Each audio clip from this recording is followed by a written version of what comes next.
Good morning, everyone. Welcome. I'm Dan Gorodnick, Chair of the City Planning Commission and Director of the Department of City Planning. Welcome to today's public meeting. Today's date is July 10, 2024. Before we get to the hearing portion of today's agenda, we will first go through a series of votes, starting with the Tibbetts Brook Daylighting Easement acquisition in Kingsbridge Heights in the Bronx.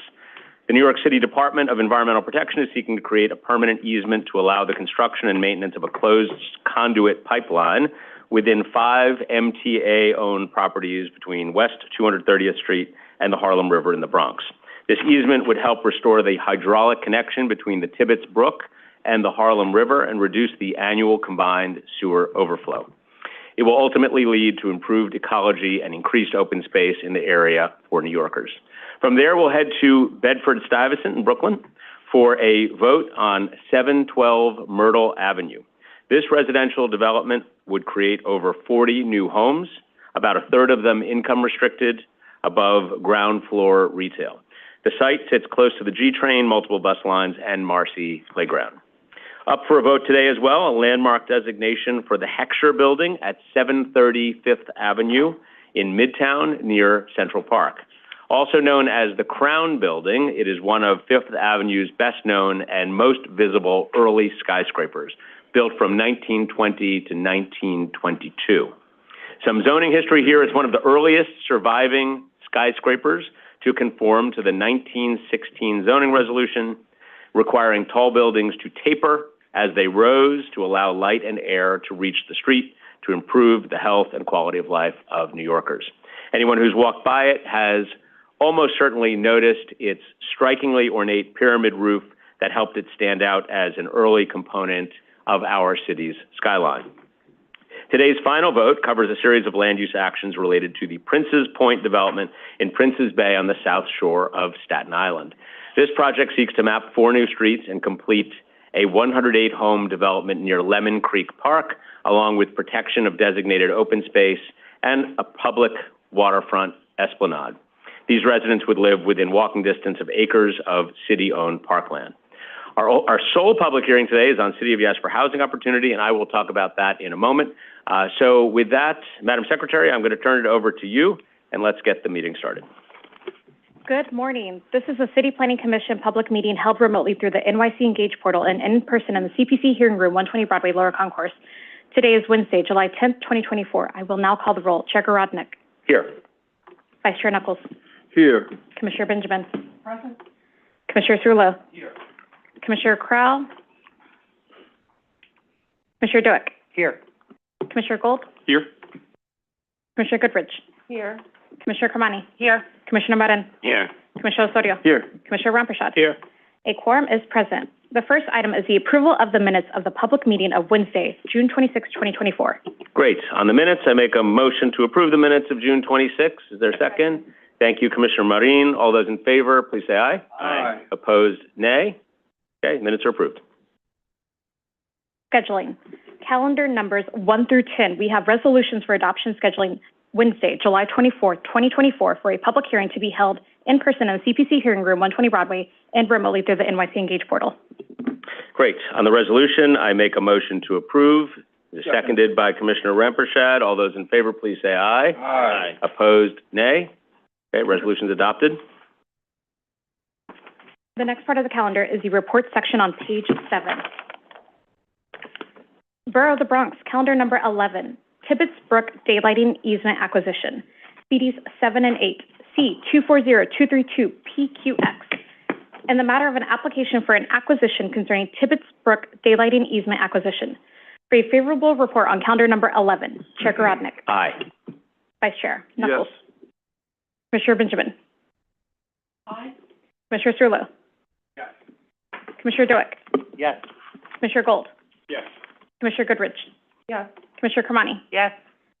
Commissioner Marin. Yes. Commissioner Osorio. Yes. Commissioner Ramprashad. Yes. A favorable report has been adopted on calendar number 11. Borough Brooklyn, calendar numbers 12 and 13, 712 Myrtle Avenue, CD3. Calendar number 12, C230258ZMK. Calendar number 13, N230259ZRK. in the matter of applications for a zoning map and zoning text amendments concerning 712 Myrtle Avenue for favorable reports on calendar numbers 12 and 13. Chair Garodnick. Aye. Vice Chair Knuckles. Yes. Commissioner Benjamin. Aye. Commissioner Cerullo. Yes. Commissioner Dweck. Yes. Commissioner Gold. Yes. Commissioner Goodrich. Yes. Commissioner Kamani. Yes. Commissioner Marin. Yes. Commissioner Osorio. Yes. Commissioner Ramprashad. Yes. Favorable reports have been adopted on calendar numbers 12 and 13. Borough of Manhattan, calendar number 14. Commissioner Crowell, apologies. I vote aye as well. Okay. Noted. Thank you. Borough of Manhattan, calendar number 14. Picture building CD5. N240374HIM, and the matter of a communication from the Landmarks Preservation Commission regarding a landmark designation concerning the Heckscher building for the adoption of calendar number 14 for referral to the City Council. Chair Garodnick. Aye. Vice Chair Knuckles. Yes. Commissioner Benjamin. Aye. Commissioner Cerullo. Yes. Commissioner Crowell. Yes. Commissioner Dweck. Yes. Commissioner Gold. Yes. Commissioner Goodrich. Yes. Commissioner Kamani. Yes. Commissioner Marin. Yes. Commissioner Osorio. Yes. Commissioner Ramprashad. Yes. A report has been adopted to forward to the City Council on calendar number 14. Borough of Staten Island, calendar numbers 15, 16, and 17. CD3, calendar number 15, C230172 MMR. Calendar number 16, N240133 RAR. Princess Point Development. Calendar number 17, N240120 ZRR. Princess Point Vesting Amendment. And the matter of applications for a city map amendment and for the grant of an authorization concerning Princess Point Development, and an application for a zoning text amendment concerning Princess Point Vesting Amendment, for favorable reports on calendar numbers 15 and 17, and for the adoption of calendar number 16. Chair Garodnick. Aye. Vice Chair Knuckles. Yes. Commissioner Benjamin. Aye. Commissioner Cerullo.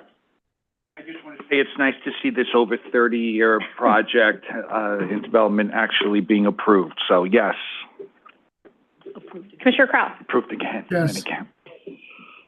Commissioner Dweck. Yes. Commissioner Gold. Yes. Commissioner Goodrich. Yes. Commissioner Kamani. Yes. Commissioner Marin.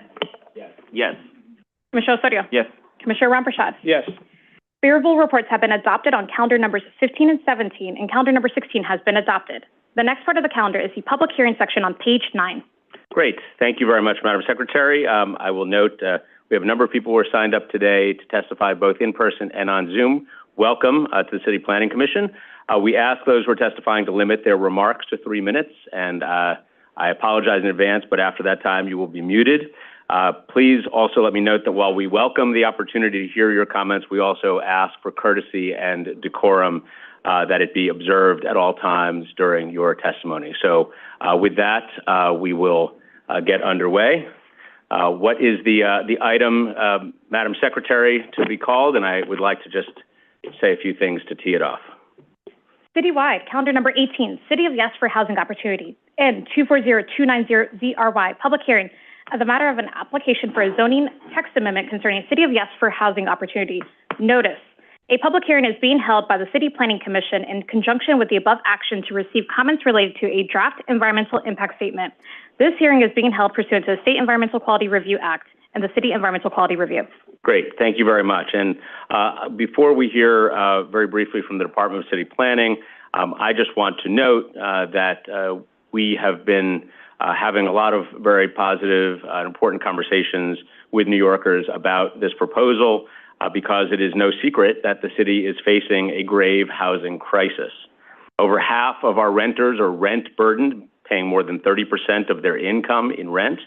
Each new housing lottery that opens receives tens of thousands of applications. And when the New York City Housing Authority recently opened the wait list for housing choice vouchers, more than 500,000 people applied. This all stems from the fact that we simply do not have enough housing. Our rental housing vacancy rate is 1.41%, the lowest level since the 1960s. When there are less homes available, tenants lose leverage, rents go up, and we see rising rates of gentrification, displacement, and homelessness. Families find it harder and harder to stay in the city. Working New Yorkers face punishingly long commutes. Aging New Yorkers can't downsize or remain close to their families. This housing shortage and its human consequences are a policy choice. Over the last 60 years, we have created more and more complicated and restrictive zoning rules that prevented urgently needed housing from being built. Even though New York City's population has grown over the past 4 decades, we've built fewer homes than in the previous 40 years when our population was shrinking. In the last decade, we added 800,000 new jobs and just 200,000 new homes. And the homes that we are creating are concentrated in only a few areas, putting all the pressure on the backs of those communities. For example, last year, 10 community districts created as much housing as the other 49 combined. 10 created as much housing as the other 49 combined, and some community districts even lost housing. But it does not have to be this way. Cities across the United States are showing that when you build more homes, costs can go down, and tenants have more housing options to rent, to buy, to stay in their own communities or move closer to family or jobs. That is what City of Yes for Housing Opportunity will help us to achieve. The initiative is built on a simple premise: build a little more housing in every neighborhood. Because when every neighborhood contributes, we can make a big impact citywide. The proposals in City of Yes for Housing Opportunity have been crafted to match the character of different neighborhoods, from low-density areas to the high-rises of lower Manhattan. For example, in medium and high-density areas, it would create a universal affordability preference, allowing apartment buildings to be at least 20% larger if the additional space is dedicated to affordable housing. In lower-density areas, it would legalize small accessory dwelling units, giving homeowners extra income and allowing them to stay close to family. Modest 3, 4, or 5-story apartment buildings would also be allowed on select sites near transit and along commercial corridors. Across the city, City of Yes would make it easier for offices and other residential, non-residential buildings to convert to housing. It would also make it easier for organizations with campuses like churches to convert underused space into housing. And last but certainly not least, City of Yes would lift costly parking mandates on all new housing across the city. These are proven strategies to reducing housing costs that will allow us to finally tackle our city's mounting housing crisis. With City of Yes for Housing Opportunity, we have an opportunity to create a more affordable future in which New Yorkers have the housing opportunity and choice that they deserve. And before we get to a short presentation from the Department of City Planning and public testimony, I'd like to thank the community boards, borough boards, and borough presidents across the city for taking the time to review this proposal and to offer their thoughtful input. For those who have yet to submit their formal recommendation, the Commission will continue to accept and seriously review all testimony and feedback it receives up to the date of its vote, which is anticipated in the early fall. So we've got a very full day ahead of us. We expect lots of testimony, so let's get to it. And I will now turn to you, Veronica, to make a brief presentation. Thank you. Good morning. On Monday,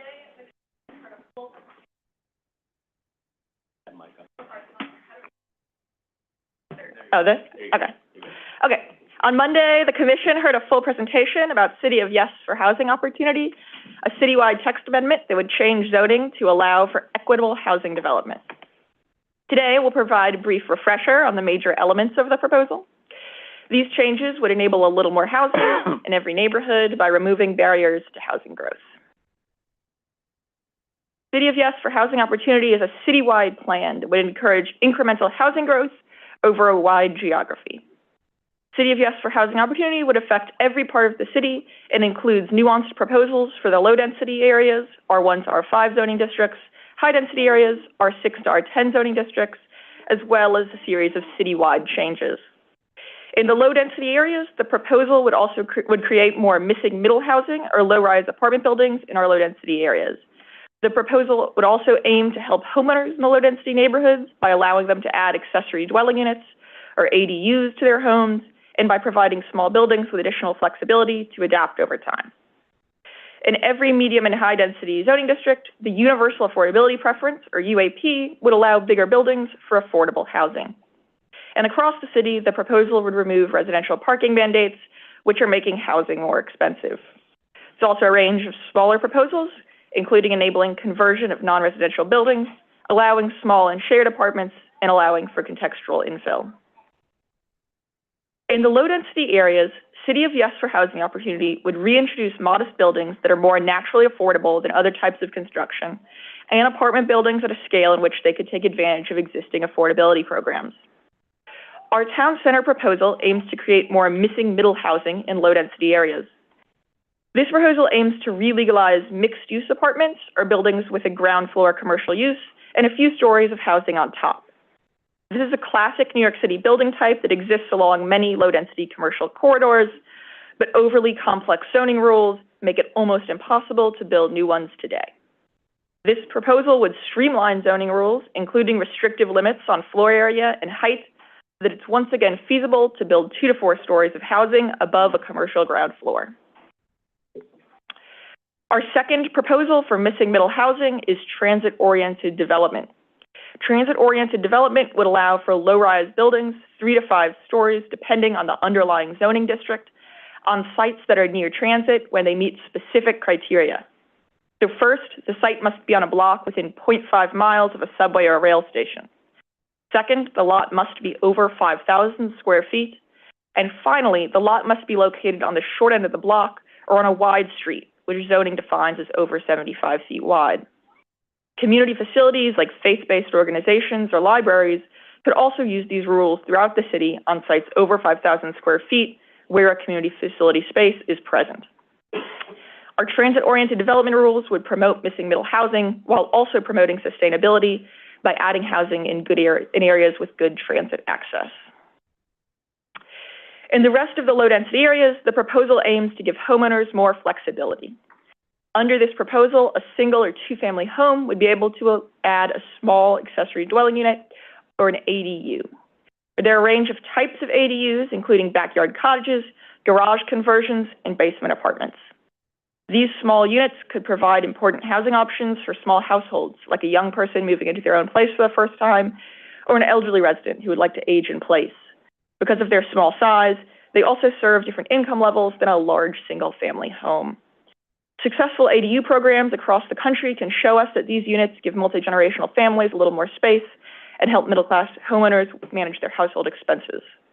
Only a very small percentage of eligible lots in these locations might choose to add an ADU, about 1% per year, but this incremental housing growth has big benefits for homeowners and tenants. While the zoning text would make zoning changes needed to enable ADUs, other barriers, including rules in the building code, would need to be lifted to make ADUs a reality. The zoning text would prohibit ADUs in special coastal risk districts, which are the areas of our city with the most severe flood risk. And basement ADUs would not be allowed in the 100-year floodplain, consistent with other zoning rules. Complementary changes, including changes to the building code, would require local legislation, including rules to address areas sensitive to stormwater or coastal flooding. Recommendations for these rules are being developed by an interagency working group that includes the Department of City Planning, the Mayor's Office of Climate and Environmental Justice, New York City Emergency Management, the Department of Environmental Protection, the Fire Department, and the Department of Buildings. The city looks forward to working with the City Council to advance these measures. The same rule changes that enable accessory dwelling units could also help homeowners who might not want to add an ADU, but just need more flexibility to adapt or renovate their homes to meet their family's needs. Our research shows us that many existing buildings are out of compliance, meaning they're not in line with today's rules. So for example, our 401 districts are two-family districts that allow semi-detached buildings like the ones you see here. But buildings like these pre-1961 duplexes could not be constructed today because they have more square footage than was currently allowed, as well as a smaller rear yard. These non-compliances end up causing big headaches for homeowners if they need to borrow money from the bank, or if they want to make simple changes to their home, like renovating an outdated kitchen. This proposal would fix these rules, which would have dual benefits. So first, the homeowner of an existing building wouldn't run into issues when they go to make an alteration to their building, because the zoning would better match what's actually on the ground. And second, you would actually be able to build a two-family home in a two-family district, or a multifamily home in a multifamily district, when today the only thing that would be feasible is a single-family home.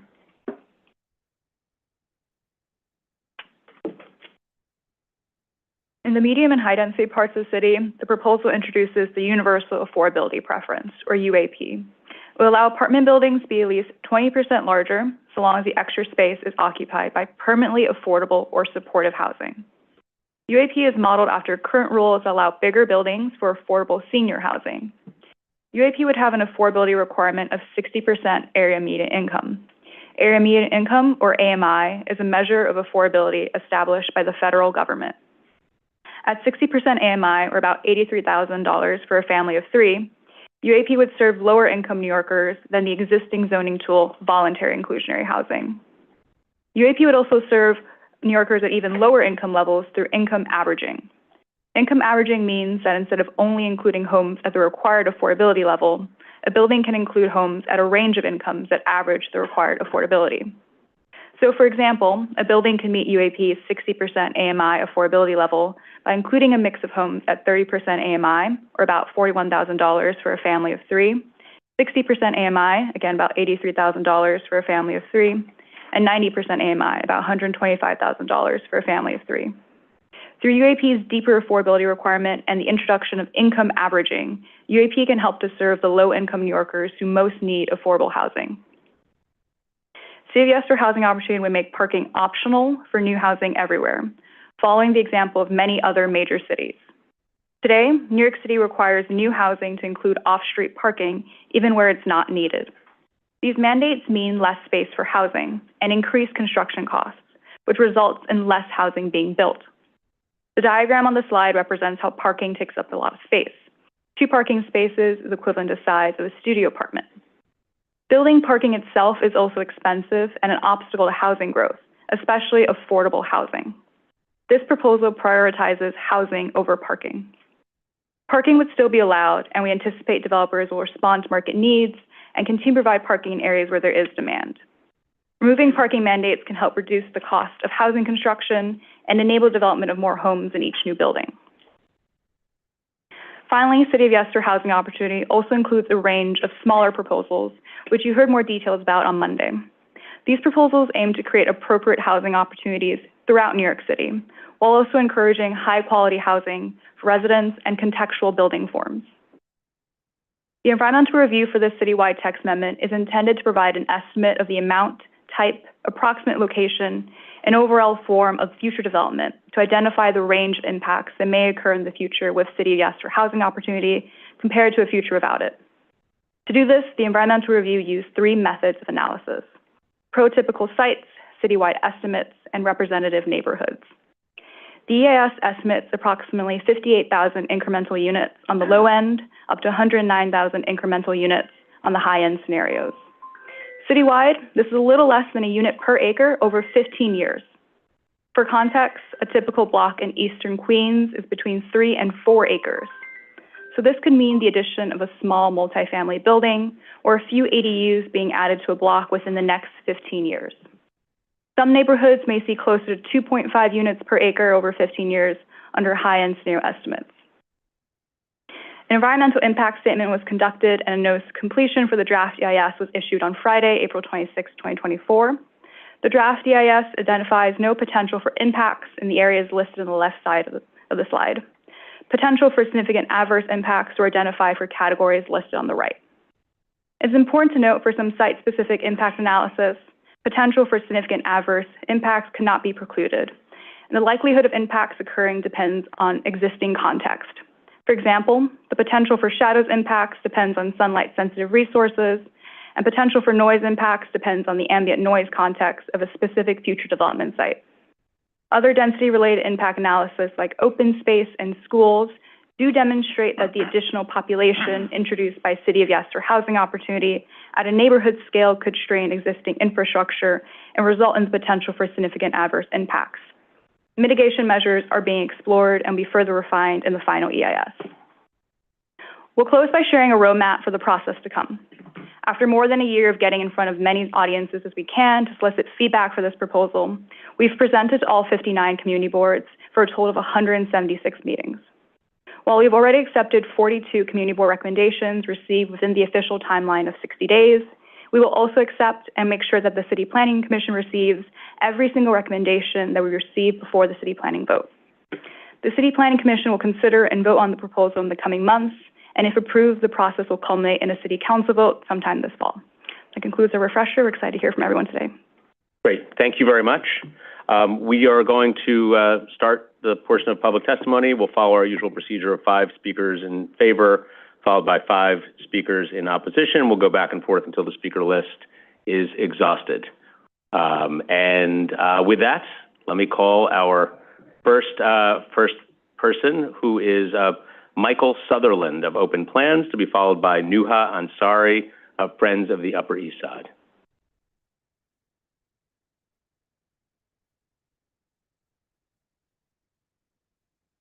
Welcome. You have 3 minutes. Oh, public service announcement. If you come up to the mic, there's a little button at the base of the microphone. If it's red, it's off. If it's green, it is on. And that is very important. There you go. Good morning. My name is Michael Sutherland, and I'm the policy analyst at Open Plans, an organization that fights for a more livable city. More importantly than that, I'm a born and raised Brooklynite from deep southern Brooklyn. While there are many parts of this plan that would help our city, I'm here to focus specifically on parking mandate reform. In my neck of the woods, there's been some opposition to lifting parking mandates. However, I think this comes primarily from a misunderstanding. Lifting parking mandates will not ban parking from being created. It simply allows parking to be built where it's appropriate. And evidence from other cities that have significantly less robust transit networks than ours shows that parking is still built where it's demanded. Parking mandates have been lifted across the country in places you might expect, like Seattle and San Francisco, but also in less likely places, Austin, Texas, Birmingham, Alabama, and Lexington, Kentucky. These are just some of the dozens of cities across the country that have lifted mandates before New York City has. And I'd like to focus on one a little closer to home, Buffalo. Buffalo lifted parking mandates as part of a larger zoning reform in 2017. They did so for various reasons, many mirroring the goals of lifting mandates in ZHO, spurring economic development, enhancing existing walkability, and helping to mitigate the climate crisis. While the impacts of lifting parking mandates span decades, early findings from Buffalo already indicate that lifting mandates citywide works. A SUNY Buffalo study found that, quote, 47% of major developments included fewer parking spaces than previously permissible, end quote, and that some of the largest impacts were on mixed-use developments, which built 53% less parking spaces than previously required. What Buffalo shows us is that parking is still built where it makes sense, but not citywide at an arbitrary rate. Research has shown that in New York City, more parking than required has been built in areas where there is deep car dependency. Even yesterday, we saw builders in the Bronx come before the city council and express their commitment to building parking, even in spite of the planned lifting of parking mandates. However, parking mandates have also shown parking mandates have also shown the cost of building parking mandates has lowered the amount of units built in developments in areas where there's less car dependency. When discussing the parking mandate reform aspect of ZHO, it's important to highlight these truths. Currently, parking is built where it isn't needed because of mandates, and they should be lifted. Lifting mandates wouldn't ban parking, and it wouldn't permit or require less parking to be built anywhere in particular. In fact, in areas where there is high car dependency, parking will often still be built. However, in areas where parking is unnecessary or unneeded, lifting mandates will allow the creation of more sorely needed housing. These are facts.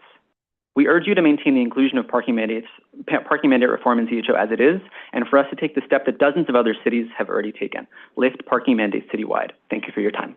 Great. Thank you very much. We'll next hear from Nuha Ansari.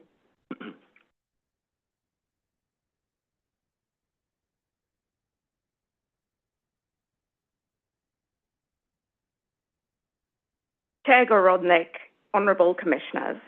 My name is Nuha Ansari, speaking on behalf of Friends of the Upper East Side Historic District. You might actually not find my testimony wholly in favour of City of Yes. We, like many New Yorkers, share the goal of creating more and relatively affordable housing across the city. However, we believe zoning amendments should be approached in a contextual and equitable way that is respectful of the public review process and of neighbourhood character. City of Yes for Housing Opportunity proposes to rely on the market to regulate prices, a system that has demonstrably failed on the Upper East Side, an area that has also seen hundreds of existing relatively affordable units in historic housing typologies, such as tenements, demolished for ultra-luxury high-rises. The proposed universal affordability preference allows developers to opt out of creating affordable housing by foregoing additional FAR.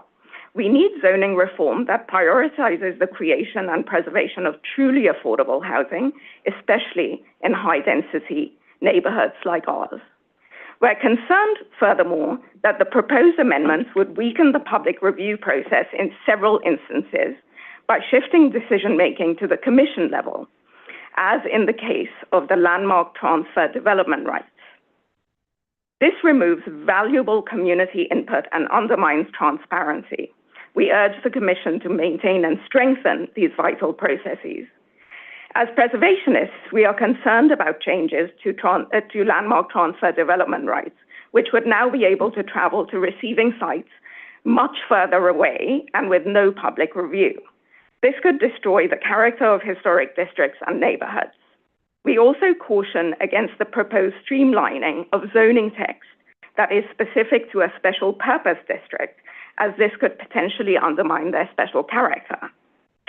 Proposed changes, like reducing rear yard sizes and eliminating open space requirements in favor of accessory dwelling units, would diminish light, air, and green space, and especially important in higher density areas like the Upper East Side. The donut holes at the interior of our city blocks, for instance, are crucial for mitigating heat. We need zoning that prioritizes the well-being of residents by ensuring access to light, air, and green space. Lifting open space requirements for Tower in the Park campuses also could lead to development that destroys valuable green space that residents depend on. We urge the Commission to consider alternative solutions that strengthen our neighborhoods, prioritize resident well-being, ensure a transparent and inclusive review process, and create a path to more affordable housing. Thank you for your time. Great, thank you for being here. Let me move on to Elizabeth Denny's. Oh, let me also note we have a nice long day ahead of us, so I would just like to ask everybody to please hold your applause. If you want to do jazz hands or something along those lines, that would be totally fine. Allow us to keep the process moving. I know everybody wants to be heard today. Let's go to Elizabeth Denny's on Zoom, followed by Talia Schwartz in person.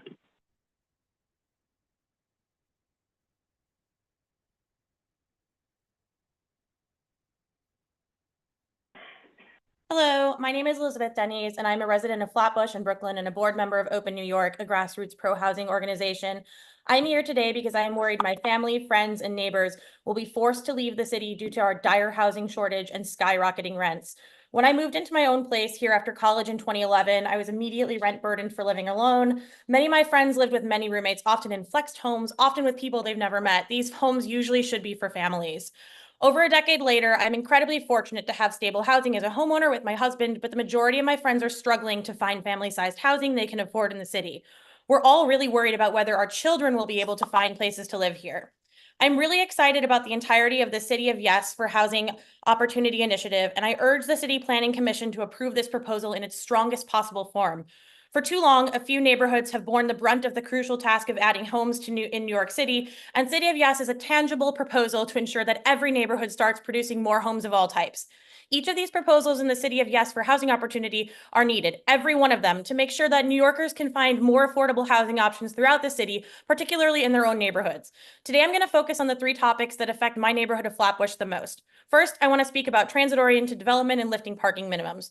Creating apartment buildings near transit is the best kind of new development. They create sustainable, walkable communities where people don't need to own cars.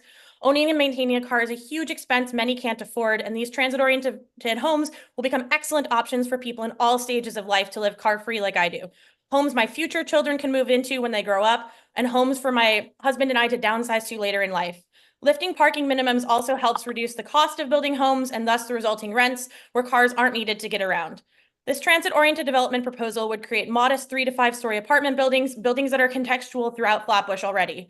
The historic single-family homes in Victorian Flatbush are mostly 3 stories tall, and there are already many equally historic 6-story apartment buildings bigger than the proposal would have scattered among them. Buildings like 1409 Albemarle Road, 400 Rugby Road, 405 Westminster Road, and 625 Marlborough Road. Many of these buildings and others like them couldn't be built under today's zoning, and bringing back modest apartment buildings near train stations in our community is the perfect way to fix our housing crisis. Next, I want to speak about how accessory dwelling units are another great way to add more housing in lower density neighborhoods like mine. ADUs will help families live closer to one another by creating spaces for young adults and aging relatives, and they also help homeowners themselves by creating new revenue streams to help offset increasing home maintenance costs and cover mortgage and property tax payments. This is especially relevant in my area where our 70 to 110-year-old housing stock is increasingly costing their owners more and more to maintain. Cities and states across the country have already allowed ADUs with widespread success, and it's time for New York City to do the same. Thank you to the CPC for giving me the opportunity to speak, and I hope you will all support this important initiative in its strongest possible form. Great, thank you very much. Let's now hear from Talia Schwartz, to be followed by Jeffrey Thomas. Hello.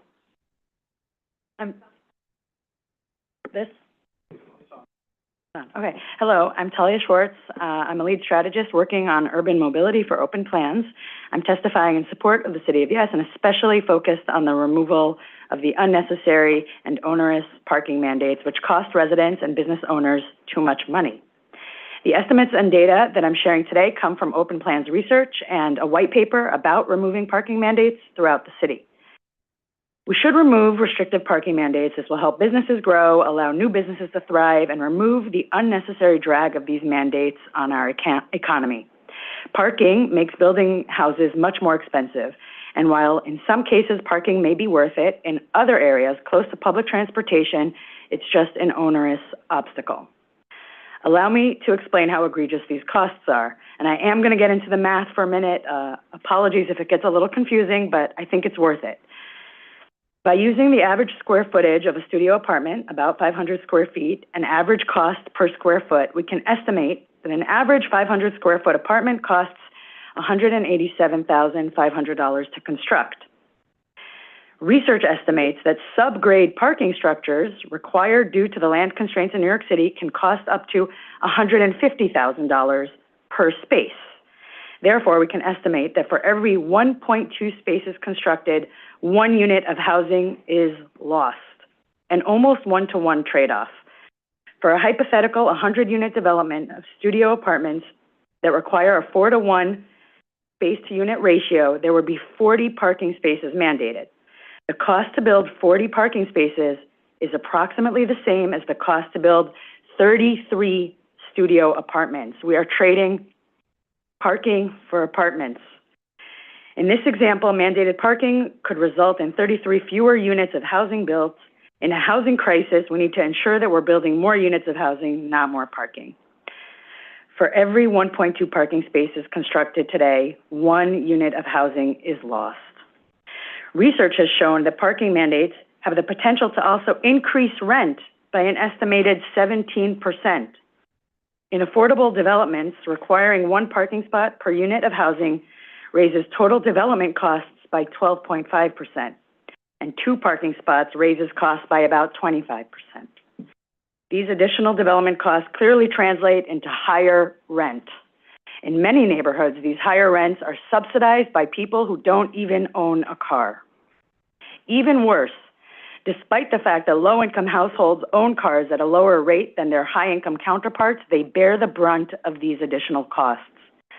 The cost to subsidize this parking is more expensive for people who live in smaller, more affordable housing. As an example, if 2 parking spaces cost an additional $100 in rent for households, that represents just 3.3%. Just you 3% of, just say the last words. And of a $3,000 per month luxury apartment, but it represents 6.7% of a $1,500. Boy, I thought that sentence was going to end faster. But thank you. Thank you very much. Okay, let's go on to, let's see. We have Jeffrey Thomas on Zoom, and then I'm going to call up Council Member Joanne Ariola, who is joining us also by Zoom. Chair, a quick question. Yes. If you just send a reminder, they can leave their testimony in the box in the front. Chair, would you make the announcement as to what people should do with their testimony? Yes, if anyone in person wants to submit testimony, we have a box. You can also submit it at the front desk, and we'll gladly take that. Great. Thank you very much, Commissioner. Okay, Mr. Thomas, when you're ready, you may proceed. Hi, my name's Jeffrey Thomas. I'm a resident of Brooklyn. I've lived here for a decade. I was very fortunate to be able to find housing in a vibrant, transit-accessible neighborhood when I moved here, and I hope that the city can continue to be welcoming to people like me. I support the City of Yes for housing opportunity proposal in general. I'm glad to see some serious action being taken on the housing crisis. I encourage implementing the full proposal.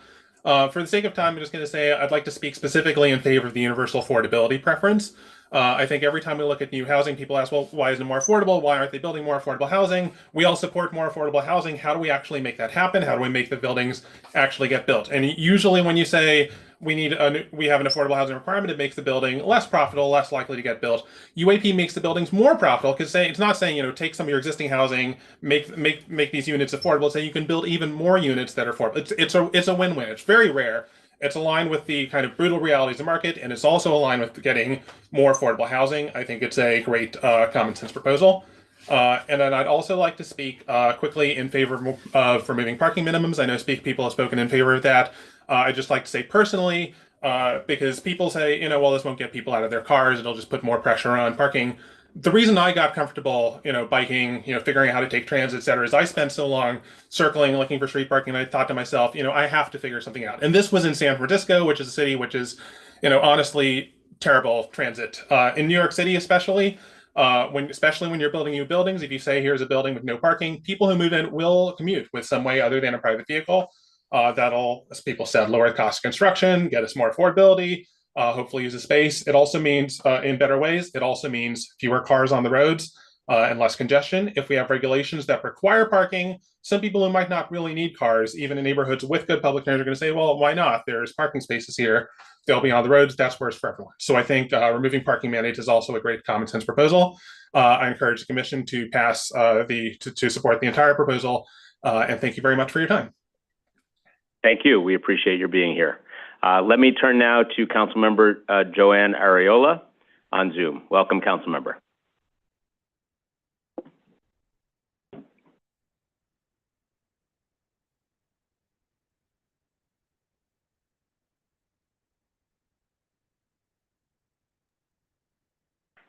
One moment as we promote the council member.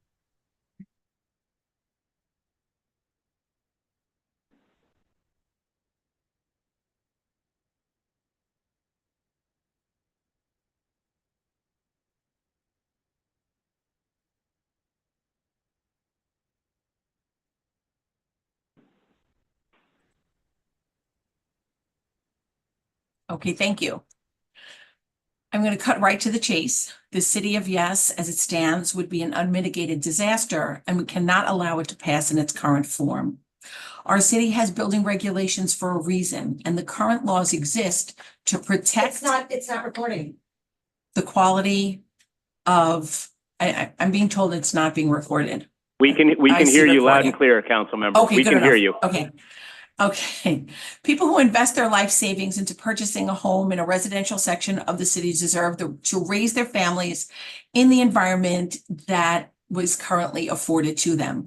I understand that there is a need to expand the city's housing stock and create new commercial spaces, but this should not come at the expense of the peace that so many New Yorkers hold dear. The City of Yes, as it exists today, would only devastate the quality of life for a vast number of taxpaying residents in this city, but it would also effectively eliminate the ability of communities to advocate for their own well-being. Taking away community board input via ULURP and instead handing responsibility over to government could spell the beginning of the end for neighborhoods across the city. It opens the door for large developers to trample upon small businesses and homeowners, and would turn this city into a place where only the interests of those who had the money to build and self-serve their own interests, while other community members like mom and pop shops would see their voices suddenly suppressed. New Yorkers deserve to have a say in their neighborhoods. They deserve to have the peace and quiet that they call their home. That's what they bought in the suburbs for. That's why they raised their family in the suburbs for. And that's why I ask you all to join me and vote no on the City of Yes for housing opportunity in its current form. And by opposing the City of Yes and for housing opportunity, we're not standing against progress. We are advocating for smart, sustainable development that enhances our city without destroying the character of suburban communities. Let's work together to find solutions that work for everyone and ensure a future where all New Yorkers can thrive. Thank you for the time. Thank you very much, Council Member. Let's hold applause, please. Council Member, just a quick follow-up. When you say suburban communities, are you referring to your community district, your community council district? I most definitely is most interested in the 32nd Council District. That's the district that I represent. But there are other suburban communities throughout the borough of Queens and throughout the 5 boroughs where people bought because they are in 1- and 2-family homes. There are mom and pop shops and not mega stores that have come into the areas that oftentimes don't have the investment in the community that a mom and pop would have, or people who are 1- and 2-family homeowners and want to live in an area that doesn't have skyscrapers and lots of rentals. But as I said, we're not opposed to creating more housing. We just want it to be done in a smarter and more sustainable manner. Thank you. Thank you. Two more small ones from me. One of them is I just want to make sure that you have seen the housing tracker data coming out of the New York Housing Conference. It's a report that ranks by council districts the amount of affordable housing that is presently being created. Have you seen this document? Because if so, I'm going to make sure that we send it to you. Okay. And do you note that the 32nd Council District is among the lowest producers of affordable housing of all council districts at 129 total units over the last 10 years? I don't agree with that because I have a large amount of co-ops that are in my district, and you can't find better affordable housing for seniors and young families starting out and in purchasing their own property than a co-op or a condo. So I think that, there's a lot of stuff that isn't in that document that doesn't actually portray my district. Plus, there is proposed development that hasn't come through yet that is very much in line with the character of the neighborhood. We're not opposed to housing. I've said it before. We're just opposed to any type of mega structures being built in small areas where people wanted to raise their children. We also have to take into consideration that nothing in your proposal deals with infrastructure, transportation, schools, or anything else. So I just think that this has not been fully thought out. And your second question? Actually, I was going to ask you whether you think that a 3-story building is a mega structure. I think that we have 3-story buildings. I myself live in a 6-story co-op. But what I'm saying is that you cannot have that that's all. I get it. You can't have I get that it. So if 6-story we can agree on co-op that standing next to a 2-family home or a 1-family home. So that's the difference. Gotcha. Thank you, Council Member. Okay, let's go on to the next person. Thank you very much for joining us. We really appreciate it. Let me move on to Andrea Goldwyn of the New York Landmarks Conservancy.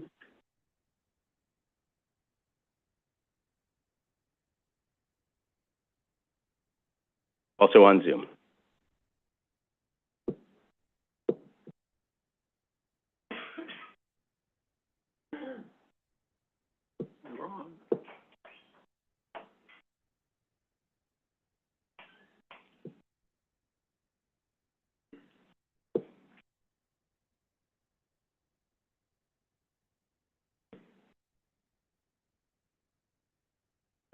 Do we see Andrea online? I believe we're promoting right Okay, good. And I'm just going to give everybody a little heads up so we can advance people a little in advance. Next up is Leila Lagasico, and then we're following up with Lydia Andre, also on Zoom. So just to be ready. Thank you. Great. I'm ready. Great. Thanks, Dan. Good morning. Hi, Andrea. Hey, good to see you. Good morning, Chair Gorodnick and Commissioners. I'm Andrea Goldwyn, speaking on behalf of the New York Landmarks Conservancy. This is an abbreviated version of our statement, and I'll submit the full version to DCP. Just want to point out that we do have significant concerns about the process and the content and the projected outcomes of City of Yes for Housing Opportunity. This would be the biggest change to New York's zoning resolution in decades, yet it has been rolled out in less time and with less meaningful public outreach than many neighborhood or even site rezonings. We have participated in rezoning processes developed over years with input from residents. It's their on-the-ground knowledge about their neighborhoods, complementing the city's planners, that's led to more appropriate rezoning, and we feel like those valuable insights are missing here. DCP has made numerous public appearances and shared the broad outlines, but the details that will impact every New Yorker are adding up to thousands of pages. The public engagement should be deeper.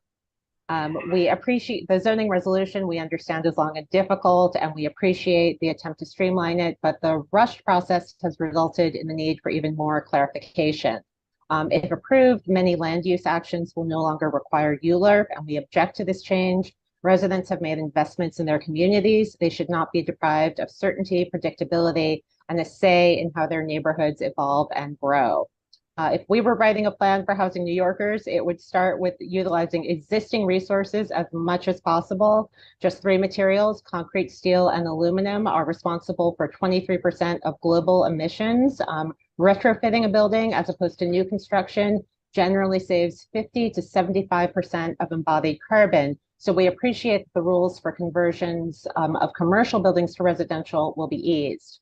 As there will be so many new ways to acquire FAR, we are glad that landmarks will have new opportunities to transfer their unused development rights. It's our understanding that this will apply only to individual landmarks within or outside of historic districts. However, the text should be clarified, as some people have read it to mean all buildings in historic districts. Either way, it's still important to retain the existing city council review to ensure the public still has a voice. But this is only a start. There is little projection of what this proposal will do to older buildings designated or not. We are concerned about changes to special districts. These rules have been developed over the years and are especially calibrated for these communities. They shouldn't be eliminated. Another resource that New Yorkers value is their green space. In a seeming contradiction to other city initiatives, this proposal prioritizes new construction over backyards and open campus space, open green spaces. Finally, the outcomes seem unclear. If passed, this will dramatically change our streets and communities and will give developers so many options for new larger buildings. It's hard to see how many will opt to create affordable units with UAP bonuses. Thousands more luxury condo units will not solve the housing affordability crisis. Just to wrap up, we hope this fast track will slow down, and we ask city planning to press pause and give residents more time to learn about the implications of this proposal. Thank you. Thank you very much, Andrea. Let me move on to Layla. Welcome. Thank you very much, Chair Gorodnik. Oops, did I break the microphone? Oh, yeah, I think I did. Sorry, I'll hold on to it. Good morning, members of the City Planning Commission. My name is Layla Logiziko. I'm the president of the City Club of New York. While the intent of the City of Yes for Housing Opportunity to increase housing is commendable, very commendable actually, the proposal as it stands fails to meet the urgent need of our city, particularly in terms of affordable housing. The City of Yes may be a housing proposal, but it is not really an affordable housing proposal. Many wrongly assume that increasing housing supply will automatically result in more affordable housing. This is a dangerous misconception. Housing economics are very complex. Research actually shows that solely relying on the market and failing to address the various submarkets will predictably fail to address affordable housing needs. Benefits for the wealthy do not trickle down to everyone else in the unregulated housing market. For the same reason, the gourmet food store does not solve hunger. Other jurisdictions have recognized this and mandate affordable housing without relying on zoning incentives. New York must mandate affordable housing. This proposal threatens also to reduce the quality of housing by allowing reduced standards in housing quality, such as smaller setbacks and no minimum unit size. We risk creating substandard living conditions. Jacob Rees, an historic advocate for improved living conditions, would be deeply disappointed. The initiative also fails to assess the environmental impact of new housing development. There is no planning for the additional infrastructure needed to support these developments, such as hospital beds, school seats, parks, and other essential services. So we very much look forward to the final EIS to actually see what these mitigations will be. And oversight could lead to strained resources and diminished quality of life. The transfer of development rights from landmarks also raises significant concerns. This mechanism could result in the creation of disproportionately large towers. We know what happens with unregulated lot assemblage. We've seen the damage caused by the super tall towers, mega large apartments for the super wealthy international real estate collector, and certainly not housing for the middle class.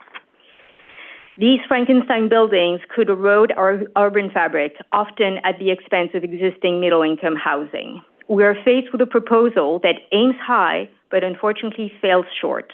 It seeks to increase housing, but neglects affordability and quality. The goal is laudable, but the policy will inevitably collapse under its own contradictions. It is not fatal, though, so we must demand mandatory affordable housing provisions, protect our housing standards, ensure local oversight, especially by the City Council, and plan for the necessary community infrastructure. The City Club opposes this proposal as drafted. Instead, we urge you to reconsider the text and strive for zoning changes that truly serve all New Yorkers. And I want to quickly add that saying no is not a punishing reflection on the department or an act of hostility. Please see it as a civil act, part of participatory democracy, a firm nudge to you to improve the text. Please show us that our voice matters. Thank you. Thank you for that. We certainly hear it that way. Thank you. Okay, let me move on to Lydia Andre on Zoom, to be followed by Renee Kinsella, also on Zoom.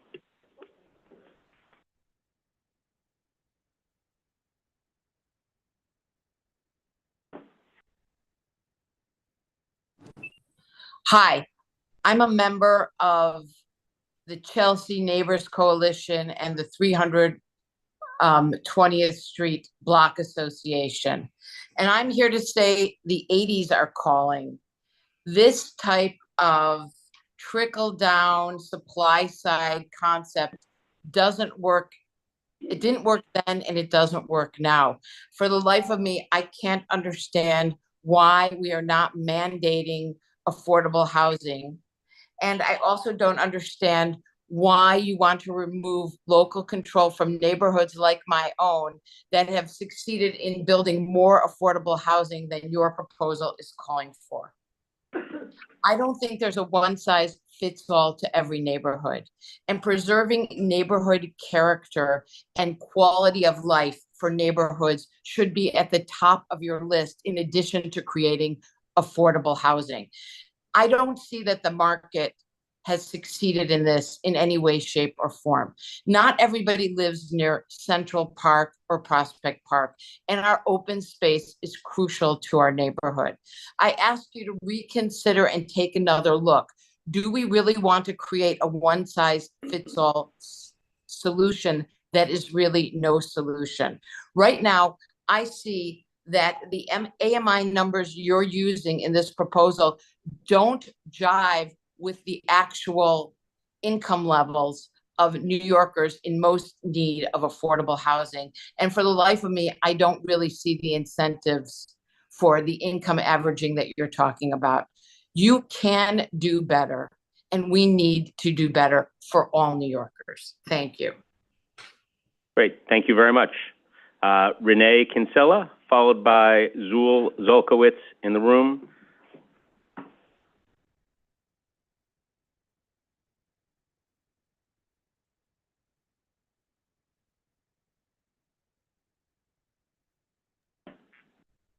I do not see Renee in the Zoom. Okay, so let's move on to Zul Zolkowitz. Welcome. Chair Gorodnick, Commissioners, Zul Zolkowitz of Manhattan Community Board 5. It is with dismay that I've carefully considered the City of Yes deal. Is it a deal in the public interest? No, I don't think so. Yet it seems that the deal is done. Have our electeds been influenced by high-powered lobbies? Are our community boards being undermined? The City of Yes is yes to what and to whom? Yes to public housing, yes to public hospitals, yes to public schools, yes to public parks, yes to public libraries, yes to public restrooms, yes to public infrastructure, yes to the public space? Will it provide affordable housing for the average Community Board 5 resident or price them out of the community? Will it give us more clean air, more availability to ever-decreasing light, ever-decreasing open space? Will it decrease economic and racial segregation? No. The City of Yes is the abdication of public power to private interest. It is the surrender of the Commonwealth. It is yes to privatization, yes to crass commercialization, yes to the final dehumanization of the New York City streetscape, yes to trickle-down economics. It is yes to the city of profit. It is no to the city of people. Thank you. Folks, let's hold the applause again. I'd like to just ask everybody to be respectful, and we will get to everybody a lot faster if I don't have to do those reminders. Let's go next up to Nicholas Mufson on Zoom, followed by Bria Donahue. Nicholas is not in the Zoom. Okay, Bria Donahue here at 120 Broadway. Welcome. Good morning, everyone. Thank you, Chair Gorodnick and members of the City Planning Commission for holding this hearing today. I'm Bria Donahue, Senior Manager of Government Affairs at American Institute of Architects, New York. We represent more than 5,000 architects and design professionals committed to positively impacting the physical and social qualities of our city. AIA New York strongly supports the proposed citywide zoning text amendment, City of Yes for Housing Opportunity, specifically the transit-oriented development, universal affordability preference, and office to residential conversions proposals. The proposal takes an all-of-the-above approach, making critical changes to the city's zoning to eliminate antiquated barriers that restrict development and burden our already struggling housing market, enabling every neighborhood to do their part to build affordable housing. The City of Yes proposal is a historic effort to tackle NYC's housing crisis, and we applaud the Department of City Planning for all their hard work and dedicated community outreach. The need for these changes cannot be overstated, as New Yorkers struggle from the persistent burden of the ongoing housing crisis. This proposal will have widespread effects on New York City's housing market, namely creating missing middle housing. We need housing of all types to address the city's need, and missing middle housing in particular is critical. Architects and design professionals, for example, are direct beneficiaries of missing middle housing. These are average earning, highly educated working professionals. The people who design and build our city deserve to live in the places they create. Living where you work in a neighborhood of your choice at a price that is affordable should not be a luxury out of reach for most New Yorkers. To reach Mayor Adams' moonshot goal of creating 500,000 housing units over the next decade, we need bold and comprehensive action. The changes we are facing have no simple fix, and the zoning changes proposed in City of Yes make steps in the right direction towards achieving this ambitious goal.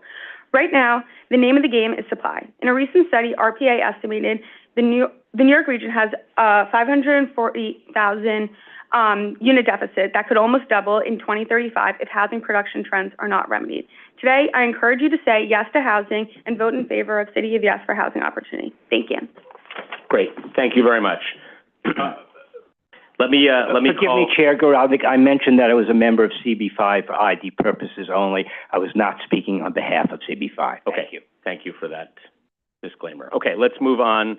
We are joined on Zoom by the Borough President of Manhattan, Mark Levine. If we can promote the Borough President, we will be delighted to hear from him next. Promoting now.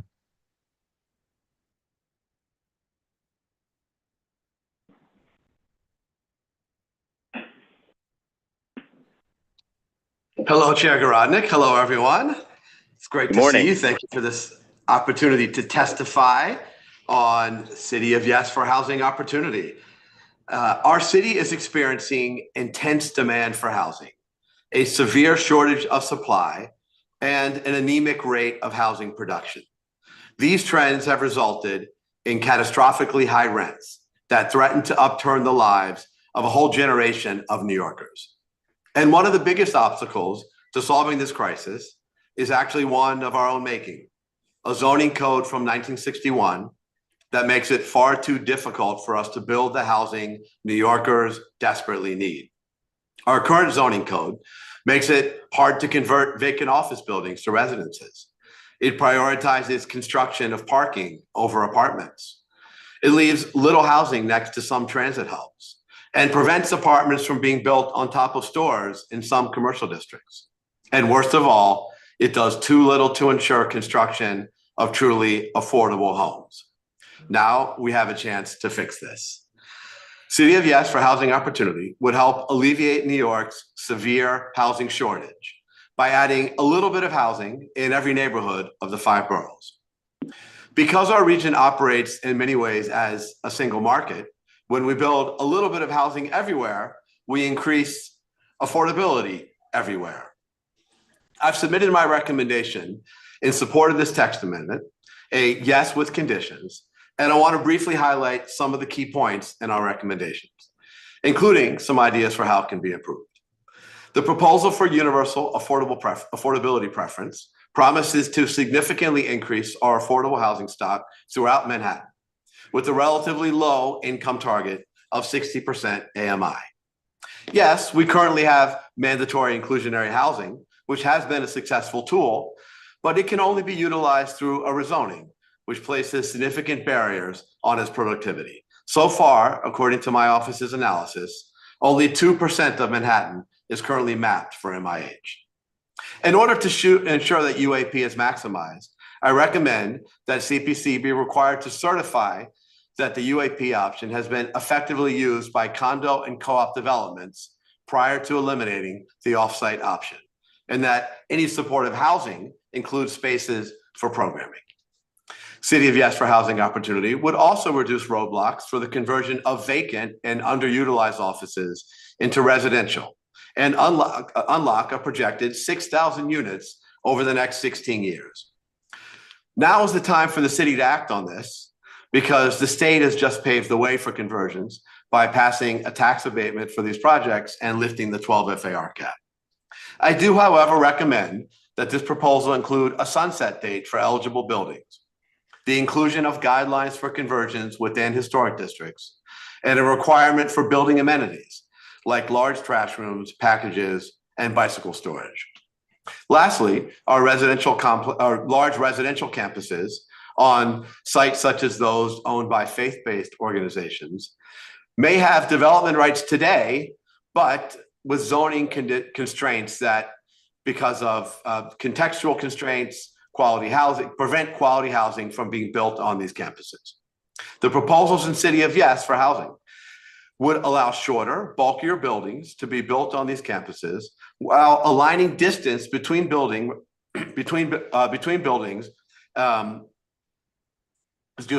with state law and establishing maximum lot coverage to maintain open space. These changes would increase the opportunities for new housing to be built and provide important sources for revenue for the existing housing development or the faith-based organizations themselves. I also recommend mitigations for the loss of open space on campuses, affordability requirements for developments that benefit greatly from these changes, and crucially, input from the residents of the surrounding community. Now, I want to share some late-breaking news. Yesterday morning, Manhattan's Borough Board voted to approve 15 of the key recommendations in this proposal, including nearly all the recommendations that directly impact Manhattan. This represents a major change, unprecedented in the history of Borough Board votes on major zoning changes over recent decades. And I think it shows broad-based support in an era of desperate affordability challenges amidst the urgent need to help catalyze the production of what potentially could be 100,000 new units unleashed by the passage of this proposal. So for all these reasons, to reiterate, I have submitted my recommendation for yes with conditions, and I urge the CPC to approve this package and to approve it even further. Thank you so much. Back to you, Mr. Chair. Thank you. Thank you very much, Borough President Levine, and thank you for your incredible leadership on this issue, and thank you for sharing with all of us the late-breaking news of the Manhattan Borough Board's recommendation. So thank you. We really appreciate your joining us here today. Thank you, sir. Thank you. Oh, wait, before you, okay, no, we're good. Okay, hold on one sec. Commissioner Rampersad? Chair, I'm sorry. For the previous speaker from the AIA, I just had a quick question. I'm sorry. Is it possible? I don't know if I'm sure we'll have others from the AIA, so let's question them next, because we got to move on. Let's go on to Kate Liggett of the Housing Rights Initiative, followed by Francesca Brown.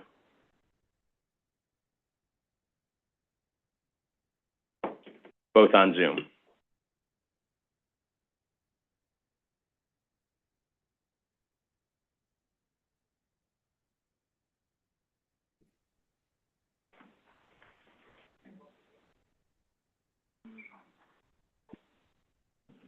I would like to thank the committee for letting me provide this testimony today. My name is Kate Liggett, and I'm the program director for Housing Rights Initiative. Our organization was founded with the goal of taking a proactive and systematic approach to fighting fraudulent real estate practices, promoting fair housing, and connecting tenants to legal support. To date, our organization has generated close to 100 class action and fair housing lawsuits against some of the largest real estate companies in the world. Through these lawsuits, we have gotten back tens of millions of dollars in rent refunds and rent reductions for thousands of rent-stabilized families. While preserving existing affordable housing options through proactive and aggressive enforcement of our housing laws is one important strategy for addressing New York City's ongoing housing affordability crisis, our organization also understands the importance of expanding housing supply. The cost of housing here in New York is out of control, in part because the pace of new construction lags far behind of other comparable cities. This problem can start to be addressed by changing the zoning laws in order to better promote the construction of additional denser housing in more places. HR is especially pleased to see that the City of Yes Fair Housing Opportunity Plan also includes a number of provisions to ensure that development will be geographically equitable. Previous policies have unfortunately had an unequal impact across different neighborhoods, favoring development mostly in lower cost areas in the outer boroughs, whereas very few new affordable units have been built in high opportunity, transit-rich neighborhoods closer to the city center. Implementing the City of Yes will further fair housing in this city by better ensuring that all neighborhoods contribute their fair share to the affordable housing supply. Expanding the housing supply will also have important fair housing implications when it comes to the fight against source of income discrimination. When a housing market is tight and there are many applicants competing for the same unit, housing providers are more likely to ignore, slow walk, or even outright reject qualified applications from tenants with vouchers, preferring to rent the unit more quickly to a tenant paying cash instead. A more abundant housing market will help enable voucher holders to compete on a more level playing field. For these reasons, we at Housing Rights Initiative urge the members of this committee to ratify the City of Yes plan. These changes will help us build a more equitable, affordable city for all New Yorkers. Thank you. Great. Thank you very much for joining us. We appreciate it. Let me move on to Francesca Brown, also on Zoom.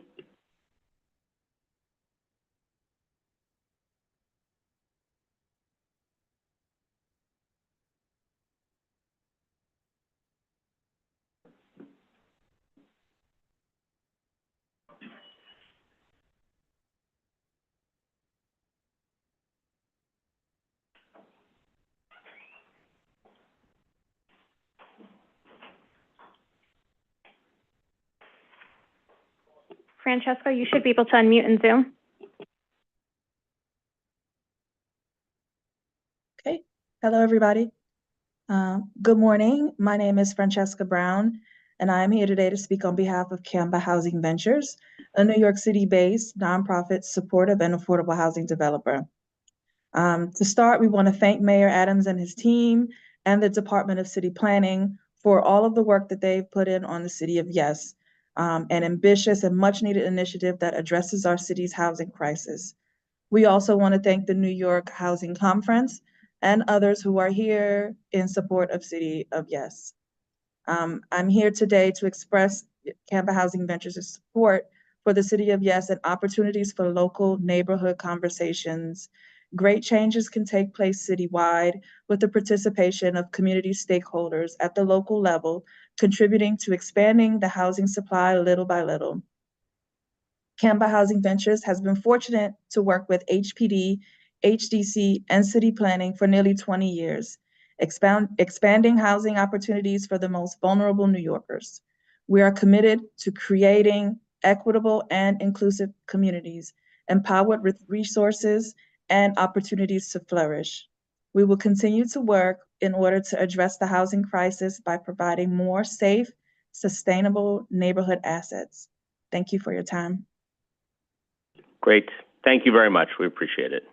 Okay, let's move to our next group.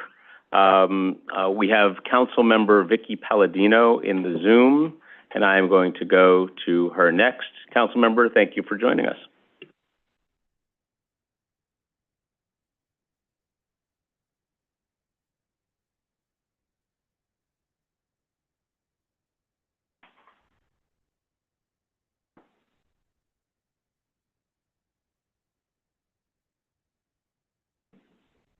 You want your video? Yep.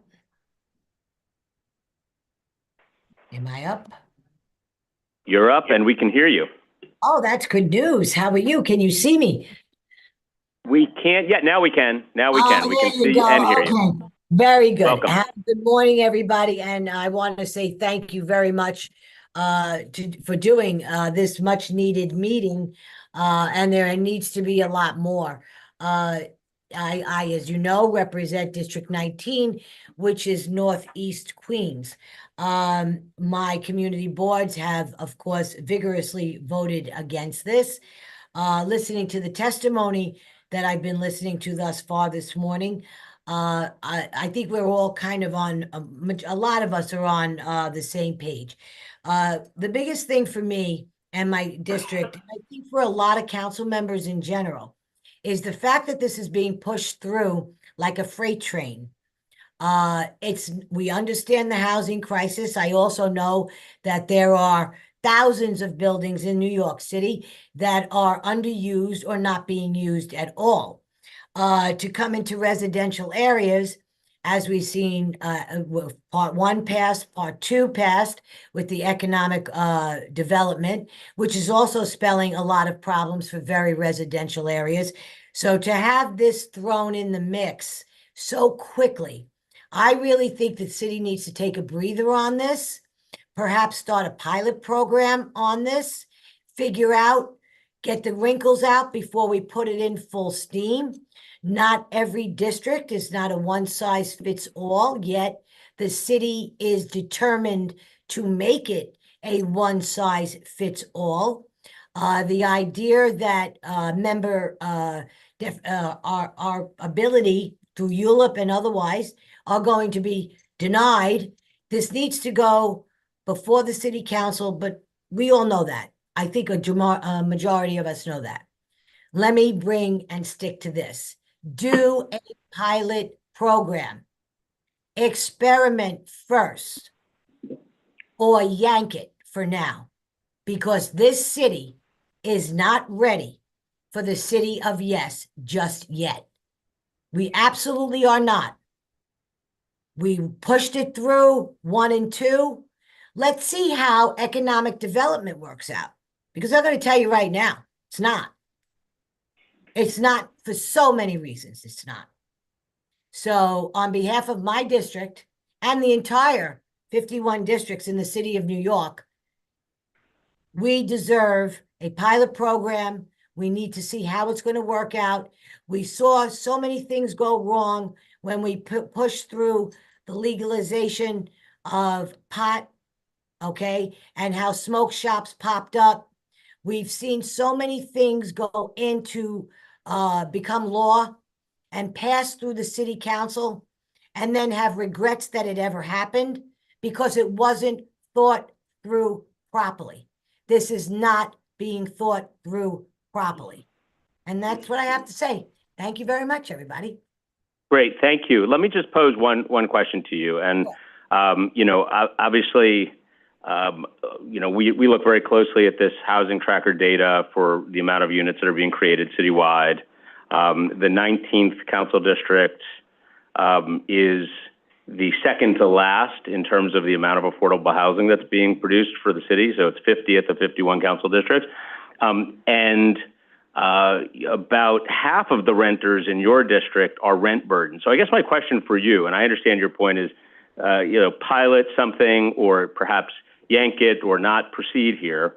But with a district that is second to last in affordable housing production and almost half of the renters being rent burdened, what would you recommend that we do here for the residents of your district who are struggling? First of all, I don't know what you mean by rent burdened. I'll tell you. It means that they are paying more than a third of their rent, their income on rent. A third of their income goes directly to rent, and you know that is significant. Wait, hold on, stop. There's no need to differ on facts, but it's okay. You cannot reject, not going to accept my facts. Wrong. Your facts are wrong. Your facts are wrong. Okay. We'll let the world fact check you. All my life. Wait, stop. First of all, my district right now, as it sits, I have got an amazing amount of co-ops and condos. An amazing amount of co-ops and condos. My rentals are in two-family houses. So if that's what you're referring to, well, the rents may be high, but they're not $5,000 and $6,000 a month the way they are in the city. And the way they are, when I say the city, I mean the borough of Manhattan, certain areas of Brooklyn. My district here does not have any rentals that are $5,000 and more, okay? You know, yes, I just got a note. Inflation is affecting everybody here. There's no question about it. But let's stick to what you're saying. You are claiming to know in my district that we pay upwards of $5,000 and $7,000 and $4,000 like they do in these high-end districts. My district is middle class, my friends. These are people who get up every day and go to work. And what you're doing with this is you are, first of all, creating what you consider to be affordable housing. I have yet to see this city really create serious affordable housing. It hasn't done it yet. Affordable housing thus far is $2,500 a month and up.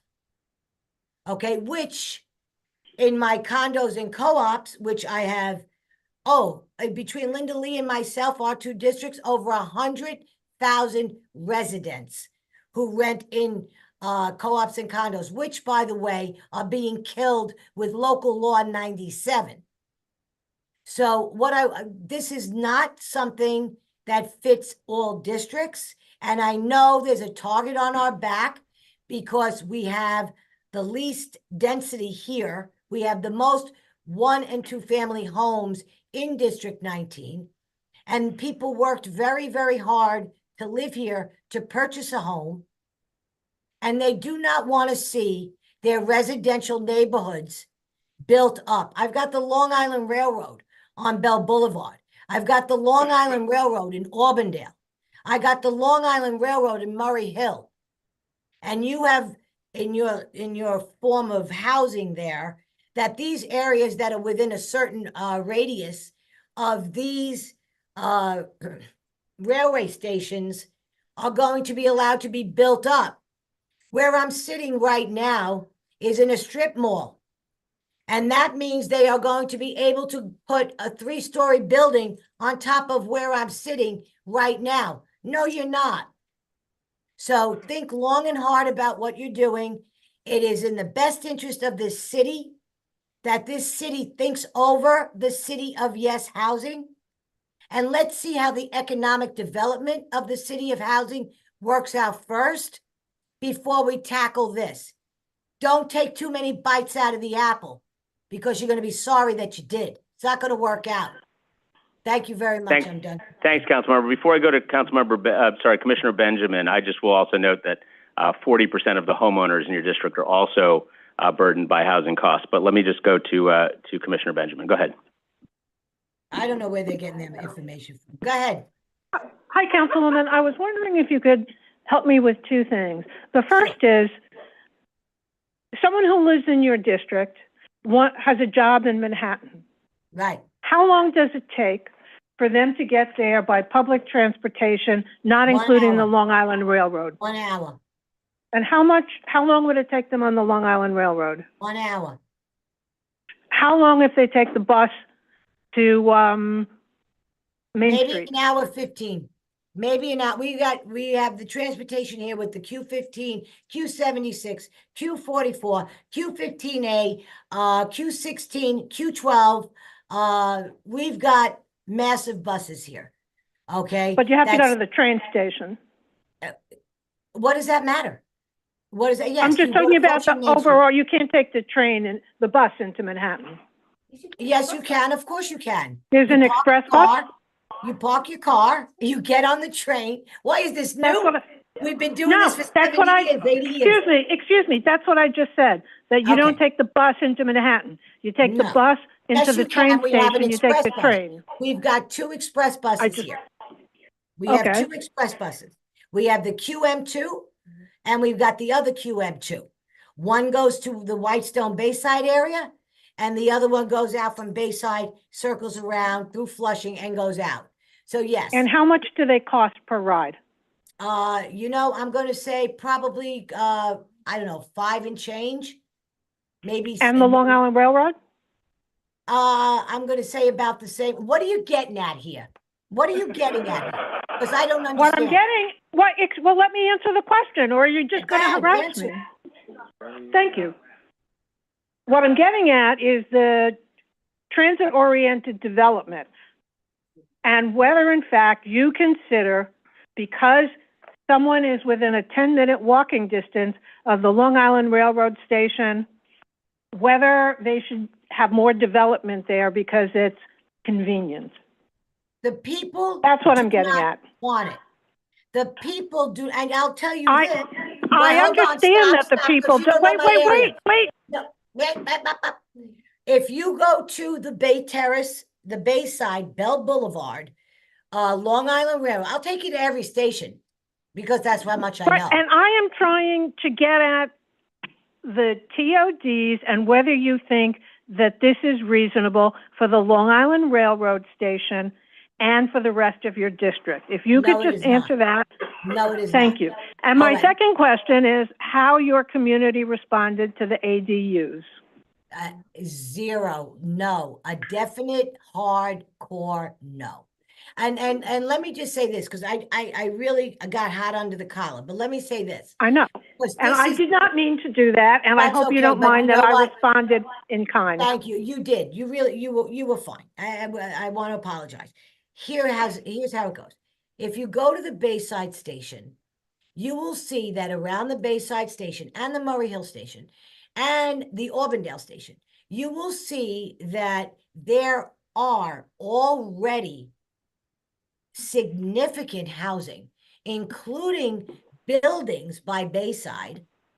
Right there, there's apartment buildings right there, as well as residential housing, as well as co-ops. We've got every type of housing you could possibly think of here, between residential 1 and 2 family, co-ops and condos, and 6-story apartment buildings. That's what's near every single train station, Long Island Railroad station that I just mentioned. As far as bus stops go, they too are situated in very residential neighborhoods, as well as our main boulevards, be it Northern Boulevard, be it Francis Lewis Boulevard. We are housing right there. I did it myself. I walked to my bus. I took the bus to the IRT 7. I took the 7 to the double R at that time. From the double R, I walked upstairs on 59th Street, came up under Bloomingdale's, and I walked to my job. People here have been commuting to the city. We have been known as a suburb to the city forever and ever. And we like it that way. We've worked very hard to keep it that way. And this City of Yes, all I am saying is this: please examine what you plan to do to so many, every 51 districts. Look it over. Create a pilot program if you want. But please do not push this through like a freight train. Let us recoup and figure out how the economic development is going to play out. And once we see the aches and pains and iron out the wrinkles of that, then please, let's do this with logic and sensibility, and let's please figure out the housing of yes. That's my final statement. Okay. Thank you, council member. Thank you, Commissioner. We appreciate your being with us. Thank you so much. Bye now. Great. Thank you. Okay, we will move on. We're going to hear in a moment from Karen Argenti, and I will just note I appreciated the colloquy, Commissioner, between you and a council member. We'll note that it is my understanding that a number of the buildings that are right there around the train stations are actually illegal under current zoning. They either predated 1961 or one of the other component limitations which we've added over time. So this is something that, you know, So they're non-complying, non-compliant, exactly. not illegal. Well, they're right. So they would not be able to be built under existing zoning today. So even though they are well recognized and well embraced even in the neighborhood, they could not be built today, which of course is exactly what this proposal is endeavoring to enable. Okay, so let's move on to Karen Argenti, to be followed by Juan Rivero.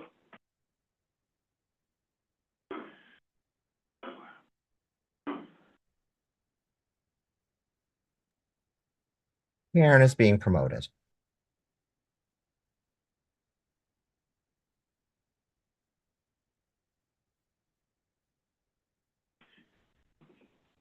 Hi. Hello. Hi, I'm Karen Argenti, and I represent the Bronx Council for Environmental Quality, a 501c3 nonprofit organization formed in 1971 or 53 years ago. Our mission is to establish as an inherent human right a sound, forward-looking environmental policy regarding an aesthetic, unpolluted environment protecting a natural and historic heritage. We are made up of volunteers and have no staff. Between our board of directors and our membership, we represent every part of the Bronx who live here and vote. We will be sending in comments on the DEIS. Along with the Broadway Community Alliance, we are co-founders of the Protect Bronx Neighborhoods from Overdevelopment, and I want to report that a majority of our 12 Bronx community boards, 7 voted no, 4 voted yes with conditions. This is in line with some of the outer boroughs where 12 of the 14 Queens boards voted no, and 3 Staten Island boards voted no, and many of I can't tell what's going on in Kings County, but it looks like it's kind of even, but not really. But there's a lot of no's in the outside boroughs. The DEIS is severely, fatally flawed. We urge you to start over as the proposed action, housing supply and affordability, is wrong. I do not know why you are arguing with council members who have a, quote, low number of affordable units when this proposal is not building any. According to the city's records, in addition to the 30,000 rent control units, which gave you that 1.4%, there are 230 empty decontrolled units. Issues to be included in an EIS, housing EIS, would include the history of the regulations, how we got here, and what are the exact numbers in the survey today, which is not there. There is no supply problem. There's a problem in rentals that are affordable. We are tired of the games of risk played with our friends and neighbors' lives. For instance, over the last 3 decades, the Rent Guidelines Board allowed the removal of 330,000 units and only replaced 184,000, which gave us a net loss of 153,000. The market is being manipulated by private entities beyond our control, and this really has to stop. We need housing, yeah, but we need affordable housing. This cannot be solved by zoning. It needs an action plan. We also need to meet the city's 2030 climate change goals. New York City is more than 72%. Bronx County is 59%, and the SNID in Riverdale is 30% impervious. Research indicates that watersheds that are not only degraded by impervious surface area increases, but it dramatically impacts runoff volume. We can no longer afford the decades of catering to the development community. We need affordability housing now, and we also need clean air and water at the same time. Let's not be frivolous. Thank you. Okay. Thank you, Ms. Argenti. We appreciate the comments. Let me move on to Juan Rivero, followed by Arlene Schlesinger, both by Zoom.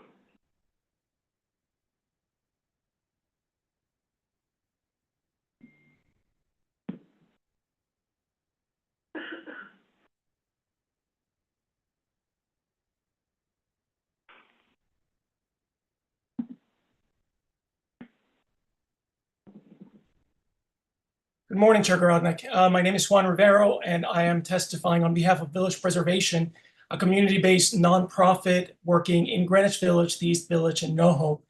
We reject the basic underlying assumption of City of Yes for housing opportunity that increasing the amount of unaffordable housing built in New York City will somehow make our city more affordable, and particularly more affordable to those most in need.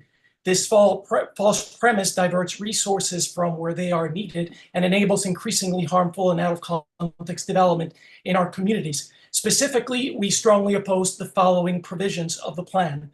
First, increasing the allowable size and height of new market rate development in contextual zoning districts in Manhattan Community Boards 1 through 8.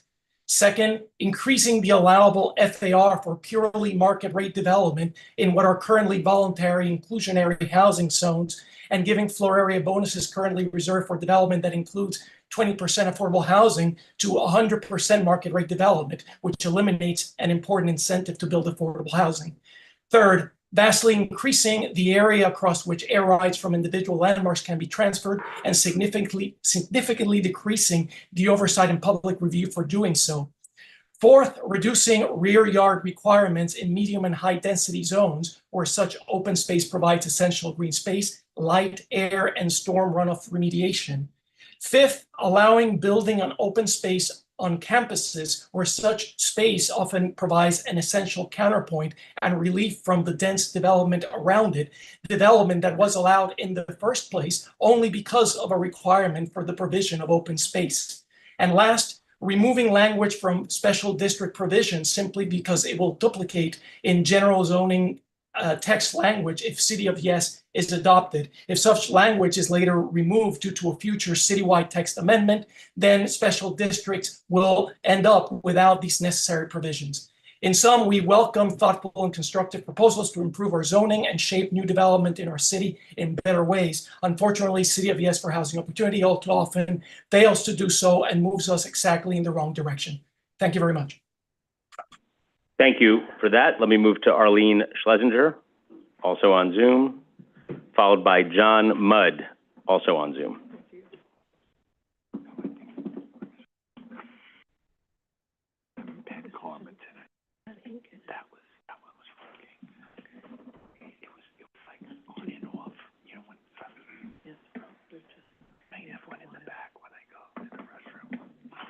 Arlene, you need to activate your microphone. Got it. Thank you. Sorry. My name is Arlene Schlesinger, and I'm here to represent the Hollis Hills Civic Association, which encompasses over 1,400 homes in a small area of Eastern Queens. This represents more than 6,000 people living in a very compact community. Where each family chooses to live is a deeply personal decision. Many of us have worked all our lives to afford to live simply, but still in a single family home. We have the right to maintain this choice. Our community boards have voted against this housing initiative on our behalf. Ignoring their decisions and passing this initiative would be an affront to our rights. The city seems to overlook that small communities are comprised of diverse ethnic backgrounds, where many are multicultural. While living costs are high, many families here have to opt or live with parents or grandparents to manage the expenses. We have the right to preserve our homes, our lifestyles, and the safety of our communities. Our local schools are already overcrowded. This housing initiative would further harm our children's education. Introducing renters into the area would lead to businesses operating out of their homes, exacerbate parking issues, and causing chaos. Who benefits from this? Developers, realtors, and those who are looking to profit at the expense of our residents. When will our elected officials start representing us instead of pursuing their own agendas? This plan would devastate our local commercial areas, leaving storefronts empty as some third world countries look. The initiative would incentivize paying off a mortgage over paying rent and undermining the stability of our commercial sectors. The City of Yes is attempting to transform our suburban areas into high-density, mixed-use zones. We say stop and listen to the people who are saying no to the City of Yes. Thank you. Great, thank you. Commissioner Dweck has a question. Please stand by for a second. Thank you for your testimony. You mentioned living with parents or grandparents. Would you be, are you opposed to the ADU component of the City of Yes proposal? I think the ADU, okay, for the people who I know who have grandchildren or their parents living with them is not really an alternative. Also, people don't realize that the taxes that they would be paying on this money that they're earning, okay, is another financial gain for the city. All right. They use the word supportive housing. Am I going to have a supportive? I would love somebody to go over the definition on your own website of supportive housing. All right. But no, it should not be something that should be considered in certain areas. If somebody wants it, that's up to them. That is totally up to the homeowner. But that is the proposal. It's not mandatory. It's up to the homeowner if they feel an ADU. If a homeowner in Hollis Hills, okay, we're surrounded by co-ops and condos, but if a homeowner in Hollis Hills decided that they wanted an ADU, that is their decision. And you would be fine with that? As of right. As of right. As of right. Thank you. You're welcome. Extremely helpful. Thank you very much. We appreciate your being here, and we will note that we agree with you. Let me go to John Mudd of Midtown South Community Council. We agree that homeowners should be able to add an accessory dwelling unit. I agree with you. Okay. Hi. Thanks for having me. My name's John Mudd. I'm with the Midtown South Community Council, and we been in Midtown ever since 1984. We work with a lot of other coalitions, including the Empire State Coalition, that's been working against the looking for better development here in Penn area. We work with Right to Council, over 80 coalitions. We work with NYCHA and Elliott and Fulton House residents. We work with other housing people and homeless issues. We work on health, housing, and food insecurity. And we choose these because these are the three basic needs for us to breathe and flourish as a civil society. And I appreciate your opening remarks and all those other people who expressed the dire need for housing, because it is a crisis. And it's among many of our other crises. But there's an intense rush to strip away any equity opportunities for the public. And this homelessness and housing issues have been a policy problem. And it's been going on for a long time. We haven't resolved it. There's oversight that's been missing. There's people getting pushed out of their tenement buildings. And this is not going to help us, okay? This is going to strip more away, going to feed more wealth up to the developers and the real estate industry. We know the hold that the real estate industry has on this city. It's really almost unimaginable, and the economy's in trouble, and they're in there scraping the honey jar, the bottom of the honey jar. And the upzoning of Midtown, the City of Yes, the NYCHA, demolition plans, and Vornado and Hochul's Penn Station, they're all connected. The demolition, the rent guidelines increases and the stripping away of the rent, it's just going to continue disparity, and that's what this plan will do. It's not well thought about. It should stop. It should prevent homelessness. There should be a plan to cure the homeless problem and the cost burden society. And from my constituents and from people I know and my nonprofit friends, it's an extreme rush, and we're still parsing it out, and we're trying to find some good parts of this. But when you rush something through, it's not for the benefit of the public, and stacking developer-friendly people on the community boards to help serve this notion is just wrong. So we oppose this. We oppose the more social cuts. We oppose the land giveaways, the siphoning of our tax dollars, and the selling off of public assets, and to further the flow of capital to the top. Great. Thank you very much, Mr. Mudd. We appreciate you taking the time to be with us today. Before I call Dorothy Wyndham and Adam Brodheim both on Zoom, I just want to make one quick comment on the subject of rushing a proposal, because I've heard that a few times today. I will note that we have been talking about this proposal for the better part of 2 years. It is certainly a big and ambitious proposal, but it has gone through the same process as any citywide text amendment proposal has ever gone through, with the addition that we gave community boards more time at the front, and we're giving more time at the back. The Department of City Planning has been to over 175 meetings of the 59 community boards in the last couple of months. And certainly we're prepared to continue our civic engagement throughout this entire process. So the notion that it has been rushed or that any path has been taken differently than what is either required by the charter or is it the best practice of the city is just wrong. So I do want to note that for the record, it is defined by the charter. So let me move on to Dorothy Wyndham on Zoom, followed by Adam Brodheim. And I'll remind people in the audience they shall not be calling out when it is not their turn. And one should not be lying. Let's go. Let's go next. Right? Hi, thank you. Lying. My name is Dorothy Wyndham. I live on the Upper West Side, and I'm a new member of the pro-housing organization Open New York. Like many young people in the city, I am constantly, perpetually worried about the rising cost of housing, and I struggle to see a future for myself in the place that I love. Every year, it's going to get harder. The more time you spend putting roots down somewhere, there's a voice in the back of your head going, how much is it going to be next year?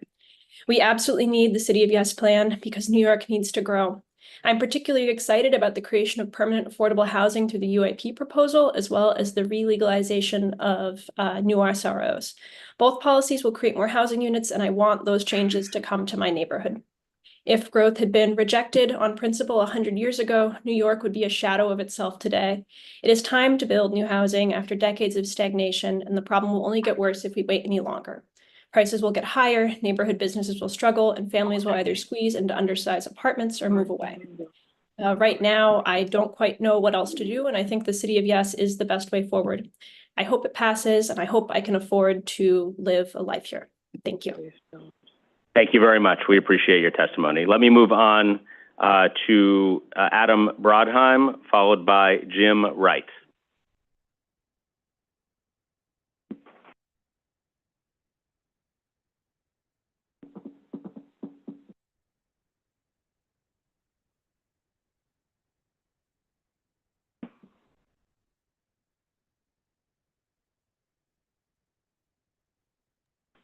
Promoting Adam. Hello.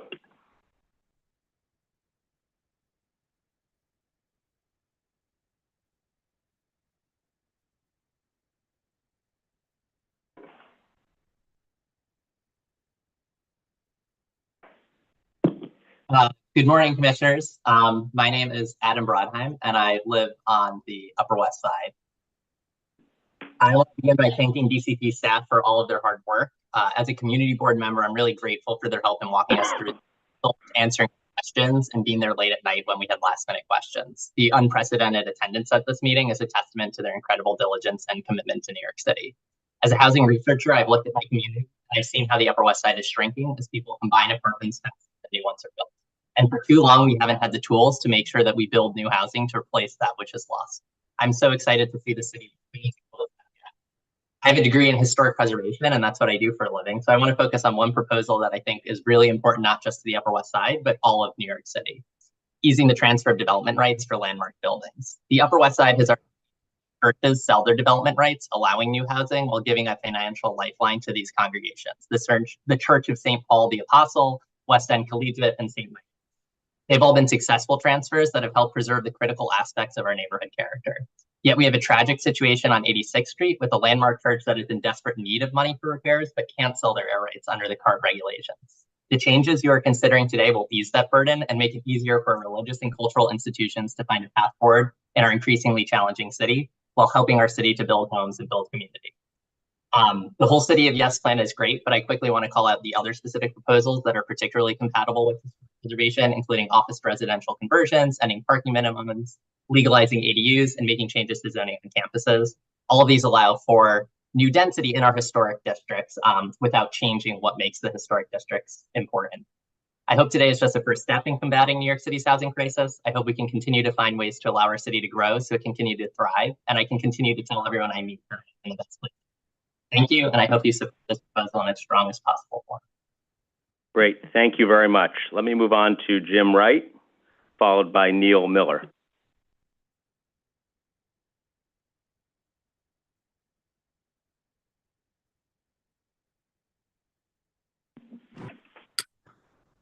Morning, commissioners.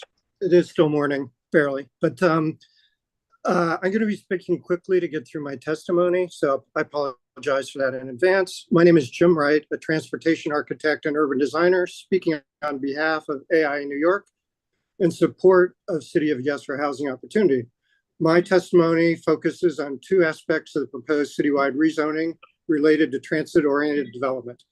The expansion of transit zones citywide, which allows a modest increase in density in areas of low and moderate density in R1 through R5 zone districts near transit stations, and the removal of current zoning requirements that mandate a minimum number of off-street parking spaces in most new buildings. Together, these provisions will remove some barriers to housing costs and production, particularly in neighborhoods outside of Manhattan with good transit access, while maintaining the basic character of those neighborhoods with compatible building types, as has been proposed. The expansion of transit zones citywide to qualifying sites within a half a mile of transit station is a perfect application of transit-oriented development, which links land use with access to public transportation and more job opportunities. By encouraging more housing at transit stations, more people will have access to convenient transit options, and in turn, ridership on public transit networks will increase, which increases reliability of those systems. The overlap of transit zones with town center zones creates further opportunities to increase mixed-use housing options with access to public transit, thus creating more cohesive, sustainable neighborhoods. This is a win-win situation for New Yorkers citywide. You've heard very clear analyses of the cost to developers and residents when parking is provided in new residential construction. Current residential zoning in most low and moderate density districts requires a minimum of one parking space per unit. This can affect how a site is developed for new housing in several ways. First, providing structured parking within an apartment building drives up the associated costs to create the related apartment units in that building. Second, providing parking on an adjoining parking lot or in a separate parking structure is an inefficient use of that property, further driving up the cost of the residential building itself by forcing it to be built on a smaller portion of the property. If built to its full as-of-right FAR capacity, the resultant building will be higher and more expensive to construct. Third, on certain small or irregular sites, residential developers will often choose to build a less than the allowable as-of-right FAR capacity of the site to stay below the unit count threshold when off-street parking would be required. These parking requirements increase the cost to build new housing and suppress the full utilization of existing zoning capacity. To reinforce AI's support for the City of Yes for Housing Opportunity for zoning reform, unlocking the potential for higher density transit-oriented development coupled with the elimination of parking mandates will create the conditions for more affordable and sustainable neighborhoods to accommodate our city's growth in the coming decades. Thank you. Great. Thank you very much for joining us. We appreciate it. Let me move on to Neil Miller. Oh, I'm sorry. Before you go, sorry, Mr. Wright. Mr. Wright, thank you for your Commissioner Reppish. Thank you. Thank you for your testimony, Mr. Wright. Has the AIA, I'm sure they've had the chance to review the 1,300 pages of zoning text. I'm just wondering if the AIA has any recommendations or suggestions to clarify the language any further? There has been engagement between the AIA and city planning, and I might add also the city council. So I believe that information has gone to city planning.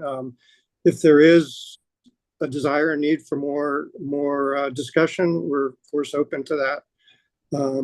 We're very interested in making this a viable and workable set of policies that will help the housing situation for sure. Okay, thank you. Thank you very much, Commissioner. And again, thank you, Mr. Wright, for joining us. Let me move on to Neil Miller and Michael Cass. Mr. Miller on Zoom, Mr. Cass in the room.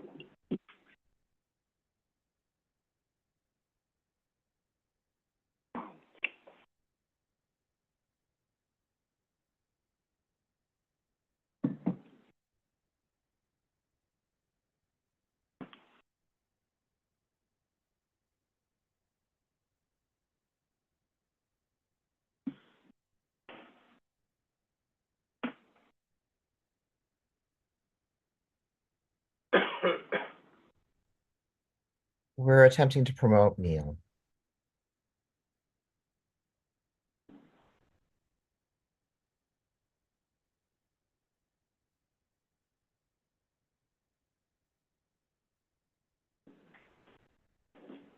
Neil, you should be able to turn your microphone on.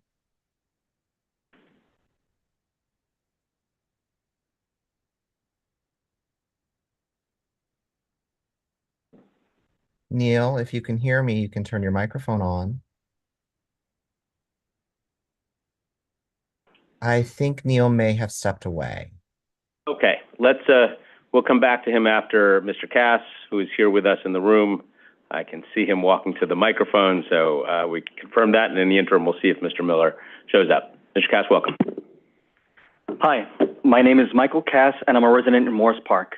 In May, I had the honor of testifying here at the City Planning Commission in favor of the Bronx Metro North Station Area Plan, which would greatly enhance Morris Park, and I want to thank every commissioner who voted in favor of the plan 2 weeks ago.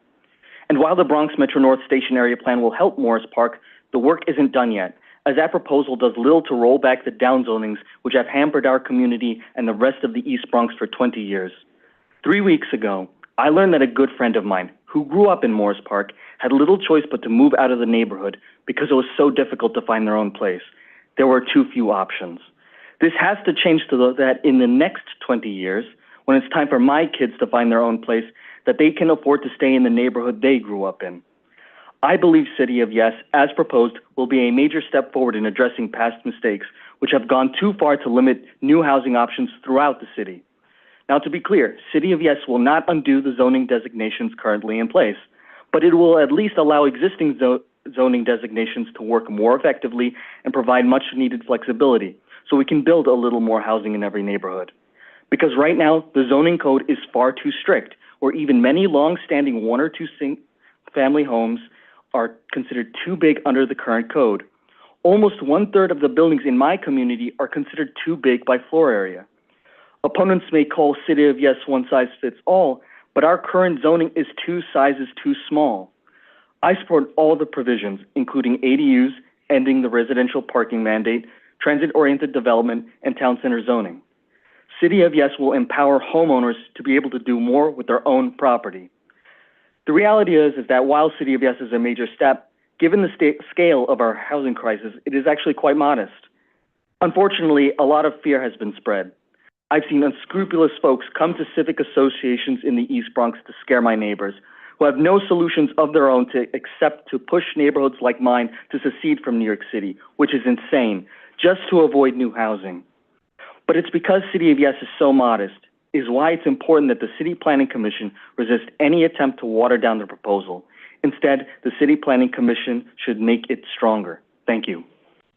Thank you very much. Before you go, Mr. Cass, I have a question for you from Vice Chair Knuckles. Oh, no, you mentioned your community, Northeast Bronx. Where precisely are you from, sir?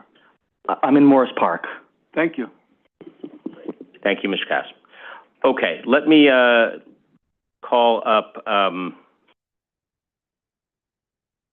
Sarah Bronin. Sarah Bronin there. Then I'm going to move to the next batch of people. Good afternoon, everybody. How are you? Can you hear me? Hi, we can.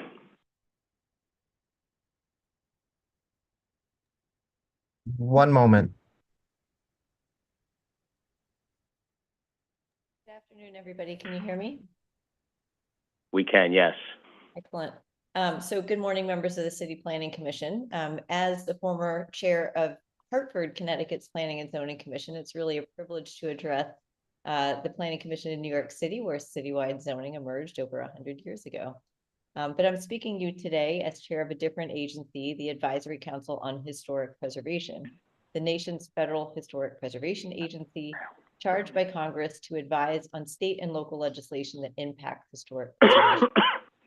Last year, we adopted a policy statement on housing and historic preservation. And in that policy statement, the council, 24-member body, aimed to promote historic preservation in order to boost housing supply, meet sustainability goals, and utilize community assets more effectively. Since adopting this policy statement, the ACHP has hosted several virtual and in-person fora, including one last month in New York City, where the City of Yes for Housing Opportunity came up a few times. Panelists characterized the proposal as a real opportunity for New York City's historic properties to see new or renewed life as housing. So in light of that background, the ACHP has reviewed the proposed changes to the City of New York zoning resolution and finds the following changes to be largely in line with our federal historic preservation policy. First, ACHP policy supports zoning changes to legalize the conversion of non-residential structures for residential uses. As you've seen in the financial district, this can have tremendous impact in ensuring our historic resources continue to serve our community. Second, the legalization of accessory dwelling units can increase density in historic neighborhoods without demolition while providing much needed housing. In an accompanied written testimony that we provided, we've encouraged the Planning Commission to consider design guidelines to further streamline ADU permitting. Third, the elimination of parking minimums is a positive step for the city. We talk about that too in the housing policy statement. Fourth, changes to the rules concerning the transfer of development rights from landmark buildings can actually give these properties a financial lifeline, enabling their rehabilitation and maintenance. And then finally, a change to how historic campuses are treated could help historic buildings similarly use excess land and ensure new density without demolition. So these elements of the City of Yes for Housing Opportunity proposal reflect in advance key principles set out in our housing policy statement. And on behalf of our members, we applaud the planning department's efforts to leverage the city's historic built environment to support housing. Thank you. Great. Well, thank you very much. And we really appreciate your taking the time to be with us and to have analyzed this proposal in depth. So thank you very much. Okay, let's move on. I believe we have Council Member Chris Marte in the Zoom. I'm going to go to him next, to be followed by Maida Brunzema, also on Zoom. And just a quick note for people who are on Zoom, please listen for your name. We're gonna, when we promote you, we'd love to call you right up as soon as we do. We have a long day ahead. Hey, Dan, can you hear me? I can. Hello, Council Member. Hey, good to see you. And good afternoon, everyone. And thank you, commissioners, for allowing me to testify today. And thank you to all the members of the public who have come out to testify today to make their voices heard through a process that can sometimes feel rushed, performative, or undemocratic.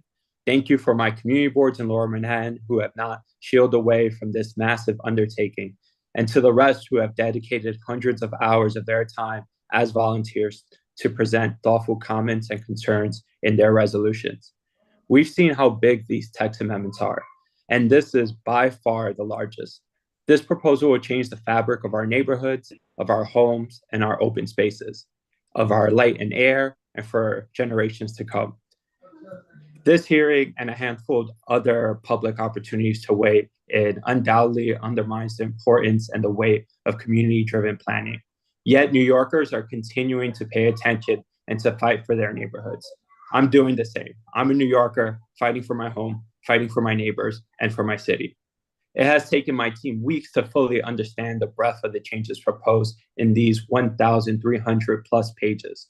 This is partly because many of the exact changes did not make it into the city slides, into the community board presentations, or into the proposal checklist handed out and promised as covered everything. Zoning for economic opportunity was similar, complex, and multifaceted, but the materials were more or less completely in line with the summaries of the changes that were being proposed. This time, we had to dig even deeper to figure out what this plan actually was and how it's actually changing. We all know that ULURP is an inadequate process in many ways, but it's the responsibility of the city to be transparent and forthcoming with its proposal. Many community board members, let alone members of the public, not all versed in the nuance of zoning, still do not fully grasp some aspects of this text amendment. And while I'm grateful for John and the team at DCP for having attended so many community meetings, this lack of understanding is perhaps my deepest concern. Maybe no matter how many hundreds of meetings DCP is presented at, this text amendment will be too big, too technical, too far-reaching for the time and the capacity that we have. Whether this was part of the strategy for passing it or not, it's unacceptable and should serve as a lesson for future administrations and city servants that changes of this magnitude cannot be passed in one plan. 3 applications in little over 1 year. I believe that's irresponsible, disingenuous, and a misappropriation of the ULURP process. As for my recommendation, they follow a simple rubric. Who is it for, and what are we getting in return? When we convert office buildings to residential, they're not going to be affordable. When we lose beautiful public buildings to luxury condos, our communities suffer. When we fill NYCHA with new development, the hundreds of thousands of New Yorkers on NYCHA wait lists just have to keep on waiting. When we build micro apartments, our families will have to look elsewhere. Our yards will shrink, our air and light will be taken away, and our rents will continue to rise. This is not a plan for New Yorkers. This is a plan for people who profit off New York. We cannot wait for affordability to trickle down. We need it now, and we need to mandate it.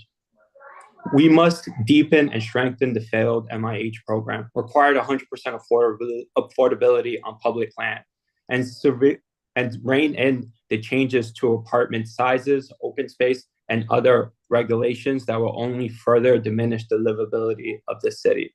My specific modifications are being shared with DCP and the commission, and I look forward to these changes being made. Thank you so much. Thank you very much, Council Member. We appreciate your being here with us and your comments.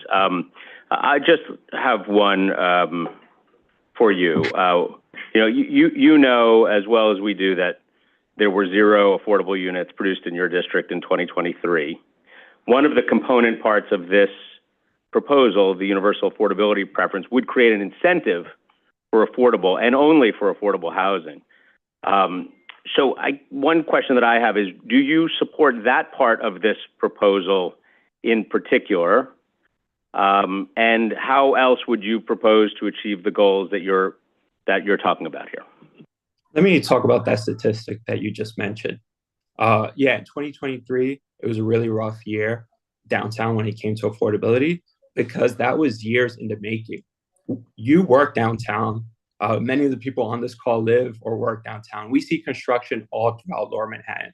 But what we don't see is affordability because it's not mandated. For the past 2 years, my district had the largest amount of new units being created, mostly from commercial to residential uses. But because there wasn't a mandate to push affordable housing into those buildings, there were none. And so the statistic that you mentioned is actually symbolic of what we need to fix. And I think that's why we need to increase and deepen affordability and mandate it to any new development throughout the city. Okay, and thank you. also, furthermore, we know that development takes 2 or 3 years, and many of the decisions that were made for those new developments were in previous administration.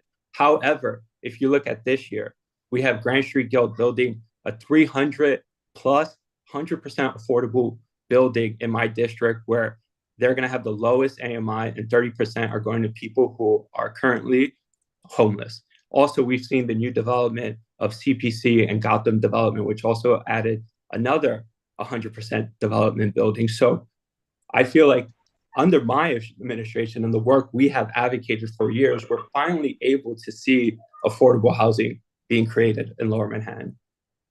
Thank you for that. Well, I wasn't, maybe I missed the point about the universal affordability preference and the incentive for affordable only. Is that a piece of this proposal that you support? Well, I believe if it's voluntary, they won't do it downtown, and they probably won't do it in the rest of the city, right? When you look at VIH, I think it's great that we're doing away with it because it really hasn't worked.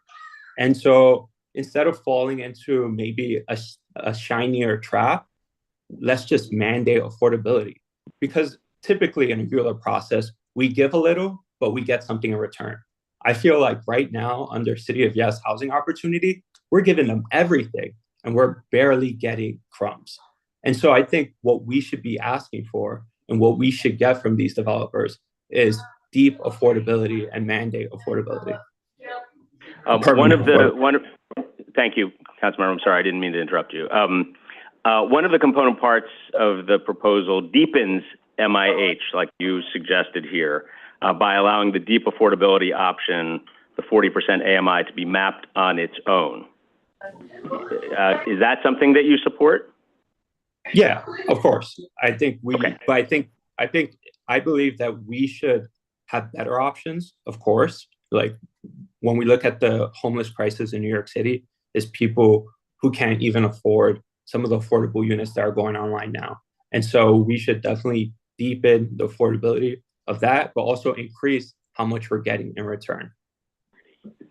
Okay, and then lastly, I just will observe, and this is important for going forward, and obviously would not change any of the prior conversions from office to residential that you noted, but there is now a state authorized tax incentive for the conversion of office to residential, which does include that affordability component that you and I both want to see in office to residential conversion. So I just note that obviously does not contradict your point about what has happened in prior iterations, but I just will note that. And I think that's why we need to mandate it. If we're already giving them a tax incentive to do this, let's just force them to do it. Well, if they take the tax incentive, then they are required to do it, just to be clear. It becomes mandatory if you take the tax incentive. So it's not you get the tax incentive and then maybe you do it, maybe you don't. If you take the tax incentive, it is a mandatory. Yeah. Okay. Thank you, Council Member. We appreciate it. Good to see you. Let me move on to Meta Brunzema on Zoom.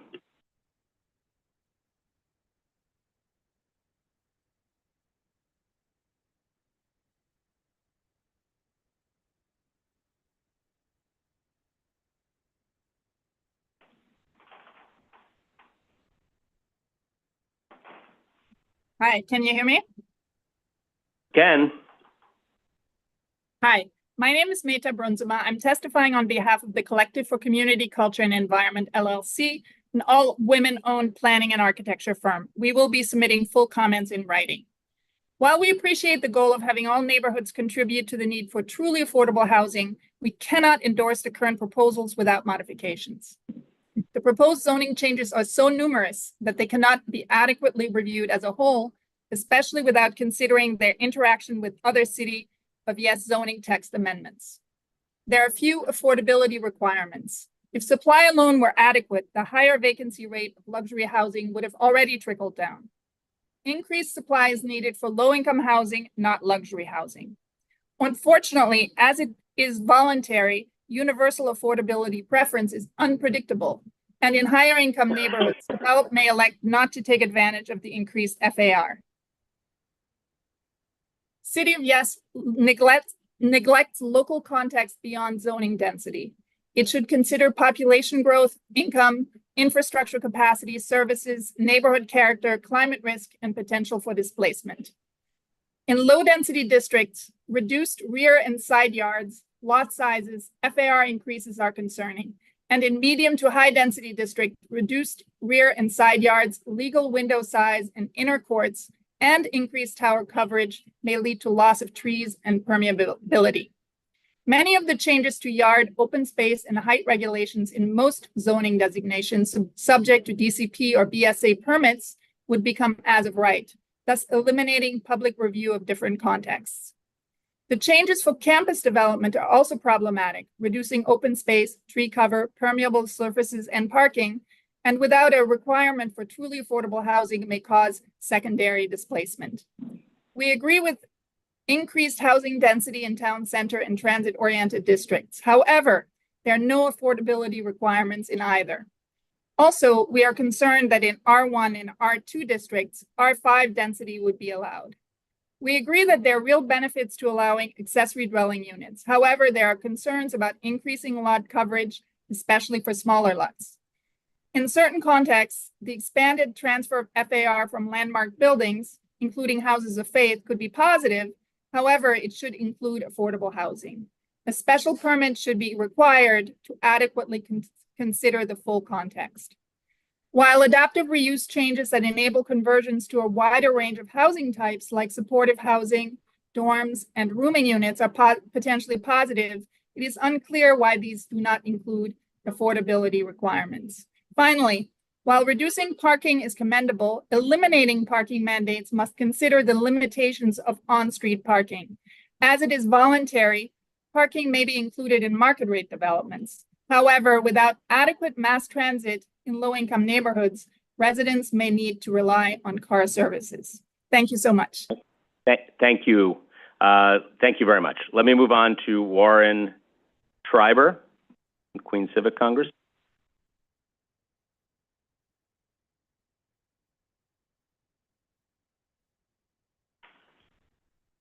On Zoom, Mr. Schreiber.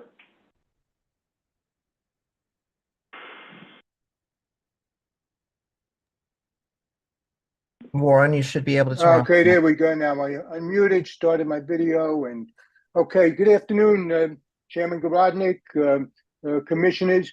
I am Warren Schreiber, president of the Queens Civic Congress, representing 75 civic groups in Queens.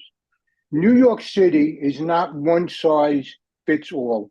Cookie cutter solutions won't work in our great city. Members of the Queens Civic Congress prefer to reside in quiet, tree-lined communities with 1 and 2 family housing. And I just want to add that I find it offensive when people criticize us for choosing that lifestyle. Beginning 2005, our community boards devoted hours to rezonings, protecting communities from irresponsible overdevelopment. City of Yes is a gift to developers that will undo those efforts. And for people who have forgotten, do you remember the McMansions and what was going on in our communities? And that's why we held those hours and hours of hearings. The diverse homeowning population of Queens, and Queens is absolutely diverse, worked harder and longer to achieve the American dream. The City of Yes housing opportunity proposal threatens the American dream and its associated generational wealth. The City of Yes has nothing to do with affordable housing for those on the lowest rungs of the economic ladder. And I just want to add, I have a few seconds, that people have spoken about the parking mandate. Where I live in Northeast Queens, we could be the poster child for a transit desert. I have 3 buses. One bus will take me to Flushing, the other bus will take me to Flushing, and I have a third bus that will also take me to Flushing. that doesn't give me a lot of options. And we are now in a position where the Queens bus network redesign, which is going into effect soon, will result in a reduction of that service. So the Queens Civic Congress opposes the City of Yes in its entirety, and I thank you for giving me the opportunity to testify. Thank you very much. We appreciate it. Thank you for being here. Let me move on to Laura Spalter on Zoom, followed by Christian Mihopoulos. So just ask everybody to be ready on Zoom. And then finally, in this group, Maria Dinocentis. Starting with Laura Spalter. Good afternoon. My name is Laura Spalter. I co-chair the Broadway Community Alliance in North Riverdale and speak on its behalf. By failing to do its due diligence to analyze environmental impacts of City of Yes for housing opportunity, city planning has failed both the city and its citizens. These zoning changes significantly affect every aspect of development in the city, yet is absent a full-scale environmental review because the DEIS lowballs the number of housing units to less than 1 unit per acre over 15 years. This questionable projection is too low to trigger the threshold for, quote, significant adverse impacts, end quote, in critical categories, including land use, air quality, infrastructure, including sewer and water, climate change, and neighborhood character. The proposals ignore the stated purpose and need to address, quote, to address the housing shortage and high cost of housing, end quote. Once zoning is deregulated, luxury and fair market development will proceed exponentially as of right, where currently prohibited. ADUs, town center, transit-oriented development will not result in providing affordable housing. Affordable housing is a mere afterthought in this plan, which offers developers a 20% bonus in FAR if they voluntarily provide a small number of affordable units in R6 through 8. This is similar to similar zoning practice. City of Yes ignores climate change projections and outcomes. The cost to the city will be catastrophic. New York City is already experiencing more severe rain events due to climate change.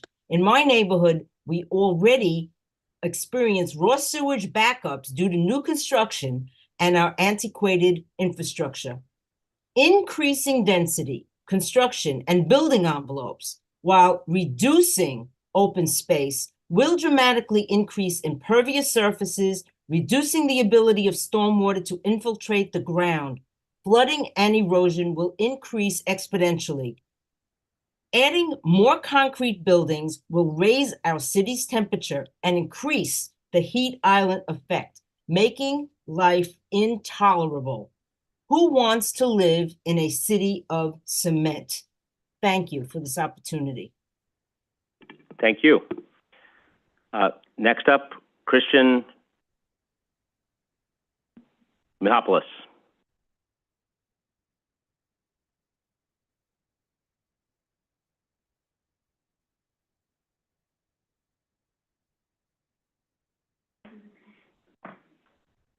Followed by Maria Dinocentis.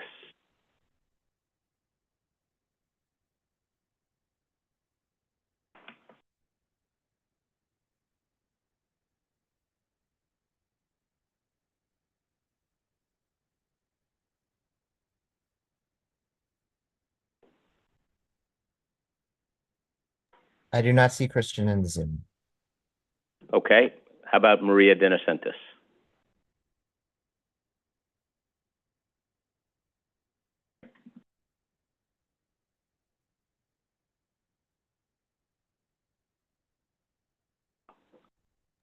I do not see Maria in the Zoom. Okay. All right. Let's move on to Marjorie Velasquez of Tech NYC on Zoom. Welcome.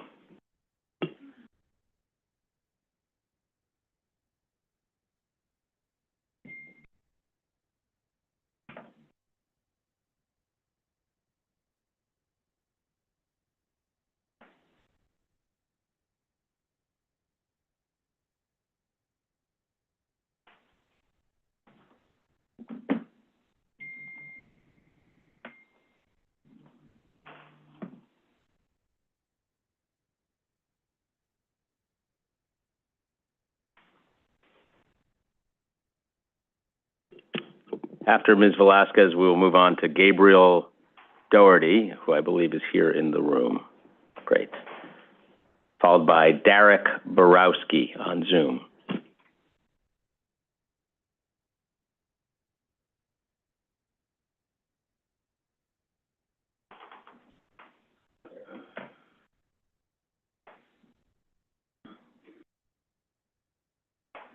I do not see Marjorie in the room. Okay, let's move on to Mr. Doherty, who's here with us at 120 Broadway. Welcome.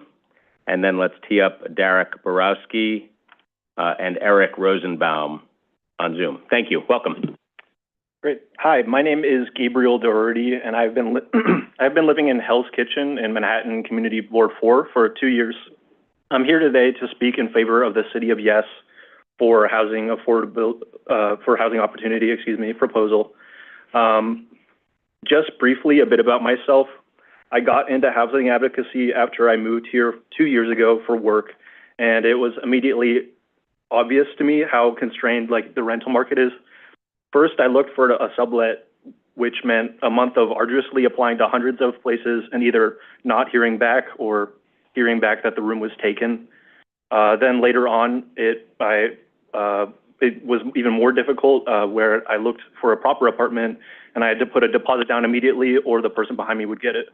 2 years later, the rental market is worse with vacancy rates at a historic low of 1.4%. And I am moving to Brooklyn partially due to these costs.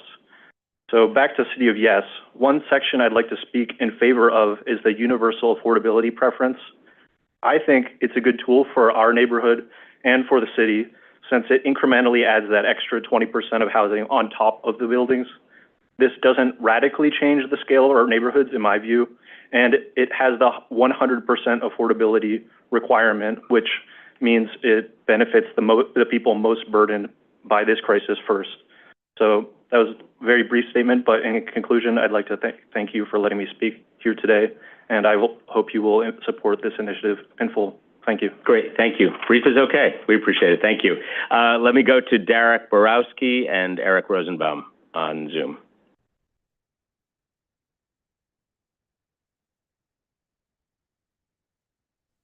Hello. Hello. Good afternoon, commissioners. I hope everyone can hear me. And thank you for the opportunity to speak. My name is Derek Borowski. I'm an architect and a member of the AIA Housing Committee, where I've studied elements of this plan and its various impacts on our neighborhoods. I also teach a design studio, research, write, and speak on the future of cities, more specifically housing, to which the future of cities is most indelibly tied. What both my practice and academic work have reinforced time and again is that our codes and regulations establish what is possible, and as a result, in collaboration with funding, shape what we get. The current zoning code, largely the same since 1961, has, to its credit, ushered us through a number of crises over the last 63 years. But in shaping our built environment, it's also helped shape the current housing crisis. And the possible fixes for this crisis are limited by the possibilities written into this code. If we want to create a city where people of all incomes can afford to live, we must change the codes. In this draft, I see proposals that enable many of the possibilities my colleagues, students, and I see as tools to help us get us out of this current crisis, including bonuses for affordability, housing over retail in town centers, legalizing shared living, small apartments, ADUs, and eliminating parking requirements. And that's why I'm here in support of the City of Yes for housing opportunity. I moved to New York 20 years ago for the same reason many young people do. I was drawn to the vitality of this place, its energy, its legacy as a center of culture. The city has seen its ups and downs, but always it has been the people who historically can least afford to live here, young people, artists, creative immigrants, who have kept this city vital, and those who have nothing to lose, those who have the courage to leave home and reinvent themselves here, reinvent culture, and in the process, reinvent New York City. In my time here, I've watched housing costs skyrocket, forcing friends and fellow creatives to leave, leaving others hanging by a thread to an apartment they and their family have long outgrown. I have talked to young graduates who struggle to find an apartment they can afford on a starting salary in architecture and design, and mid-career architects who try to start a family, but must consider leaving because even with 10 or 15 years experience, they find it hard to find a home they can afford. Last month, I went to my community board meeting where they voted against this plan, citing quite a bit of false information, sadly. I've also done a lot of listening generally to people's concerns, and I don't think on a whole New Yorkers are opposed to housing. Understandably, we are worried about the impacts of higher density on our already tenuous hold on our quality of life. New Yorkers are stretched thin. I get it. It takes a lot to live here. I acknowledge that we can and must tackle those challenges as well. But right now, we have an opportunity to make creating housing a priority, and that means changing what's possible. This plan attempts to do that, and yes, it will require us to step up and face those other challenges as well, but this moment requires the courage to take that first step, and that's why I urge you to vote yes for City of Yes. Thank you. Great. Thank you very much for that. We appreciate it. Let me move on to Eric Rosenbaum, followed by Austin Celestin, I believe is here with us in the room, and then Carlo Casa on Zoom. Those are the next three. Hi there, can you hear me? I can. Great. Thanks for letting me speak today in favor of the City of Yes. I'm Eric Rosenbaum. I'm the president and CEO of Project Renewal. We're one of New York City's largest homeless service providers. We know that stable housing is literally the foundation on which people build resilient families and communities. Many of our clients who are unhoused are also struggling with mental illness, substance use disorders, and histories of criminal justice involvement. These conditions are themselves often rooted in patterns of unstable housing that stretch back to childhood. And I'll note that yesterday there were 32,968 kids living in a New York City shelter. So without equitable access to affordable and supportive housing, our city will continue to face rising mental health concerns, overdose crises, and public safety issues. Our extreme shortage of affordable housing has its origins at least as far back as the aftermath of World War II. The GI Bill created a generation of homeowners, but also systematically excluded Black soldiers and their families.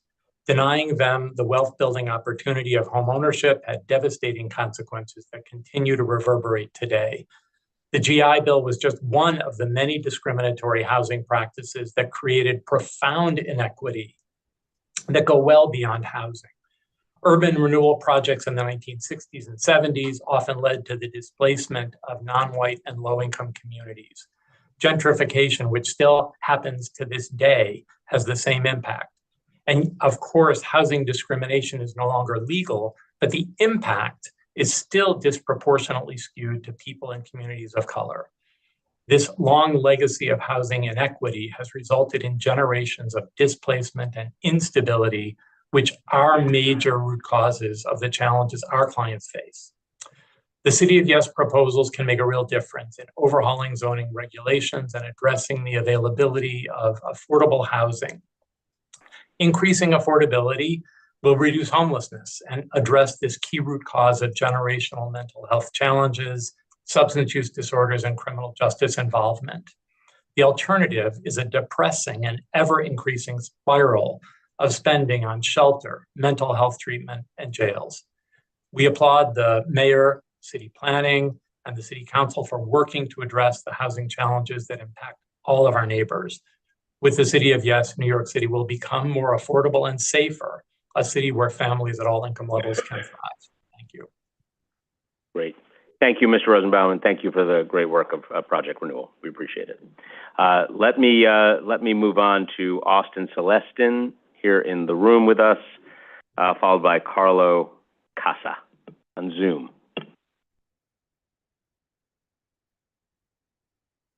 Do you hear me? Yes. Again, I should know better than to start by saying good morning, good afternoon. My name is Austin Celestin. I am an urban planning graduate student at NYU Wagner. I was born and raised in the city, and I would love to raise a family in this city, something that makes my bank account wince every time I say it. I'm privileged to have grown up in the city, have a loving family to fall back upon that spent almost 50 years in Mitchell-Lama housing. But that's a privilege not many have. I also know that soon I want to move out, and as it stands right now, I simply cannot afford to do so. Neither will my older sisters because there's not enough housing. I don't think I need to go through all the stats, our record low vacancies, record low pace of construction, record high rents, breaking new records of homelessness. Everyone in this room knows that. This is the result of 6 decades of abiding by a zoning plan that cut our allowable built capacity by 80% and has allowed neighborhoods like mine of the Upper West Side to lose housing. It's hurting our families, it's hurting our economy, it's hurting the climate, the city, and even the state. If I were to go through anecdotes of friends and family members who have struggled as a result of our housing crisis and zoning policies, I'd probably end up taking up the rest of the public comment period. The beauty of this proposal is that it actually isn't one size fits all and actually caters to the different needs and capacities that each neighborhood has. Transit-oriented development for those out-of-borough communities near subways, commercial conversions for Midtown Manhattan, ADUs for low-density residential areas, campus infill for mid-century developments, the underappreciated aspect of lifting parking mandates, which makes housing more expensive, and my personal favorite, the new high-density districts that abide by the new lifting of the FAR cap from earlier in April. And I know a couple of sites that would be very good for that new zoning. But I would like to finish off by quoting Borough President Antonio Reynoso's comments. If you're going to do anything, do more. All things considered, this is a generally modest proposal. It covers about 20% of our housing need. It is the most ambitious plan since the 1960s, yes, but there's far more to do. And I would urge the City Planning Commission to vote yes on the City of Yes. Thank you. Great. Thank you very much. Appreciate it. Okay, Carlo Casa on Zoom.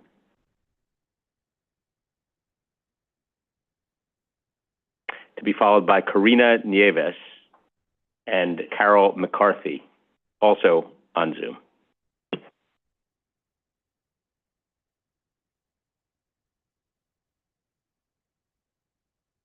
All right, am I set? You are. Great, thanks. Chair Gorodnick and members of the City Planning Commission, my name is Carlo Casa, the Director of Policy and Research at the New York Building Congress. Thank you for the opportunity to speak today. The Building Congress represents over 500 constituent organizations and over 250,000 skilled tradespeople and professionals dedicated to the growth and prosperity of our city.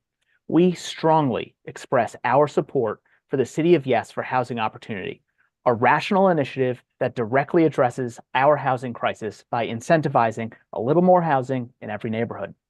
The City of Yes is reasonable, flexible, and long overdue.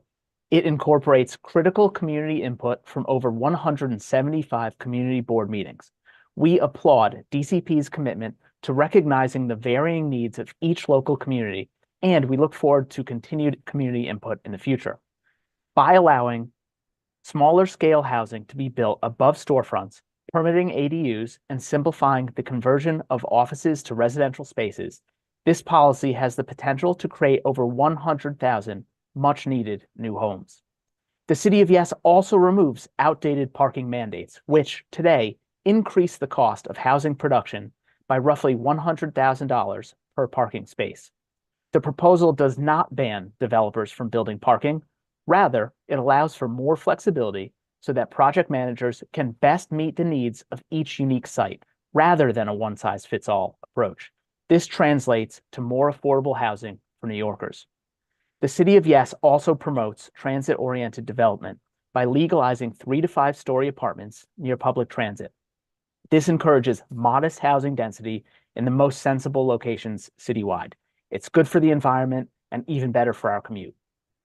I urge you to support this bold step to a future where every New Yorker has access to affordable, quality housing.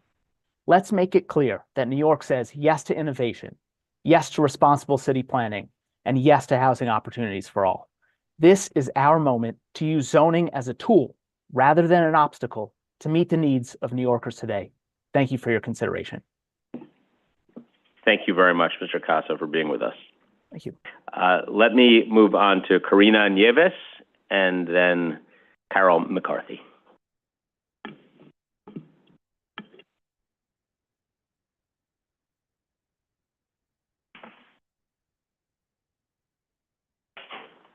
Hello. Is that you, Ms. Nieves? Yes, I am here. Great. Welcome. Thank you. Hello, everyone. Thank you for allowing me to speak and for the work that you've been doing. So my name is Karina Nieves. I'm a resident of Richmond Hill in Queens, a low-density community that is targeted for transit-oriented development because we have the J train and the A train to our south. I think one thing that is very concerning for those of us who live in these low density communities is that the framing from city planning and all these other advocacy groups for housing development is saying that our communities are the problem, that we have not developed any housing. People have moved into these communities for a reason, for light, air, and space, and for tranquility, to get away from the hustle and bustle of Manhattan or other areas that have a lot of apartment buildings. This proposal, the proposal of an ADUs and transit-oriented development is one way to force property owners in these areas of the city to be harassed by developers to sell our properties to build, baby, build, or build back better, for use of political jargon.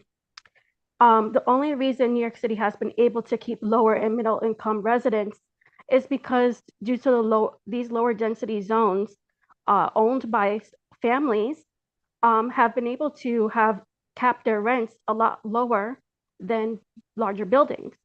But now with the ever increasing cost of higher taxes, the insurance, utilities, of course, the costs have gone up, so rent has gone up. Community Board 9 has preserved lower density zoning back in 2009 after they did a very diligent rezoning process. At that time, 1 to 2 family zones were being targeted and demolished to be rebuilt into 3 to 4 family zones. So they were forced to address this issue. The zone along Jamaica Avenue and Atlantic Avenue were upzoned for 7 stories, and not much development has come out of that. Only one large senior housing development has been completed back in about on 130th Street in Jamaica Avenue, and one medium-sized affordable housing unit was built around 126th Street in Jamaica Avenue. There's even a property sitting in Woodhaven on Jamaica Avenue that the Department of Buildings has basically left vacant for close to a decade because it needs a variance to actually even have anyone to live there. On Atlantic Avenue, only a few properties have been built with this rezoning.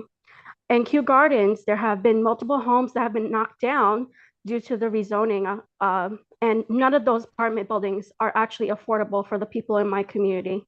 So I'm against the City of Yes, and our communities are against the City of Yes. Thank you. Okay, thank you very much. Let's move on to Carol McCarthy, followed by Henry Euler and Marion Rothstein, all on Zoom. Carol McCarthy, Henry Euler, Marion Rothstein.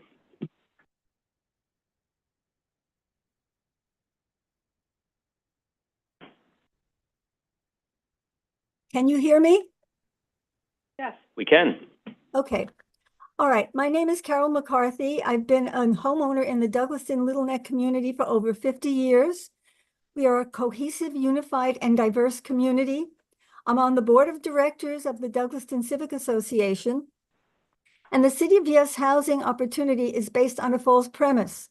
The outcome, if passed, will be the opposite of what has been surreptitiously presented by the City Planning Commission. The end result will provide no affordable housing. The special interest and developers will be the only ones to benefit from this poorly conceived plan. There will be no infrastructure to support this, no additional parking or transportation. There'll be a negative impact on healthcare, education, sanitation, and public safety. It will destroy the nature of our community and the very reason for our being here. It will put an untenable burden on the taxpayers and a negative impact on the quality of life for our residents.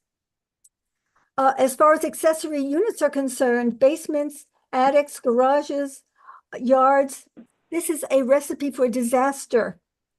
Floods, fires, and civilian casualties. If passed, we will face and be forced to consider the very real possibility, and no one has mentioned this yet, of secession from the City of New York. This can be done and it will be done if necessary. We have the means to do it. If the voice of the people is not heard and acknowledged, the vast majority of the civics have voted no. The people who provide a major part of the tax base say no to the Planning Commission, to the City Council, to you, Mayor Adams, to you, Adrian Adams. We pay your salaries. You are working for us. Without our taxes, you will all be unemployed in the near future. We're not going to stand by and allow you to destroy our community, the community we have resided in and worked for all of our lives. Thank you.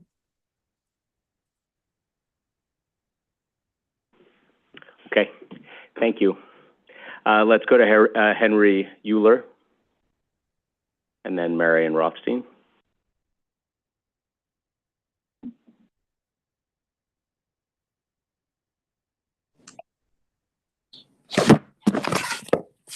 Hello. Hello. Is that you, Mr. Euler? Yes, sir. Great. Okay, floor is yours. Thank you. My name is Henry Euler. I'm the president of the Auburndale Improvement Association. We're the oldest and probably the largest civic association in Queens County. We overlap with many other civics, and we all work together and stick together. We are against the City of Yes housing opportunity portion. We don't feel that it's really been completely vetted with all the issues and impacts upon our local communities. And I think there's still more work to do before you move forward on this. We don't approve of transit-oriented development. We feel that around a station, perhaps that would be okay to have a little bit more development there. But as you move outward from the center, I had heard it's going to be a half a mile in all directions. Well, you're going to start going into neighborhoods that have low density zoning, single family zoning, and that's not fair to those people. That's not fair to them. They've invested their fortunes, their money into their homes, and that's not fair. As far as the ADUs are concerned, what's wrong with people expanding their homes? I don't think a basement or a cellar is a good place for people to live, based on the flooding and the fires that have occurred in recent years. And garages as well. Garages is not a place for people to live. It seems like you're trying to stuff people into the smallest areas possible. Why not just expand the home? I know when we did the rezonings, we were able to take that into account. A lot of the homes had room to expand. So that would make more sense for a family that wants to provide shelter for older adults or grandchildren. I handed in my written testimony earlier, and there was a lot of points that I made in there that you'll read, I guess, when you get to it. I agree with what people said that one size does, the proposal has a one-size-fits-all mentality to it. This is a deregulatory proposal in single-family and low-density zoned areas. This is going to be especially destructive to our communities. And exactly what is a little more housing? That I don't understand. It's not clearly defined, nor are the potential impacts on infrastructure and school enrollments in our communities addressed in these proposals. So you'll see it all in my written statement. Thanks for letting me testify. Thank you, Mr. Euler. We appreciate your being here with us. Just for your benefit, there are component parts of this proposal which do allow for modest expansion of existing homes. So I encourage you to take a look at that part too. So thank you. Okay, let's go up to Marion Rothstein, followed by George I'm sorry? Marion is not in the room. Okay, next up, George Calderaro.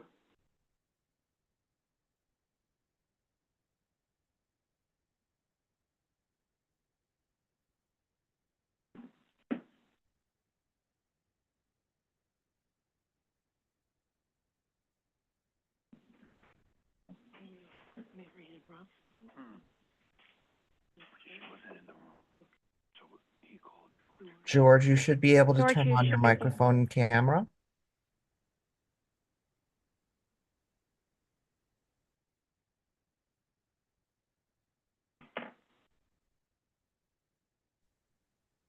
Can you hear me? Yes. Yes, we can. Yes. Good morning, Commissioners. I'm George Calderaro, a board member of several New York City civic organizations. The City of Yes is part of the current multi-pronged offensive to deregulate development in New York City, often using the disingenuous, empty promise of affordable housing. These coordinated efforts include City of Yes, Open New York and its infiltration of community boards, and Abundant New York, a PAC created to fund pro-development elected officials, as well as other overt and covert tactics to, quote, streamline development and regulation. What these pro-development, pro-developer proposals including City of Yes for Housing Opportunity, have in common is that they do not prioritize or require affordable housing, but rather argue that we need more units, period, including market rate and luxury units, despite the fact that there are many empty market rate and luxury units, not to mention the thousands of units that landlords are sitting on because current rates are too affordable due to rent regulations. I urge all elected officials, agencies, and community boards to recognize this gambit for what it is, an obvious developer-driven plot to deregulate the city for private real estate development. While City of Yes for Housing Opportunity does not require or even incentivize affordable housing, it does eliminate important regulations, including special zoning districts, landmarks commission, and ULURP reviews, and open space requirements, among others. I must emphasize that preservation generally and the city's historic districts specifically preserve thousands of businesses and affordable housing units. If New York City agencies and elected officials are serious about creating and preserving affordable housing, they should stop the demolition of vast, viable, often historically significant buildings that are allowed to be demolished to become vast vacant lots for decades. These include the Hotel Pennsylvania, whose 2,000 rooms with bathrooms could have been housing for many groups, yet Vornado Realty was allowed to demolish it with impunity. Midtown Manhattan is littered with similar vast vacant lots. In the same area, just this week, local, state, and federal officials celebrated the Gateway Tunnel project, which, while not without merit, needlessly threatens many affordable units, small businesses, and important historic buildings. Finally, I must ask that my and others' criticisms of parts of City of Yes not be branded and dismissed simply as NIMBY. Our concerns for our communities and how they look and function are considered and sincere, and they should be yours too. NIMBY is an insult developed, promulgated, and abused by the real estate and business community, abetted by the media and politicians. Thank you. Great, thanks. Let me pull up next Marjorie Velasquez on Zoom, followed by Daniel Cohen and Jared Rausch, all on Zoom.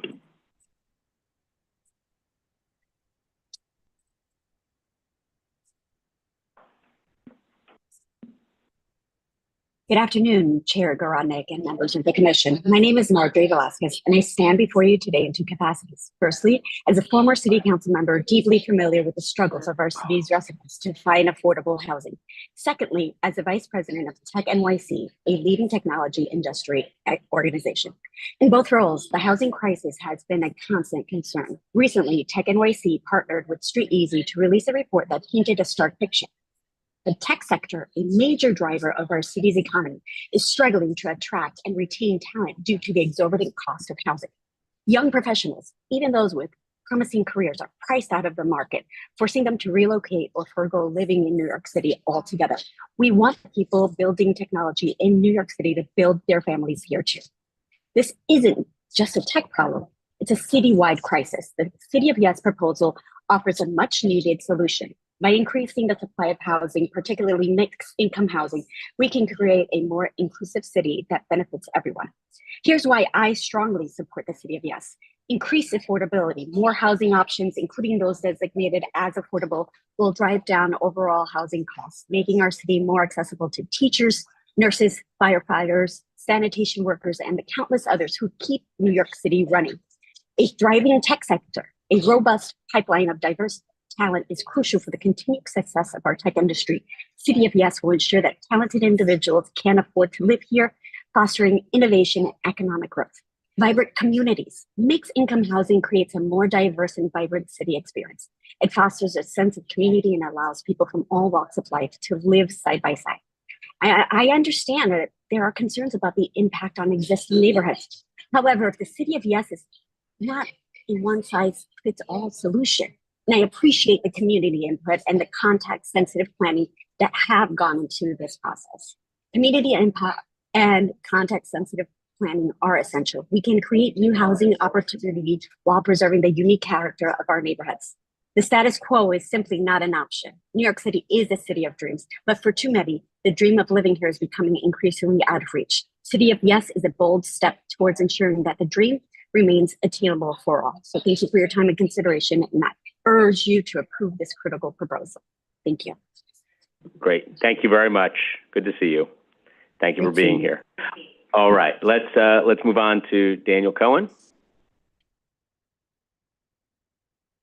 And next, I understand Jared Roush is not in the Zoom, so we'll move on next to Sabrina Lipman.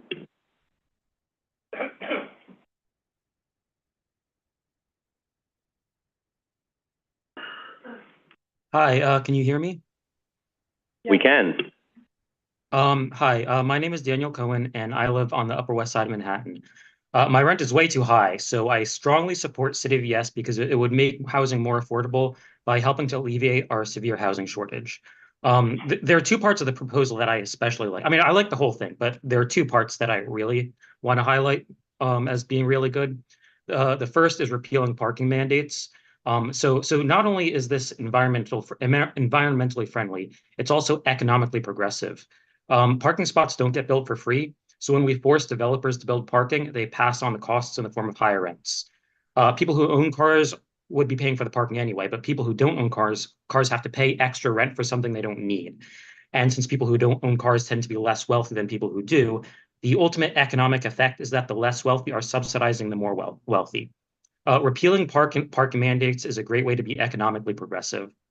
The second part that I really like is legalizing SROs. And the reason I wanted to highlight this is because I myself have lived in an SRO in the past when I couldn't afford a full apartment to myself because the SRO was more affordable.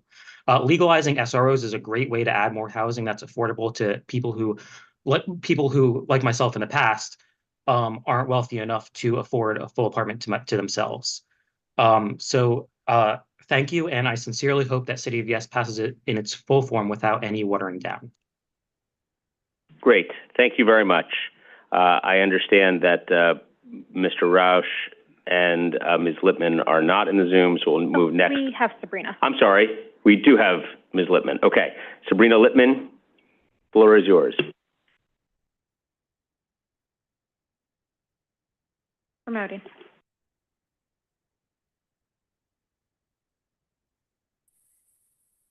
Good afternoon. Very, very happy to be here. My name is Sabrina Lipman. I am the new CEO of Habitat for Humanity, New York City and Westchester County. And I want to start by thanking the entire City Planning Commission for the opportunity to testify, and to the Adams administration for proposing the City of Yes. I am here to express our incredibly strong support for this proposal and to urge you to vote in favor of these critical zoning reforms that will allow for the creation of more housing across all of our communities. Habitat NYC in Westchester knows the power and importance of affordable housing and home ownership, as we've spent the past 40 years building and preserving more than 2,600 homes for low to moderate income families in all 5 boroughs. Affordable homeownership is a critical part of the housing continuum. In order to build an equitable city, it is imperative to invest in solutions that build family and community equity. And with the capital resources and innovative spirit our affordable and market rate housing sector brings to the table, New York City should be the envy of the nation in how to equitably house our neighbors. But regrettably, we continue to lag behind, with a homeownership rate at a paltry 30%, less than half the national average. It is our existing housing policies are insufficient to meet the ever-increasing demand.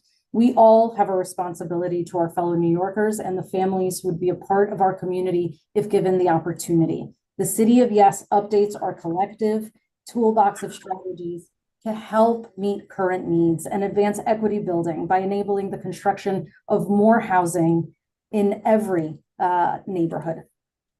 We at Habitat particularly want to emphasize strategies that will support homeowners and enable more homeownership opportunities to be created, including permitting accessory dwelling units and district fixes. This will provide more space for multi-generational families, implementing a universal affordability preference to allow buildings to add at least 20% more housing if the additional homes are permanently affordable, and enable and support the missing middle housing, conducive to condo and cooperative development through town center zoning and transit-oriented development. Time and again, our leaders speak of building a more equitable and affordable New York. This is it. This is a big step in laying that foundation for this more equitable city. Thank you again so much for the opportunity to testify today. We look forward to continuing our partnership with the city in serving low-income families in need of affordable homeownership. Great. Thank you very much, Ms. Lippman. We appreciate your joining us today. Okay, let's go next to Michelle Cooper-Smith.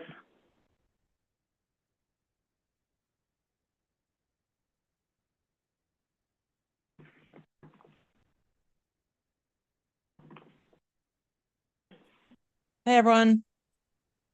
Hello. Hi. Good afternoon, commissioners. Thank you for being here and listening to our testimony. My name is Michelle Cooper-Smith, and I'm here to ask you to vote in favor of the entirety of the City of Yes housing proposal. I'm a Council District 1 resident, so although Chairman Garodnick already stole my line about the lack of subsidized units produced in my district in 2023, I can provide you some context for Councilmember Marte's false claims that he had anything to do with the Gotham Senior Citizens Affordable Development or the Grand Street Guild Section 8 development. Both developments were approved years before Marte was elected in 2021. I myself voted to approve the Gotham ULURP in 2019 as a CB3 member. Councilmember Marte has also been a steadfast opponent to the Habitat for Humanity 100% subsidized development Haven Green and 250 Water Street, which is a 25% subsidized development. So I find his claims that he wants affordable housing and this is just not the right proposal disingenuous. Anyway, I digress. My great-grandparents immigrated to New York from Eastern Europe and Puerto Rico. They lived on the Lower East Side, where I live now, on the Upper West Side and in Brownsville. My dad grew up in a one-bedroom apartment with his grandparents and mom in Queens, where my grandmother still lives 70 years later, and my mom shared a room with her younger brother in East Flatbush. But when it came time for them to start a family, they took their talents to New Jersey, a decision that I've been mad at them for since I became a sentient human. But why did they give up on their hometown?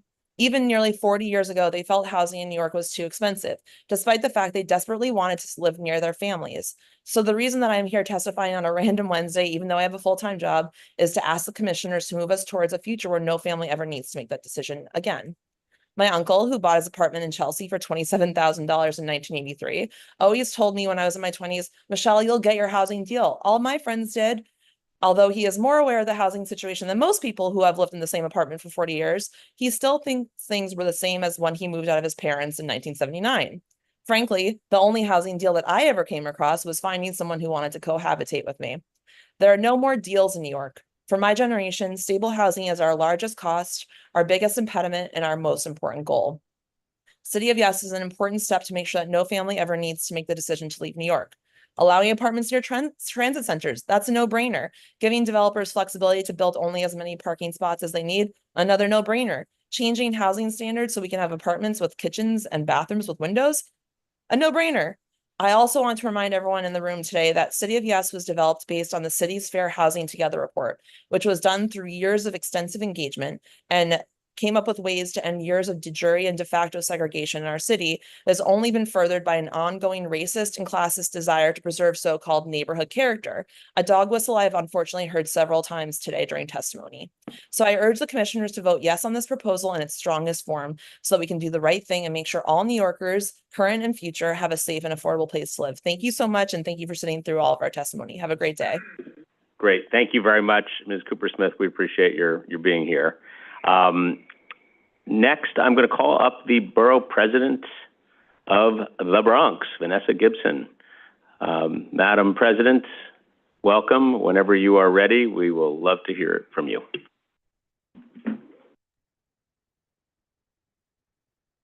Hi. Hello. Yes, I'm here. Can you hear me? We can, and we can see you too.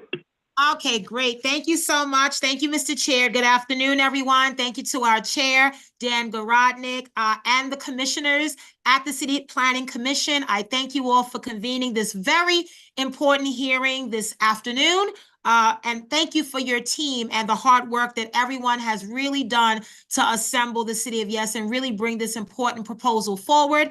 I know you've heard a lot of testimony from my colleagues in government and advocates and New Yorkers and non-for-profits. So I just wanted to offer you my thoughts as president of the great borough of the Bronx as it relates to the City of Yes for housing opportunities.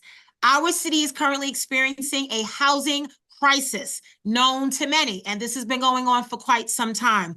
Too many of our residents are not able to afford their current rents and are at risk of evictions and displacements. Simply put, the rent is too high, and many families in the Bronx are rent burdened, spending more than 30% of their income towards rent.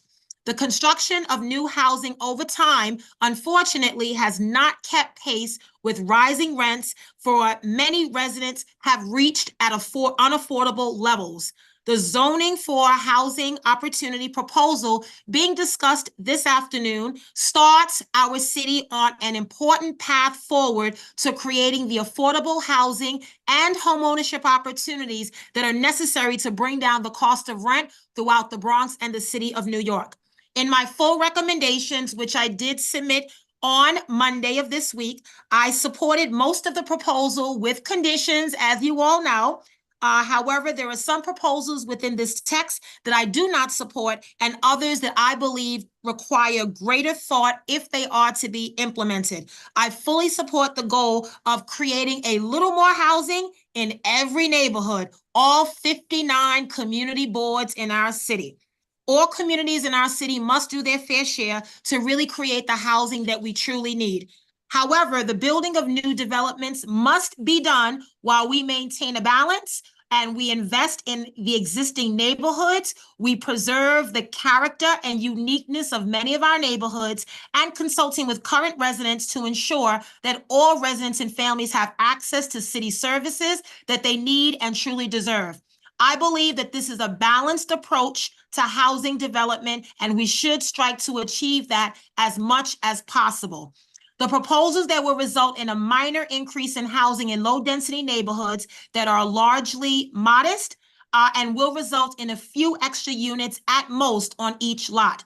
The town center zoning, transit-oriented development, and district fixes, those proposals will add slightly more density while limiting any maximum height increases to moderate density areas. By focusing on areas within a half mile of transit, we can ensure that everyone can truly get around the Bronx and the city without adding more cars to our already congested streets.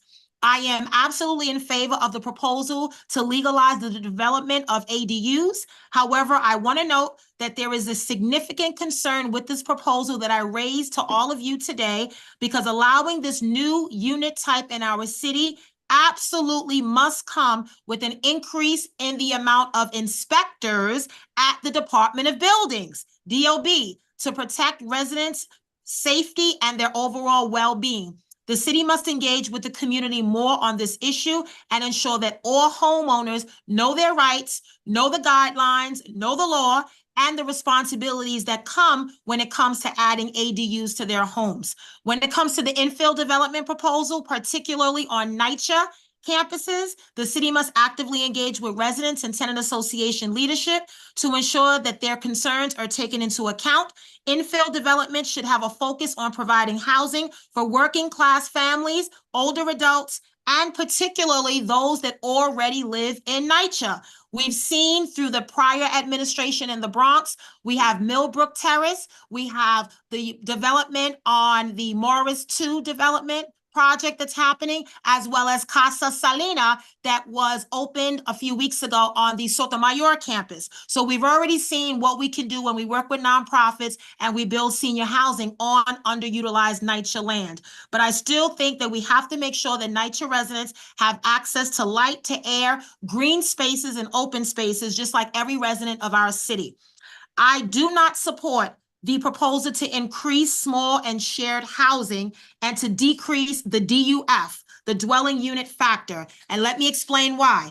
The Bronx is already seeing an influx of smaller and smaller and smaller units in many of these new development projects. And throughout my tenure as borough president, you all know I've consistently advocated for building more units that have 2 and 3 bedroom apartments. We need larger units that work for families, not just single adults. We have some projects that are still 421A, that are 70-30, where we're catering to the young independent entrepreneurs, the small business owners, the young professionals, the college grads who are here for school and work. And that's great. But I don't want to be saturated with housing that is not conducive to Bronx residents and families today.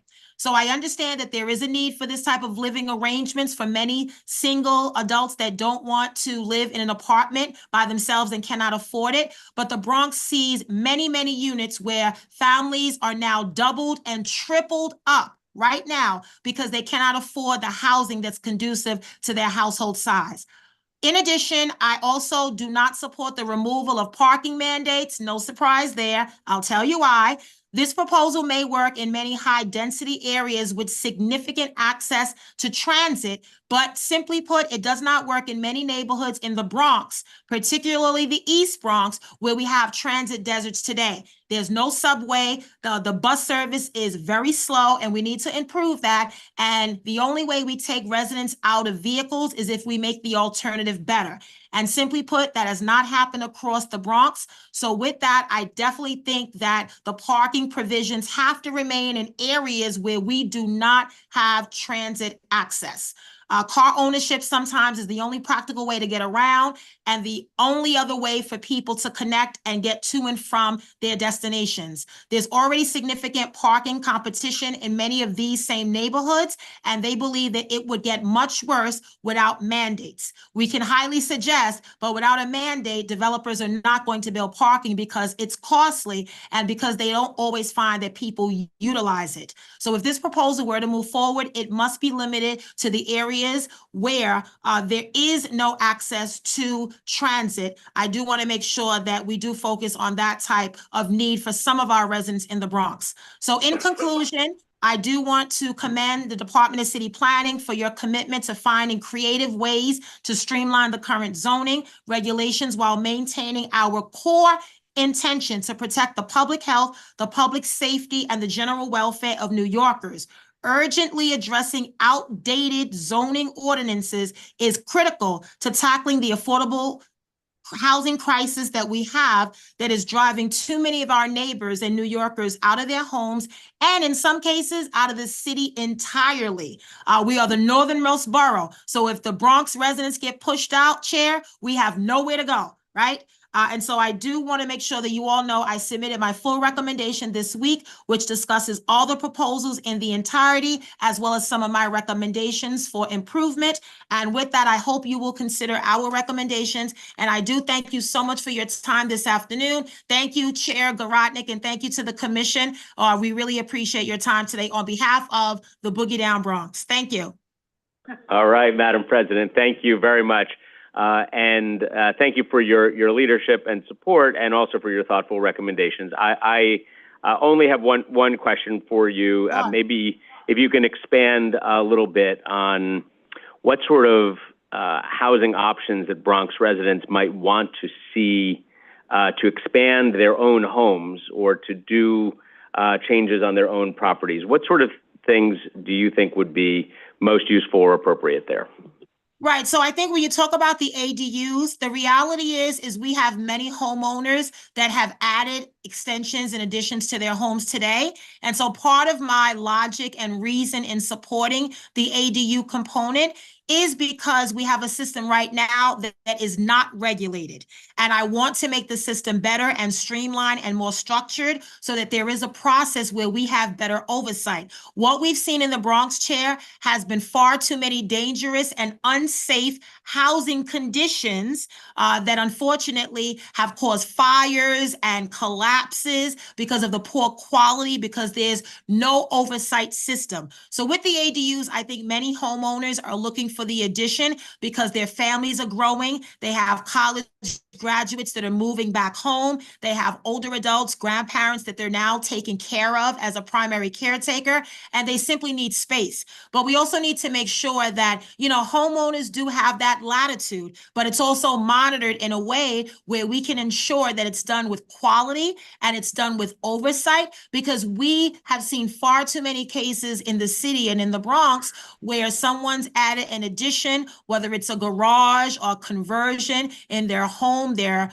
backyard, their driveway, and then it's led to dangerous conditions that not just impact that individual homeowner, but your neighbors on the block. And so I see this as an opportunity to regulate a system that has not been regulated. But as I mentioned, I do encourage the commission to please ensure that there is sufficient staff to follow. Because if we are pushing this City of Yes through with the current staffing levels at DOB, we're going to have a real challenge. And I hear from many homeowners a lot, and sometimes the permitting system takes too long, the inspection process takes too long, and simply put, homeowners don't have time to wait. So if we don't follow suit and come out and do the proper inspections and approve permits, guess what? Homeowners will do what they do, and they will follow this process whether we like it or not. And that leads to hazardous and dangerous conditions. So I would rather have a system that's more regulated than a system that's not regulated, where people are allowed to do what they want with no oversight. Okay. Thank you very much. Question from Commissioner Benjamin. Yes. Hello, Board President. Good to see you. Hi. I just had a question. When you were talking about the East Bronx and other areas in the Bronx, let's say like Riverdale, that may be more of transit deserts, but maybe within half a mile walk of a Metro North station or of the number 1, would you favor some way of having a narrower or a more regulated kind of TOD approach that would take account of those kinds of situations? Yes, absolutely. And I think for us in the Bronx, with the expected Metro North proposal with access to Penn Station that's currently before the New York City Council, we have a real opportunity in Co-op City, Section 5, in Hunts Point, in Morris Park, and Parkchester, Van Ness. But then I also think about parts of Throgs Neck, or Country Club, where you have a lot of 1 and 2 and 3 family homes, low density districts, and a lot of car owners. And so many of them will come to us at the community board and really express a lot of concern about not having access to parking, not wanting to come out of their vehicles. But then I think also with the shared streets concept, that we're trying to make sure that this is a process where everyone shares in our streets.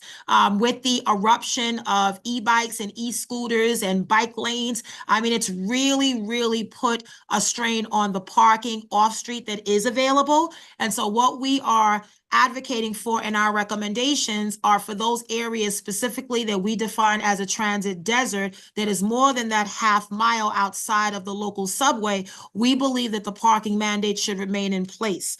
And again, this is something that I think we are looking at future-wise with the Metro North coming, but also knowing that even with 4 new Metro North stations in the East Bronx, we still will have neighborhoods that we are defining as transit deserts.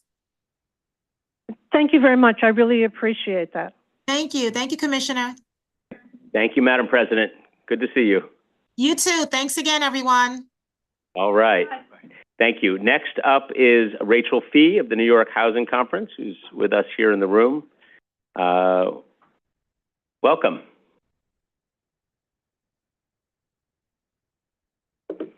Thank you, Chair Grodnick and other members of the City Planning Commission for the opportunity to testify today and for citing some of our New York City Housing Tracker earlier. My name is Rachel Fee. I'm Executive Director of the New York Housing Conference, a nonprofit affordable housing policy and advocacy organization. I'm here to express strong support for the City of Yes for housing opportunity. I'm pleased to be joined here today by many of the 130 organizations in our Yes to Housing Coalition who are seeking zoning reforms to help address New York City's affordable housing shortage and are proud to support City of Yes. Housing opportunity zoning reforms make changes to add residential zoning capacity in every New York City neighborhood. For too long, many New York City neighborhoods have opted out of adding housing, perpetuating exclusionary housing policies, making housing development inequitable, and driving up housing costs. My organization tracks affordable housing production, and last year, District 17 in the Bronx produced more affordable housing than the bottom half of council districts combined. Isn't it time in 2024 to address these glaring inequities and for every neighborhood to do its part? New York City's housing affordability crisis reached a critical point, and this crisis will worsen if we do not add more housing. With a vacancy rate of only 1.4%, the lowest in 56 years, and half of New York City residents being rent burdened, it is clear that our existing housing policies are unsustainable. New Yorkers spend too much of their paychecks on rent, leaving little room for other essential needs. The housing shortage is also driving renters and potential home buyers to neighboring states to save on housing costs. And for those who remain, it limits mobility, trapping many in apartments that don't meet their evolving needs and locking out everyone but those with the highest incomes, all while having a rippling effect on our economy as we lose out on the benefits of a diverse and evolving workforce. Oh, I'm talking too slow. I did want to mention that it also makes our tools to fight homelessness less effective. There were 630,000 applications for the NYCHA wait list. We know that half of the voucher holders that get a voucher are never successful in using it because of the tight housing market. We also know that homelessness is getting worse. For families with children in emergency shelter, they're staying there on average 437 days.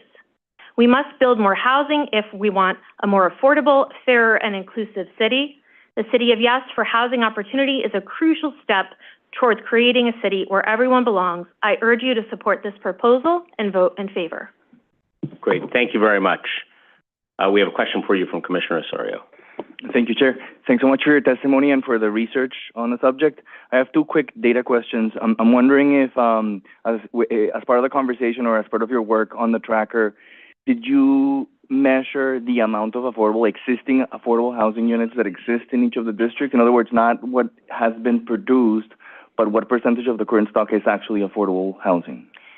The historic data isn't great. I think the best resource for that is held at NYU Furman Center, but even that, I'm not sure how reliable it is for the older buildings that have expired regulatory agreements, but it's hard to get a precise sense of it. Understood. And it's clear that it's a data availability limitation. Okay, but you would agree that it's important that's a sort of like a gap that we have in terms of fully defining the lack of affordable housing options.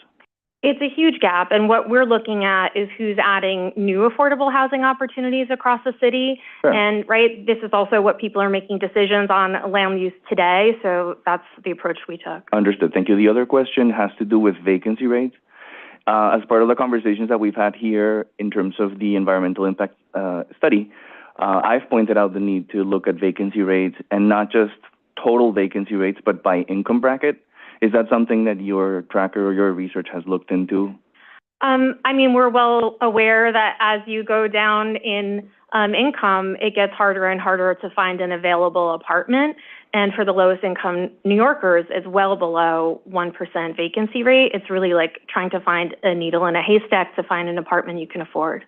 But I agree with you, but anecdotally, but do you actually have done that research, or has somebody done the research to be able to incorporate that in the final EIS? So New York City Department of Housing Preservation, Housing Vacancy Survey has that, and they break it down by income, and they released a report last year. By income bracket, by community district? I don't know if they do it by community my understanding is that it doesn't. I understand what you're saying. So that's why I'm asking whether you've done that or you've come across. No, we use the city's housing vacancy survey for that data. But would you agree that that's another sort of like big kind of like gap that we have in terms of to fully understand where the problem is at? Sure. Another data source we looked at was what's available on the market through Zillow, just to give, it doesn't give you a full sense, but it gives a sense of where asking rents are and then what's affordable. And Zillow ran some data for us, and for all of their rentals on the market last year, the median renter could not afford an apartment in any single community district. Okay, thank you. Thank you. Thank you, Commissioner. Before you go, Ms. Fee, Commissioner Benjamin also. Sorry. You know, we've been talking about 1 unit per acre, but is there any data that suggests that the development patterns of where development is happening would be any different? So that each community, while these proposals are permissive, they're not directive. So we have a development pattern that's based on economics, personal preference, lots of other factors. Do we have any data that suggests that kind of thing would change because of this? I think developers go where they can make money and where there is opportunity. So if there is an opportunity to add zoning capacity, I do think they will respond to that. I think we'll see a lot more affordable housing produced with UAP and the medium and high density districts. I think where they can get larger sites, we'll also see affordable housing produced around TOD in the lower density neighborhoods. But yes, I think you're right that we can't, this is changing zoning. We don't know exactly how it plays out, but over time, I expect we are adding more housing and more affordability in every district. But we don't have any real data that suggests it would change. Is this by itself enough to change the development pattern that we see and the reasons why certain communities are getting more development because the land is cheaper for a bunch of other reasons and other communities are not? I think this will open up some development opportunities, especially around TOD and town center zoning, where we're not seeing any development right now. So I do think those will be new siting opportunities in the future. But yes, I think we're going to also add more housing and especially more affordable housing where we're already building in the medium and high density districts. Okay, thank you. Thank you, Commissioner. Thank you, Ms. Fee. Okay, next up, we will have John Sheridan, Phyllis Incerillo, and Paul Graziano, all on Zoom.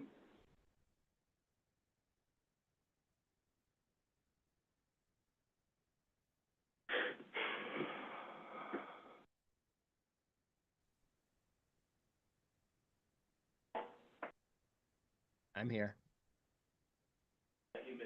Mr. Sheridan, is that you? Yes. Can you hear me? We can hear you. Okay, so good afternoon. As a resident of City Island in the Bronx, I would like to take this opportunity to remind this commission that it is not only New York City's regular, or should I say standard zoning regulations for housing that are at stake here if this proposal becomes law. What is also at stake is the zoning for the city's special purpose districts, of which City Island is just one of at least 50. That's at least 50 neighborhoods like mine whose unique characteristics have been specifically recognized as worthy of specific regulatory protections until now. At presentations by this commission that I have attended, my questions about accommodations for the city's special purpose districts were either ignored or answered with a "we're looking into it" kind of response. But they never did, as subsequent presentations were to bear out. One answer I did hear again and again as to the reason for the new zoning regulations was that the current ones are outdated. Here at this meeting, I've heard that regulations from 1961 are too long ago. Online documents posted by Mr. Gorodnick and his team say similar things, such as the current regulations have been in place since the 1950s, or for decades, and as such should be replaced. But that is not the case for City Island. City Island's Special Purpose District was approved in 1977, not the 1950s. And even if Mr. Gorodnick's team would try to make their outdated argument for new zoning regulations on City Island, they can't, because the same special zoning regulations were reaffirmed by DCP in 2003 when it approved the City Island rezoning proposal. Then in 2011, DCP did it again, reaffirming the following City Island special district regulations. Number one, the maintenance of the existing low-rise residential and commercial character of this district. Number 2, the maintenance and protection of the environmental quality and village character of City Island Avenue by imposing special controls on building setbacks. And number 3, parking requirements for developers, including the prohibition of eliminating parking availability, as well as the requirement for providing additional parking when adding 150 new square feet of floor area. Since it is clear to me that the age of certain zoning regulations is not the reason for the new codes that are being proposed, and since it is also clear that Mr. Gorodnick and his team choose not to be bothered with unique characteristics of parts of this wondrously diverse city of ours simply because it is inconvenient to do so, let us be clear then about what this housing proposal does in fact represent. A little more Manhattan in every neighborhood. That is this proposal, a little more Manhattan in every neighborhood. And I submit to you that these days, not even Manhattanites would wish that on their worst enemies in the outer boroughs. So why would any of you? I strongly urge members of this commission and the New York City Council to see clearly what is at stake here and vote no for a little more Manhattan in every New York City neighborhood. Thank you. Thank you very much. We appreciate your being here. Thank you. Let's move up to Phyllis Incerillo, followed by Paul Graziano.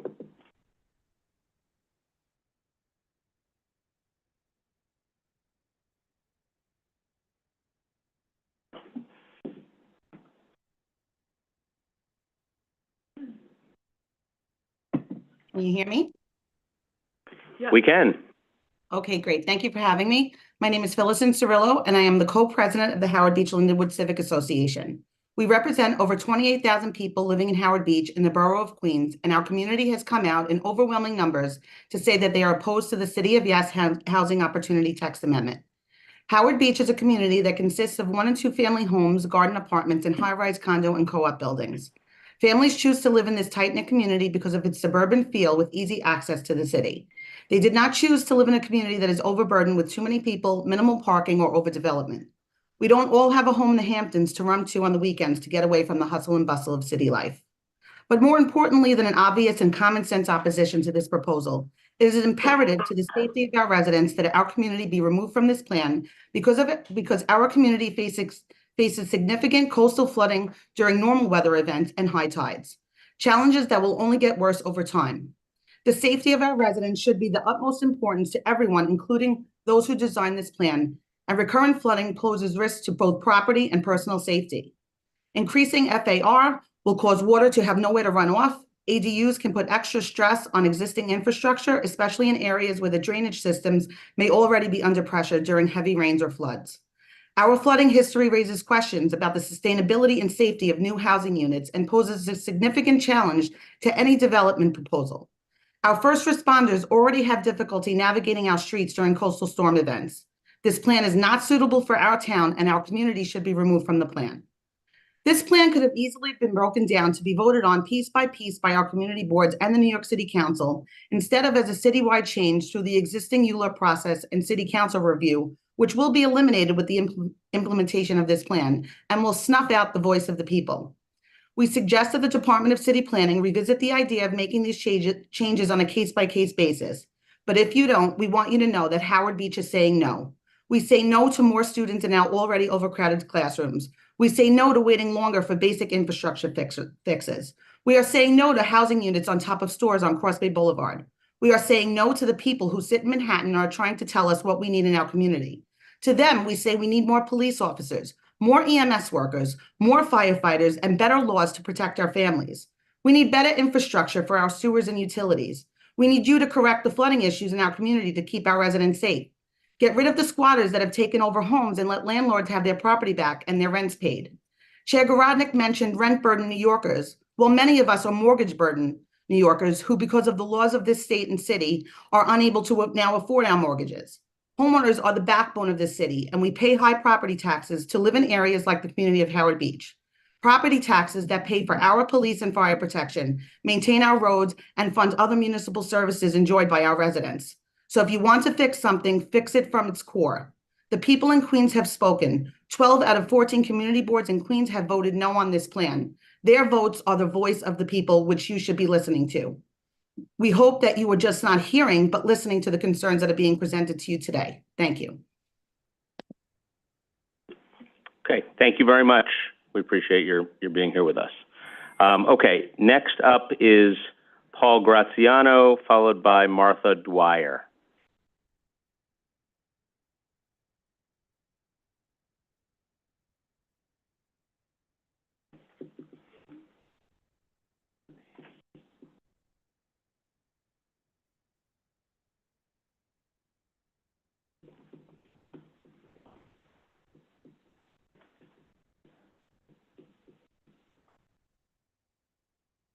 There we go.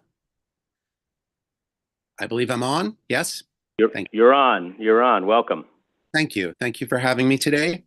My name is Paul Graziano. I'm an urban planner and land use consultant, and I'm working with over 200 organizations around the city who are in opposition, rightfully so, to the City of Yes. I want to throw out a few statistics for the public to understand. We have the same population, more or less, in the city of New York that we had in 1960. We have about 100,000 people more. We've lost an enormous number of people over the last 4 years, which are not being accounted for in this plan. We continue to lose more people. We also have 800,000 additional housing units today than we had in 1960. The zoning that we have today, the quote unquote outdated zoning that we have today, can accommodate 16 to 20 million people if it is built out to its maximum potential. The zoning that the City Planning Commission and the Department of City Planning are proposing is for a build out of 50 million plus. This will absolutely devastate communities, not just low density communities, but even middle and upper density, high density communities. I'll give you an example. I live in a single family zone, in a transit zone. I have 20 homes on my block. Most of them are 50 by 100 or larger, which is typical.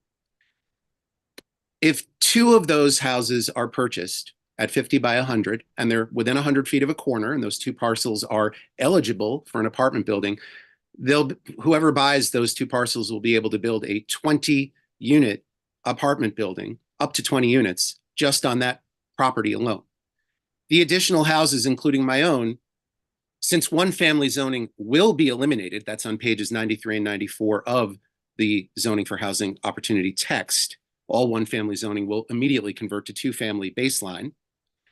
And then an ADU may or may not be allowed based on the possibilities, but let's say half of those other units on the block convert to 2-family from 1-family, and then some of them also have ADUs. You are multiplying density. This is not gentle density. This is apocalyptic for low density communities and middle density communities as well, and even some high density communities. So I am tired of listening to the propaganda from the City Planning Commission and the Department of City Planning on this. You've heard the voices of the folks from outside of Manhattan, from the community boards, as well as from the civic organizations. And if you persist in going forward with this, there will be consequences to this, and we'll find out what they are. So I appreciate your time. Thank you for letting me testify. Thank you, Mr. Graziano. I appreciate your being here and your ominous testimony. I do need to just correct the record about a couple of things here. That some of the things that were presented here were also presented at community boards and civic associations, and it's unfortunately that in many of those situations we have not had the opportunity to correct the record there as well. Let me just start for a second with the population argument. New York City hit a record high population in 2020. Using an apples to apples comparison, that is 1 million more people than we had in 1960. Although we saw a pandemic-related decline in 2021 and 2022, we are returning to a pre-pandemic population trend in recent years. I'm sorry, we're going to have quiet from the folks who are here to testify. We'll give them an opportunity to testify. Additionally, New York has seen shrinking household sizes in recent decades, meaning that the same number of people need more homes to meet the demand. This pattern has significantly increased since 2020. Next, the claim that because New York has additional room under zoning for more housing, that therefore it's not necessary to change zoning to allow for more housing with this proposal. This is a fundamental misunderstanding of how zoning works. The concept that he is referring to in his testimony is called zoned capacity. And it is never 100% fulfilled because sites do not always get developed to their full capacity for a variety of reasons, including existing buildings on those sites, financing, construction, and much more. And lastly, to the assertion that this would simply end single-family zoning, just simply not true. Although some have called for us to do so, in some places where it would be appropriate, like on large lots on wide streets within a half mile of transit, we are proposing to allow small apartment buildings. But single-family districts would still exist in many parts of the city, even if this proposal is adopted. So, importantly, while everybody here is free to express their beliefs, it's clear that some of the passion that we have heard has exceeded regard for the truth. So I will not allow some of those assertions go unchallenged for New Yorkers who are looking to learn the truth about the effects of this proposal, so we can actually have an honest, fact-based discussion about its merits. So let me go on next to Martha Dwyer.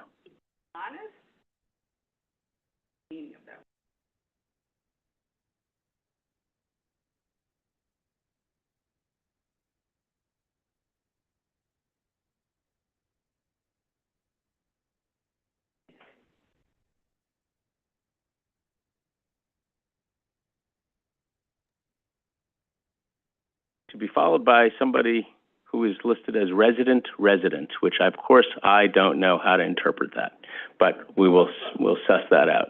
Resident.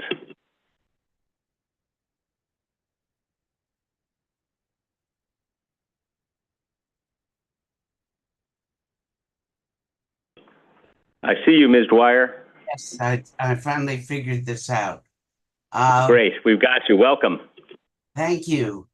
I commend the City Planning Commission for the tremendous amount of work in connection with City of Yes housing opportunity, which I will refer to as COYO to shorten my presentation. However, COYO would deprive nearly all citizens of New York City of essentially any say in the future of our city. It gives that right to the mayor and developers. The city unquestionably needs more housing, and particularly affordable housing. COYO, however, does not mandate affordable housing. Developers can build taller buildings if they include affordable housing, but that affordable housing can become market rate in only 30 years. That's 30 years. Then what? COYO would result in less open space, less green space, more density and congestion, and no limitation on height and shadows. I learned yesterday that green space reduces the temperature on hot days. At 200 Amsterdam Avenue, the developer manipulated a 10,000 square foot lot to one of 100,000 square feet by gerrymandering lots that otherwise provided open space, and was able to construct a 680-foot high building in an area where most buildings are 300 feet. The Committee for Environmentally Sound Development brought suit against this monster building. The buildings department agreed and changed their wording so that this could never happen again unless COYO is passed. Other examples are a 755 foot-high building at 60 West 66th Street with hundreds of feet of empty height, and another on 8th Avenue at 46th Street, which the developer hopes to make over 1,000 feet high, with 300 feet devoted to an amusement facility. Presently, zoning laws do not allow such Coney Island type amusement facilities in the city. Under Cuello, there would be no limits on such oversized buildings in addition to little affordable housing. It would turn Manhattan into a city of expensive towers. We cannot allow this to happen. Thank you. Thank you very much. We appreciate your being here with us. Before I move on, I did want to note one point on the subject of 30-year time horizons. The universal affordability preference is a permanent requirement for affordability for those buildings that take advantage of that opportunity. That is not a 30 or 20 or any other time horizon matter. That is a permanent affordability provision. Okay. Let me move on.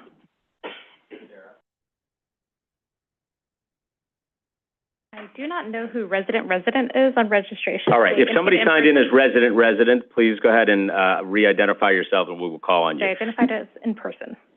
And that is somebody who's allegedly in person, so we will find out. Okay. Next up is Howard Slatkin of CHPC, followed by Leah Sumro.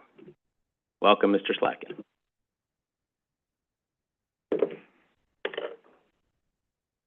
Hi. Good to see you. Good afternoon, Chair Grodnick, Commissioners. Thank you for having me at the hottest cooling center in New York City. I am the Executive Director of Citizens Housing and Planning Council, and I'm testifying in support of the proposed zoning text amendments, which are an important and sorely needed step forward for zoning in New York City. 63 years ago, the 1961 zoning resolution launched an era of what I would call zoning for scarcity by cutting the city's housing capacity by an estimated 80%. Over decades, with the help of some downzonings along the way, this has landed us in a persistent housing shortage. Zoning for scarcity creates a Hunger Games of unintended consequences that hurts everyone, but most of all, those who have the least. Single adults who can't find small apartments band together to occupy housing that could otherwise house families. As affluent residents stave off new housing in their neighborhoods, their children flow to nearby neighborhoods, along with other housing seekers, kindling gentrification and displacement. Under zoning for scarcity, we debate whether proposed new housing is the right kind of housing. We can certainly make thoughtful choices about how subsidies and programs can make housing better meet specific needs, but the only wrong kind of housing for people is no housing at all. Today's regulations create some absurd results. We have neighborhoods that are losing housing units overall, not because more people don't want to live there, but because we won't let them. You can often combine two units into a single unit, but you can't do the opposite. A family of four can live together in a house, but if the parents were to separate and still want to live together to be close to the children, with the same four people living in separate units, this is often not permitted. It might trigger impossible parking requirements or require rezoning of the entire block. We have a true story of Mrs. Velez in her 90s, who purchased a two-family house in the Bronx, or at least that's what she thought it was when she bought it, with a downstairs unit that she rents to a man who helps her with their chores and groceries, pays her $800 a month in rent that supplements her Social Security income. But this is illegal because that unit is not a legal unit, and it cannot be legalized today. The simple summary of this long, complex proposal is that it will help reverse zoning for scarcity so that regulations better align with the housing needs of New Yorkers. I won't dwell on all the details of how it does that. Better zoning must be accompanied by sustained public investment, including all the additional capital for affordable housing provided in this year's final budget, as well as other regulatory changes that make it easier to do the right thing. Without these zoning changes, our housing crisis will only get worse. We're submitting written testimony that details a number of important modifications that the Commission should make, we believe, to the proposal to enable it to better address our housing needs. This includes providing a permanent off-site option everywhere that the UAP program applies, vesting certain existing development rights, and making a number of other changes. But at this point, I'd be happy to answer any questions Great. I had just one for you, and thank you for that.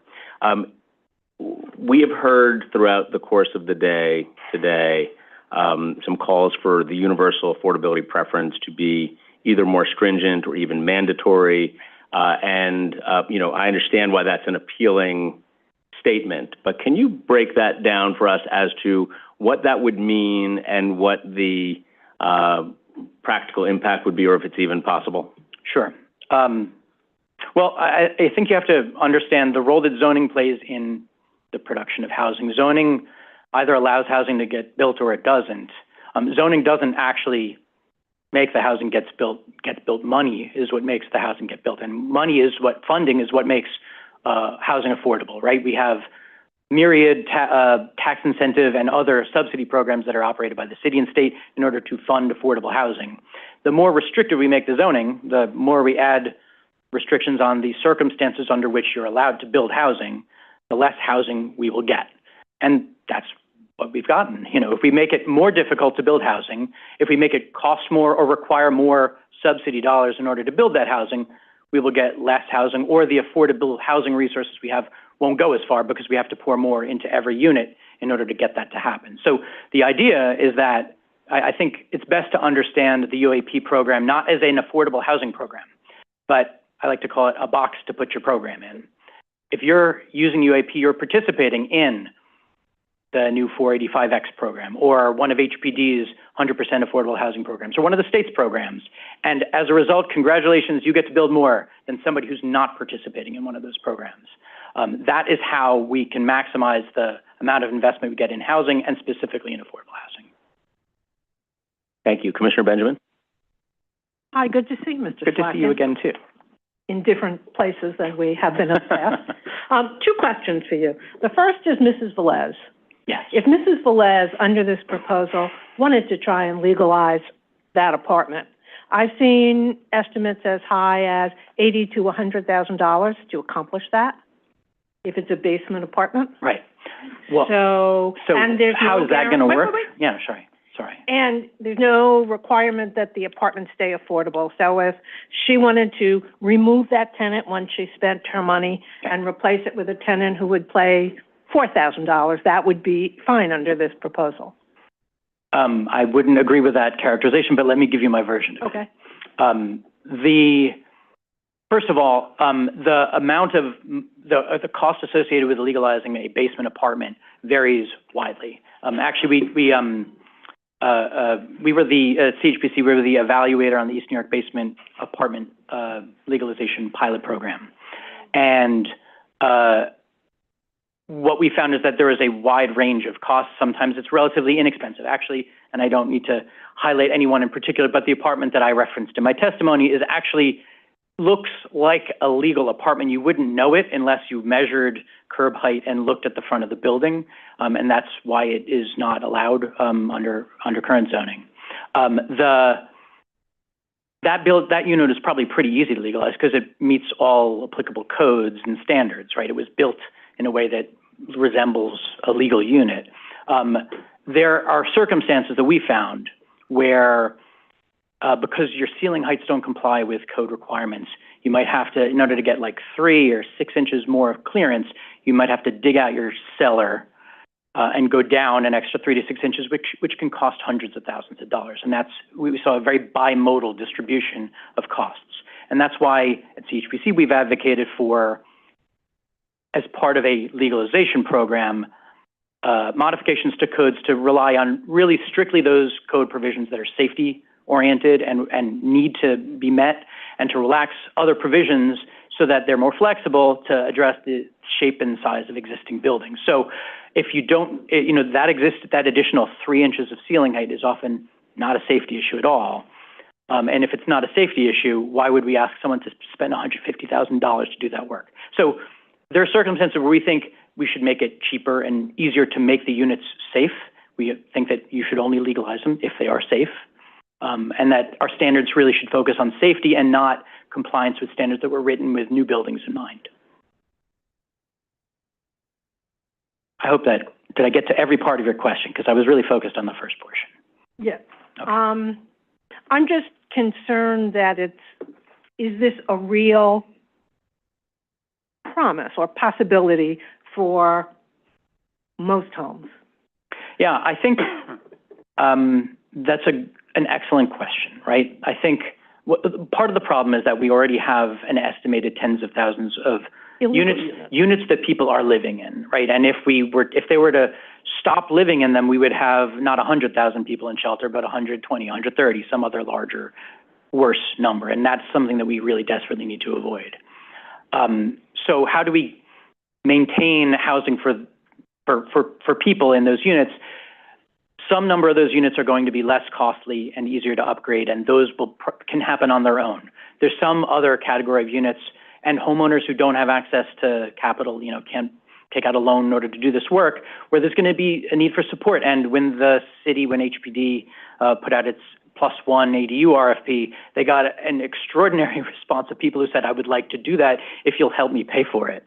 And so there's definitely going to be a need for resources for that when they as well. did run that informational gathering, they didn't get very many people there. At the meeting? Yeah. Okay. They did get a large number of applications. So, I think there's a lot of interest in the ability to do this. It's hard because homeowners are ordinary people. And people who have these apartments aren't experts at how to go to the buildings department and work out permit problems, which is one of the reasons why we think it's extremely important to simplify and streamline safety requirements in a legalization program so ordinary people can do it. Because this isn't supposed to be something that you can only do if you're an experienced developer, right? This is supposed to be something that's within reach of ordinary homeowners. And you think the zoning proposals by itself do that? Or are you also looking to the fact that somewhere out there will be other agencies, DEP, DOB, the fire department, BSA maybe, that will come up with these regulations some point in the future? I would say, well, we've been very clear because we've been proposing this for many years at CHPC, even before I arrived at CHPC, that it's not just zoning, but it's zoning and it's code changes in order to streamline the process and make this more accessible. The zoning is important. Without the zoning, you can't do this, and we have an intractable problem. We learned that through the East New York Basement pilot program, that the screening process filtered out all these buildings because they couldn't add a parking space. And that was an unreasonable thing to ask a building to do in order to legalize an existing unit. It doesn't work. So let's create a workable process. Some of that is these zoning changes. Some of that is code changes that give you relief from building code. The state legislature recently granted limited authority to provide relief from the multiple dwelling law when you're going from 2 units to 3 units, so you don't have to do silly things like provide a parapet and rooftop access. If you're a tenement building, you're really a pitched roof house. Let's let you make that a 3-unit pitched roof house. So it's really about providing code changes that make those changes workable at lesser cost for more people. But we think that's a really important addition to the zoning proposal. And without it, you're still supportive, though. If the code changes never happen, you're still supportive. I don't think we would want to be asked that question. The Sophie's choice that you are presenting me is not one that we would opt into. We think that the zoning stands on its own as a beneficial thing. It can be dramatically improved with code changes. We are not satisfied with the one, but we would not be satisfied without the zoning changes. Okay, and the reason I ask is not to be combative, but really because that's the position we have, that this is what we do without knowing what's going to happen with the buildings department or changes later on or the city council or any of those things. So we're looking at purely just the zoning. Understood. And if there's no other support, and whether people are still supportive. I would just say unequivocally, this stands on its own as beneficial, and we can improve on it with code changes. Okay, thank you. Thank you, Commissioner. Commissioner Dweck. Howard, great to see you. You mentioned an off-site option for the UAP. If you could briefly speak to us about that and what would be the benefit of that, and would it align with the new 485X that you referred to? Right. Thanks for that question. This gets into a lot of the complexities, and back to this issue that I mentioned about looking at UAP as a box to put your program in. If you are building rental housing in an area where in a district that has UAP, 485X is going to be your best tool available to, if you're not building it with subsidy, if you're building it, privately financed housing, the tax exemption is your best way to provide the affordable units and comply with it. So, but there are a lot of buildings that won't, or for which that won't work financially, or there are homeownership buildings. And if you're building those buildings, you have no avenue to contribute to affordable housing and, get any sort of zoning benefit for it. The current zoning has, of course, the inclusionary housing program has an off-site option in it, which has been used over the years by condominium developers to basically fund an off-site affordable housing development in exchange for getting the additional floor area. And because the new program is a one-to-one, I hesitate to call it a bonus. It's really a replacement floor area, right? The UAP program offers you 1 square foot of market rate floor area for every square foot of, I should say, it offers you 1 square foot of floor area for every foot of affordable housing you provide. So it really just offers you floor area for the affordable housing. If you're building a homeownership building, that is enough for you to provide land to a developer of affordable housing somewhere else in the neighborhood. And why that's really important is because the biggest challenge to building subsidized housing in high-cost areas is lack of access to the land. The land prices are too high. So the value of the incentive in UAP neutralizes that factor, because in a high-cost neighborhood, the value of that incentive is greater and it can pay for the land for an affordable development. And what that means is that less public subsidy has to go into building affordable housing in that neighborhood. And that's the idea behind our proposal. There are also types of affordable housing, like supportive housing, that don't lend themselves to mixed income formats that are really important to support as well. To get to the bottom of it, so in home ownership cases, you believe that it's the best option would be to have it off-site?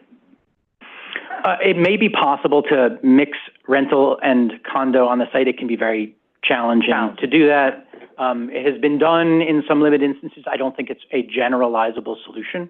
I think more options are necessary. And I think that because this is not a bonus program, I think the offsite option shouldn't be seen in the way that sometimes we've looked at offsite options in the past, as the lesser way of complying with a requirement. This is the easier way. You don't want to do the full. It's not going to work that way in a UAP offsite option, because it's a box to put your program in. There is no program for this kind of housing. So we need to support the programs that can build affordable housing elsewhere in that neighborhood. Thank you, Howard. Thank you. Great. Thank you very much. Good to see you. Let's move on to Aliyah Sumro of the New York League of Conservation Voters, to be followed by Basha Gerhards, both on Zoom.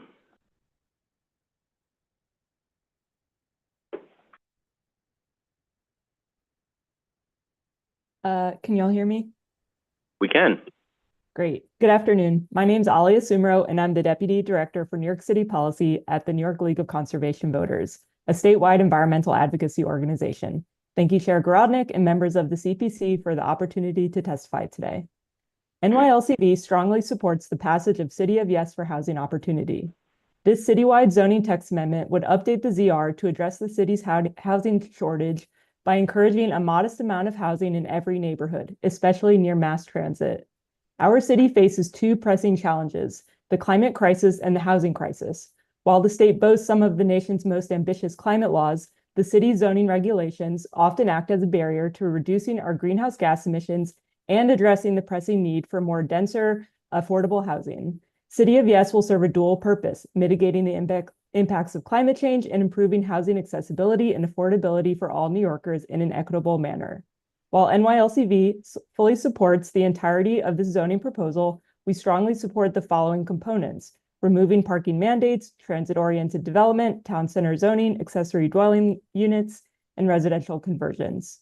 One prime example showing how zoning limits housing from being built and incentivizes fossil fuel use are parking mandates. Parking mandates were included in the city's ZR in the 50s and 60s as suburbanization was taking hold.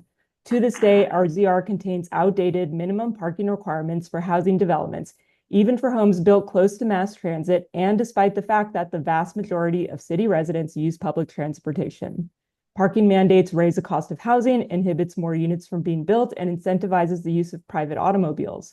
Eliminating these mandates not only encourages alternative modes of transportation, but also frees up valuable land for affordable housing. This shift can also reduce the urban heat island effect, improve air quality, and mitigate stormwater runoff. Lastly, eliminating parking mandates does not ban new parking or eliminate parking entirely. This proposal allows developers to meet the needs of each neighborhood of the city.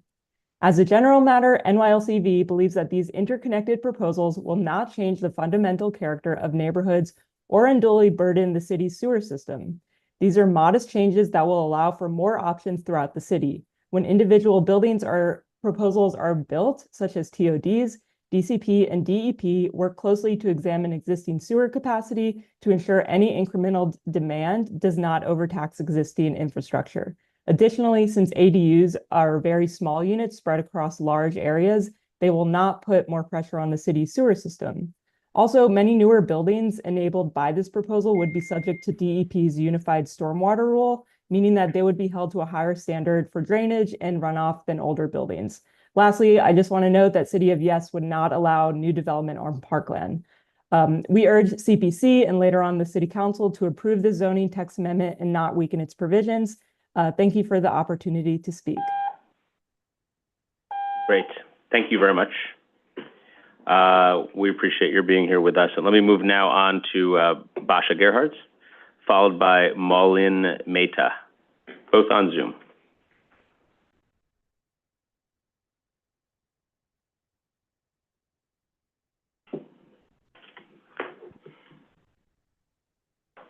All right. Hello, Chair Garodnick, commissioners.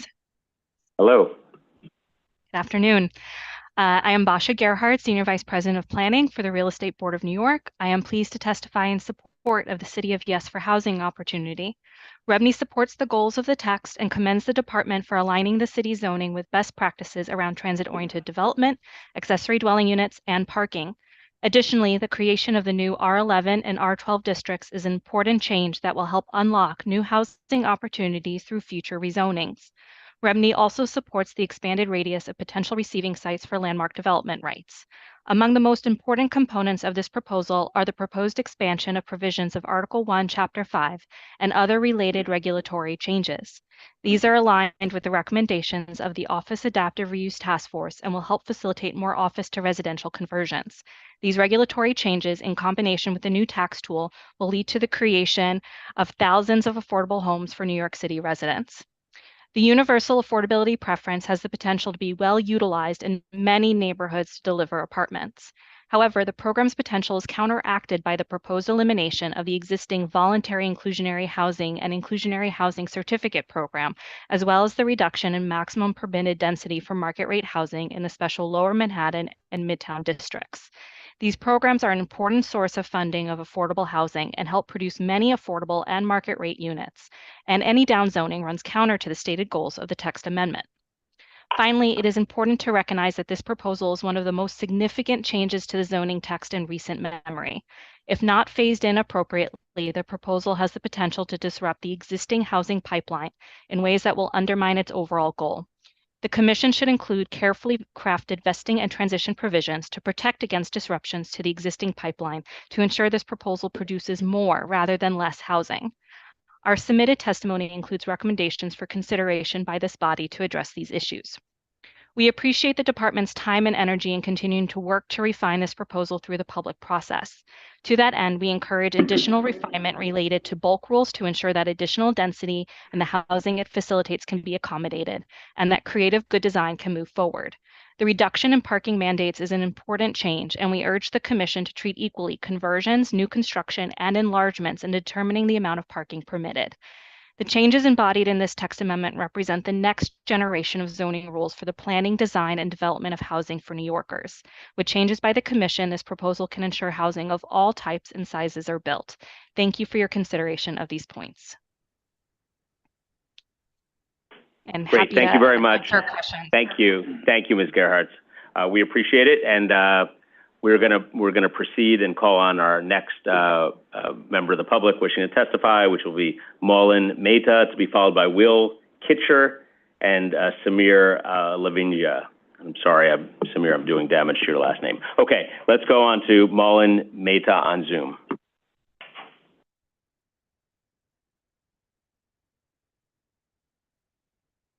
Good afternoon. Can you hear me? Yes. We can. Yep. Great. Good afternoon. My name is Mullen Mehta, and I'm New York Director at Regional Plan Association. I provide remarks on the City of Yes for housing opportunity zoning reforms today. This proposal closely aligns with housing solutions that RPA has long championed, and we support the proposal in its full scope. New York City is experiencing a significant housing crisis, with the demand for housing units, particularly affordable ones, rising higher than ever. We also face a historically low rental vacancy rate of just 1.4%. This condition is exacerbated by the lack of new housing stock in the low-density areas across the city, which is a direct result of policy choices that disproportionately impact low-income families. The increasing number of people in temporary shelters and overcrowded conditions further underscores the pressing nature of our housing needs. As a result of the housing shortage, market rate rents in New York City have increased by 36% since 2015. Today, over half of all renters are cost-burdened, spending more than 30% of their income on housing, and nearly a third of renters are severely cost-burdened, spending more than half of their income. Homeowners are also being impacted, with 44% considered housing cost burden. A recent analysis conducted by McKinsey & Company for RPA highlights how our underproduction of housing will negatively impact our region in the coming decade. If the New York region only continues to add housing at its current rate of production, residents could see housing costs rise by 25% by 2035, resulting in over 250,000 new households facing housing cost burdens. The report also found that the region's current housing deficit of over 500,000 units would almost double in the next decade if we don't course correct. Current zoning regulations in the city limit the construction of housing in many neighborhoods, even in places with good transportation and access to jobs. Restrictive zoning includes prescriptive use groups and bulk regulations, as well as excessive parking requirements, among others. Together, they pose significant obstacles and costs to building new housing and create financial burdens and limit flexibility for renters and prospective homeowners. The Housing Opportunity Proposal is designed to tackle these challenges by facilitating the construction of more homes across all 5 boroughs. Unlike the one-size-fits-all narrative we've heard, these initiatives are tailored to adapt to local conditions. The proposal includes significant expansion of inclusionary zoning, enables office conversions, reintroduces middle-density buildings by encouraging more transit-oriented development, enabling accessory dwelling units, and promoting town centers, and eliminates parking minimums, among others. Together, these measures form a cohesive and interconnected strategy to equitably and reasonably expand the housing stock in every neighborhood, limiting development stresses on individual communities while still contributing to a critical citywide need. We strongly support the City of Yes for Housing Opportunity proposal in full and encourage the Commission to do the same. Thank you for your time. Thank you, sir. Will Kitcher.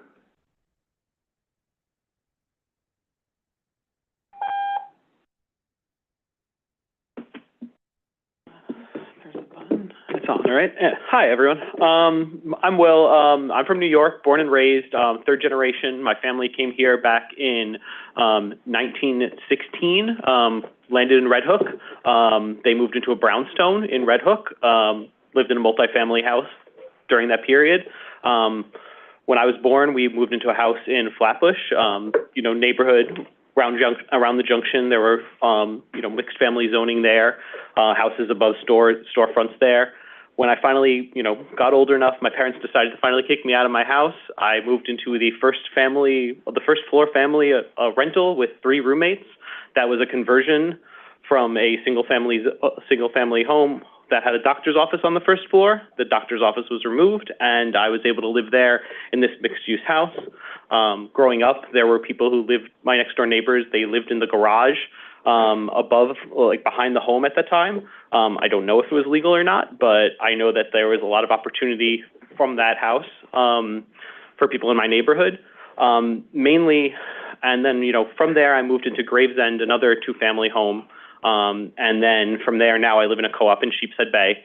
And throughout this experience, I've had all these opportunities living in New York and doing what I did by having opportunities to live in mixed family zones, having opportunity to live in smaller apartments, And these opportunities were things that afforded to let me stay here and be that person. And I want to make sure that we have the missing middle housing going forward, and we get rid of parking minimums so that these opportunities are available towards people, you know, who were in the same situation I was. You know, you're moving out of your parents' house, you want to get out, like you need a small place to stay, you want some roommates, you can't quite afford to buy your own apartment, the rents are skyrocketing, you want to stay in the neighborhood, but those opportunities are becoming less and less for people. And I just want to make sure that this planning change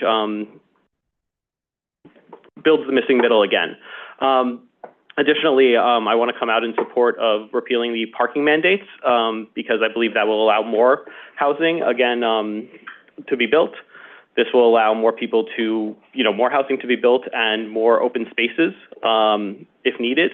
And I'm down in Sheepshead Bay. We have a lot of parking lots and a lot of public parking, and some of it sits empty for most of the day.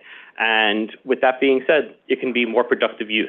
And I am far enough outside of the zone and all the way down in South Brooklyn where I feel that just lifting the mandates isn't going to make a large change. There's still going to be a desire for parking. People are still going to look for parking spots, and developers are still going to try and put parking in. But this will allow people who are closer to the subway station and in areas like that, along the Q train and the 2 line, that will have additional housing that can be close by to them, and they won't need to rely on a vehicle. So, thank you. Thank you, sir. Okay, Samir Lavingia. Hello, my name is Samir Lavingia. Also just wanted to say I'm the former chair of Manhattan Community Road 5, and because I met at least one of you in that capacity, I want to be clear that I'm no longer in that position, and I'm speaking as in my personal capacity as a resident. So I live over in Midtown at 55th and Broadway, and I'm one of these, statistics. I'm severely rent burdened. I pay over 50% of my income in rent. I live in a market rate building, and my rent keeps going up. My parents live a block away from me, which is great, in a market rate building. Their rents keep going up. My brother and his wife live in Dumbo in a market rate building, and their rents also keep going up. You may see a pattern here. We're a family of renters who are constantly at risk of displacement, and that is why I'm here to speak, because I want myself and my family to be able to stay in our communities for as long as we'd like to. As a millennial in this high-cost market, I'm all but assured to never be able to have home ownership within reach, so rental is really my only option. Thankfully, at the state level, they passed good cause eviction that will help with stability, but it's not going to help me if I want to have kids and find a bigger home. It's not going to help my parents move closer to my brother and his wife if they want to have kids. But what will help us is a little bit more housing in every neighborhood, which is what City of Yes does. I'm personally excited about a few of the proposals that I want to talk about. UAP, I personally make around 80% AMI, and it would add so many options for me and others to live all over the city in our own communities instead of, where the affordable housing has been really shunted to in the city. We need permanently affordable income restricted housing. And, personally in my neighborhood, again, I live in Midtown, if you're adding 20% additional floor area, you're maybe going from a 40-story building to a 50-story building. We're just not going to notice that from the street level, and I think that's a great place to do it. I'm also excited about office to residential conversions. I personally love the Garment District area. I love all of Broadway, and I'd like to be able to live there. It'll make the area safer with more residents. It'll have allow businesses to have more customers within walking distance. It'll help workers live closer to their jobs. And in the future, we're going to have the Midtown South mixed-use plan come to our district. And I think it would be great to have options for the 15 and 18 FAR with mandatory inclusionary housing to be an option for us. At broad strokes, I wanted to say that I'm thrilled about how many homes and affordable homes this is going to bring for the people who the market will not be able to provide housing for. We'll have income restricted units for them. And for the average person, they'll be able to hop on Street Easy and just look at, rents or units the way they normally would. I longingly look towards cities like Austin where they have met and beat the demand and rents are falling, and I hope that can happen for us too. I support every single proposal in the City of Yes for low, medium, and high density districts because what happens in other districts impacts me and my family. It impacts the rents that we pay. And I want to say thank you to all of you for listening and to DCP who has been, at countless community board meetings answering our questions. So thank you all of you. Thank you. Olive Freud. Olive Freud.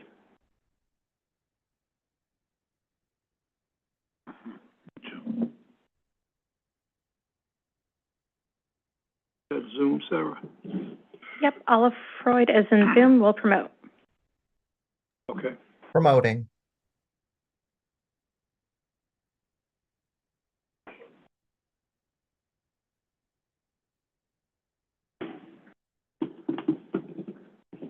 Olive, you should be able to turn on your microphone and camera if you like.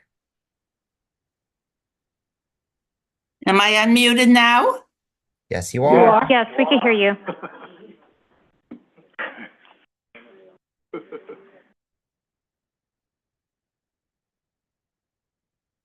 Ms. Freud, are you there? Olive, I think you accidentally muted yourself again. There you go. Am I all right now? You're good. Yes. Yes. Okay. All right. I'm the president of the Committee for Environmentally Sound Development, which for over 30 years has advocated for quality of life and human-scaled city with access for residents to skies, sunlight, parks, and open space. And we are profoundly concerned about global warming. This must be a factor in any plan for the future of New York City.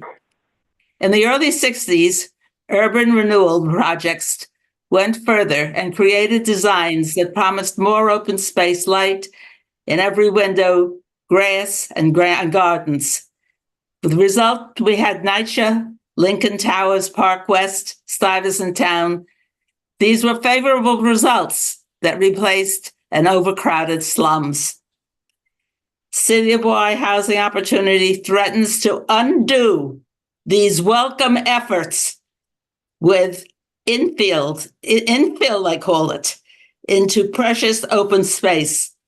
Reduce mandatory distances between buildings and the outside of windows, and ever taller buildings by expanding zoning lots and spurious air rights transfers. This is an increase in density, congestion, shadows of overcapacity use of infrastructure. Manhattan is the densest borough. It will suffer the most. It's almost insanity to insist on greater density in the densest place in the city and in the country, I would say. Nowhere in COYHO is affordable housing the city's most pressing need. It's the most pressing need, and it's not mandated. Developers are given the option of adding such units and raising the height, allowed for buildings. New York must do much more than rely on the developers for affordable housing.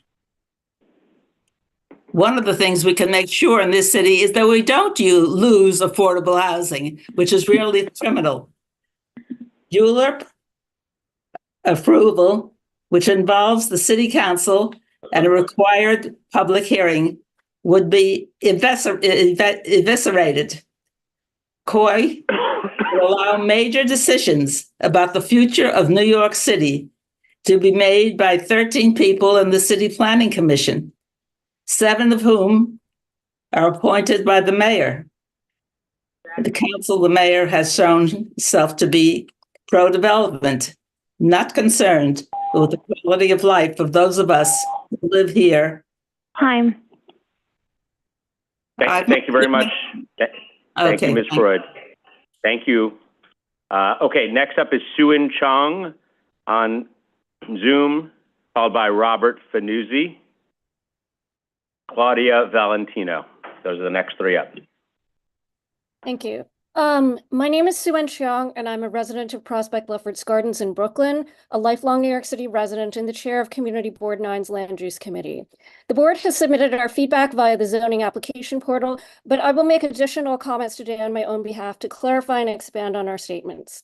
CB9 overwhelmingly opposed the City of Yes for housing opportunity in its entirety because 2/3 of our district is covered by non-contextual R6 and R7 zoning, which is slated for the highest density increases under the Universal Affordability Program. These are much larger than 20% increases. The increase in R6 on narrow streets is 77% from a 2.2 FAR to a 3.9 FAR, and on R7 narrow streets, it is 50% from 3.44 to 5. The majority of lots in these districts are already significantly underbuilt.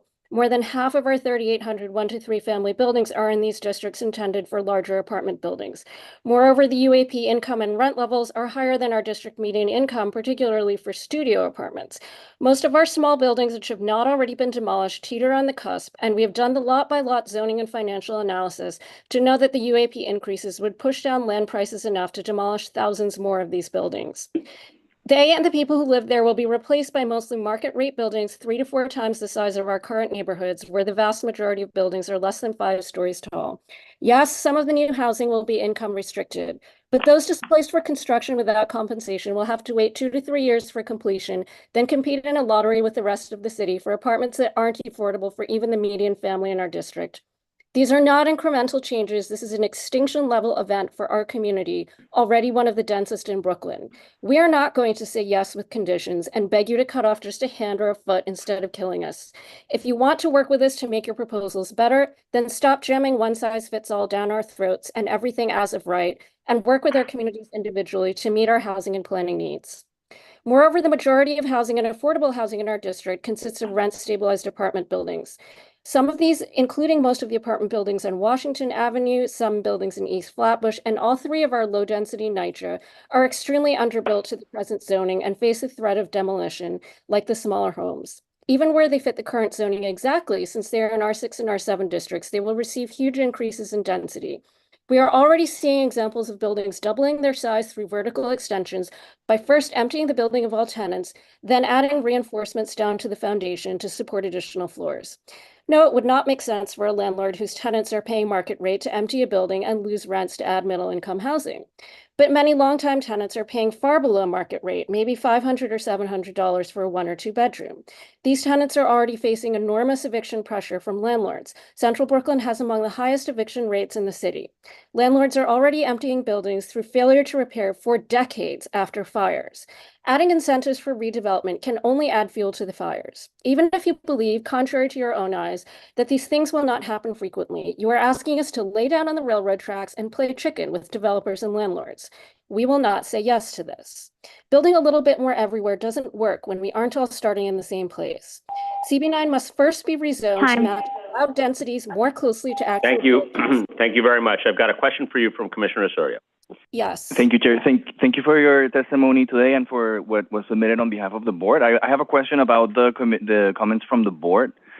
I'm wondering if you can expand a little bit on the concerns that your board has regarding the findings of the race equity report and what opportunities you see for the proposal to address that.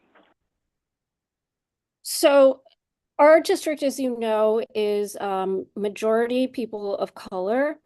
And the racial equity report simply goes down and kind of lists the demographic aspects of each neighborhood without looking specifically at community level environmental impacts. As I said, the amount of demolition and displacement that could especially happen on existing housing and how that would affect communities of color. And so we think those community level analyses need to be done. Thank you. Are there any other recommendations that you want to put forth to be considered as part of the final EIS in this regard? In terms of what the EIS needs to look at? And specifically in terms of race equity? Oh, in terms of the racial equity report? Yeah, no, I think we absolutely need to look at these impacts on our not only our homeowners, but also our rent stabilized buildings, our smaller buildings that might be all market rate, our small businesses. We're already seeing these buildings being emptied by landlords. We've already had buildings where tenants had to sue the landlords for racial discrimination in evictions, and those buildings are extremely underbuilt. And they would be at risk from zoning density increases, even if it's for income restricted housing. And we don't think that the EIS is looking at that, and the racial impact analysis is not looking at that. Thank you. I very much appreciate that. Thank you. Okay, thank you very much. Next up is Robert Fanuzzi, followed by Claudia Valentino and Thomas Caffrey, who I believe is in the room with us.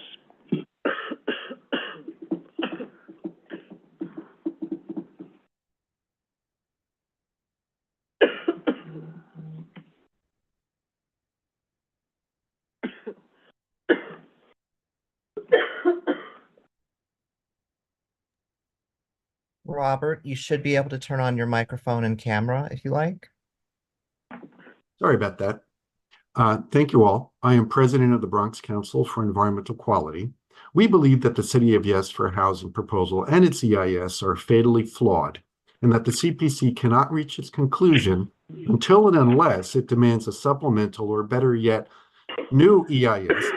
The following questions. Number one, what housing need does or can this EIS document? In lieu of empirical comparisons of disaggregating housing tranches, submarkets, and income needs, the EIS adopts the supply side academic thesis. This is not planning, it is development, and the CPC is not a development agency. Its EIS must document more specific housing needs, such as the missing middle, so that the proposed action has a planning purpose. Number two, is affordability scoped as a need or included as a desired outcome? The stated need makes it impossible to evaluate the contribution of the proposed action to affordability goals. Affordable housing should be the need, and the proposal reverse engineered to reach it. UAP, let us recall, is voluntary. Absent this purpose stated in advance, it's disingenuous to claim that this proposal will increase affordability. Number three, does the EIS include it in alternative analysis which to measure the least impactful step? Having roiled community boards across the city in opposition, CPC has a right and an obligation to test the proposed actions against all other measures and steps, including improvements to MIH, CQA, more streamlined administrative procedures for permitting, and embargoed rental units that could impact housing supply.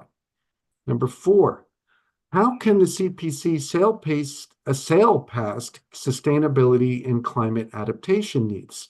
Seeker asks only for sewer capacity, and the particular DEP division does not have a record of naysay.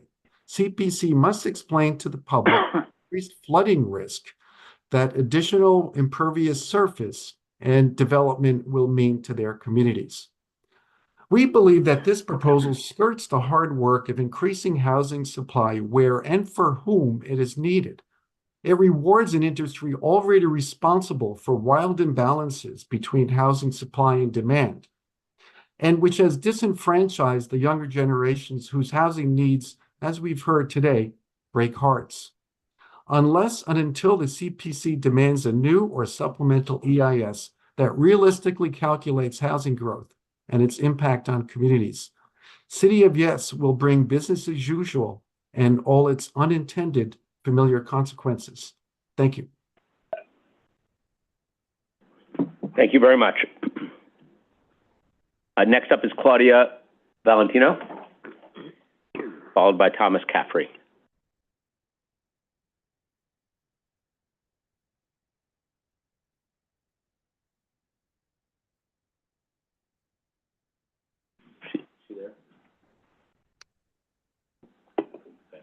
Hello, can you hear me? We can. Okay, thank you very much. Thanks everyone for sitting all day long doing this. I've testified repeatedly. I am the president of the Forest Hills Community and Civic Association, and we've been in existence for 100 years. Since 1924, I've been involved with the organizations for about 30 years. Our neighborhoods are all different, and that's one of the things that visitors to our city always remark on, that each neighborhood 10 blocks apart has a completely different character. That's one of the reasons why community review needs to stay with communities. I downzoned years ago based on knowledge of my infrastructure and because we were seeing massive increases in density and inappropriate construction in other areas that looked very similar to our own. That is the reason we downzoned. It had not one single thing to do with equity or keeping anyone out. We did not create a gated community. It would be impossible because we are diverse, essentially. Queens is the poster child for diversity, and my area in Forest Hills is no different. Of course, we know why people don't want the ADUs. We have issues with paving over because of the flooding we're experiencing. We have problems with property sizes. My lot is 25 by 100. These plans come to us from California and Oregon, places where ADUs are placed on larger lots. And yet somehow or another, New York City has decided to pick these plans up wholesale. The transit zones with apartment buildings sort of looming over houses, also not acceptable, and a complete change to neighborhood character.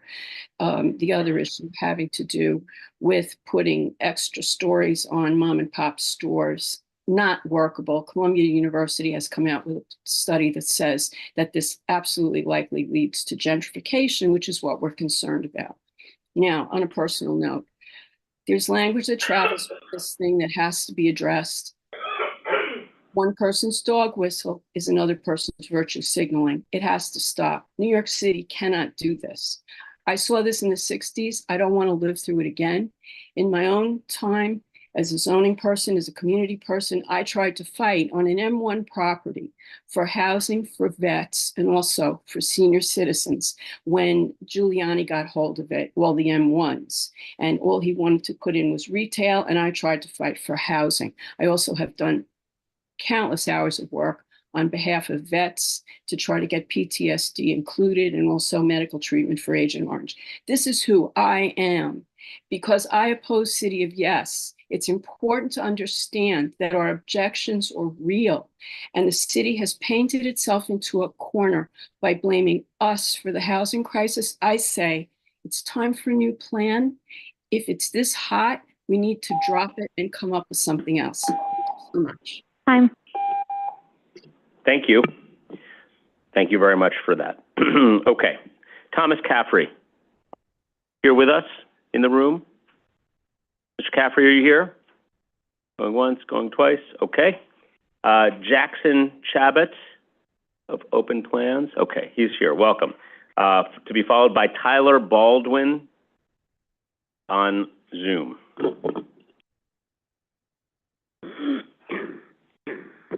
Hello, everyone. Good afternoon. My name is Jackson Chabot. I'm the Director of Advocacy and Organizing at Open Plans. You've heard from several of my colleagues today, specifically about lifting the parking requirements. I'm going to focus on this from the livability perspective. Parking mandates are an archaic part of our zoning code and do not meet the current moment.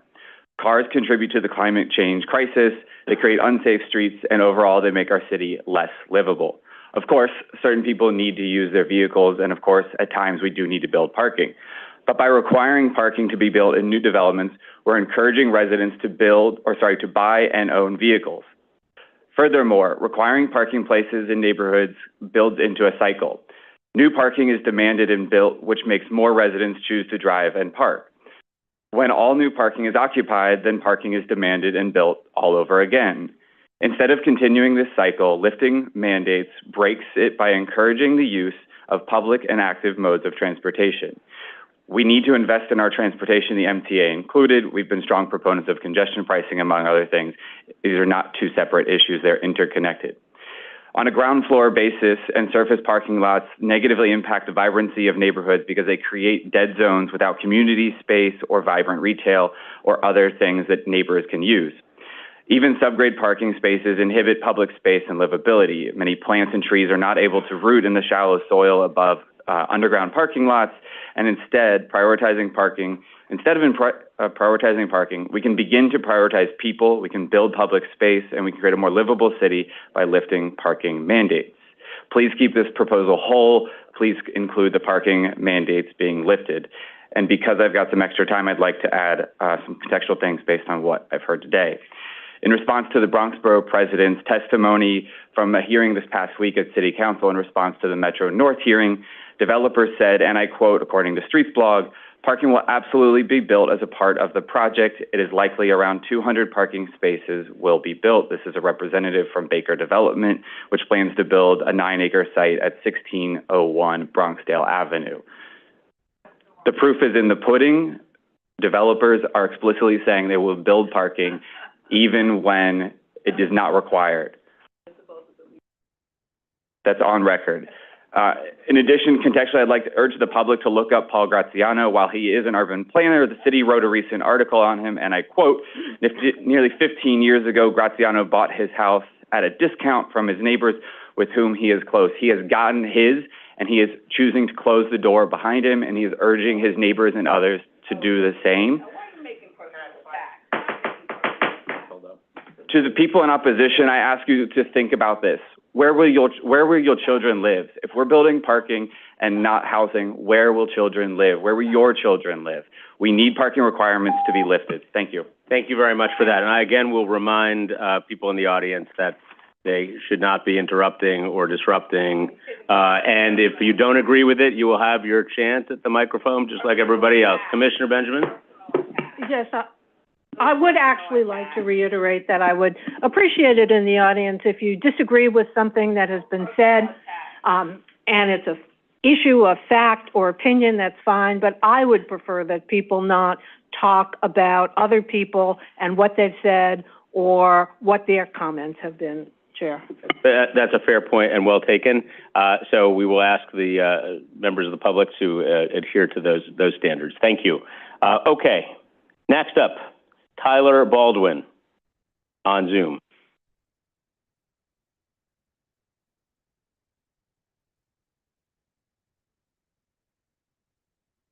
To be followed by BJ Jones and then Paul Selver. Hello, my name is Tyler Baldwin and I am a resident of Astoria, Queens. I am here today to support City of Yes. City of Yes will provide much needed housing supply in an era of record low vacancy rates and a record high rents. New York City is at a breaking point for cost of living. We have middle class families all across the city leaving for places like Philadelphia and New Jersey, depriving the city of tax revenue and its unique character. Just today, Bloomberg released an article stating that since April 2020, the under 5 population has fallen by 18%.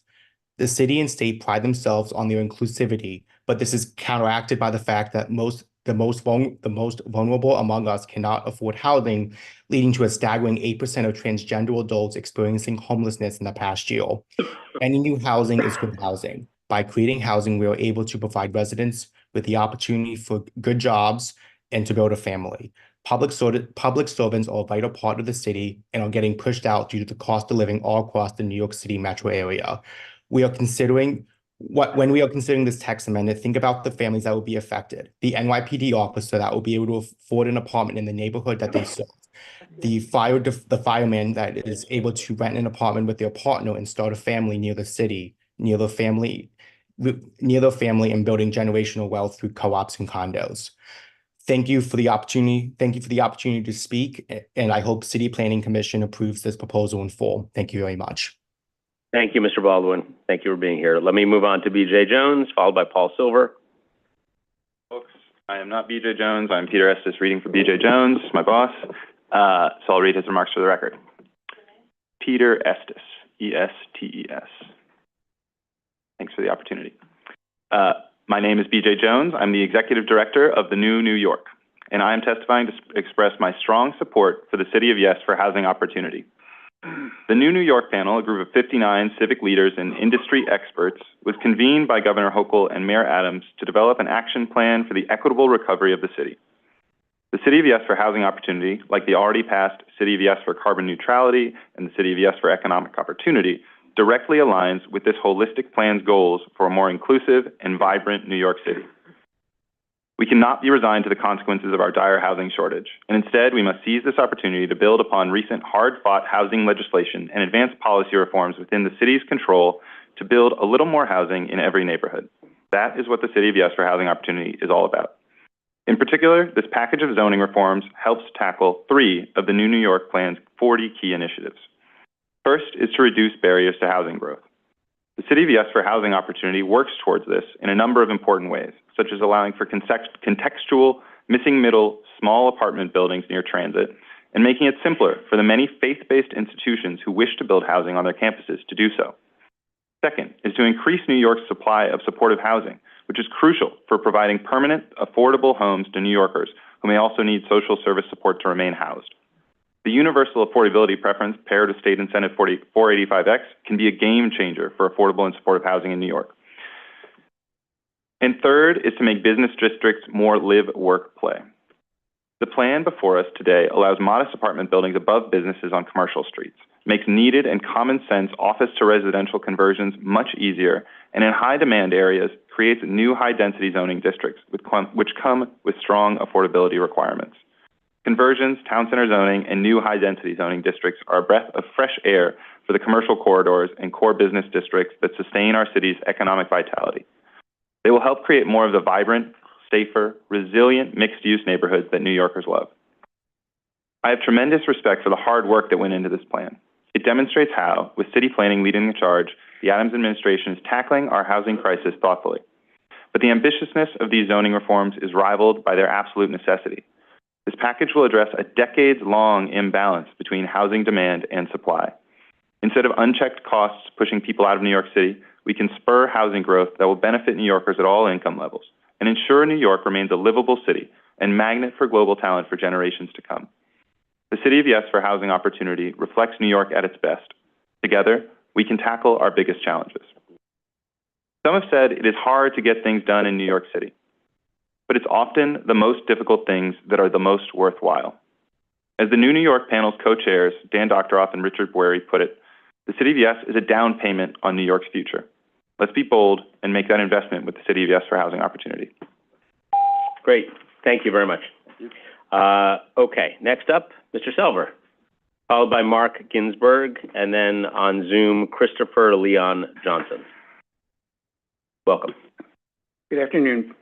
Chair Garodnick and members of the Commission, I'm Paul Selver, co-chair of the Land Use Department at Kramer-Levin and chair of the Real Estate Board of New York's Zoning and Design Committee.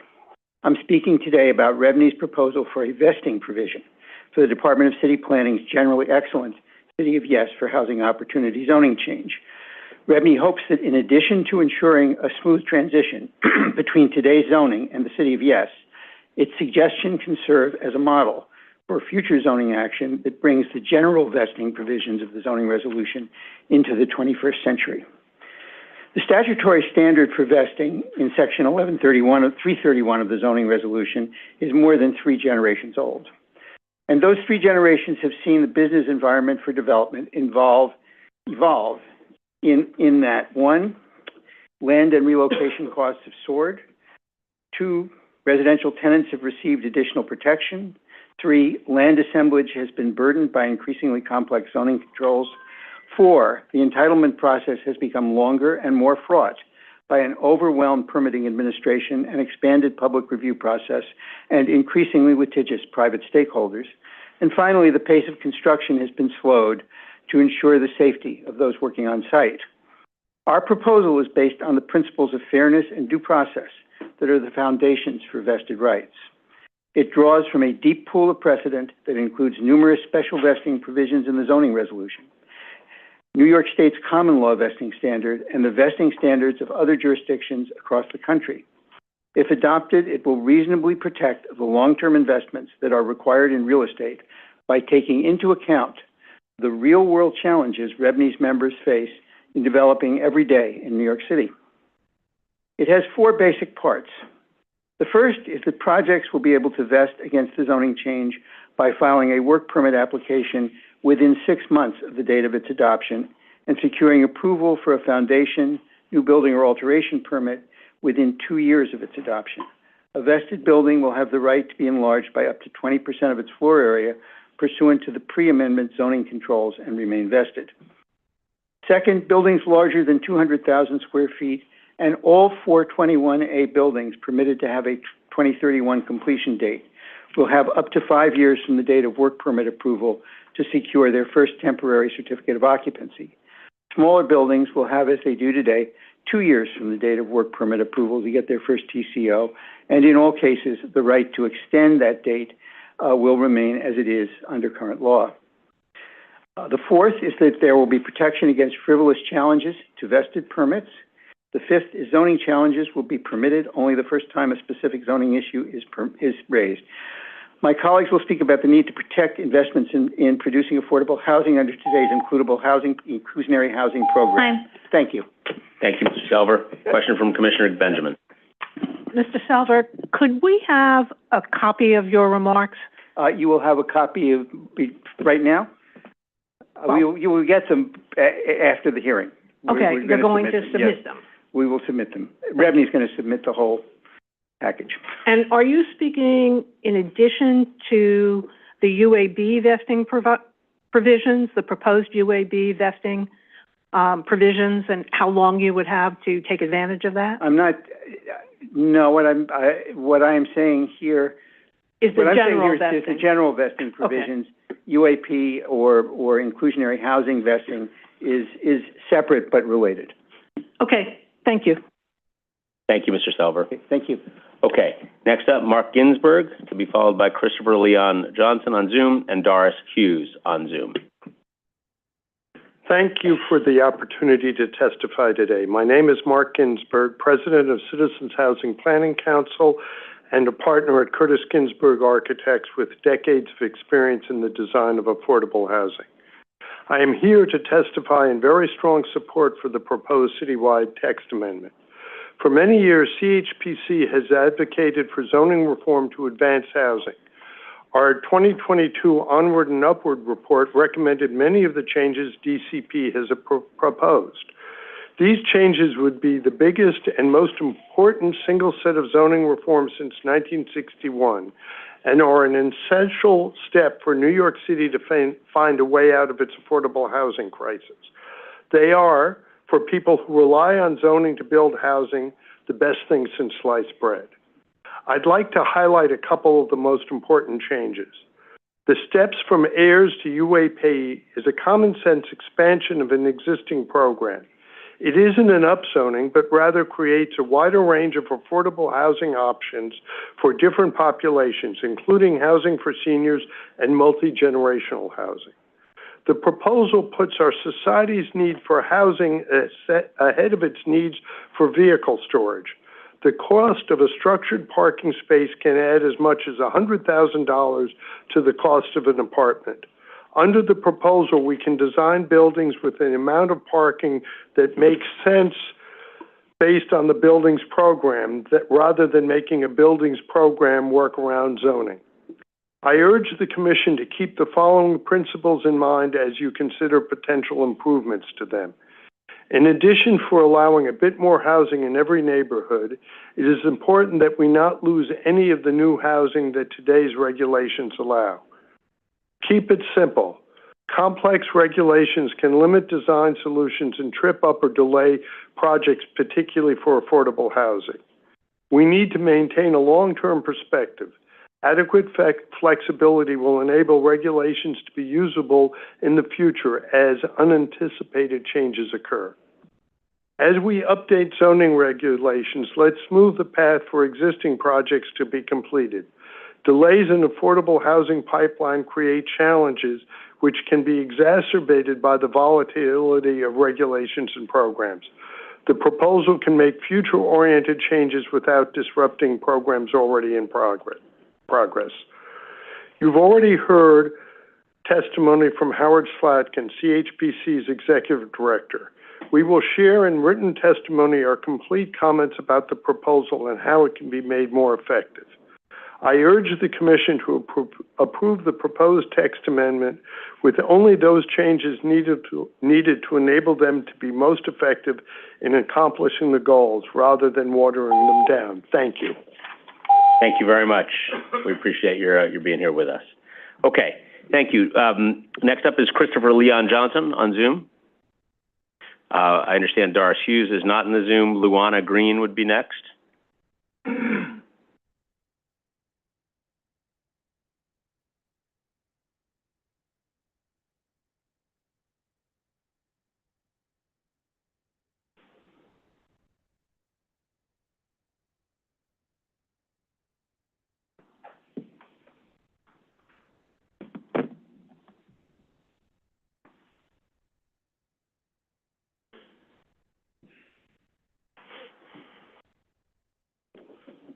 Christopher, you should be able to unmute in Zoom.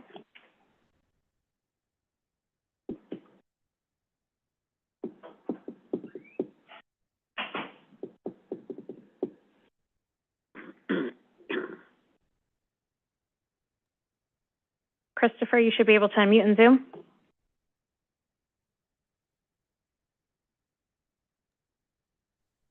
I think Christopher may have stepped away. Okay. Let's move on to Luana Green, followed by David Halauka and John Sheridan.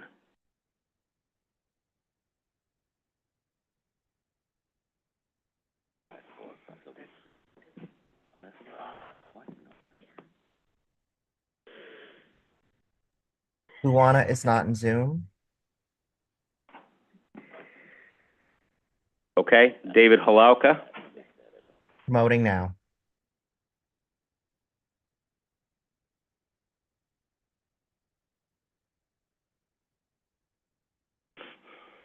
Mr. Halauka, whenever you're ready.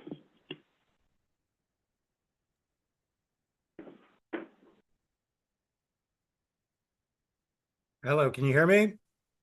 We can. Just one moment, please.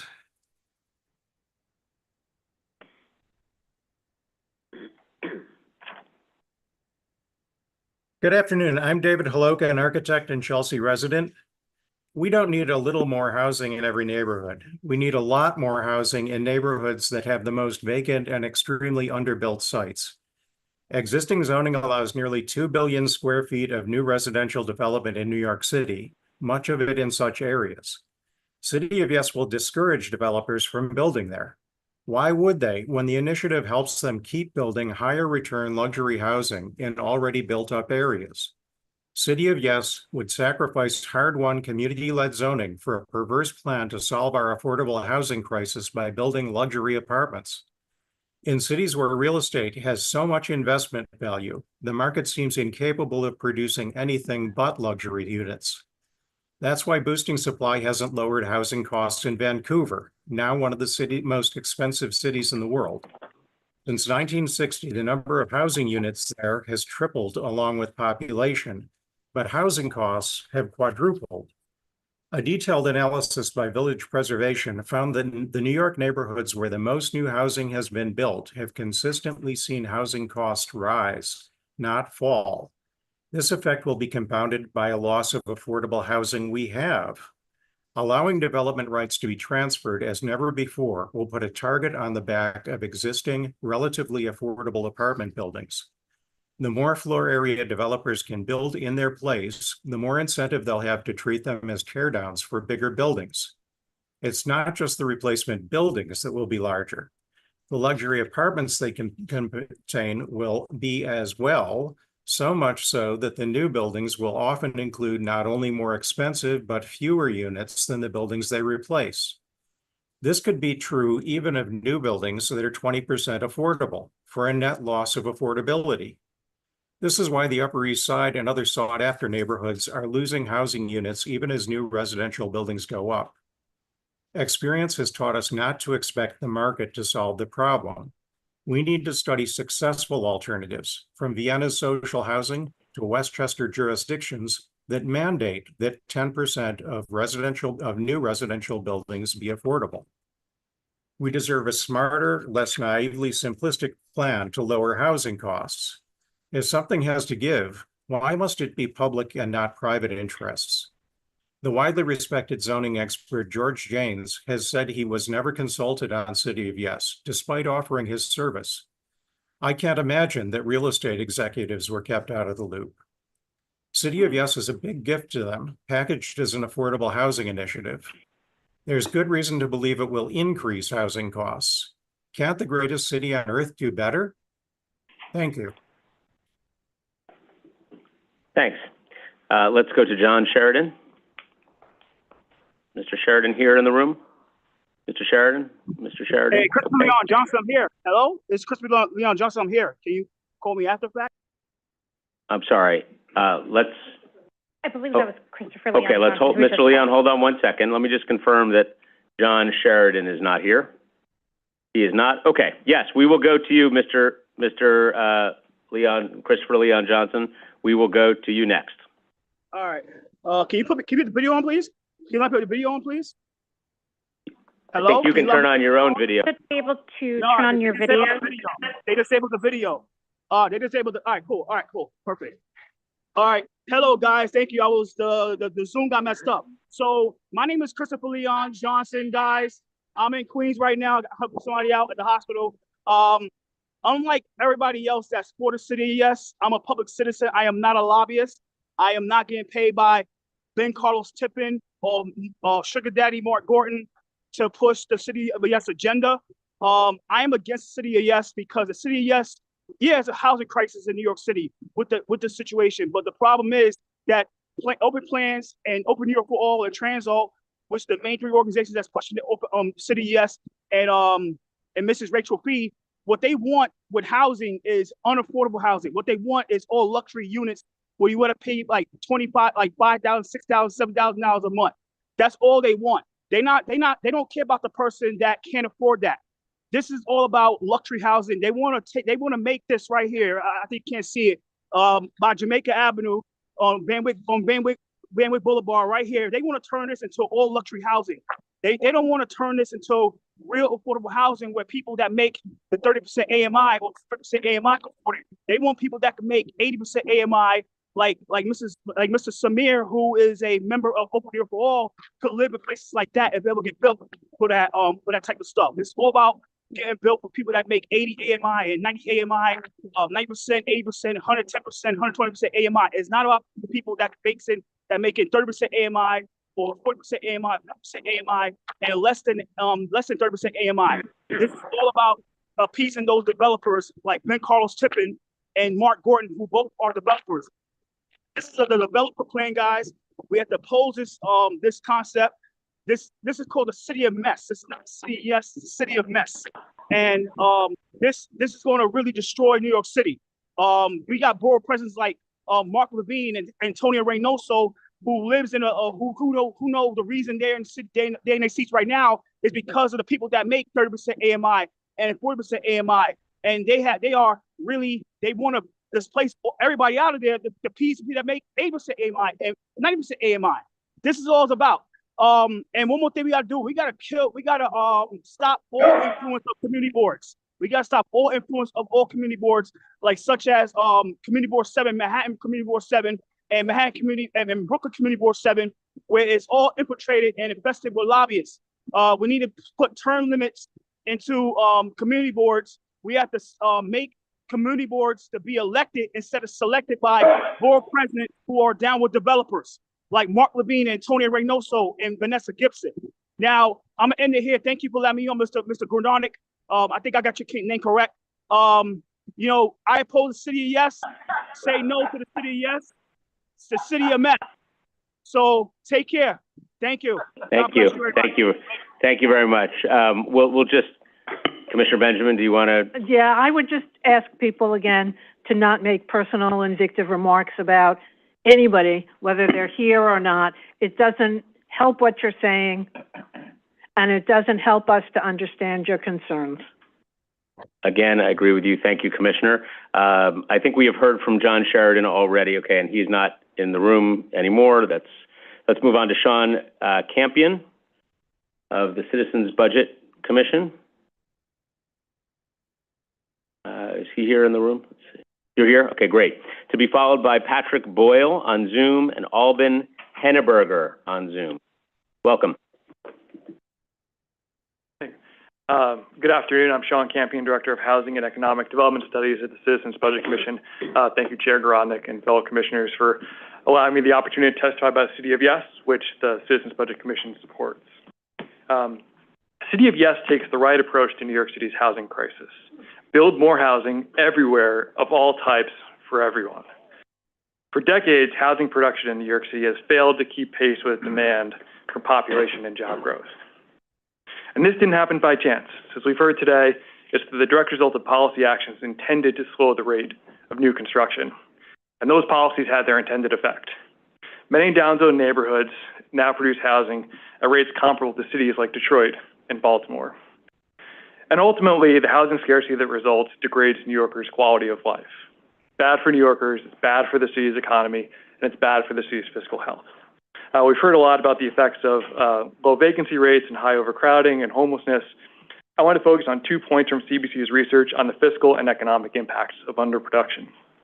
First, negative outmigration, caused in part by housing affordability and availability crises, cost the city over $300 million in tax revenue in 2022 alone. And the housing shortage is so severe that we can measure the drag on the city's economy.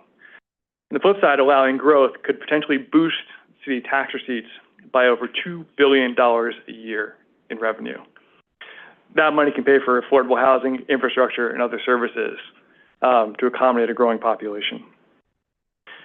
New Yorkers have also voiced their dissatisfaction loudly in CPC's 2023 resident survey, which asked 6,600 New Yorkers about their quality of life and the quality of city government services. Housing ranked among the top issues facing New Yorkers.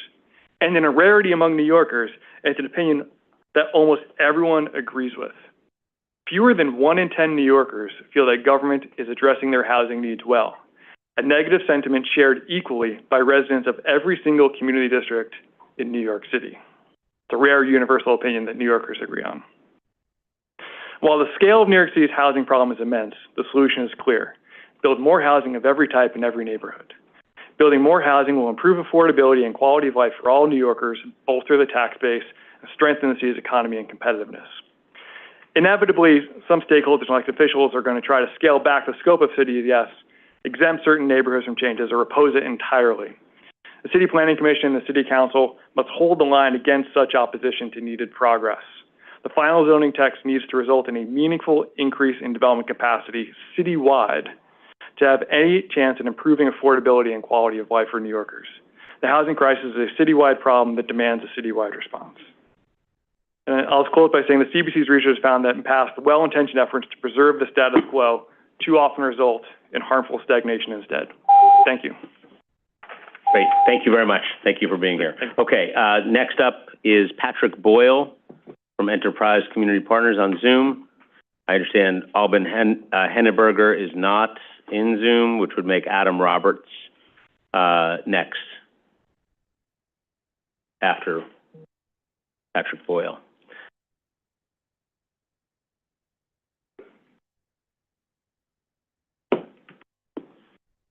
Hi, my name is Patrick Boyle. I'm here representing Enterprise Community Partners. We're a national nonprofit. I work for the New York Market Office of Enterprise. We're an affordable housing organization, a lender involved in affordable housing policy. So we're here to speak in favor of the City of Yes proposal. As many of the speakers have spoken to so far in their testimony, obviously we're in the midst of a severe housing crisis. Adding more housing supply isn't the sole answer to that crisis, but it's a necessary component. And this is a bold proposal that we are in the whole supportive of.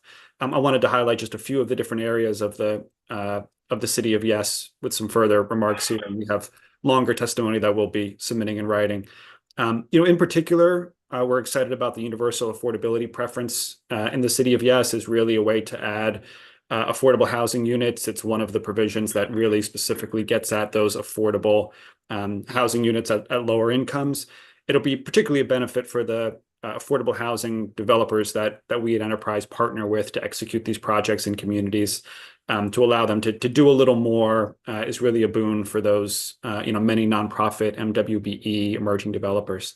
With respect to some of the citywide proposals, enabling conversion and adaptive reuse from for a broader set of buildings citywide is really a benefit, particularly if that can pair with what was passed at the city level in terms of office to residential conversions and the tax incentive, which mandates affordability for those. So for some of those adaptive reuse, to the extent that can be married with the tax incentive that was passed at the state level, will again be adding affordable housing throughout the city of New York.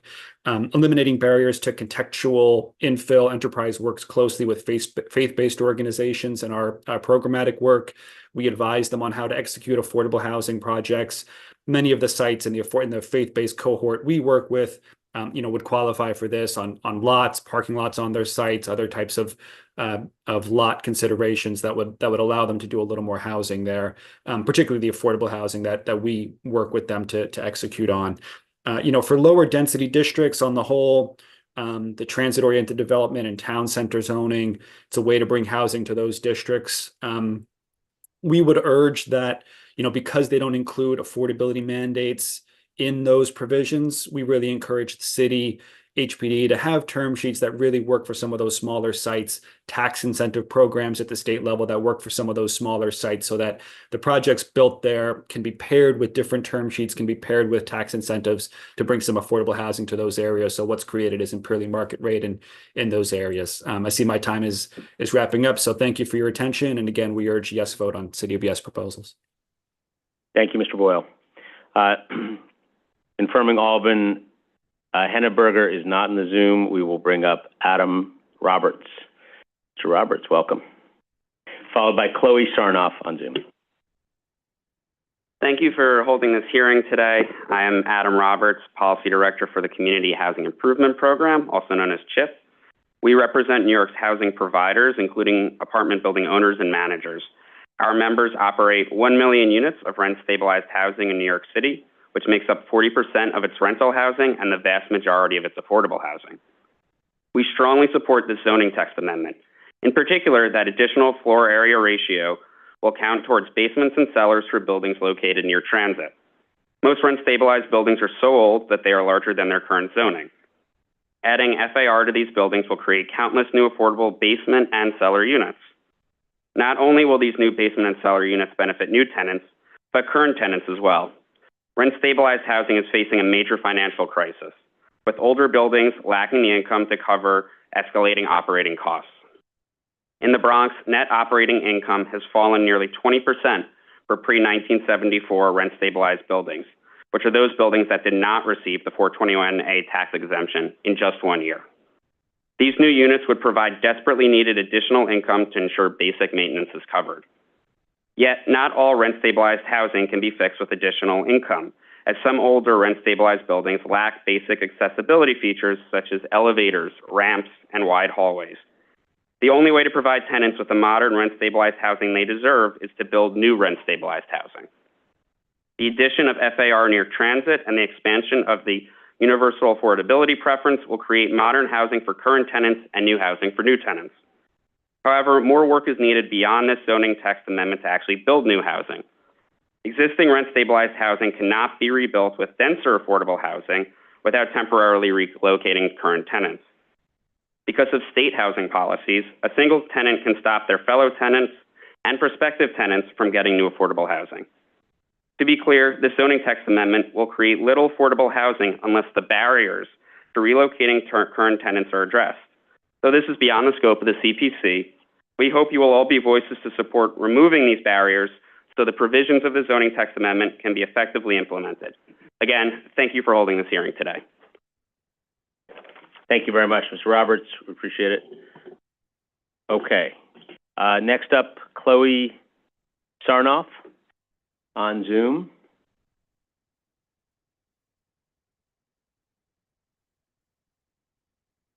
To be followed by Sage Robinson.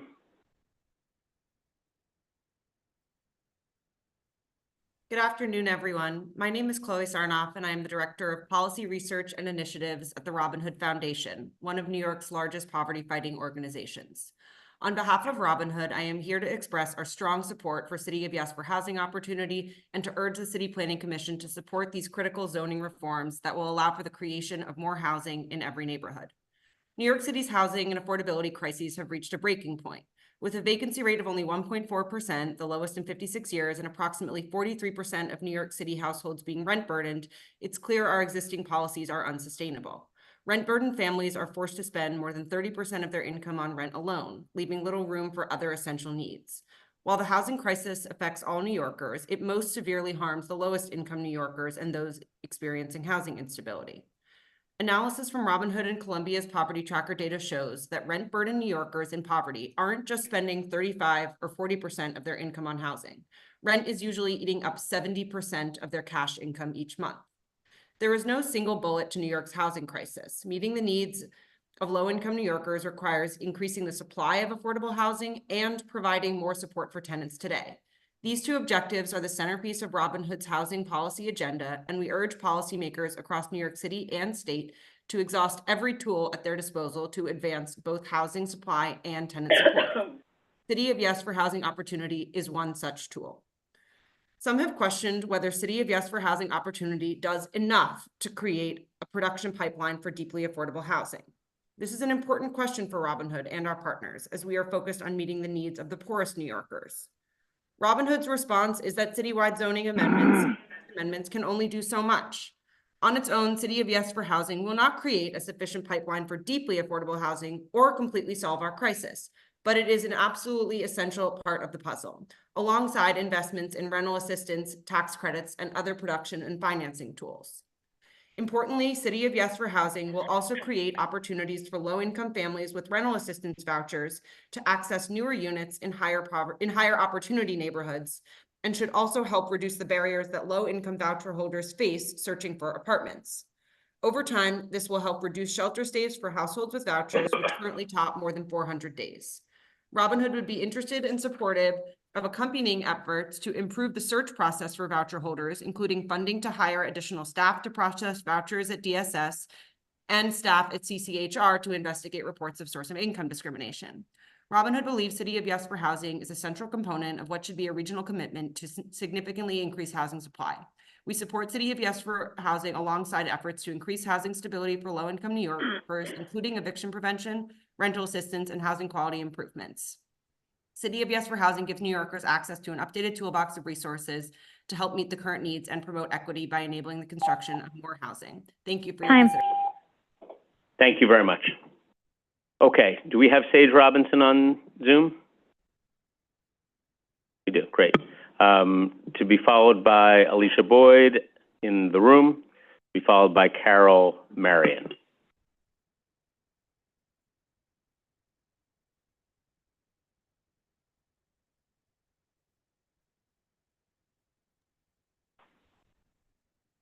Sage, you should be able to turn on your microphone and camera if you like.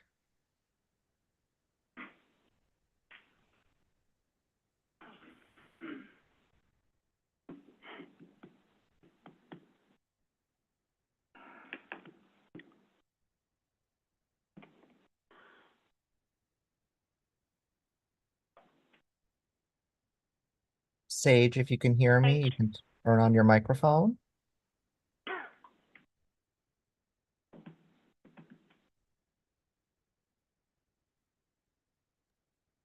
I think Sage may be having technical difficulties. Okay, all right, so let's go to Ms. Boyd here in the room, and if she pops up, we'll go back to her.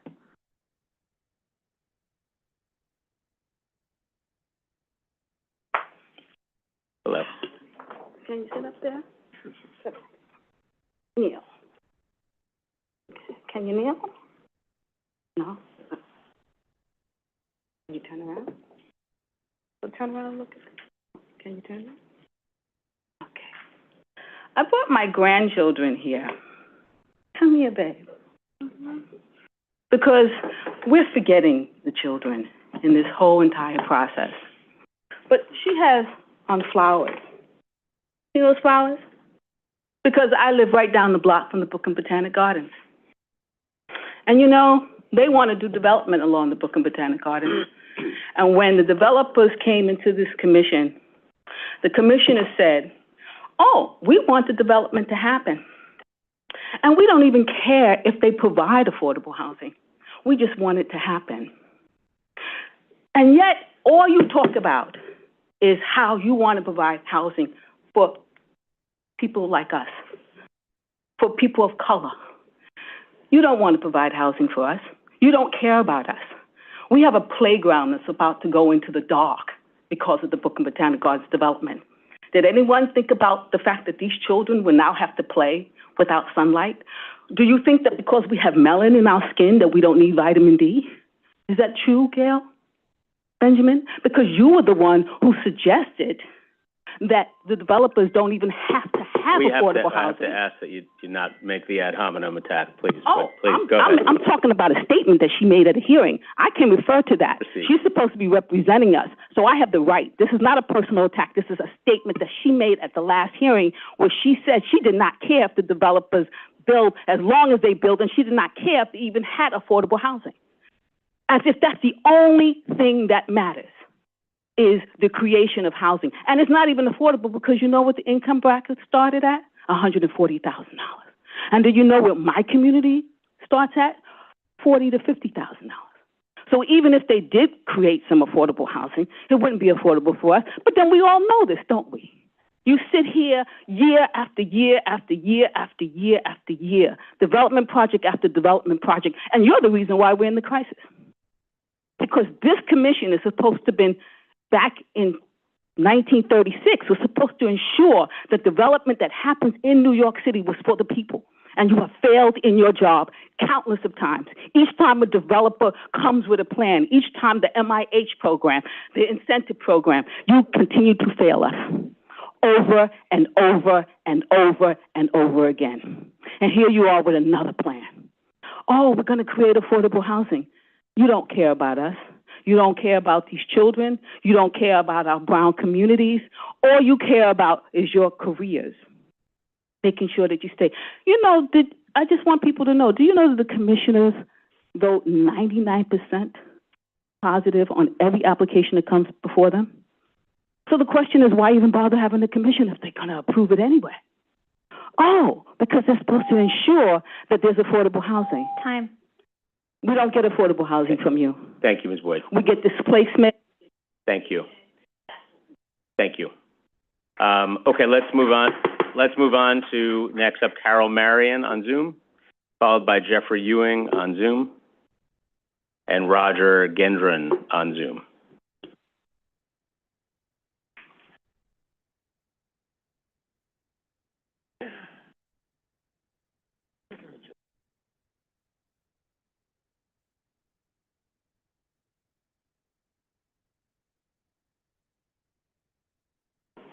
I'm here.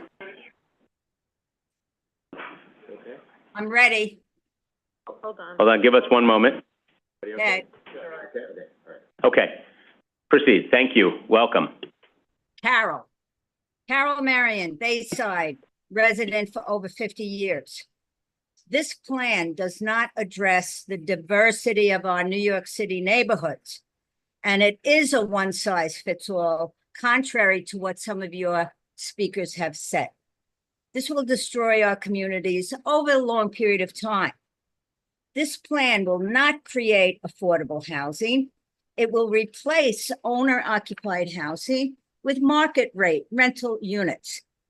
It will increase density without infrastructure improvement and end enforcement of illegal basement apartments, which I'd like to ask you guys, where do you stand with the egress window requirement? The group that will benefit from City of Yes is only you rich developers, architects who've all been speaking, builders groups representing 500 builders who are much in favor of this, real estate developers. All right, you have not shown smart zoning to ensure that we have a diverse neighborhood. Now, what has happened is you have not listened to all the community boards that you've been to see. I thought the purpose of those hearings was for you to react and change things. As far as I could see, after reading so much into your plans, you have not changed anything. What I would like you to be aware of too is that if you listen to all the speakers today, we have two opposite sides. We have diverse thinking. We have a divide. You have the Manhattan thinking, and you have the Eastern Queens and homeowner thinking. So don't you get it? One size does not fit all. You have to respond to different plans for different communities. This is an irresponsible, builders-oriented, not reasonable, not flexible. One size fits all is bad. You are going to lose the beauty of New York City with a neighborhood-based quality. Now, I would also like to finish by just saying that many of us here, and I talk for my neighbors, are against the accessory units. We are against the TOD. And I'd like to ask you, where is your sense of green planning? You're eliminating open space. You are concreting and filling in.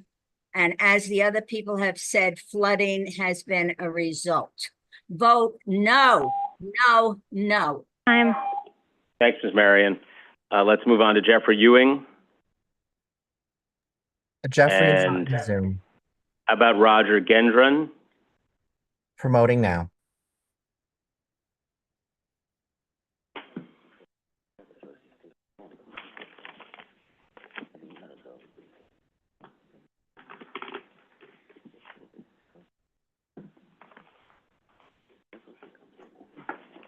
Good afternoon, everyone. Good afternoon. My name is Roger Gendron. I'm the president of the New Hamilton Beach Civic Association. I'm testifying today to express our strong opposition to the City of Yes for Housing Opportunity text amendment. While we understand and appreciate the need for increased housing opportunities in our city, we cannot support this plan without addressing the critical issue of coastal flooding that our community, along with many other communities throughout New York, has and will continue to experience. The threat of coastal flooding is not a distant concern, but a present reality. New York City's low-lying areas are already exposed to flooding by full and new moon tides, as well as coastal surge from tropical storms and nor'easters. Sea level rise in New York City could rise between 8 and 30 inches by 2050 and as much as 15 to 75 inches by the end of the century. This puts over 1 million residents at risk, a number that could increase to 2.2 as sea levels continue to rise. Including these areas in the proposal could lead to increased costs for flood mitigation and insurance, as well as potential for displacement of hundreds of thousands of residents during extreme weather events. The devastating impact of Hurricane Sandy is a stark reminder of our vulnerability. City of Yes text amendment does not fully grasp the severity of the flooding issues that coastal neighborhoods like Hamilton Beach and Howard Beach experience on a monthly basis, nor does it provide adequate safeguards to mitigate these risks. The resilience and safety of our residents must be the paramount consideration in any development strategy. It's imperative that the unique needs of coastal communities are not only recognized, but are also at the forefront of city planning policies. The City of Yes text amendment as it currently stands does not meet this criterion and would only place more residents in harm's way. Residents and emergency first responders already face increasingly challenging conditions when roadways are inundated with flooding during storm events. Standard emergency vehicles, which are already having trouble navigating on narrow streets, have difficulty reaching residents during that time. While Hamilton Beach is already recognized as a special coastal risk district, a designation that underscores the acute challenges we confront with respect to flooding and climate-related events, the entire Howard Beach community faces that same risk. In Old Howard Beach, the business district, or what we call town, stretches from 160 Avenue and 102 Street to 158 Avenue on 1 Street, including Coleman Square, where the Howard Beach JFK Air Train Station is located, and Our Lady of Grace Roman Catholic Church also falls within those boundaries. Our Cross Bay Boulevard corridor consists of many mom and pop stores and restaurants, banks, chain pharmacies, and some national brand businesses as well. Both of these areas are currently experiencing flooding and were inundated with several feet of water from Hurricane Sandy. Therefore, we urge the Department of City Planning to recognize all coastal communities throughout New York City as special coastal risk districts, similar to Hamilton Beach, Broad Channel, and the East Shore buyout areas in Staten Island. Thank you, Mr. Gendron.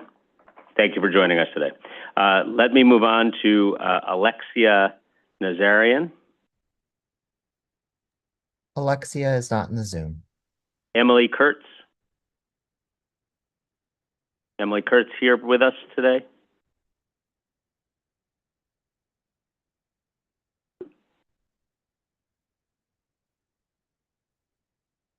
Somebody coming up? No. No. Is somebody walking up there? Not there. No, she's not. Okay. No Emily Kurtz. Okay. No Emily Kurtz. Anita Lermont, I saw a moment ago. Oh, great. Okay. Ms. Lermont, welcome. Good to have you here. Welcome back. Hello, everyone. My name is Anita Lermont, and I'm a partner at the law firm of Fried Frank. It's really a pleasure to stand here today to testify in support of the City of Yes for Housing Opportunity proposal on my behalf and on behalf of RIBNY.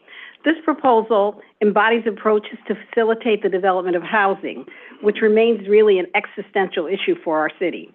We're in a critical need of significantly more housing supply, and this proposal moves boldly forward in allowing for growth through establishing new zoning districts that will permit greater density, where appropriate, expanding opportunities for office to residential conversion, eliminating costly parking requirements, and providing for affordable housing in many additional neighborhoods through the universal affordability preference, among other changes. I want to speak briefly about an element of the proposal that I suggest be given further consideration. The proposal would eliminate the current voluntary inclusionary housing and inclusionary housing certificate program. This program has played a significant role in financing the development of affordable housing by not-for-profit and for-profit developers of affordable housing in the city by allowing developers of this affordable housing to sell inclusionary bonus rights to nearby market rate developers. The program is sometimes viewed with disfavor on the basis that it facilitates affordable housing off-site. That's peculiar. The fact is that the program has underwritten the development of 100% affordable housing by high-quality developers. In fact, many of the very same developers that the city itself provides subsidy to for 100% affordable housing. An elimination of the program will require these developers to depend even more on scarce city subsidy. If, however, it's clear that the certificate program is going to be eliminated, I urge careful consideration being given to how this is done over time. Today, certificates exist in the marketplace, and projects that will generate certificates are planned or are underway. I believe that it's important to provide a significant 15-year vesting period for certificates to continue to be generated and an additional 10 years for those certificates to be sold and used. This time frame is necessary to ensure that the certificates retain their value in a period of diminishing opportunities for their use, and to allow for the nonprofit and for-profit sector that develops affordable housing through the sale of the certificates to establish new funding streams. I'll also note that transitioning to UAP and R10 districts, which are currently our most dense districts, is effectively a downzoning. It is very unlikely that developers will use UEP in these districts to attain 12 FAR due to higher construction costs, already higher site acquisition costs, and less favorable treatment under the 485X tax abatement program for sites of more than 150 units. Now, I know that your goal here is to develop tools that spur the development of housing rather than to diminish it. I hope that you will just ensure that the rules you enact do just that. Thank you. Great. Okay. Thank you very much. Good to see you. Thank you for being here. Okay, let's move on to Bonnie Mohan on Zoom. We have Bonnie Mohan. Promoting now. Great. Followed by Pedro Rodriguez. Hi, good afternoon. Afternoon. Thank you so much for the opportunity to provide testimony in strong support of City of Yes for Housing Opportunity. I'm Bonnie Mohan. I'm the co-founder and executive director of the Health and Housing Consortium. The consortium is a collaborative network of healthcare, housing, homeless service, and social service organizations and government partners with the shared goal of improving health equity and housing stability in New York City. We work hand in hand with frontline workers, executive leadership, government stakeholders, and people with lived experience. The deep need for more affordable and supportive housing across the 5 boroughs punctuates all of our work. Almost 150,000 people sleep in the city's shelters every night. Over 48,000 of them are children. And according to the city's homeless outreach population estimate, at least 4,000 New Yorkers sleep on the street, although we know that number is much higher. Another 200,000 sleep doubled up in other people's homes, often in dangerous and unsuitable living conditions, but unable to receive financial assistance because the city does not consider them homeless. We live in one of the most expensive cities in the world, and most of us are one crisis, one missed paycheck, one medical expense away from disaster. Most homeless families living in shelter cite the lack of affordable housing following a crisis as their reason for entering shelter. The consortium plays a key role in training the human services workforce to address these challenges. Every year, we train over 4,000 frontline and direct service workers on the issues that most impact their clients and patients. We train on topics at the intersection of health and housing, but the most requested trainings by far pertain to accessing and navigating New York City's homeless housing systems. In 2023, over 1,000 frontline workers participated in training on addressing rental arrears and accessing affordable housing. Another 1,000 attended training on the city FEPS and FEPS housing vouchers. We know that these vouchers are flawed. Many landlords illegally refuse to accept them with little to no repercussions, resulting in families spending far too much time living in shelter. We can arm the workforce with all the knowledge in the world, but the impact of that knowledge is stunted if there is not enough affordable housing to begin with. The City of Yes for Housing Opportunity Plan is a lifeline for thousands of New Yorkers teetering on the edge of homelessness and for those already struggling within our homeless systems. By supporting this plan, New York will take an essential step towards ensuring that everyone in our city has a safe, affordable place to call home. We are a communal city, and this plan is rooted in respect for communities and neighborhoods. We urge the City Planning Commission to support this plan and help us build a New York City where everyone can thrive. Thanks very much. Thank you. Thanks very much. Okay, we'll next go to Pedro Rodriguez on Zoom, followed by Michael O'Reilly on Zoom. Hello. Hello. Hello. My name is Pedro Rodriguez, and I have lived in New York City for over 2 decades, and I am currently living in Forest Hills, Queens. I am a father, a husband, and a community board member here in Queens Community Board 6, but I am speaking for myself. I am speaking in support of City of Yes. Though I own my own home, my parents didn't, and they left New York City because of the housing crisis, splitting our family and forcing my son to see them mostly through WhatsApp nowadays. I've lost many friends and no current friends who are considering leaving the city within the next couple of years due to the housing crisis. This is something I am sure every single New Yorker has experienced, even those who oppose City of Yes. Now, some say that this proposal is going to damage the character of the neighborhood, quote unquote, but a neighborhood's character is its people, not the trees and the buildings. Is the character of a neighborhood the same if the buildings look the same, but the kids who grew up in it were forced out of there, or if your friends who you grew up with, if they move out, is it the same character? No. If you genuinely care about the character of a neighborhood, not the buildings of a neighborhood, then you should support City of Yes and other pro-housing proposals, because it's the people who give a place character, not the buildings. Now, some others will say that this proposal is too large and that we should do a neighborhood by neighborhood. We've been doing neighborhood by neighborhood for over 50 years now. Housing is a regional problem and it needs a regional solution. Housing availability here in Forest Hills affects housing costs in Corona, Williamsburg, Whitestone, Forest Park, the South Bronx, and even in Long Island and New Jersey. And the reverse is true. Housing availability in those places affects the housing prices here. So we need a regional solution, not a piecemeal one. And that is what City of Yes is part of. We need to remove parking minimums. They make low high-density housing that we are actually quite used to here in New York City impossible to build nowadays, as we mentioned in this before. They force developers to build these massive overbearing buildings that no one likes. Because you have to have a space for all this parking. By eliminating parking minimums, then we can not only help the environment by encouraging other modes of transportation, but we also allow the kind of small scale, small lot apartment developments that are cheaper to create. So they're cheaper for the renters, but they also blend better into the low density neighborhoods, which they're trying to move into.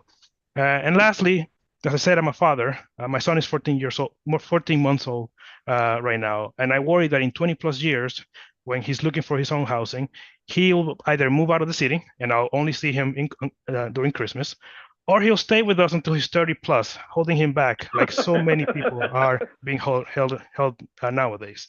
And I don't want that for him, and I don't want that for his friends, and I don't want that for my friends, and I don't want that for my friends' kids either.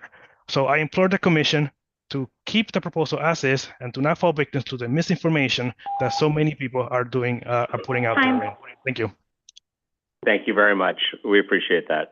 Okay, let's move on to Michael O'Reilly and Diane Vigiano.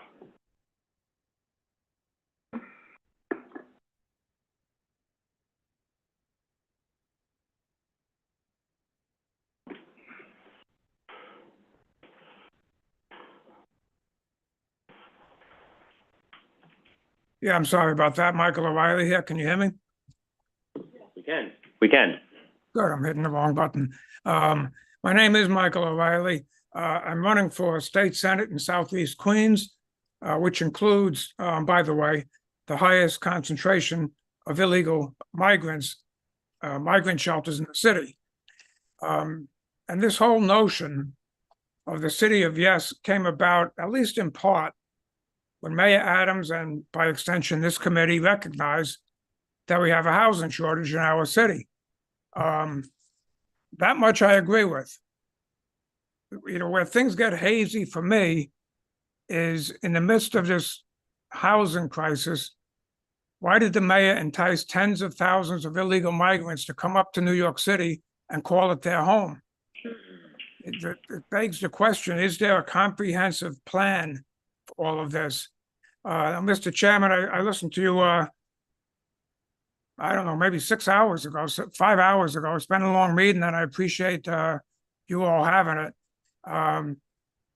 But you said how your committee attended many community board meetings and other meetings across the city, and that's commendable. But with respect, I'm not sure that you listened, because in my district, and it seems like the people in Queens overwhelmingly are against the city of yes, and they're demanding that the agencies listen to them, not just attend their meetings, but listen to them and to the people that you serve. Thank you very much.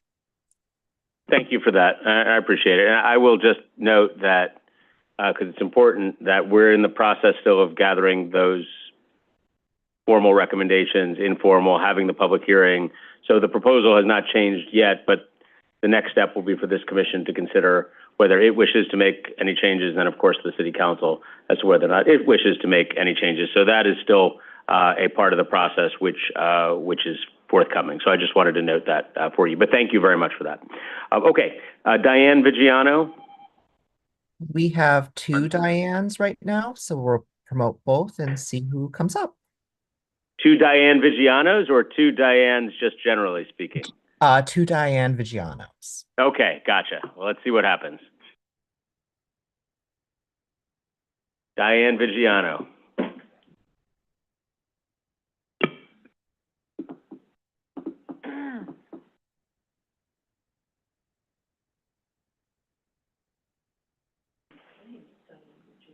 Diane, you're a panelist now. You should be able to turn on your microphone and camera if you like.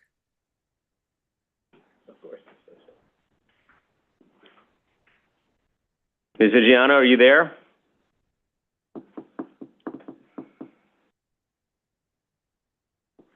Okay. It sounds like neither Diane Vigiano is present, so we'll move on.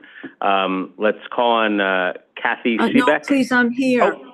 Oh, is that you, Ms. Vigiano? Yes, it is. Can you hear me?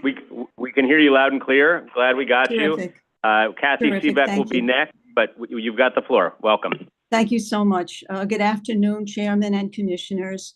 I'm Diane Vigiano from the Old Town Civic Association of Staten Island. The City of Yes for Housing Opportunity is supposed to add a little more housing to our neighborhoods, but unfortunately, we can't accept this assumption. For example, you propose the addition of high-rise buildings in areas along the Staten Island Rapid Transit. Also, your plan promotes multifamily habitation on every bit of inhabitable space in our homes, including attics, basements, and garages. You even came up with the idea of allowing the building of cottages in backyards, which would cut off the light and air in our neighborhoods, as well as the trees, which are vital to improving the environment and our air quality. To top it off, your plan would eliminate the need for parking spaces in new construction, even though most residents on Staten Island commute by car, with some homes having 4 or 5 cars, one for each family member. This is quite prevalent, as many homes have become multi-generational. The zoning changes in your plan would degrade our quality of life. The prospect for life on Staten Island would become quite bleak. Much more housing, much more traffic with its pollution, substantial stress on our infrastructure, a plentiful increase in population, and strain on our educational and medical services. Please go back to the drawing board and design a plan which suits each of the boroughs of New York City. Consider more seriously the empty buildings in Manhattan and how you could facilitate their use for housing. Listen to our pleas and those of the numerous community boards throughout New York City, the city we deeply love. Don't take away our American dream of a peaceful place to live and raise our families. Thank you for your consideration of our concerns. Thank you, Ms. Vigiano. We appreciate it. I just want to refer for your benefit to a couple of elements of the proposal, which may be worth considering. We are trying to help to fill empty office buildings in Manhattan by enabling office to residential conversions. Of course, that would be an opportunity that would be beyond Manhattan as well under this proposal. We're not suggesting that we would eliminate the need for parking. It just would eliminate a minimum mandate as to the precise number of parking spaces. So what we have seen in places where they have done exactly this, in areas where it's difficult to access transit, parking continues to be provided, and we, of course, did not propose a maximum number of parking spaces here, recognizing that there are parts of the city, including your neighborhood, which may very well have more significant need. I also just flagging that we are not proposing high-rise buildings. Well, I guess it depends on how you define high-rise buildings, but 3, 4, or 5 stories to me is not a high-rise. We're not proposing that anywhere. And on the subject of coming up with the idea of backyard cottages, as much as I'm sure we would like to take credit for the idea of accessory dwelling units in New York City, this is something that has been well-trodden and well used throughout the country with success for homeowners that want to use it. It's not a mandate. People want to use it. They can. If they don't want to, that's okay too. So I just wanted to note those for you, but I really do appreciate your being here with us. I understand your concerns, but I just wanted to respond just for a moment because I do think that that there are elements of this proposal which I think would be a little more sympathetic to you and to the neighborhood that you're representing here. So I just wanted to make that point. So thank you, though. Okay, Kathy Seebeck.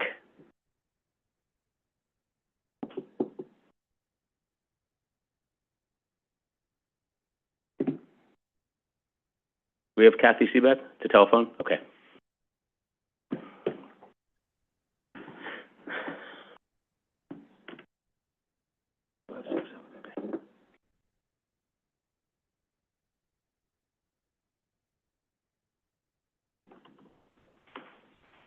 Kathy, you should be able to unmute in Zoom.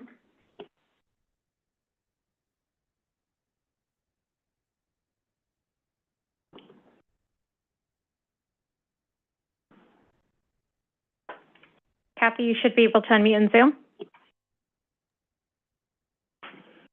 Kathy, you're not there? Okay. My understanding is Susan Nile, Rose Mellon Conico, and Nick Studensky are not in the Zoom. Is that correct?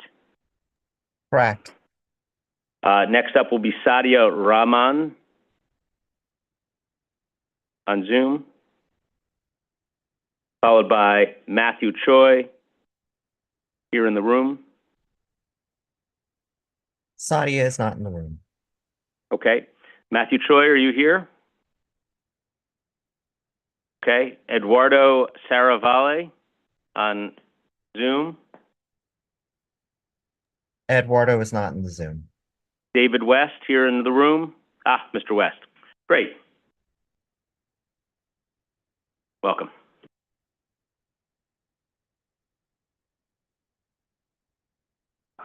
Good afternoon, Chairman and members of the Commission. My name is David West. I'm an architect. I'm speaking on behalf of the REBNY Zoning and Design Committee.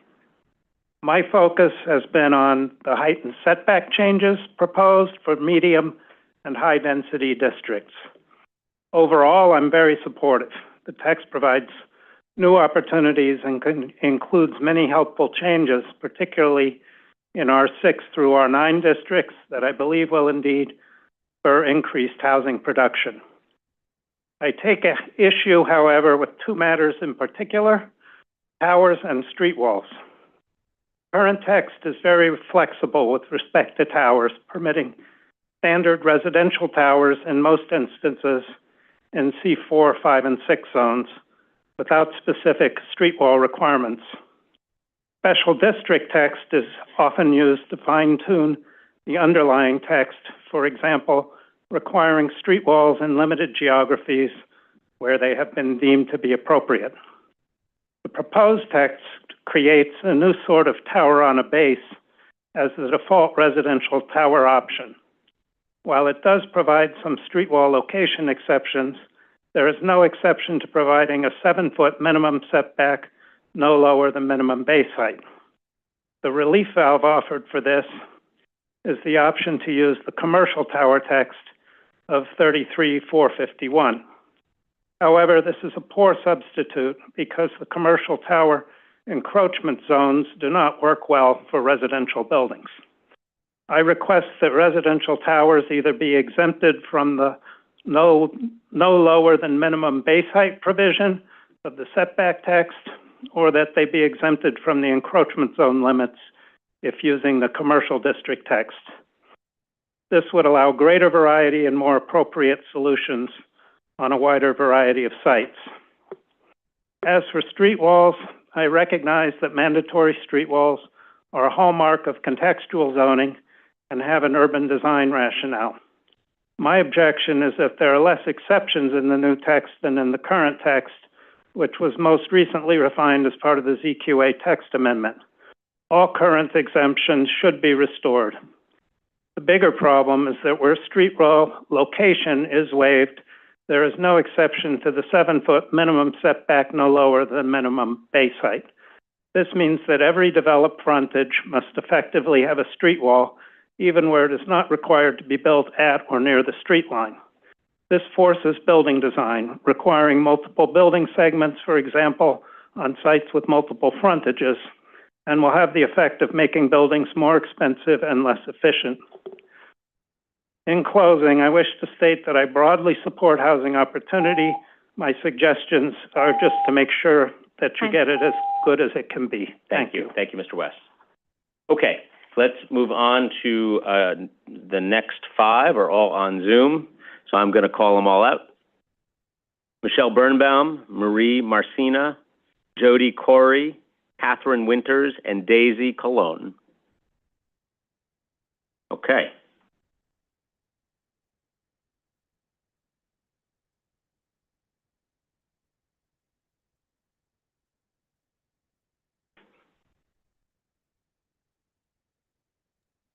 Hello, Michelle, whenever you are ready. Yes, I'm here. Hello. Good afternoon, Chair Garodnick. Can you hear me? Hello? I can, loud and clear. Good, okay. Good afternoon to you and to the commissioners. My name is Michelle Birnbaum. I'm a resident of the Upper East Side and a founder and president of Historic Park Avenue. Zoning law and regulation is the method by which our city avoids chaos and also preserves a glimmer of our past. Because zoning resolution dates back to 1961, does not mean that all of the principles which guided its creation are no longer valid. We live our lives governed by many old documents, religious law, and the Constitution. So while I recognize that there can be some updates and changes, I think this resolution is very challenging and very broad. I support the goal, but I think with this particular program, it's going to challenge the health, security, and well-being of our residents. Removing height limits for new residential construction will defeat the sustainability aims of your program, as it has been shown that the taller buildings above 250 feet, the higher the carbon footprint, not to mention the negative impact on light and air. However, an R10A district, which we have proposed, has a height limit of 210 feet, but affords a 20% bonus to a developer who adds affordable housing. This proposal that I made personally to a person in city planning was sorely dismissed. I don't see that areas without height limits are going to yield any affordable housing, as that they're not mandated. So such drastic overhaul of the existing zoning is arrogant and out of scale to what's needed that can actually be considered improvements. I've watched many presentations of the city of Yes, and I'm always struck by the lack of detail, the sunny picture that the city paints, and the sunny adjectives they use to describe a plan that in fact will lower the standard of living and put residents at risk and diminish the quality of life of most. Apartments with bathrooms in the hall and neighbors that have nail salons, barbershops, and agriculture, which will be mainly cannabis, in the apartment next to yours does not represent an improvement in the name of creating affordable housing. Nor does this new approach an egregious breach of zoning increase business opportunities. An area zoned for one-family homes is not improved by permitting additional adjacent structures on the land, infringing on your neighbor's privacy and safety, even if you choose to do it. You can expect Airbnbs to pop up all over the place, putting transients and unaccountable populations in the middle of stable neighborhoods. You can't guarantee that a family extension will be in those ADUs. Businesses in residential buildings mean that strangers will be in the hallways, and bars and rooftops will increase noise for residents at all hours. The examples that are cited for home businesses include barbershops and nail salons. Well, the current requirements for these businesses on the ground level require venting for fumes, etc. That is not necessary in apartments. In addition, there is no way to enforce. Time. Okay, well, thank you very much. To sum up, I'm in opposition to this program. I think we need to clarify things and go back to the drawing. Oops, we lost you, Michelle. I will just note, thank you, by the way, for being here. Some of the points that you were making were about the City of Yes for Economic Opportunity proposal. I just want to flag for you that there were changes made to that proposal after it came from Community Board to the City Planning Commission, and then also after the City Planning Commission sent it on to the City Council. You and Community Board members should have a full detailed email from me about the changes that were made to City of Yes for Economic Opportunity. Those are all the business initiatives that you were describing in your comments. So I just would encourage you to take a peek at that. But thank you very much for being here. And let me go on to Marie Marcina.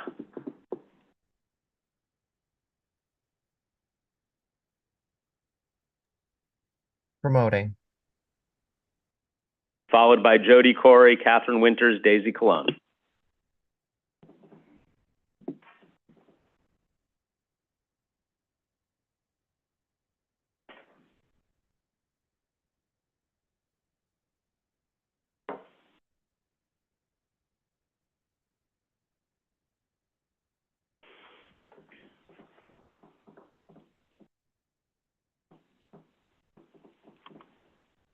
Marie, you should have the ability to turn on your microphone.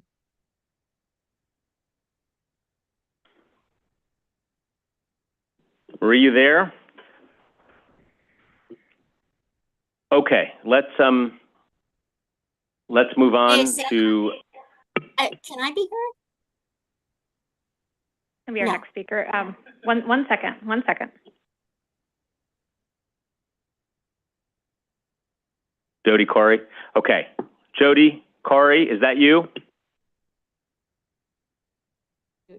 Hello, hi. Hi, okay. Tell us your name, just to make sure we have the right person here. That's Jody. My name is Jody Jody. Corey. Wonderful. Okay, thank you.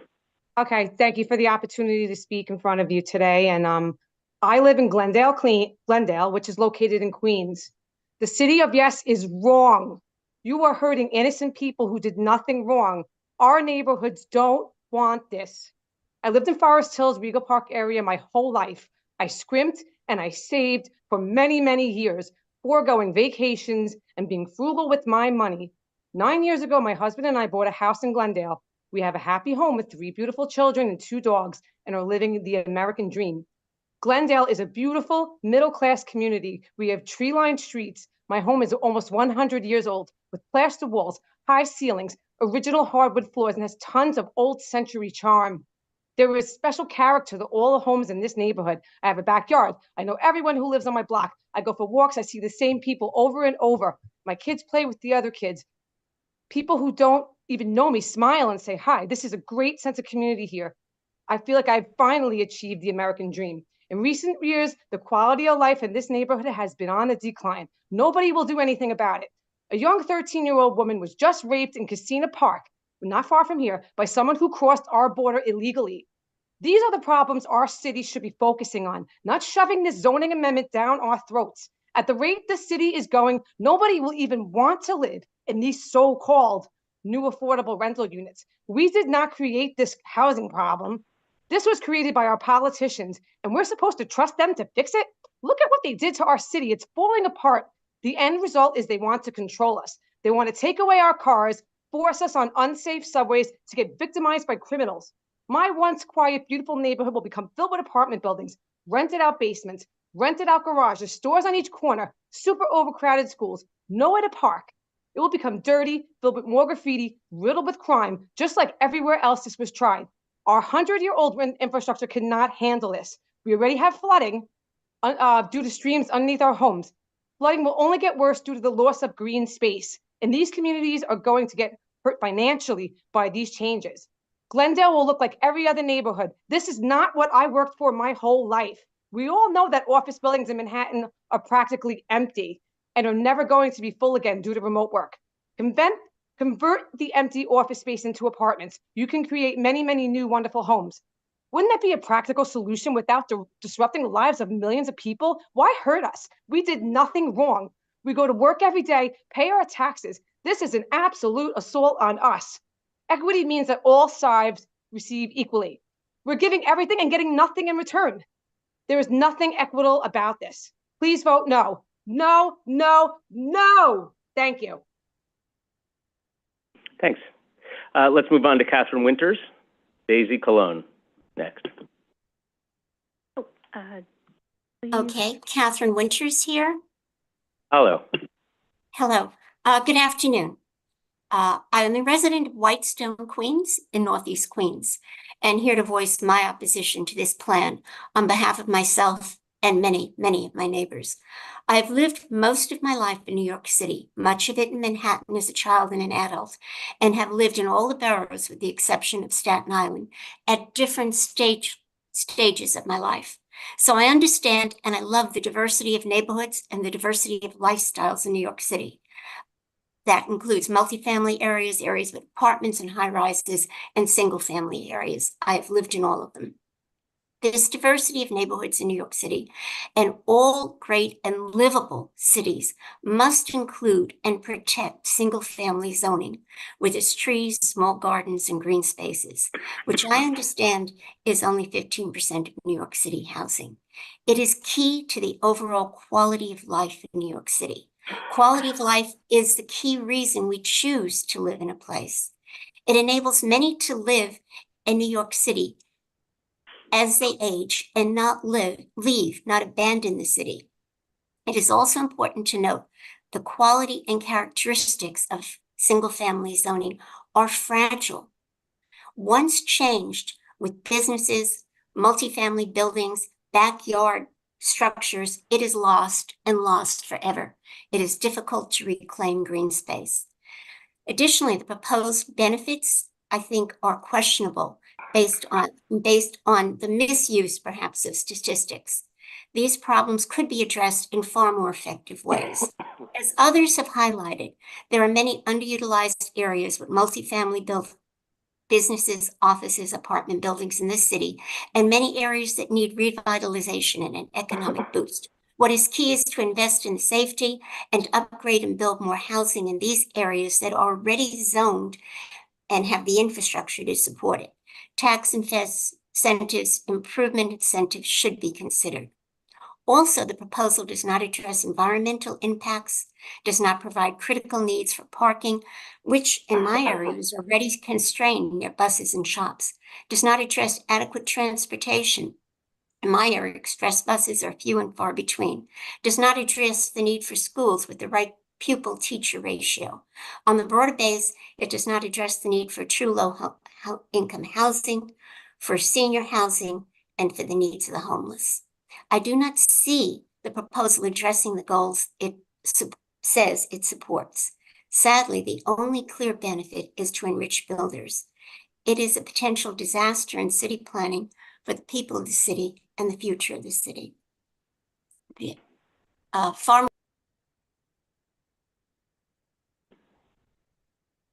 Thank you. I don't know if we lost you for the final few seconds there, but thank you. Thank you for being with us today. Okay, let's move on to Daisy Colon on Zoom, followed by Braden Crooks. Braden Crooks, are you here in the room? Yes? Okay, well, we're coming to you in a sec. So Daisy Colon, if we have on Zoom, with Braden Crooks on deck, as well as Micah Hunter on deck. We have 2 Daisy Clones, so okay, we'll take either Daisy Colon at this juncture. Can you hear me? We can. Okay, hold on. I can't hear myself. So hold on. I'm sorry. You can hear me? We can. Yes. Okay. Hold on. Sorry. Okay, let's try this. My name is Daisy Colon. I am a lifelong Bronx resident. Maybe I have 2. Daisy, hold on a second. It appears you're in Zoom twice, so if you're on 2 devices, you can turn the audio down on one or mute it, or just close one of them. We see your name twice in Zoom. That will take care of the echo. How about now? Perfect. Perfect. Okay, thank you, and I apologize. Good afternoon. My name is Daisy Colon. I'm a lifelong Bronx resident, and 10 years ago, I was able to purchase a home in the LaSalle, Mayflower, Schuylerville section of 10461 of the Bronx. I am testifying against the proposed zoning text amendment to the residential districts, especially the changes to the R4 and the R4A district. As it's written, the city of Yes will have a severe impact on the quality of life for most of the Bronx, but especially the R4A's low-density growth areas in the Bronx. Many people believe that the zoning text amendment will lead to more affordable housing units, and that the residents that are opposed are against subsidized housing. This is not the case. It is not about affordable housing. It is about allowing as-of-right density without parking, which will give developers an as-of-right permit to build higher density without looking at community impacts or seeking community input.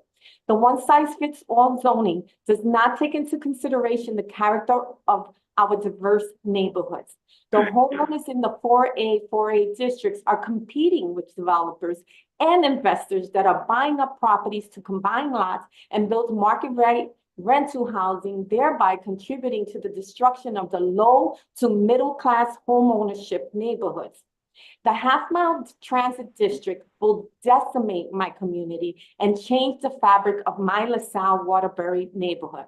The half-mile TOD is too drastic and would significantly impact a large land area in the Waterbury Mayflower area.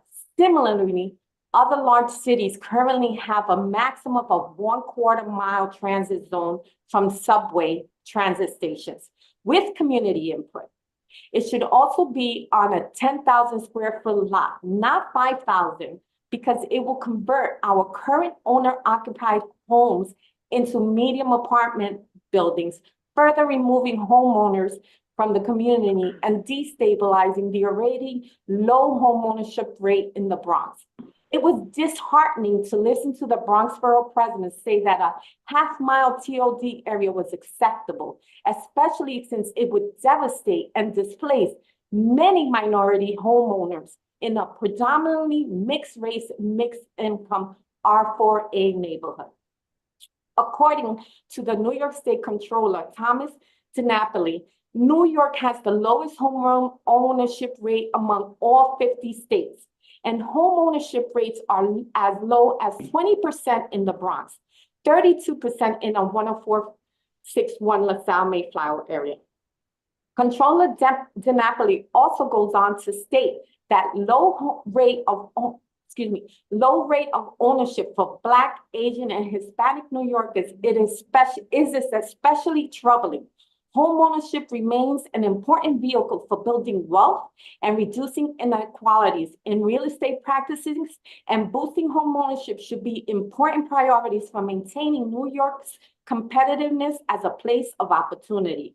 I ask that before the Planning Commission makes a decision, I believe an understanding of what a little more housing means needs to be fully presented through a full bill-out analysis of what can be built as of right with the current zoning, and a full build-out analysis of what the proposed zoning would look like visually mapped, depicted in GIS or GIS-based community. Thank you, Ms. Colon. We appreciate it. Braden Cooks is up next here in the room. Micah Hunter, are you here?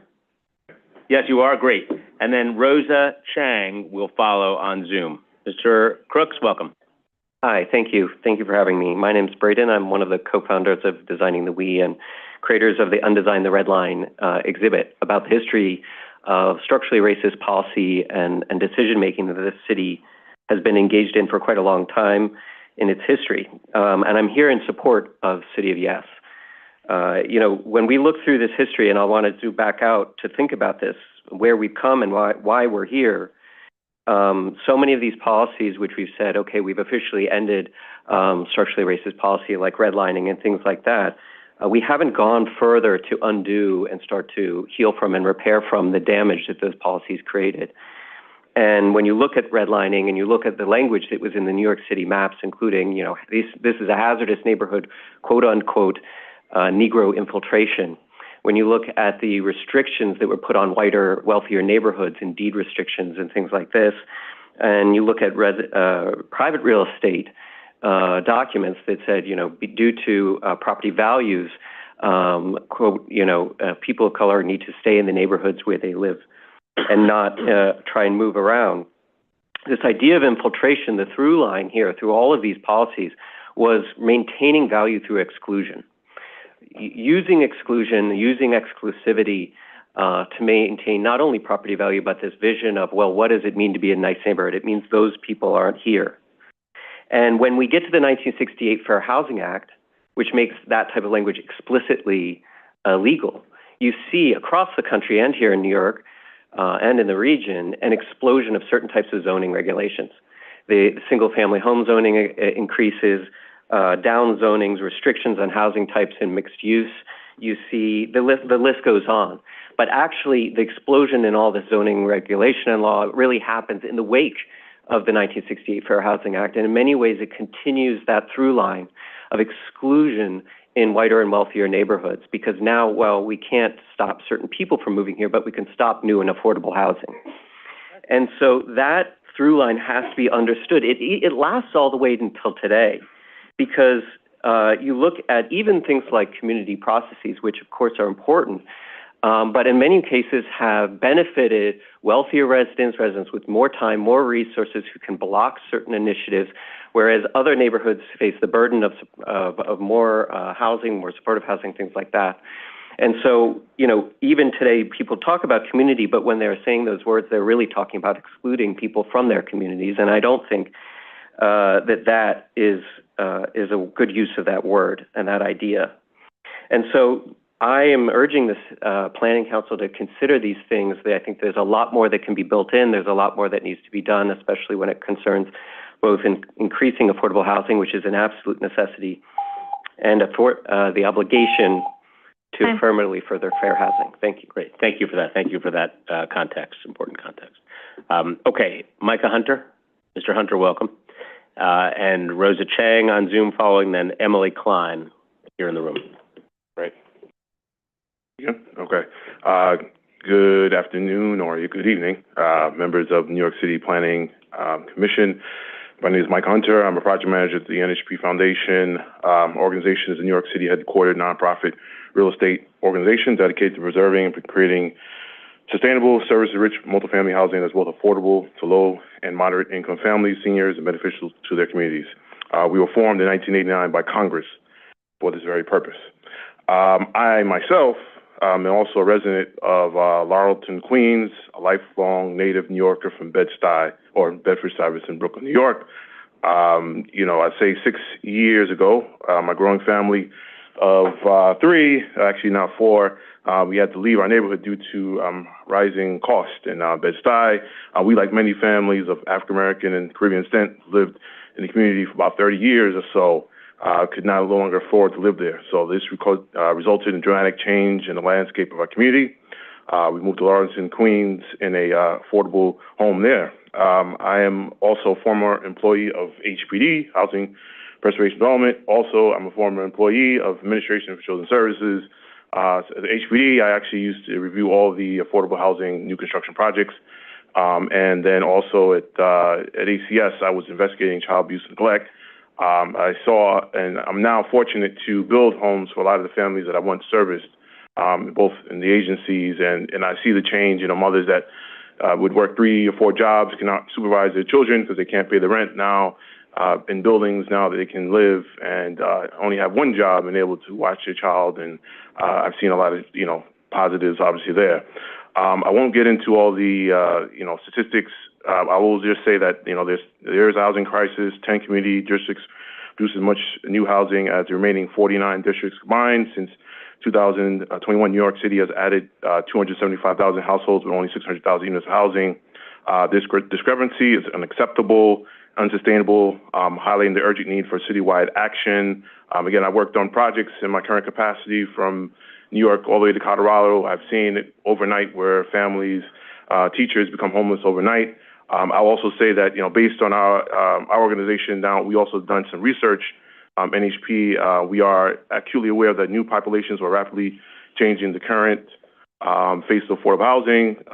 Influx of baby boomers. There's workforce housing numbers as high as 100,000 a day find themselves in need of affordable housing for the first time in their lives, and many of us are living 1 paycheck away from being homeless.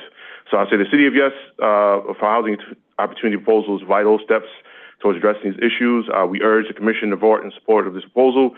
We believe that this course of action will help build a city that meets the needs of all of its residents. Thank you. Great. Thank you very much. We appreciate it. Okay, let's move on to Rosa Chang on Zoom. Is she there? Promoting now. Great. Followed by Emily Klein here in the room and Marley Bushing here in the room. Hi, thank you so much for the opportunity to testify today. My name is Rosa Chang, and I am here to testify for myself. I'm a deeply involved member of my community. I'm the president of my condo board, where we have over 400 units. I am a member of Manhattan Community Board 1 on 3 committees in land use, zoning, and economic development, waterfront parks and culture, and a co-chair of youth and education. I have served on multiple PTAs for many years. I'm also the co-founder and president of Gotham Park, a new public plaza underneath the Brooklyn Bridge in Manhattan, creating desperately needed new planting space and recreation space in a neighborhood with over 47,000 residents within a half-mile radius. So yes, we are incredibly dense and we are incredibly diverse, and we're also a historically disadvantaged community. I am actually so excited that the city is working to update our zoning text to adapt to our evolving needs. We need to build homes for existing and new New Yorkers, for renters and for owners, for our children, adults, and seniors, for everybody. I'm in support of the City of Yes with conditions. With upzoning, the resultant increase in the people living in our communities, we need to ensure that our infrastructure keeps up with the increased density. And as heard countless times today, we need to address the quality of life concerns. A zip code set aside for civic infrastructural needs that would keep infrastructural improvements in the community that is being densified would really help. And specifically funding parks, open space, school seats, and hospital beds, and sanitation.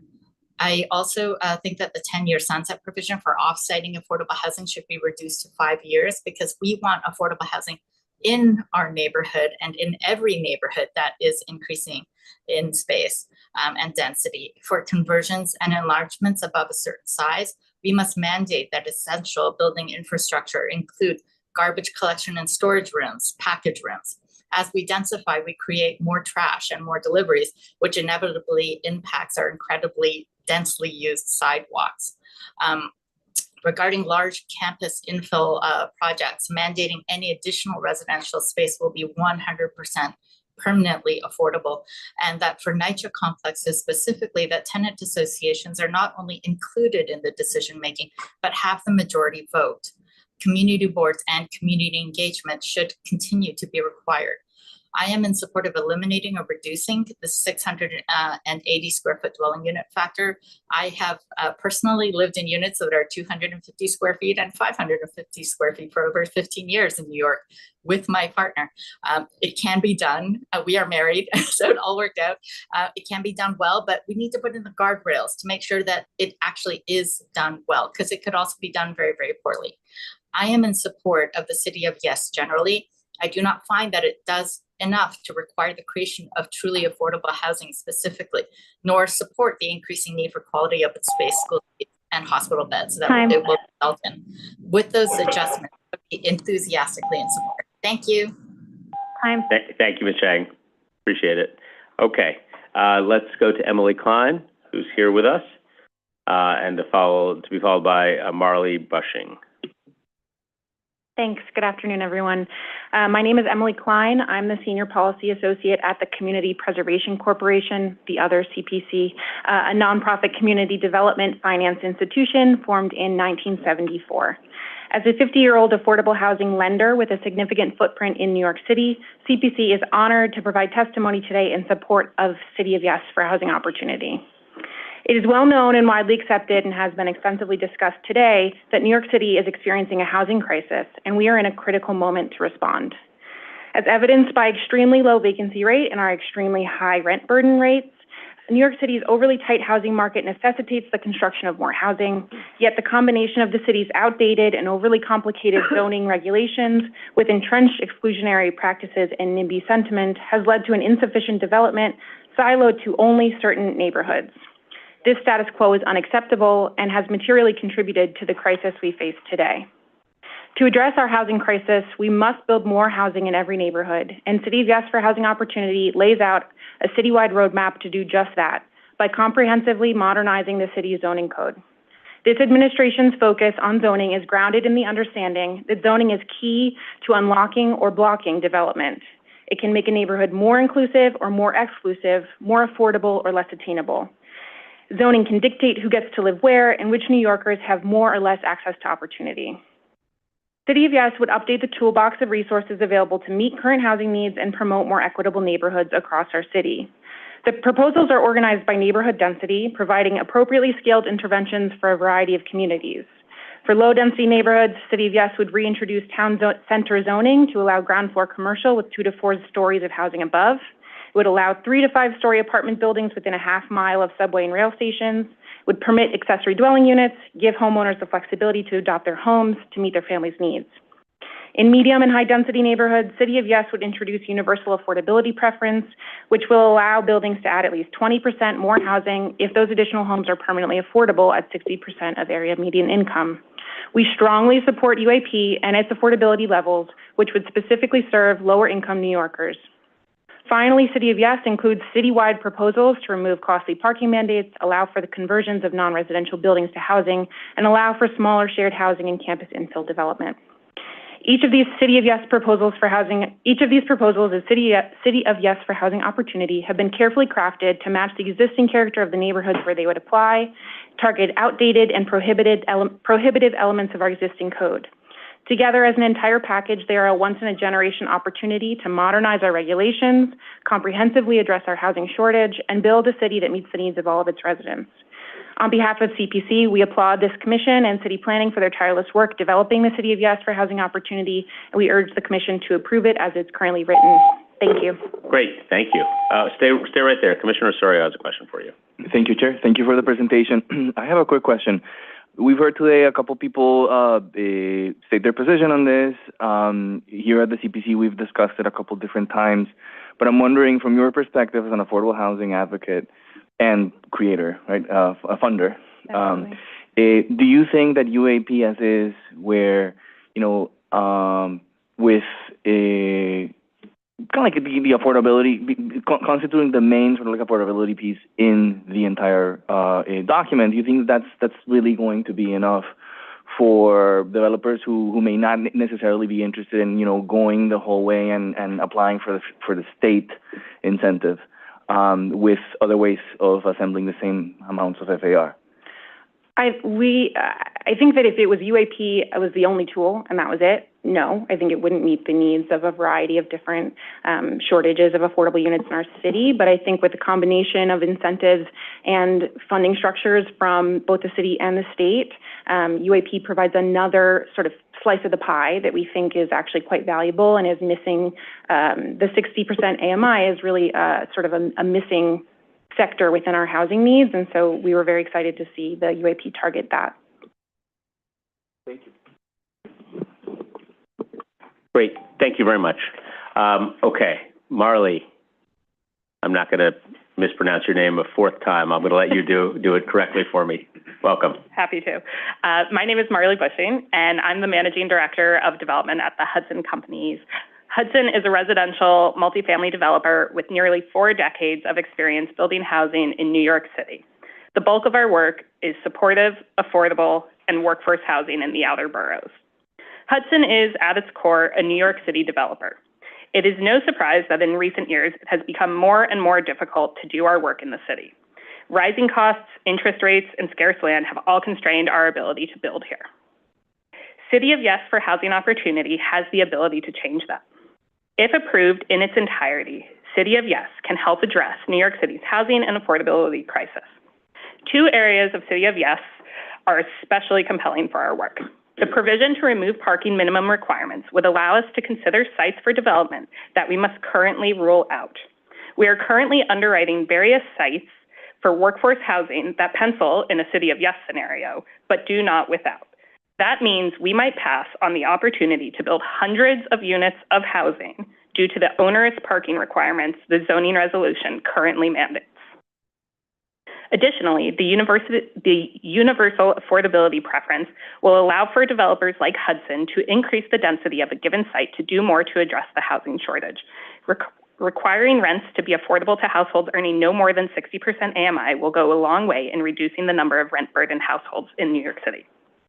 On a personal note, I live in a low-density neighborhood in Brooklyn that would be one of the few places throughout the city where ADUs and town center zoning could be applied. These zoning changes will be accretive to my neighborhood and not detract from the character, but rather enhance it. Neighborhoods like mine should take on their fair share of housing to address our housing crisis. City of Yes for Housing has the ability to change the New York City landscape for the better and to lead to a more diverse, inclusive city. I urge you to say yes to housing and improve all aspects of City of Yes. Thank you. Great. Okay, we've got a question from Commissioner Dweck. Sure. Thank you for the testimony. You're actively developing sites right now? Yes, we have 10 projects under construction. It would be interesting, and I don't expect you to have the answer here, if you can get back to us and just give us an idea how many more units would have been built had this proposal been in place at the time you started construction.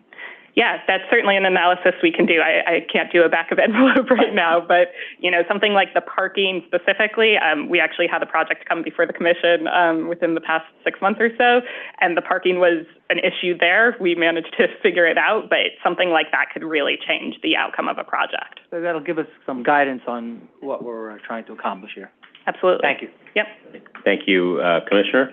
Vice Chair Knuckle? Yeah, and just a follow-up on that. So would you anticipate utilizing 485X in conjunction with UAP in future projects? That is a great question. In terms of the workforce housing that we do, it's not really possible to do it without a tax exemption, like 421A or 485X. So it's definitely a matter of layering the various options, and I certainly think that the two together improve the opportunity for new development in the city. Thank you. Yes. Thank you. And I will note that our estimates on UAP alone would have been about 20,000 units from 2014 or over the last decade, if that had been in place. So we would have had 20,000 additional income-restricted affordable units, and that part of the proposal alone. But And I think their estimates would just give more credence to our estimates. makes sense. Thank you. Okay. Thank you for that. Let's move on to Patrick Maloney, who may be here with us in the room. Mr. Maloney? Okay. Margaret Nehan on Zoom, followed by James Freely on Zoom, and Barbara. Sorry, Tom, go ahead. Margaret is not in the room, but we do have 2 James Freelys. So we'll Great. see. Let's take them. Let's take them.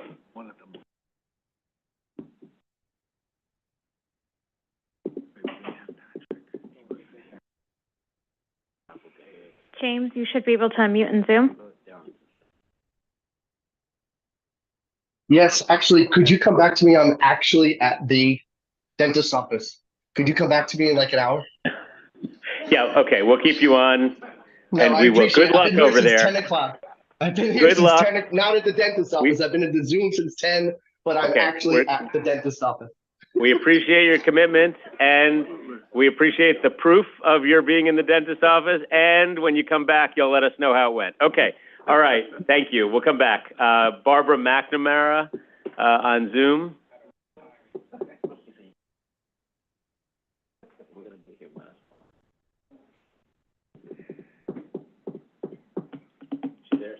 I do not see Barbara McNamara. I do not see that name. How about Joy Goldberg here in the room?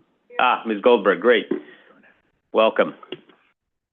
Ms. Goldberg will be followed by James Power and Peter Cook.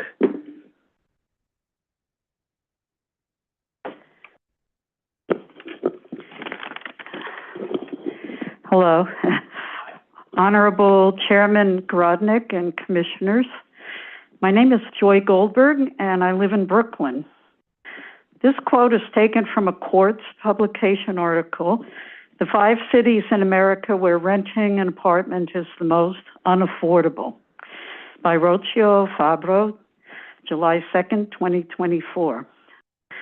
Renters looking to snag an apartment in New York City need to make an estimated $119,120, while the median renter household income is just $67,358. That means the typical renter makes 43.5% less than what they need to afford a median price $29.78 apartment in the city. The biggest gap across the 33 major metros analyzed by Redfin. The need for affordable housing is indeed dire for those who truly need it. People who are disabled, people who are forced to choose between paying their exorbitant rent and eating because their jobs don't pay them enough for both. The poor, the lowly, those who truly need it, no doubt. On July 7th, there were 17 rentals on Housing Connect deemed, quote, affordable. Household size starts at 1. 8 started with 130% area median income. Eligible income starting 99,086, 113,726, 104,000, 105, 105, 106, 105, 104, 72 to 218. On July 8th, another one for 8,943. There are many where the tenant must pay for heat. A person earning 50,000 paying 1374 a month rent for a studio with the heat slapped on him or her literally and figuratively. Sometimes it's heat and hot water. Starting at 70,000 and change, one bedroom for 1929. Hardly an accurate assessment at 80% area median. So while you intend to carve up the land in the beloved city, rezone it, densify as you so describe it, I feel the need to ask, who is this being made affordable for? City of Yes, for whom? Because while some of the affordable housing is very good and well-intended, throwing a bone to the lesser rich to populate the neighborhoods, to destroy, plunder, and build for their own profits, to divide the land for gain, is pure evil. Peace and blessings. Thank you. I will submit the whole thing in writing. Great, thank you very much. Thanks for being here. Okay, Mr. Power, welcome. And I don't know if our microphone has seen better days here, or if it's just gotten too much use today or what, but that's great. It looks like it's working. Okay, thank you. Okay, great. Good afternoon, Chair Garodnick and Commissioners. I'm Jim Power from Kramer 11. I'm testifying on behalf of multiple clients who own property in R10 equivalent zoning districts. We support many components of the housing opportunity proposal and believe it will help address the city's housing crisis. However, we are concerned that the proposed UAP formula, as it applies to zoning lots with existing buildings to remain, may have the unintended effect of disincentivizing housing development. As proposed, the target 20% UAP affordable requirement would apply against all floor area on the zoning lot, including existing floor area to remain. As a result, for an enlargement project, more than 20% affordable, perhaps substantially more than 20%, would have to be provided within the enlargement. For example, on a site in an R10 district that is developed at 8 FAR, pre-existing 8 FAR, a 4 FAR enlargement project would require 50% affordable. This is because only the 2 FAR increment up to 10 FAR could be market rate, while the remaining 2 FAR would have to be UAP affordable. We believe that a developer would not have sufficient incentive to build out the full 12 FAR available and would instead opt to build only the minimum amount required to achieve the 485X benefit. In this example, that amount would be approximately 10.65 FAR, consisting of the 8 FAR pre-existing, a 2 FAR market rate enlargement, and the 0.65 of affordable required to qualify the enlargement for 485X. So 1.35 FAR of residential floor area would be left undeveloped, including approximately 0.35 FAR of affordable. We urge the Commission to consider alternatives to the UAP formula as it applies to these infill sites. One approach would be to include an alternative formula whereby the required affordable percentage would be applied only to the enlarged portion of the zoning lot. This approach already applies under MIH regulations, where the required affordable percentage applies only to the floor area in the enlargement, not the existing floor area to remain. This approach would incentivize developers to build out the full amount of residential floor area available and would result in additional market rate and affordable housing. Thank you. Great, thank you. I have a question for you from Commissioner Benjamin. Your proposal would apply only to lots that had an existing building, but would it apply to lots that were created? Let's say I had a lot here with a building on it, and I combine that lot with the lot next door. Would your proposed solution apply to that newly created one, or only to an existing lot with an existing building? It would apply to the zoning lot that exists at the time of a building permit being applied for and issued. So, just to make sure I understand, it would apply if I created a new lot that was larger than the original lot, which would limit the amount of affordable housing to the additional zoning square footage of the newly created lot. Is that correct?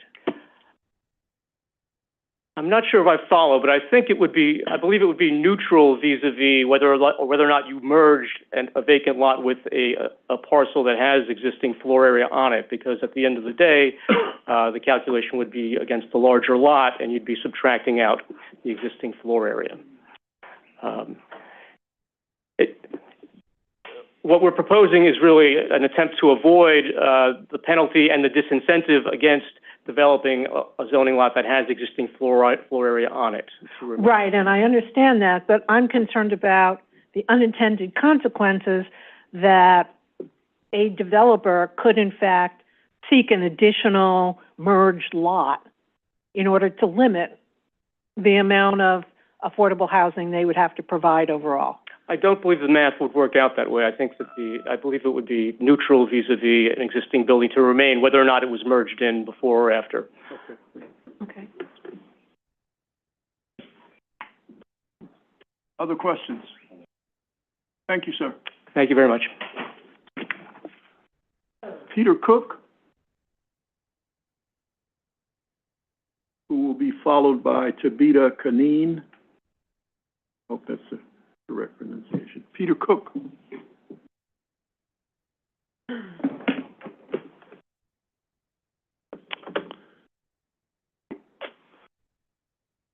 Thank you for this opportunity. My name is the Reverend Peter Cook. I serve as Executive Director of the New York State Council of Churches and Vice President of the Interfaith Affordable Housing Collaborative.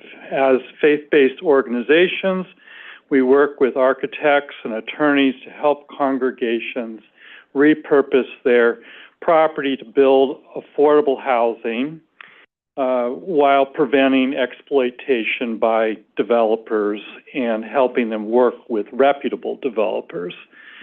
I also serve on the Mayor's Task Force on religious properties, which offered its recommendations to the City of Yes.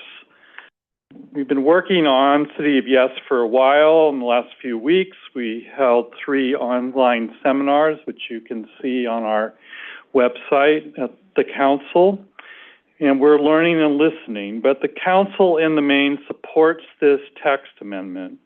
We know that all the money in the world will not build affordable housing unless you deal with zoning barriers. City of Yes deals with many, but not all of those barriers, which is why we generally support it. With this text amendment, we support the universal preference and the allowance to increase density with the provision that you must build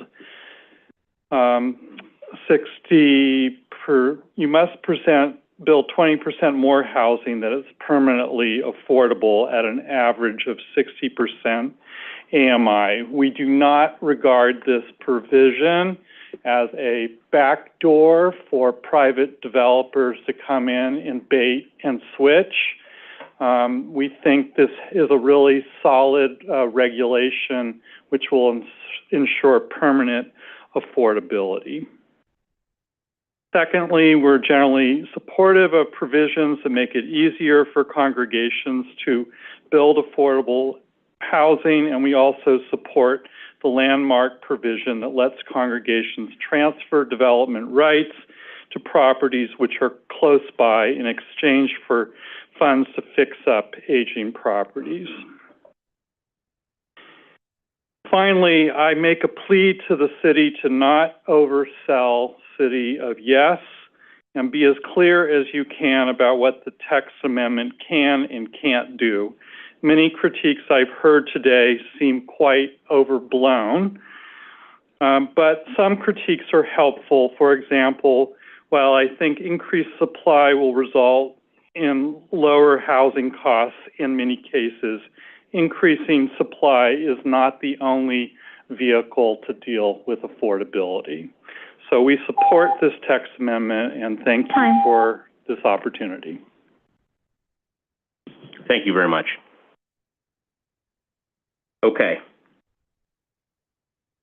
Let me go next to Tabitha Kaneen, and then I'm going to figure out if there are folks who I missed and that I need to bring back. Okay, so let's go to Tabitha Kaneen in the room. Going once, going twice, okay. All right, we'll need some help from the team here to figure out who I missed, and let's go to Michael Parley in the interim on Zoom. Promoting. Great. Mr. Parley, welcome. To be followed, well, let's see, before I say that, let's figure out who I missed.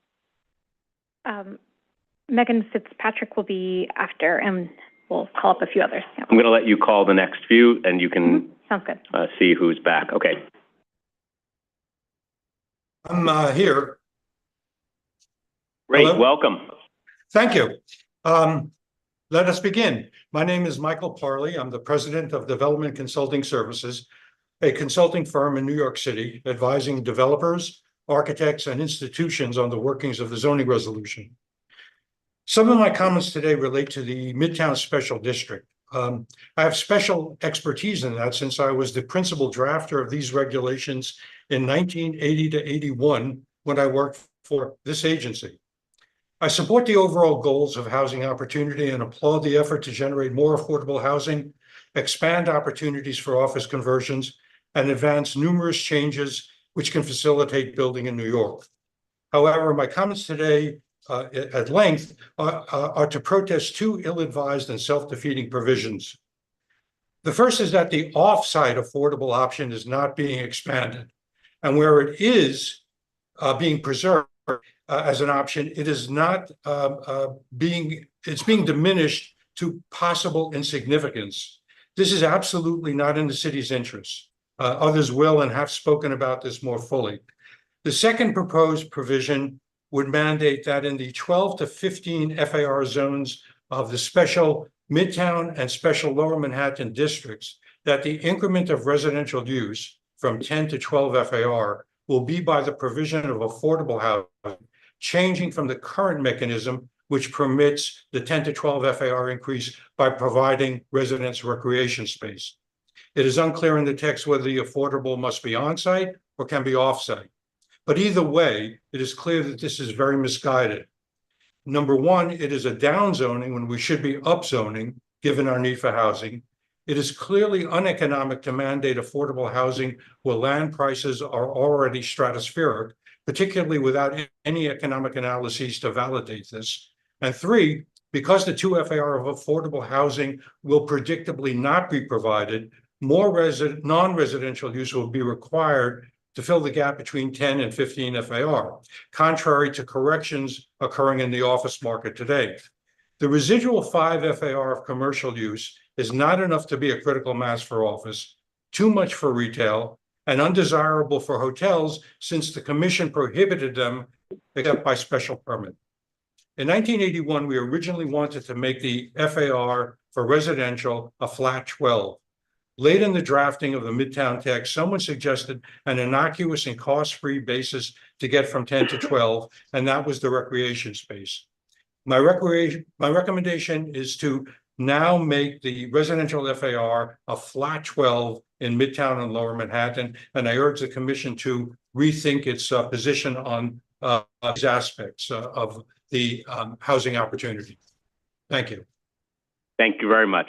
Okay, now I'm going to go back to some folks that we'd previously called on Zoom, starting with Megan Fitzpatrick, followed by Neil Miller, and then Maria Deonacentis. We'll start there. Megan Fitzpatrick first.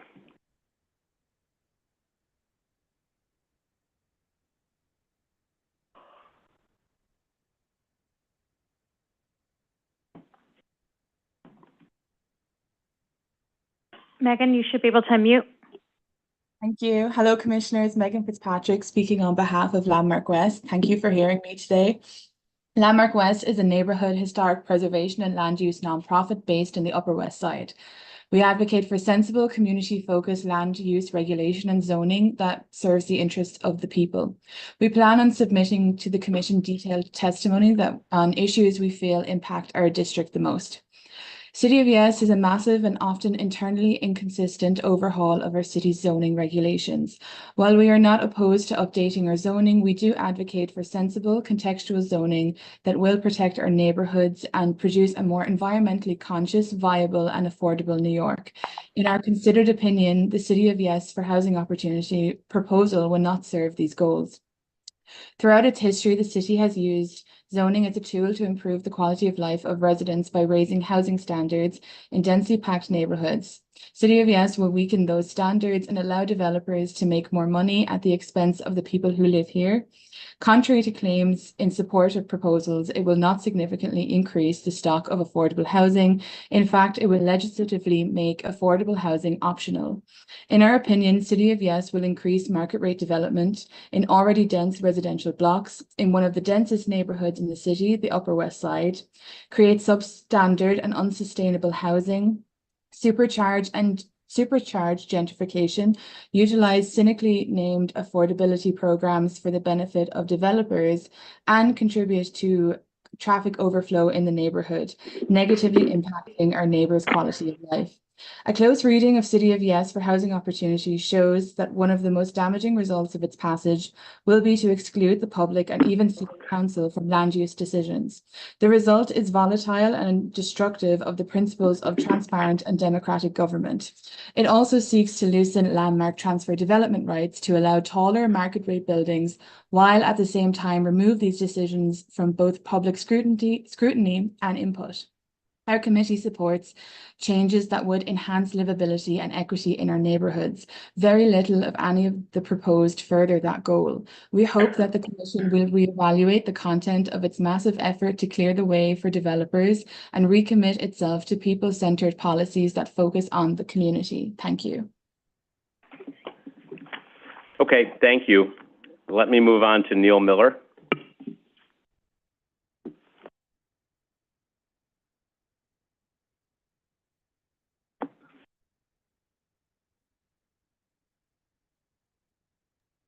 Promoting.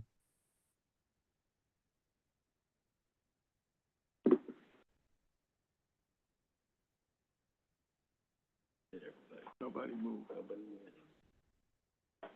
Freeze.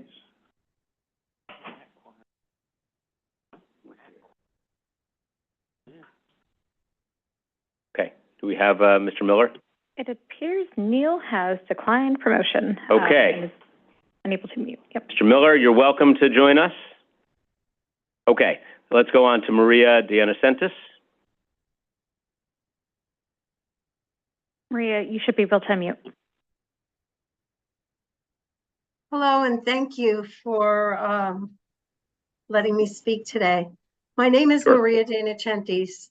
I'm the president of the Utopia State Civic Association in Fresh Meadows, Queens, comprised of 900 families, and I'm a longstanding member of Community Board 8 in Queens. Our homeowners and my community board want to be on record as being opposed to this proposal. This proposal will eliminate our current zoning and create a one-size-fits-all zoning law. As you know, each borough is different. We have different goals and different needs. What works in Manhattan does not always work in Queens. That's the beauty of contextual zoning. In 2022, the governor tried to pass a state version and our representatives prevented it. We need our city representatives to do the same today. If the mayor and city planning want to change zoning, they should do it by through the communities. In 2011, our local civics worked with city planning to contextualize our current zoning into R2A and other upgraded and downgraded zonings. Now your plan will destroy what we have accomplished. Mayor Adams' housing plans, which he said would push through transit-oriented development, more mandatory inclusionary housing, town-centered housing units, religious housing, and legalized dwelling units, will change the character of our communities and over time destroy our neighborhoods. Our housing opportunity plan will impact our community by removing our current zoning regulations. Housing in our community is already diverse. We have multiple families, garden, high-rise apartments, etc. Your changes are our homes being demolished and replaced by apartments. Your plan expands the opportunity for multifamily homes and creates models for shared housing. It reduces and removes parking requirements. Most housing of all types in low-density neighborhoods is a red flag for our community in Queens. Your plan changes our zoning to allow for larger buildings in all districts to create affordable housing, but there is no real affordable housing requirement. Your plan will eliminate zoning for historic and special districts, such as our Fresh Meadows development and Klein Farm. It will also allow campus infill where properties of 1.5 acres or more can be changed by building in the open space garden areas of those apartments. This will destroy the open space in the Fresh Meadows gardens as well as others in our community. It will also allow religious houses of worship to build apartment buildings. Your plan will streamline current zoning regulations to allow for additional zoning types, which will significantly change the character of our neighborhood. The changes are downplayed by the mayor, but there is room for all of us in this city. All housings in all neighborhoods is not the answer. This is not a them versus us vote. Time. Just to end, thank you for listening, and we hope that you'll take the people who are in residential areas seriously. Thank you very much. Okay, let's move on to Emily Kurtz and Kathy Seebeck. Second call. Emily Kurtz. Promoting. And I see we have Neil actually now too, so Neil could go after Kathy. Yep. Neil, we see you. Hi. Good afternoon. Ms. Kurtz, is that you? It is. Can you hear me okay? We can, yes. Okay, excellent. My name is Emily Kurtz, and I am here today and thank you for allowing for this opportunity. I'm here today on behalf of Riseboro Community Partnership, a dedicated nonprofit affordable housing developer. I am speaking in support of the City of Yes for Housing Opportunity zoning text amendment, a crucial step towards addressing the pressing need for affordable housing across all neighborhoods in New York City. The need for affordable housing in our city cannot be overstated. In every corner of New York, families are struggling to find homes that they can afford. This scarcity perpetuates inequality and exclusion, creating neighborhoods that are accessible only to the affluent. We believe that a fairer, more inclusive city is possible, and it begins with ensuring that affordable housing options are available to all New Yorkers, regardless of their income. At Riseboro, we have seen firsthand the transformative power of affordable housing. Our developments provide stable, quality homes for those who would otherwise be priced out of their communities. However, with a 1.4% vacancy rate across the city, that demand far exceeds the supply. The waiting lists for our affordable housing units are years long. This is not just a statistic. It represents families living in overcrowded conditions, seniors on fixed incomes facing displacement, and essential workers commuting long distances because they cannot afford to live near their jobs.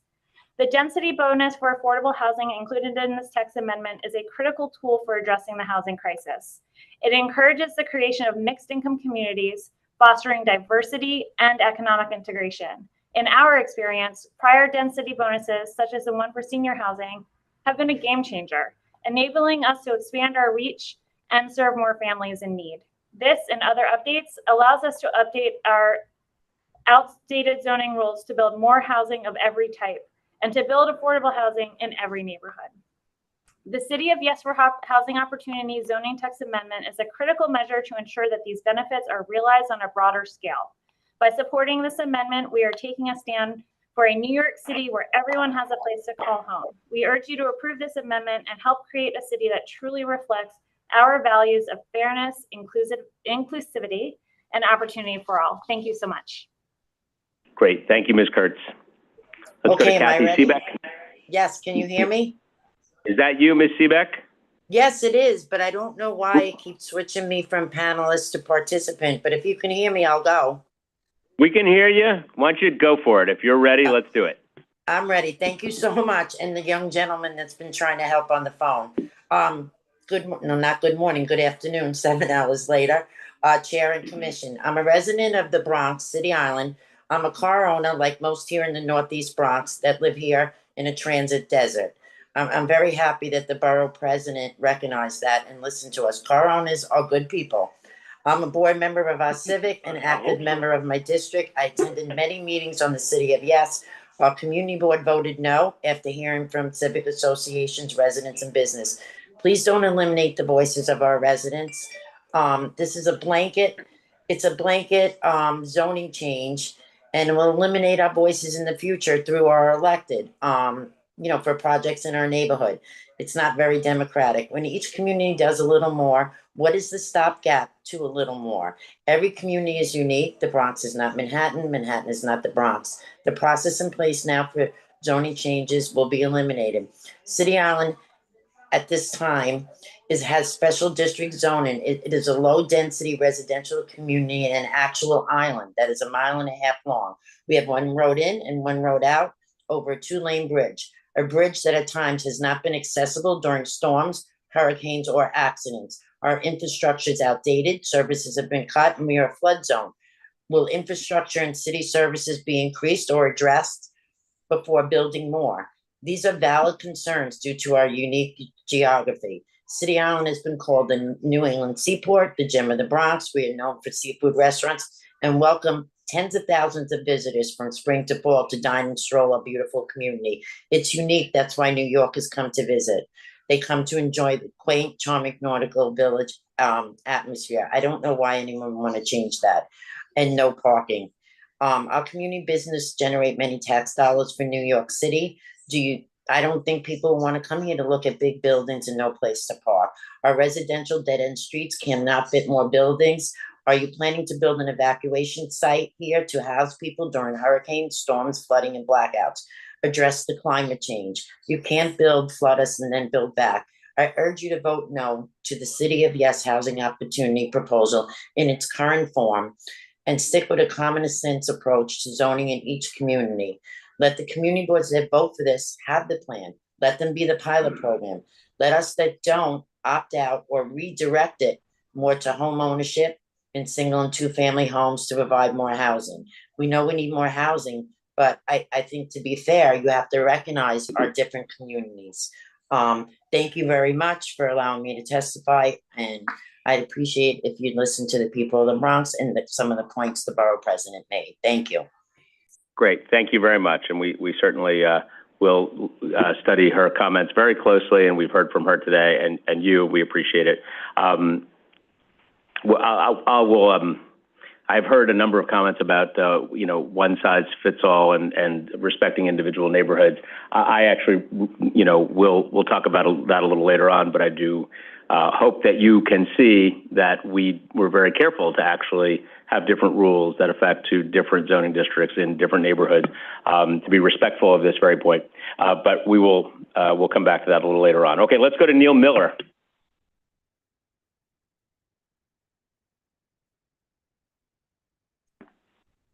Great.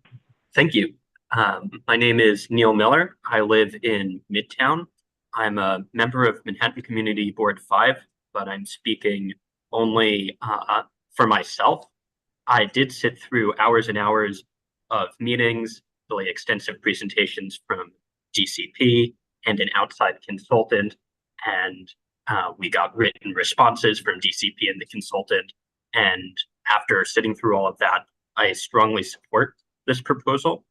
My grandparents and great-grandparents were able to lay down roots for my family in this country because they found a home that they could afford here in New York City. And this is impossible for too many families today. City of Yes for Housing Opportunity is one step towards righting this wrong. I specifically support a couple of provisions. UAP, to create homes at a range of income levels, averaging to 60% AMI, which is affordable to a starting teacher. like some of my friends and like my grandmother, I was a New York City English teacher, public schools. I'm also supportive of the provisions for office conversions with incentives in the state budget. Many of these conversions will have a quarter of their units being affordable to a range of New Yorkers. The town center and ADU proposals are important too, to add homes all around the city, including in neighborhoods like Whitestone and Jamaica, where my parents grew up, and not just in neighborhoods that are already building.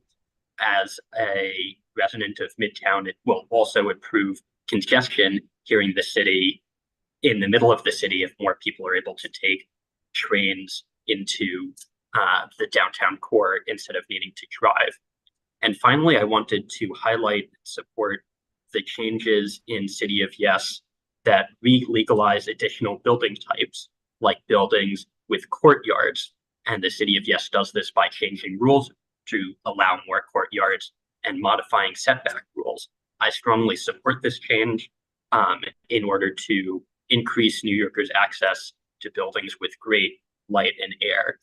So thank you so much for hearing my commentary, and I appreciate you having this hearing. Thank you. Thanks, Mr. Miller. Appreciate it. Okay, next up will be Jared Delaney.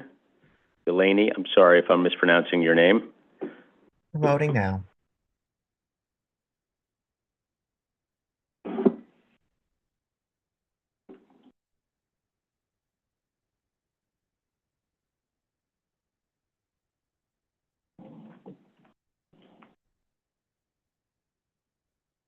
Hello, can you hear me?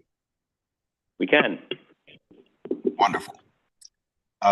Good evening, everybody. My name is Gerard Delane, CEO of the Delane Companies, a real estate development company focused on housing. I'm also a professor at Pratt and NYU.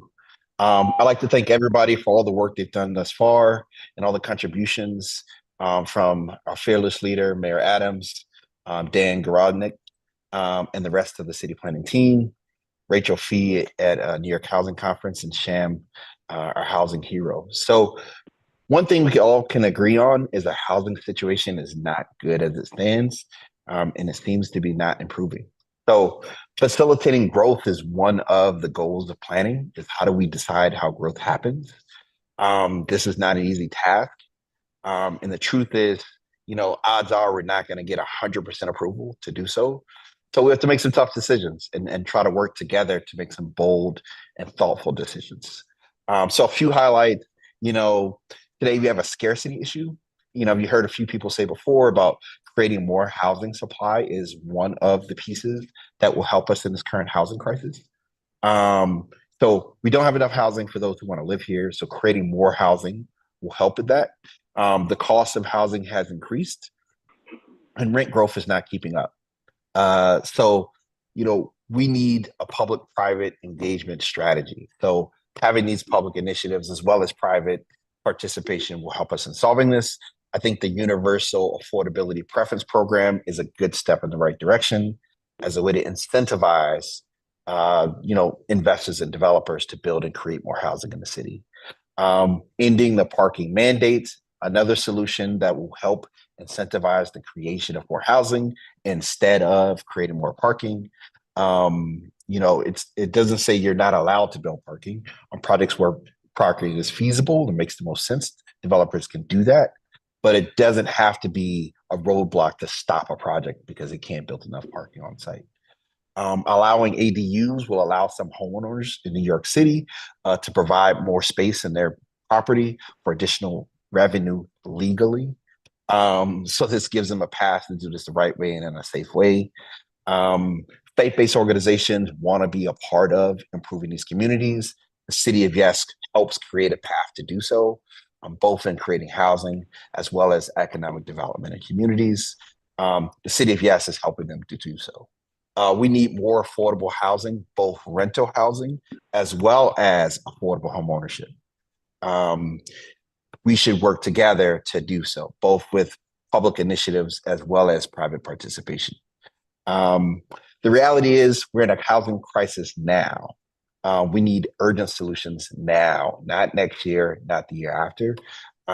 So, I really look forward to this initiative moving forward and us all working together to create more housing, both for this generation as well as future generations. Thank you very much. Great. Thank you. Thank you very much for that. And thank you for being here with us. But before you go, Commissioner Osorio has a question for you. Thank you, Chair. Can you still hear me? One moment. Let's just reestablish the connection with him. Thank you.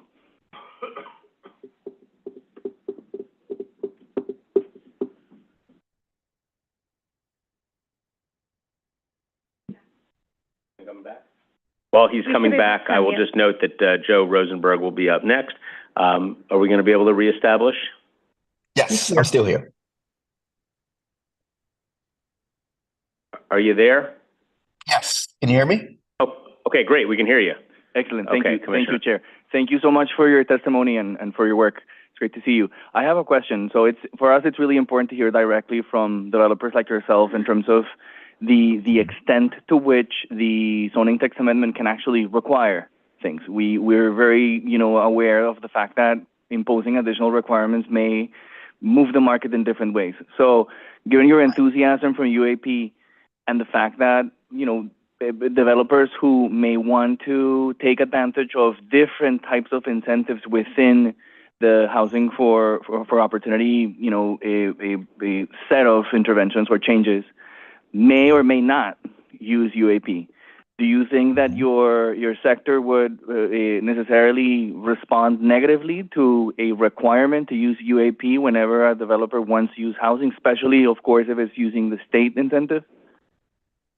I think the dilemmas with the mandatory inclusionary program previously is it wasn't rich enough, in short, to go the extra mile to do the affordable housing, that you took on the additional regulation of housing on the property, but the long-term profits get limited.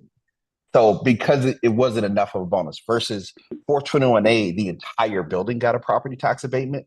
So it was meaningful enough to the economics to do so. And that's why so many people use 421A versus, the mandatory inclusionary housing that didn't get as implemented widespread. Thank you. And I have another super quick question, which is, again, I also share your enthusiasm for lifting the parking requirements, but I'm very interested in understanding how can we maximize the public benefit. And so a similar question goes to you along the lines of how do you think that your sector will respond to requiring that the amount that is saved through the parking requirements, if lifted, actually are invested in new affordable housing units or new housing units? I think if the savings that we would have on parking, we would implement. I mean, there's a 90% chance that developer is going to pursue 45X anyway, just to make sure the project is financially feasible. So if that same project that we could do a 45X where there's some affordability, we also get that benefit from the parking, then we're probably moving in the right direction. So you don't necessarily see a negative response from the sector? No. Okay, thank you. Mm-hmm. Thank you, Commissioner, and thank you, Mr. Delane, for coming back. We appreciate you very much. Okay, thank you. Let's move on to Joe Rosenberg, and we'll keep going. Welcome. Thank you. Good afternoon. I'm Joseph Rosenberg, Director of the Catholic Community Relations Council, representing the Archdiocese of New York and the Diocese of Brooklyn. We strongly support the City of Yes for Housing Opportunity.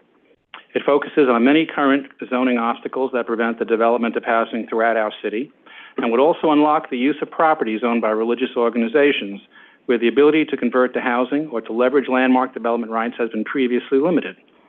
Our city faces a housing crisis, and Catholic Charities of both the Archdiocese of New York and the Diocese of Brooklyn continue to focus on their mission of producing affordable housing. Both organizations have respectively developed over 6,500 affordable units throughout the city. One such development is a 300-unit Guild Street housing that Councilmember Marte mentioned earlier this morning.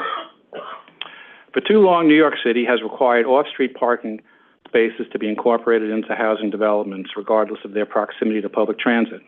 Removing this mandate is long overdue. It would allow space that was once reserved for motor vehicles to now be used to produce apartments for New Yorkers. The UAP would also greatly benefit both Catholic Charities housing programs by providing a 20% additional affordable housing units in medium and high density districts where the underlying development is 100% affordable. Currently, landmark buildings can only transfer development rights to adjacent properties or those directly across the street. In many cases, those receiving sites are already built to capacity, and there is nowhere for the landmark development rights to land. The City of Yes changes this by allowing the development rights of landmark buildings in low-density and historic districts to be transferred to properties on all blocks adjacent to where the landmark is located. Not only does this create the opportunity to generate housing in these communities, it also provides funds for parishes to maintain and repair their landmark churches. Conserving these churches is extremely costly.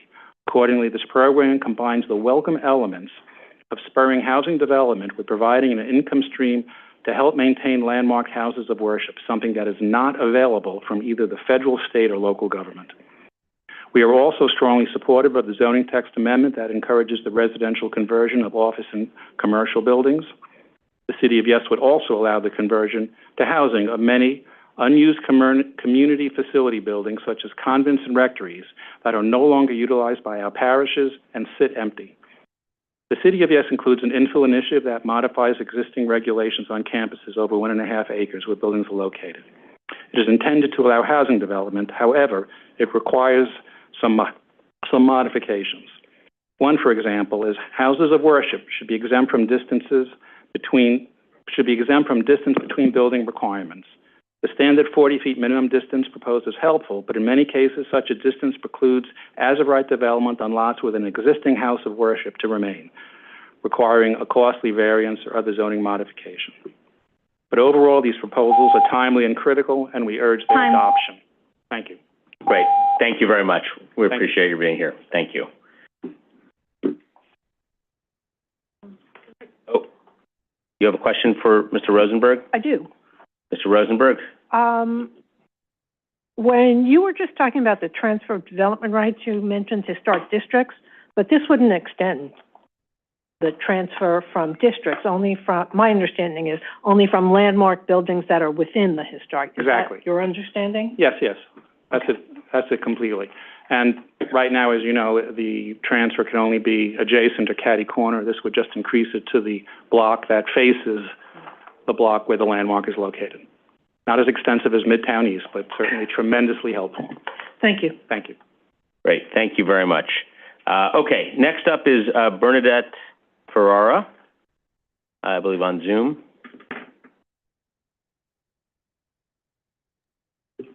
Promoting.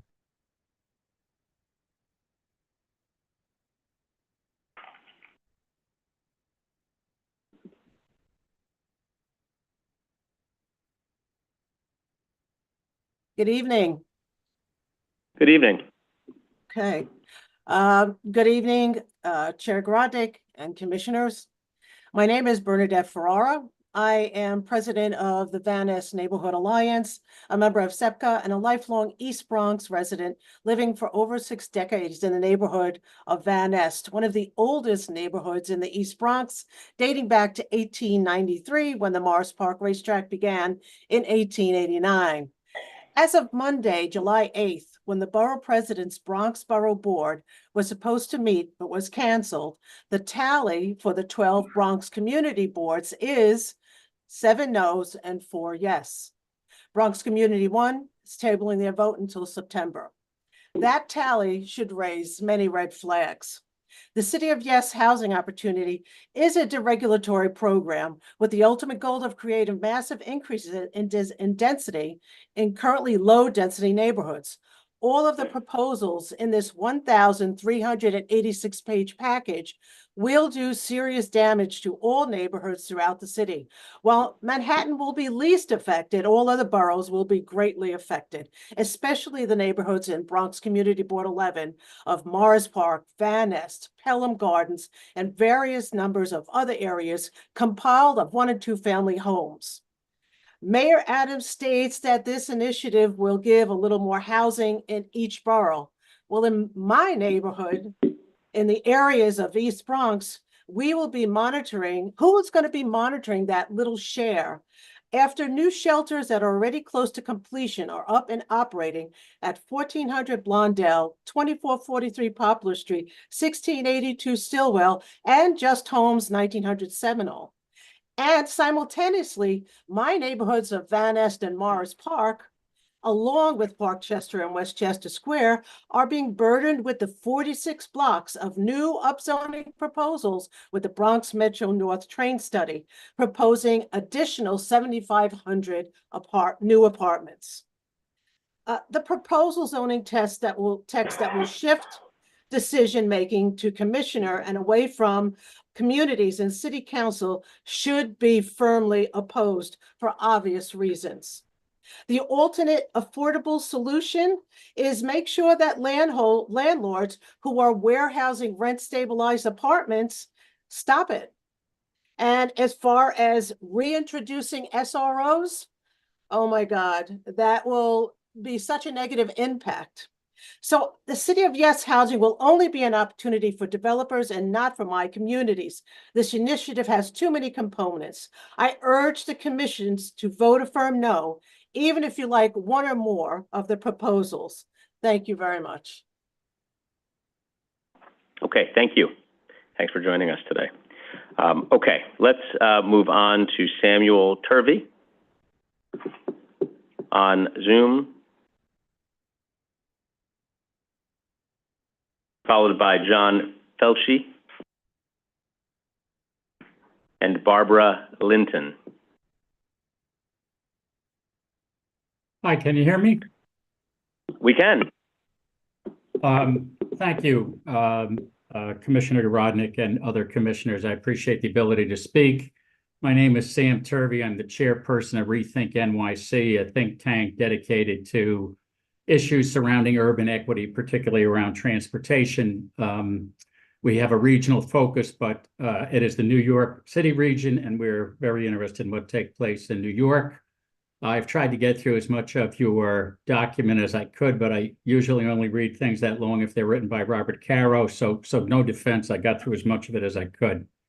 I regret to say I oppose the City of Yes proposal. While I do see a few pieces of it that I think have merit, I fear that the City of Yes, while professing to be about increasing our housing stock, including affordable housing, is little short of a prelude to an abyss. And I greatly fear that we'll see a lot of high-rise market rate residential buildings in Manhattan. And I wonder if we'll ever really see the kind of affordable housing the city needs that we claim that we're going to be addressing. It may even encourage the demolition of affordable housing, not to mention other irreplaceable aspects of our cityscape and incursions to our quality of life. Yes, they will promise to add such housing later. I heard somebody say people can leave their homes and then apply in a lottery 3 years later. Where are they going to go in the interim 3 years? The affordable housing invariably never happens.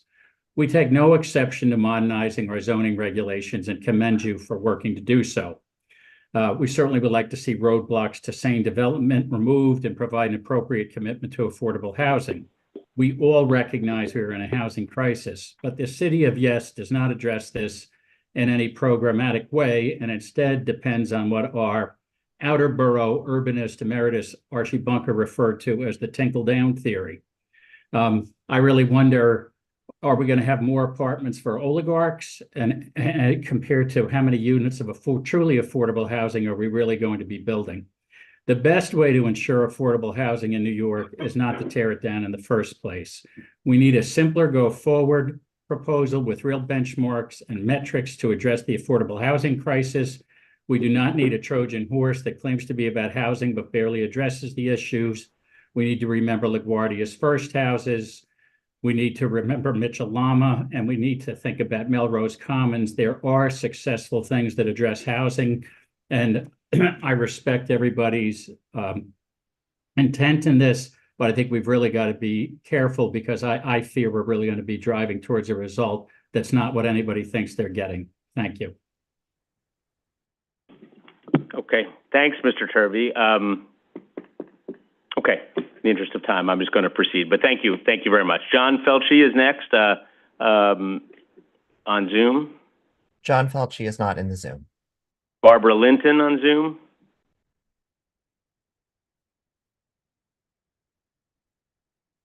Great, she's there. Excellent. Joanna Lynch is next, also on Zoom.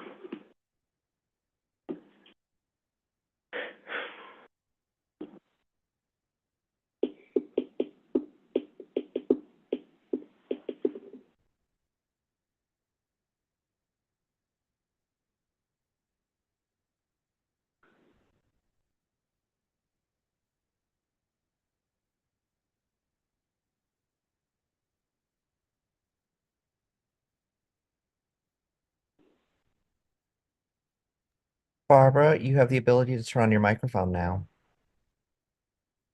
Do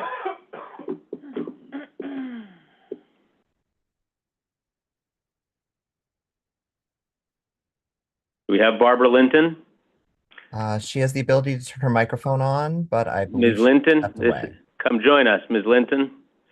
Might have stepped away. Okay, all right, how about Joanna Lynch? We have Barbara. Barbara? We got Barbara? Yes, hi. Can you Is hear that you, me? Ms. Linton? We can. Good, good. I'm Welcome, sorry, my welcome. phone was glitching after being so long on listening That's to the okay. meeting. That's okay, Art, but let me apologize to you and to everybody who's been waiting for many, many hours, and also, of course, I No want to problem. maybe just take No this problem. moment to also thank the members of the commission for so far 7.5 hours of testimony today. I appreciate everybody's patience. Obviously, there's a lot of New Yorkers who want to be heard on this subject, so that includes you, Ms. Linton. So now the floor is Thank yours. you. Thank you. My name is Barbara Linton. As I started saying, I don't know if you heard me, and I am a board member of the Douglaston Civic Association. We represent residents of Douglaston and also our neighbors in Little Neck in the borough of Queens. We are 100% opposed to the City of Yes for housing opportunity, which we feel does not adequately address the need for affordable housing, since new rental units will be priced at market rates by developers, not affordable rates. Also, we do not currently have the additional infrastructure in our area to support the additional density these zoning changes will affect. As an example, my own home is not connected to the city's sewer system. I have a septic tank. Same goes for the surrounding neighborhood. In conclusion, I would like to remind City Council members of the voters they represent. In Queens, 12 out of the 14 community boards have voted no on this initiative with community input. We vote and we have long memories. Thank you. Hey, thank you for that. How about Joanna Lynch? Do we have Joanna Lynch? Joanna is not in Zoom. On the room. Okay, so let me call up Tabita, forgive me, Kaneen. Mr. Kaneen, welcome. Sorry if I've harmed your last name here. No problem. My name is Tabita Kanene. I'm here representing Manhattan Community Board 7. We strongly support City of Yes, but with a few caveats and suggestions that I'll go over now. Number one, the more floor area for affordable and supportive housing. We think that replacing voluntary inclusionary housing with UAP may result in fewer affordable units in R10 and special purpose districts. Also, we think that the city should allow 20% FAR credits for off-site preservation of affordable housing, equal to 30% for original floor area. We think that the requirement for a public hearing and review by elected officials should not be eliminated, and we think that the city should consider expanding mandatory inclusionary housing to developments in high-density areas.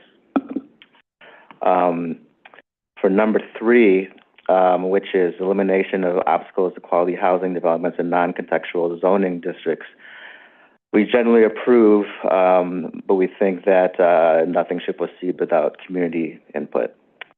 Number 4, conversion of non-residential buildings to residences. We generally approve, but recommend that instead of a specific cutoff date, conversion should be allowed for any building that is at least 35 years old. And then we also disapprove of the elimination of ULURP for this. And as far as the creation of R11 and R12 district designations, we approve this with the proviso that any remapping be subject to ULURP, as well as mandatory 30% affordable housing. CB7 disapproves of the miscellaneous proposed amendments unless and until additional information is provided and the context is clearly understood. And then finally, the proposals for low-density districts, we disapprove of the elimination of the requirement that the building be situated no closer than 30 feet from the lot line. We disapprove of the proposal that the extent that our proposal is to eliminate or reduce the requirement of open space. And finally, we disapprove of the proposed reduction in the square footage of courtyards. And I'd just like to end by saying that, for years, our #1 district need has been the creation of affordable housing. So overall, we're very pleased with the City of Yes and think that it goes a long way towards creating more affordable housing for our district and for the whole city. Thanks a lot. Great. Thank you very much. Thank you for being here with us. Okay. All right. Let's turn. We looked for Joanna Lynch on Zoom already, correct? Okay. Chloe Fitoussi on Zoom. Is she there? Promoting. Great. To be followed by Max Davidson, Nicholas Felker, and Chad Perky, some of whom may be with us right here at 120 Broadway. Okay. Hi, can you hear me? We can. Hi, this is Chloe Fitoussi. Thanks for hearing me, and I also wanted to congratulate everyone in the room for sticking around and hearing everyone's testimony today. I'll keep it brief. I'm a native New Yorker, a homeowner in Cobble Hill, and a mother of 2. And I'm here today expressing my support for the City of Yes because I am worried about my friends, and ultimately my kids' ability to stay in the city I grew up in and love. I know that even as a homeowner, my ability to afford living in New York is directly impacted by the supply and cost of housing in the city.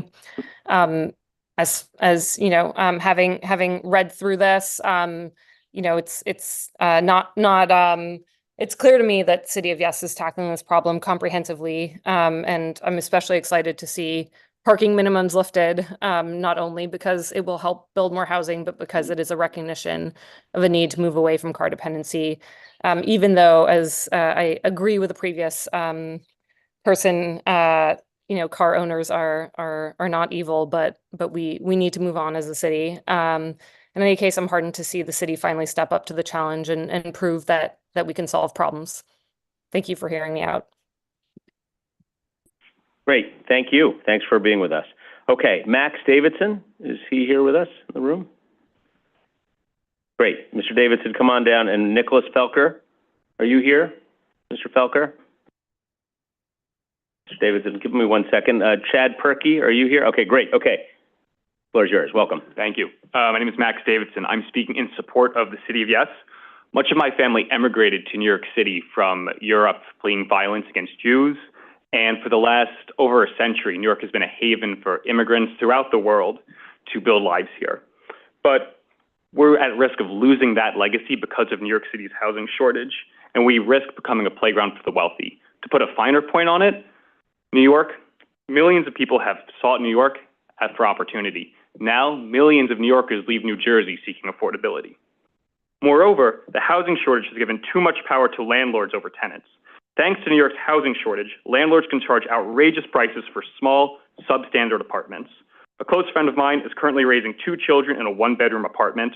Earlier this year, she discovered her apartment had mold, lead, and pests. That is no environment to raise her kids. The landlord was able to drag his feet on repairs because he knows that my friend has no alternative.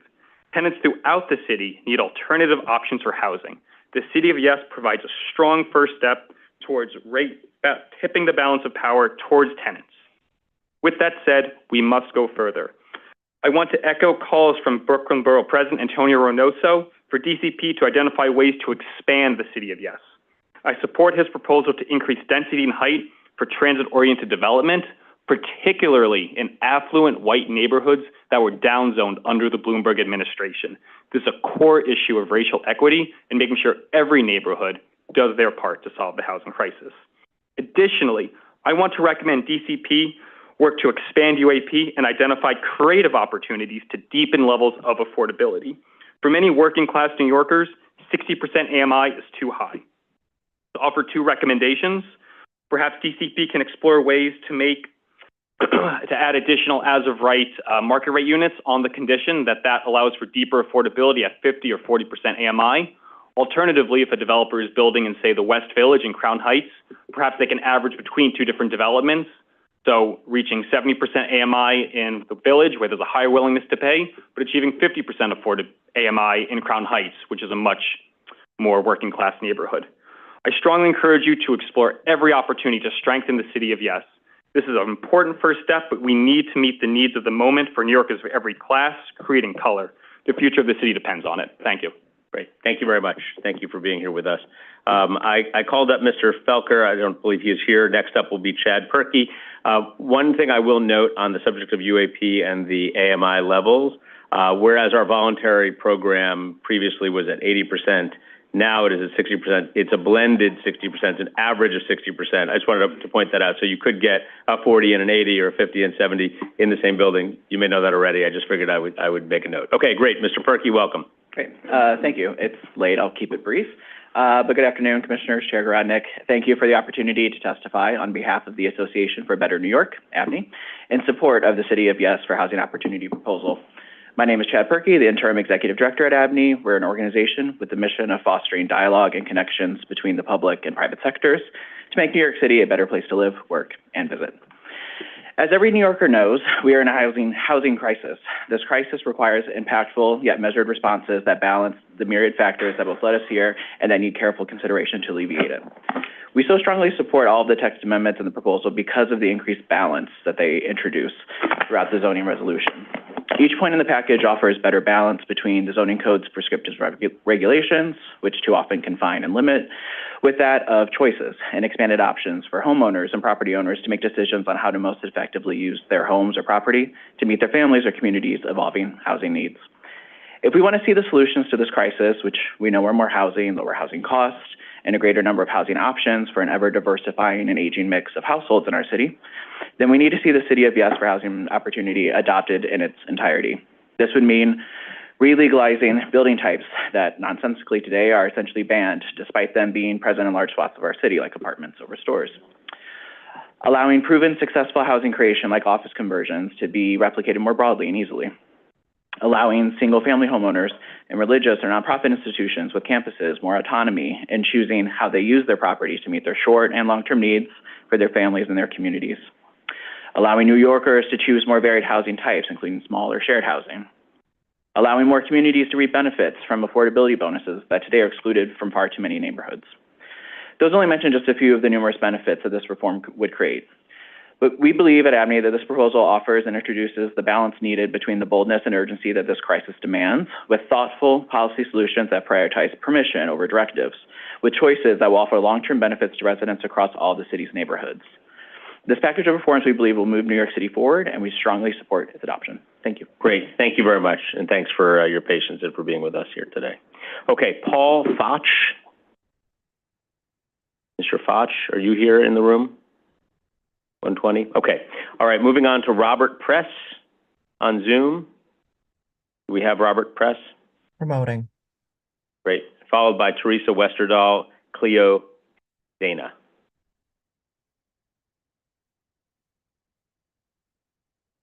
Can you hear me? We can. Hello? Okay, thank you. Having sat on Bronx Community Board 11 City of Yes Committee, the committee suggested to Bronx Community Board 11 to vote no on the City of Yes housing opportunity, which Bronx Community Board 11 overwhelmingly voted no on the City of Yes housing opportunity at its June 27th full board meeting. The following are my and mine only comments. Because of time, I will not go into each of the 15 parts of the housing opportunity, but say that the parking mandate may work in Manhattan, but not in the 4 outer boroughs. I will say I like some of the other items, like my borough president, Vanessa L. Gibson, said, but not all of them. As in the East Bronx, Council District 13 is said to need more housing because it hasn't produced any housing in the past couple of years, and over 9,000 units of new housing, mostly affordable, has been built or is online to be built, such as the 7,100 units of the 7,500 units of housing in the Metro North rezoning. So Council District 13. So Council District 13 will be getting new affordable housing without the City of Yes housing opportunity. To say that this process was not rushed is false, as your Bronx representative, Paul Phillips, did not give Community Board 11 all the information it needed, as we found out that after his Bronx meeting with the Bronx Borough delegation, there was more information that we found out, so he rushed it. I moved to the Morris Park Avenue recently and had no problem finding a rental unit that was satisfactory to me after viewing several of them. To the person who said 200 parking spaces at 1601 Bronxdale Avenue is enough, there are 2,408 units of housing.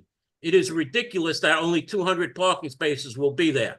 Where will the other 2,200 plus or more cars be parked? This plan does not control or make housing affordable. It just makes more housing, which prices will be up to the developer or owner of the properties. To make affordable housing, you need to change how the AMI is calculated, which here in the Bronx includes the wealthier parts of Westchester County. That is why a so-called affordable housing studio in the Bronx begins at $3,000 and not much lower if you were to do it by borough. And finally, Commissioner Benjamin, Riverdale is not on the east side of the Bronx. It's on the west side of the Bronx. Thank you. Okay, thank you. Thank you very much. We appreciate your being with us. Okay, let's move on to Teresa Westerdahl.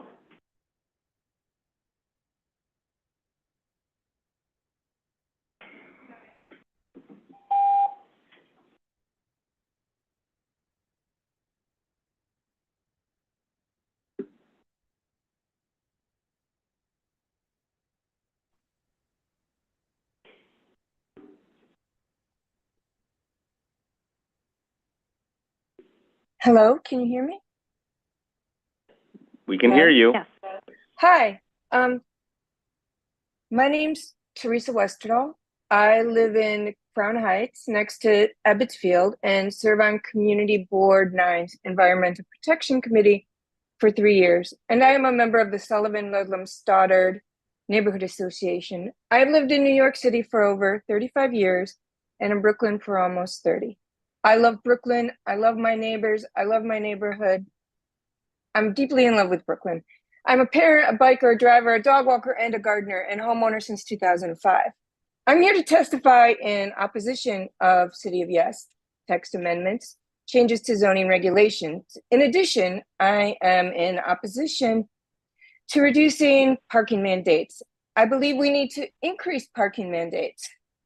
We need to become visionary and not reactionary and include bikes, EV, and micro device parking and charging station in all new developments to reduce our impact on the climate, along with creating deeply affordable housing development for families while maintaining the affordable housing we have. Within a few blocks of my house, there are over 3,000 units being currently developed in large projects, which are continually creating an enormous number of hazards with violations of environmental protection, OSHA, and DOB regulation.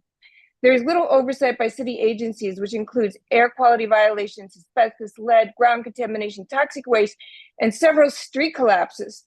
We need the feds to help us with regulating the construction because the city is failing and will continue. The city has failed to conduct environmental and racial impact studies and assessments in our district. New York City has failed Crown Heights with the sellout of the Bedford Armory, sold to the city by $1 that could have been affordable housing, deeply affordable housing, but instead is being developed into luxury housing. We have not forgotten where Kumbo sold out Crown Heights. I have religiously attended CB9 yearly subcommittee meetings and focused on a deep study of the City of Yes text amendment changes and their disastrous potential to affect our community. My district is one of the densest in Brooklyn. Our current zoning allows for over 25,000 units of new development, and we currently see that happening. The new COID zoning would allow for an additional 25,000 units, meaning our density would double. Hell no. In addition, I did attend a meeting with the city planning for our community board, and they were ill-prepared with their data, facts, and figures for our district, as well as their understanding of the future impact. These figures do not include Vital Brooklyn, which is another story. My recommendation is CB9 be exempt from COI, the text amendment changes, and we are opposed to air rights sales for the historic district. Again, CB9 needs to be exempt for the City of Yes rezoning. City of Okay. Thank you. It looks like you hit your time, Ms. Westerdahl. Thank you for being with us. Okay. Seems like, yeah. Okay. Let's move on to Cleo Dana and Margaret Julie Finch and Vito Labella. Cleo is not in the room. Okay. Margaret Julie Finch and Vito Labella. Do we have either of them?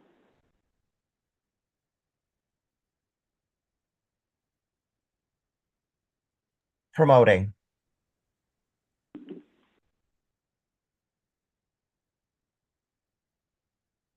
Hi, I'm Margaret Julie Finch, and Hello. Can you hear me? We can.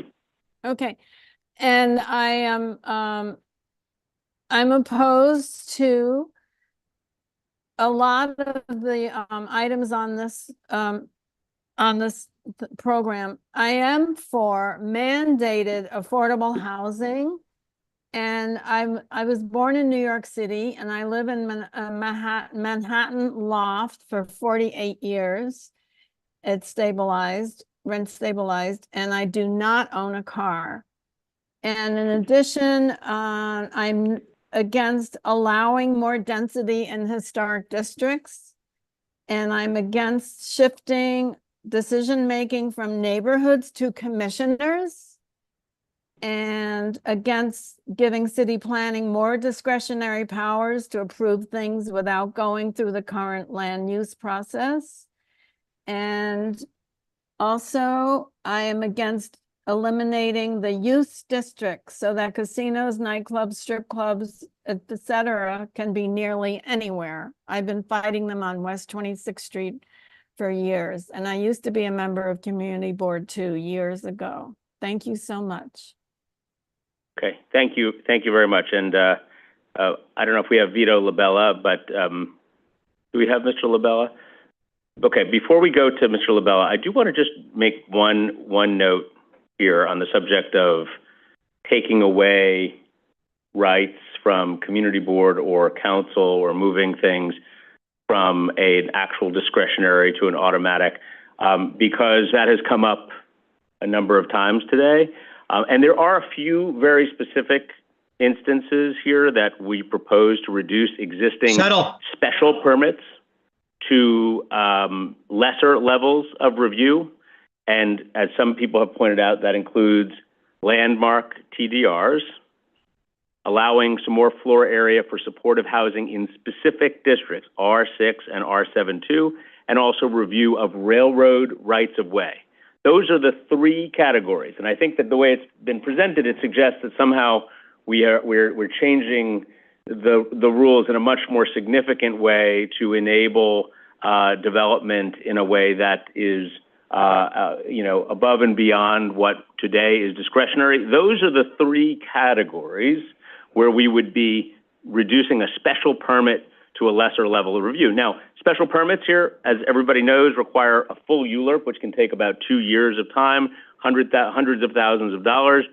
That means, for instance, that we've only had about a dozen landmark transfers since 1968. So the area where we're talking about changing the special permit for landmark transfers, we only had about a dozen of them since 1968.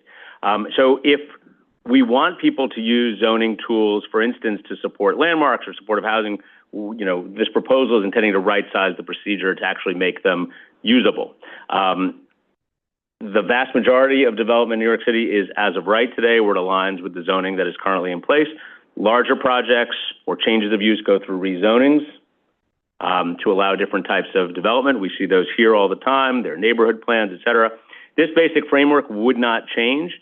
Under City of Yes, it would still be as of right development, and it would be incrementally more than what is allowed today. But the larger proposals and neighborhood plans still require rezonings. But the three areas that I cited, those are the ones which we are changing or proposing to change from a special permit, couple of years, couple $100,000 to some lesser level of review. So I just wanted to clarify that because I've heard it a number of times today, and it's just worth noting. Okay, all right, let's go to Vito Labella.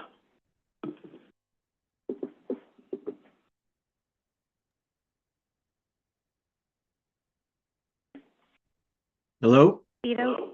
Yep, we can hear you. Hello. Good afternoon. My name is Vito Labella, and I'm a candidate for Senate in Brooklyn's 26th District, as well as a lifelong resident of Bay Ridge. Just because this body has the power to approve this, it doesn't mean you have the moral right to do so. A vast majority, 35 community boards, voted no. Tellingly, these no votes came from community boards representing people of all different ethnicities and races. No. It is not true that when a person says they want to keep the character of a neighborhood the same, that it's a dog whistle for anything except overdevelopment. Community Board 18, which covers Canarsie, which happens to be where 55.7% of its residents identify as Black, they voted no to this proposal. So let's not slander everybody who opposes this as racist, because that's not helpful. I don't have enough time to go point by point, so I'll limit my testimony to the most problematic component: transit opportunity districts. 2,600 feet from a subway station will carve out thousands of single and two-family homes and make them targets for developers who will buy adjacent homes and properties, combine them to meet the 5,000 square foot threshold, and build apartment buildings there that are currently not allowed under the present zoning. Many neighborhoods like Bay Ridge and Dyker Heights fought to have special zoning that presently prohibits these exact types of buildings. Special zonings should be maintained throughout the city unless community boards and city council members vote otherwise. I am asking you to do some more work, hard work. Develop consensus as much as possible. Please, go back to the communities. Work with the residents on what they want for their neighborhoods. For example, the present proposal calls for retail on the bottom and then 3 stories of housing on top. Maybe we can compromise. Increase the number of floors for housing on these special commercial strips and leave the present zoning in place on the other blocks, protecting single and two-family zoning and specifically prohibiting combining lots to get the 5,000 square foot threshold. And none of your presentations, the slides that you presented to the community boards, spoke to the needed infrastructure improvements. If we designate certain streets and avenues for this zoning, then we can upgrade the sewer, the electricity, and the other utilities to accommodate the new zoning. Simply put, we need to say no to the City of Yes in its current form. My name is Vito Labella. Thank you very much. Thank you, Mr. Labella. Thank you for joining us today. Okay, let's move on to Ashwin Parulkar on Zoom. Ashwin is not in the room. How about Randy Plemmel? Promoting now. To be followed by Emily Chingay, and then Daniel Kent. Are you here with us, Mr. Kent? You are. Okay, great. Okay. All right. Good evening, commissioners, and thank you for listening to all this testimony. I wish you all the bagels and coffee to keep you going for the rest of the day. Hello, my name is Randy Plummel. I live with my family here in Long Island City. I'm speaking to you in support of City for Yes for housing opportunity because we need way more housing and a wider range of legal housing types. I live in New York City and pay too much for rent, and I've been forced to move 3 times in the last 5 years due to the current housing crisis. I support the overall goals of this text amendment, believe that this will allow New Yorkers the ability to build neighborhoods which look a lot like New York City. While this text amendment might not solve all the housing issues that we face, we need the ability to build all types of homes. And this isn't SimCity. We're not going to flip this switch and all of a sudden we'll have dramatic change. This change will provide a little bit of housing incrementally everywhere, built in a way we used to allow homes to be built in New York City. The City of Yes for housing opportunity allows new homes to be built across the city so that no one neighborhood, like my neighborhood in Long Island City, is asked to carry all the new homes. And the proposal allows all kinds of homes to be built across the housing spectrum, from deeply and permanently affordable homes through UAP, all the way up to market rate homes. We need more and different zoning to allow this wider range of homes to be built. I support the end of costly parking mandates. If builders want to build parking, they can. Let's just not require them to build that parking. Even though I own a car, forcing New Yorkers to build car housing when we could rather build space for people housing doesn't make sense to me. The provisions to allow for transit-oriented development and main streets also make sense because it's the best kind of new development. It creates sustainable and walkable neighborhoods, provides places for jobs, encourages transit ridership, and reduces the demand for car ownership and associated traffic from driving. The ADU and shared housing provisions also allow New Yorkers the freedom to live in the way that they desire, not in some antiquated notion from long ago of what a family unit might look like. We not only need more homes, but we need wider types of homes in different types, different sizes to support all the different families and income types already found here in our city, throughout our city. Thank you for the opportunity to speak. I hope the Planning Commission approves the text amendment, and good day. Thank you very much, and thank you for being with us. Emily Chingay on Zoom, did you say she was present? She is, great, okay. Hello, thank you so much for the opportunity to speak. My name is Emily Chingay, and I'll keep this brief because I think there's a lot of really great things already said about supporting City of Yes housing proposals. So I live in Astoria. I've lived in my current apartment for about 2 years now, and I love my neighborhood. I love that I'm close by to my friends, my sister, and I would really love to stay here and not risk being priced out and not being able to afford my my apartment. And I think just like many other New Yorkers here, they're always at risk of being priced out. So as we all know, the housing market is incredibly competitive and we are long overdue for some zoning changes. So I really wanted to express my support for the City of Yes housing proposal. And of course, I'd like to support eliminating parking mandates citywide. Lower Manhattan currently doesn't have these mandates, but as our city continues to grow, we need to get rid of these outdated policies that create and create more affordable housing in all neighborhoods. And also wanted to highlight that by eliminating parking mandates, it's just making parking these requirements, it's just making parking optional. So developers will most definitely continue to build, create parking. It's just making it optional. So thank you again for your time. Great, thank you. Thanks for that. And we appreciate your being with us. Okay, let's go to Mr. Kent. Welcome, to be followed by Thomas Devaney on Zoom from the Municipal Art Society. Welcome. Good evening, everyone. Thank you for the opportunity to share my thoughts. My name is Dan Kent. I'm the president and CEO of Lantern Organization. We are a nonprofit developer of affordable and supportive housing in New York City and have over 1,500 units throughout the Bronx, Manhattan, and Brooklyn. And first, I'd like to applaud the universal affordability preference provision. This provision will help Lantern and our peer organizations produce even more affordable and supportive housing in New York City. And I think it's worth noting that New York City has long been a national leader in the production of affordable housing and permanent supportive housing.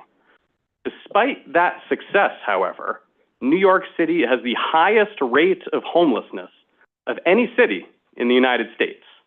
Our rate of homelessness is 5 times greater than other cities like Austin, Texas, or Chicago.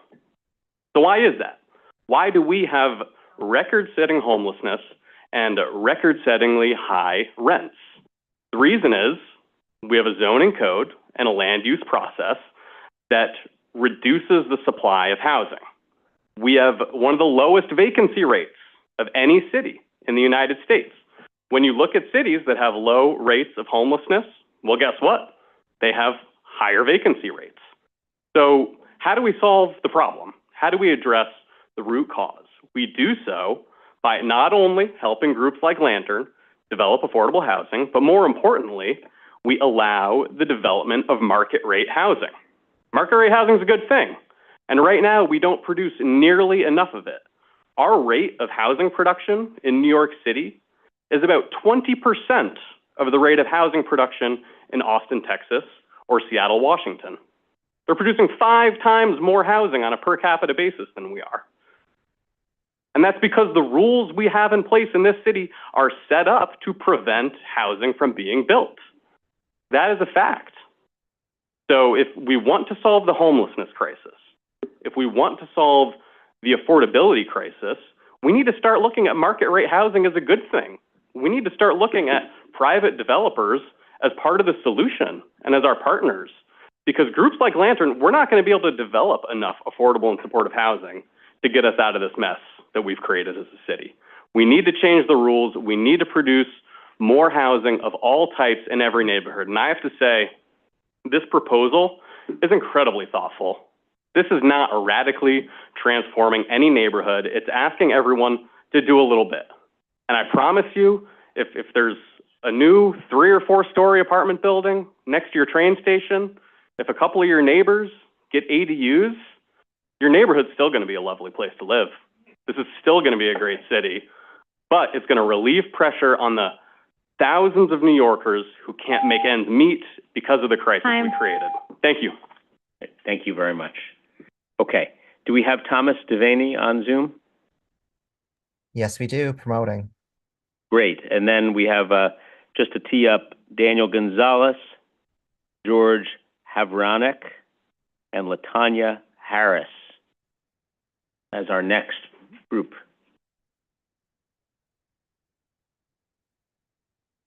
Hello, can everybody hear me?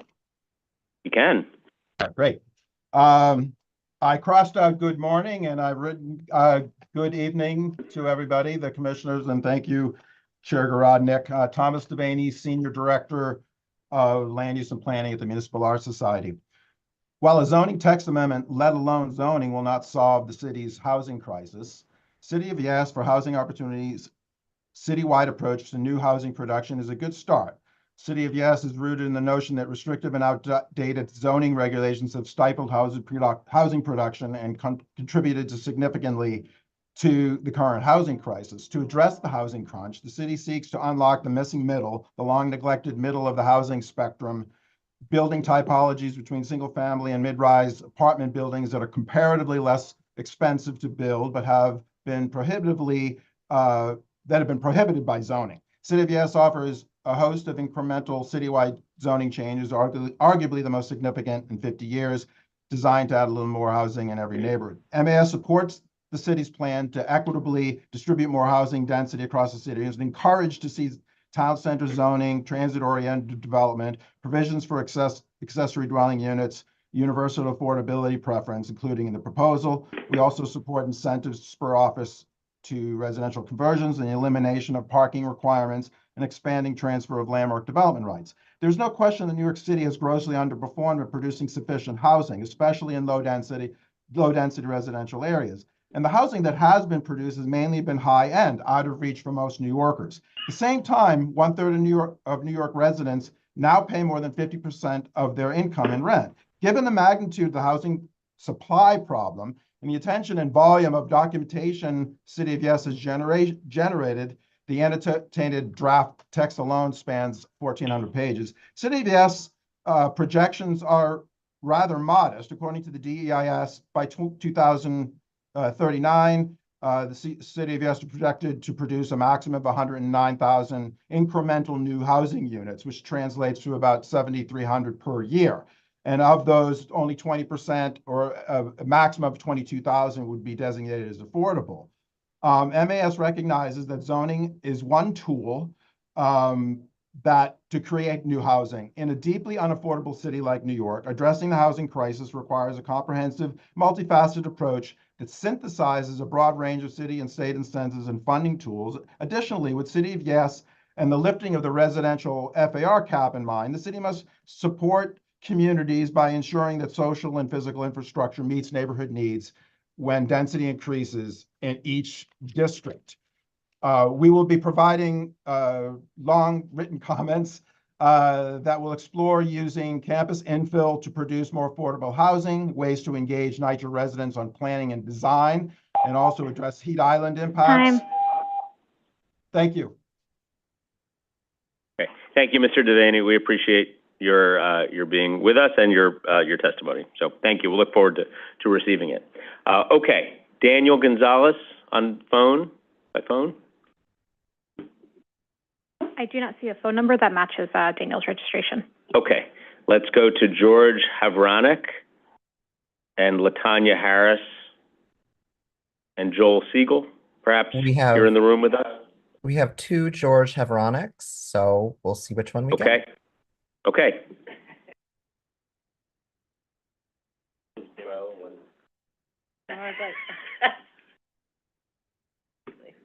George, you should be able to unmute. That would be plenty.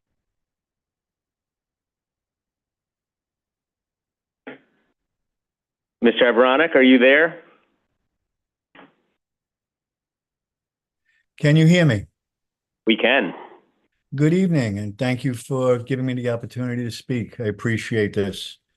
My name is George Havranek. I am currently president of the Spencer Estates Civic Association, and we have an affiliation with the Pelham Bay taxpayers and the residents of the Country Club area, and we represent approximately, say, 2,000 homes. We work together in an effort to promote unity, inclusion, and a fine quality of life.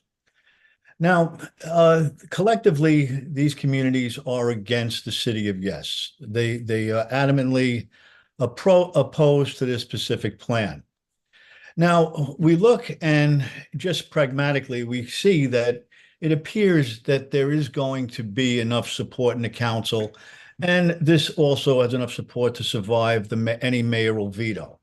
So would we be better served trying to dissect each community board footprint to analyze how specific parts of this plan would make their areas either vulnerable or enhanced?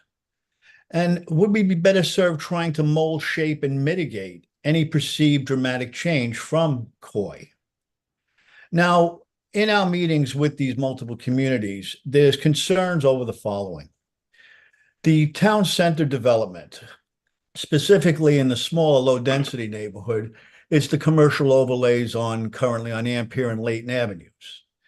In the Pelham Bay area, it's the pre-existing conditions on Westchester Avenue, which also would include the transit-oriented development that would extend from the Hutchinson River Parkway Service Road all the way to Bruckner Boulevard, because you're going a half a mile in each direction. Also, integration of business within strictly residential areas is a primary concern, especially with all the smoke shops that are popping up. We also have a little bit of questions on what we consider opaquely defined ADUs, apartment conversions, shared apartments, or what might be looked at as single room occupancy units. Now, both communities are adamantly against any elimination of parking mandates because bottom line is the low-density community is a car-centric neighborhood. It's not a transit desert. These communities are an oasis. So the term desert is inadequate. These are oases and we need to keep them. They are cost-centric. Now, in the Pelham Bay area, which is also parking deprived and of a higher density, they are actually taking away parking spaces with zip cars. So they're providing, monetization to companies with parking spaces that should be left for residents. Now, apparently it looks like the land review process is going to be gone. And with that, we might have the death of council member deference in land use matters. So, these are primary concerns of ours. Now, what's going on in neighborhoods? We have an increase in absentee landlords. And that is also a thing. And what we need to do is we need to shape. Okay, Mr. Hebronic, that was, sorry for the unceremonious muting, but that's what happens after a few seconds. Thank you for being with us. I will note, I would just encourage you to take a close look at the proposal. It is not doing away with ULURP. It's not doing away with council jurisdiction or community board jurisdiction on almost every matter. As I was noting before, there are 3 areas where we are proposing to change a special permit to lesser degree of review. They're on landmarks transfers, very narrow, 2 districts on supportive housing, and the railroad right-of-way. So I just flagged that for you. I hope you'll take a look. Okay, let's go to LaTanya Harris. Is she here in the room? On the Zoom, okay.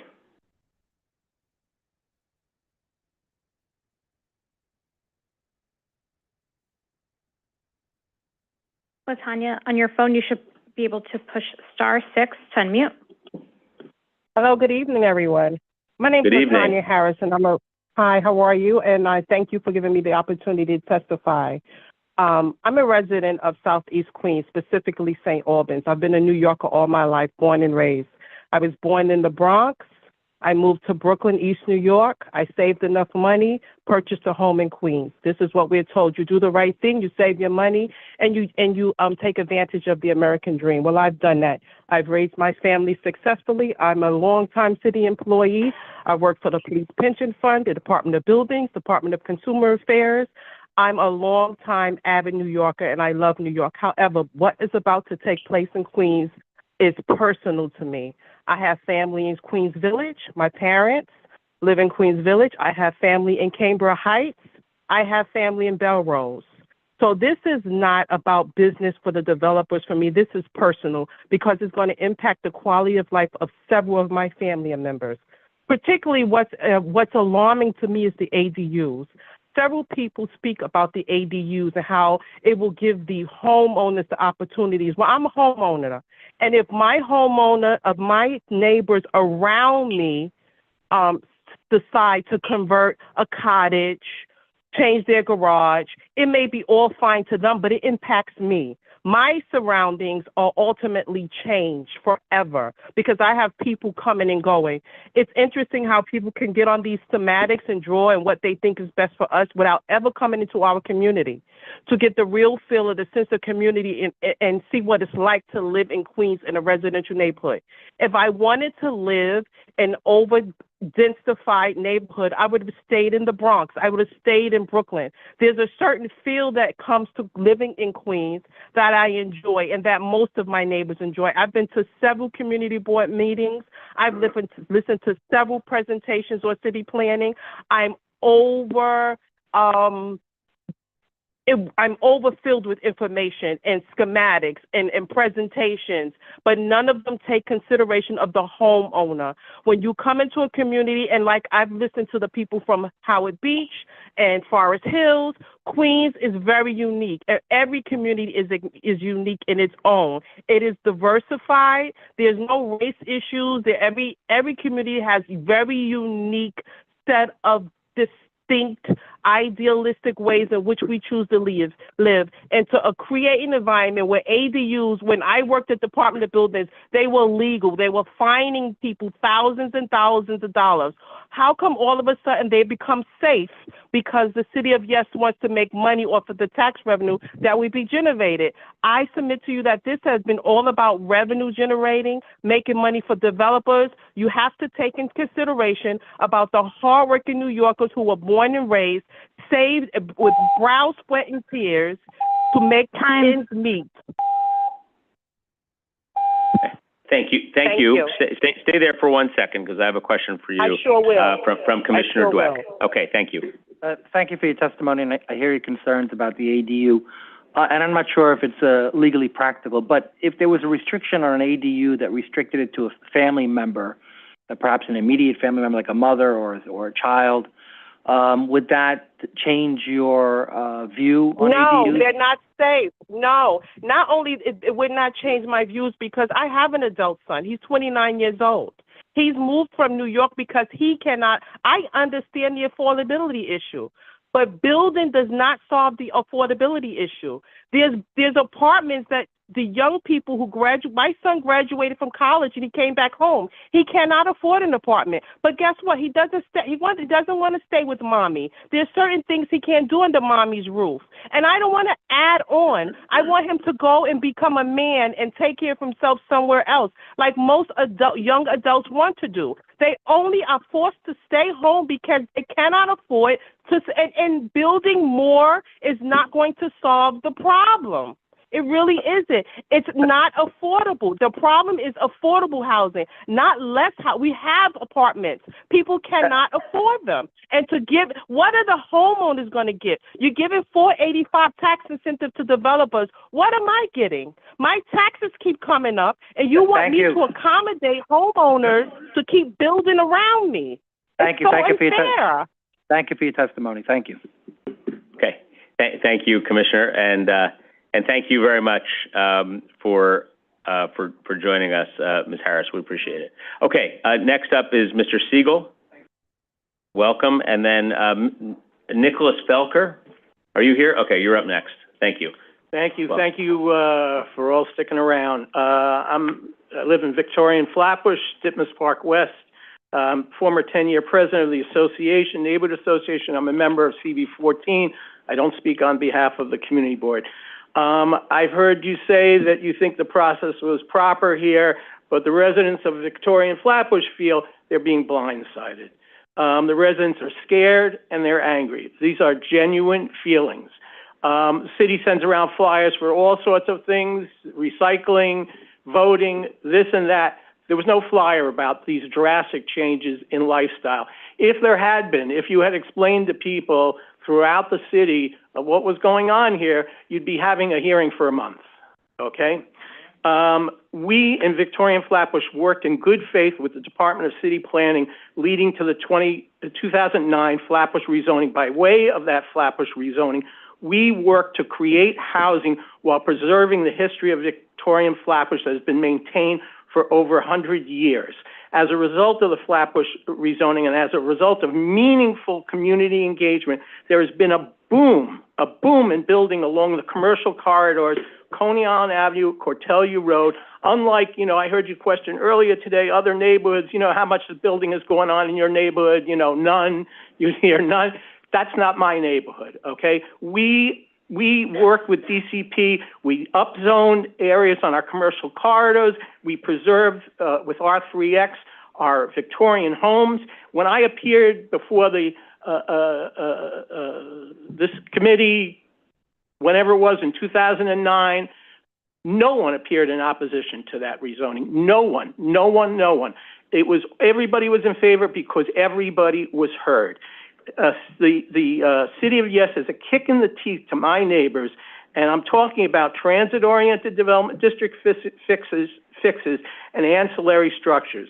We worked with goodwill in 2009, and the tragedy here today, I've heard so many pluses, minuses, and what have you, but it's so contentious and it's completely unnecessary. I am telling you, it is completely unnecessary. If the DCP had done the hard work engagement that we did in 2009 before this plan was solved, you wouldn't have this. There is no need to destroy neighborhoods to build housing. So, I looked up, Mr. Grodnick, I looked up your bio on Wikipedia, and it says, and by the way, I'm a 40-year attorney, okay? It's time to retire. That you're a no-nonsense negotiator, okay? Here's my challenge to you and to all of you. Come to Victoria and Flatbush. I don't know how many of you really know Victoria and Flatbush. Meet with the community leaders in my neighborhood. Come around, see it. We'll work with you. We will upzone. We will work with you. We will, however many units you want, we'll create those units. We'll give you the sites. Come to us. Preserve Victorian Flatbush. We'll give you the units you need. Okay, stay with us. Commissioner Dweck has a question. Quick question, Go thank for you. So, are your primary objections to the transit-oriented development and the, what you call ancillary units, the accessory dwelling units? Well, the major issue, yes, and the FAR, the increase the district fixes. You're talking about increasing On the UAP you're talking about? No. So you don't have an objection to the UAP? No, it sounds fine, but I agree with other people.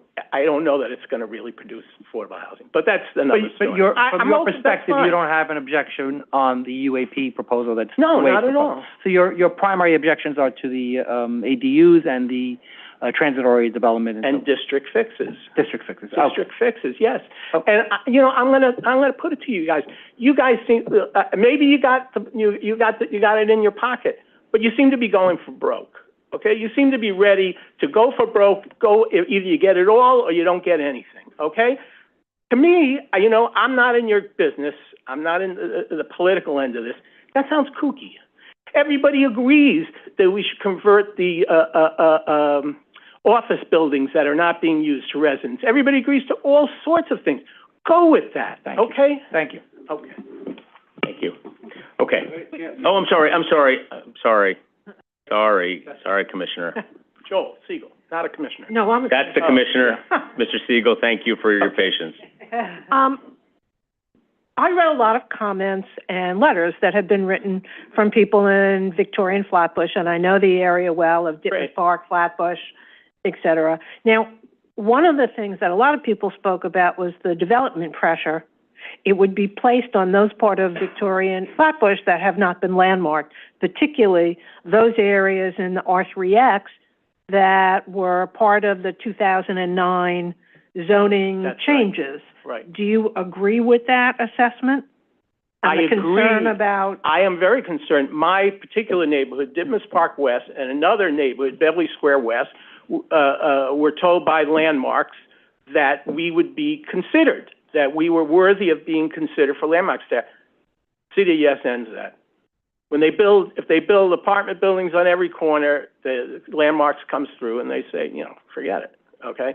So it puts the kibosh on any further landmarking of this beautiful area. I mean, I don't know how many know about, Victorian Flatbush. It's distinct. You hear all these neighborhoods. I'm sorry. They're not Victorian Flatbush, and we have beautiful homes that are going to be knocked down. Come to my neighborhood. Tell me which house we should knock down. Second question. Go ahead. The other thing that I read frequently was that people, particularly in Dittmas Park West, were concerned about tear downs in order to build the corner lot. That's right. And is that one of your concerns also? You didn't mention it. Our narrow streets are considered wide streets. And if you had a wide street and you got 5,000 feet, you can knock it down and build an apartment building. And I'm sorry, we all know when you start out with, we have a building about 2 blocks away from me. And as of right, it was R6, I think. Bob can tell you all the gory details. But it's not 6 stories now. They built a building that's 11? 9, okay. So, when they start out, and I don't know all the ins and outs of zoning. I respect you. I don't know all the zoning ins. I laughed when somebody said, that your amendments are going to simplify zoning. Please.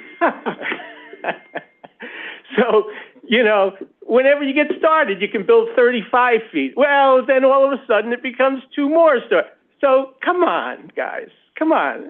You're going to change my neighborhood. Thank you. I just wanted to give you an opportunity to express more of what the voluminous correspondence from this community had expressed in writing, and I wanted you to have an opportunity to let us know about that. We love our neighborhood. I'm sorry. No. Oh, go ahead. You got a question. I'm sorry. No, that was my question, and I was kind of giving you a gentle way to conclude.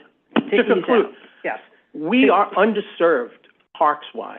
okay? I mean, we live near beautiful Prospect Park. I bicycle there all the time. It's beautiful, but it's like a mile away. We are underserved. Our neighborhood is the park, okay? And we have a lot of people, our neighborhood, you should know this too, we are one of the most diverse neighborhoods in the state in terms of our makeup. And there are people who live in our neighborhood who are not well off, okay? But if you walk down my block, all kinds of people walking, appreciating the beauty, appreciating the flowers that I plant every year, okay? Thank you. Thank you. Thank you very much. Oh, wait. How long? You're really opening the door. Don't go too far. How long ago have you guys put in for landmarking in your area? Well, it was before the pandemic, and we put in actually for all of the non-Victorian neighborhoods. And the landmark preservation, we had a huge meeting at LPC. I can't remember the dates, but we had a huge meeting. They said, well, we're willing to consider these two other neighborhoods, including mine and Beverly Square West, okay? But, you know, there's just beautiful homes here. This is not, you know, some of these, not to denigrate anybody in other neighborhoods and other places. This is special. It's special. It really is. So I implore you, come. We'll feed you. I'll make margaritas, whatever you want. Okay?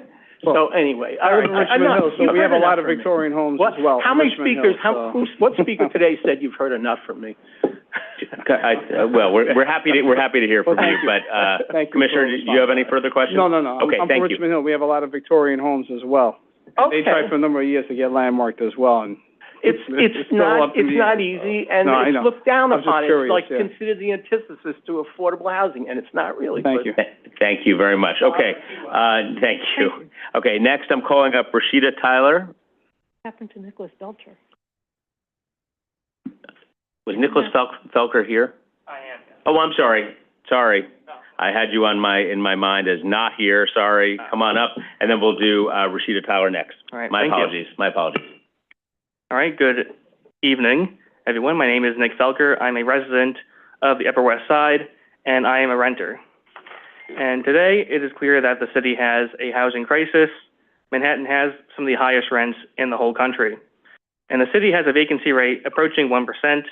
We see homelessness rising. It's clear that the current approach to urban planning is not working to meet the needs of the public. This is why I am in support of the City of Yes. The core tenets of this legislative reform provide a variety of affordable housing options, all of which are desperately needed to accommodate everyday people like myself and many of the people in this room. A lack of housing is a key factor for many of the renters who are burdened by rents. It has been shown many times in many places that the supply of housing affects the price that we all pay. One paper called Do Housing Units in Your Backyard Raise Your Rents by Zhao D. Lee found that even market rate housing in New York City pushed down rents for those living nearby. ADUs, SROs, UAP, and transit-oriented development are all great policies that will help many of our neighborhoods do their part in meeting our shared goal for affordable housing. We can look at examples from Austin to Auckland. When cities encourage housing, rents fall. And when cities have restrictive and onerous zoning to block housing, we see rents rise. This may be great for landlords or people who own their homes and can see their own property values rise, but it directly hurts the millions of us in the city who rent. It was Jane Jacobs who said, "A shelter is a useful good in itself, as shelter." Our city does not have enough shelters today for everyone who is here, and it certainly is not ready to shelter everyone who will be here tomorrow. I encourage the Planning Commission here today to be bold, and I encourage you to pass the City of Yes. Thank you. Great. Thank you very much. Sorry I missed you a second ago. Okay, great. Let me go to Rashida Tyler, please, and then Regina Myers on Zoom. Welcome. Hello. Thank you.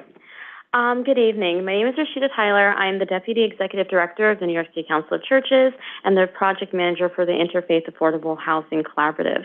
Well, I'm here to say that we are generally supportive of the City of Yes proposal and in general of supporting policies that create more affordable housing and practices that help to develop and maintain housing that is affordable to people and communities that have literally built the city.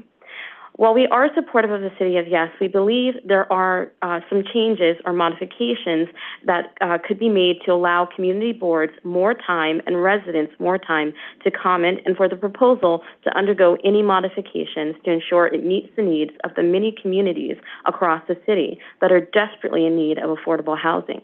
As people who are closest to the problem are closest to the solution.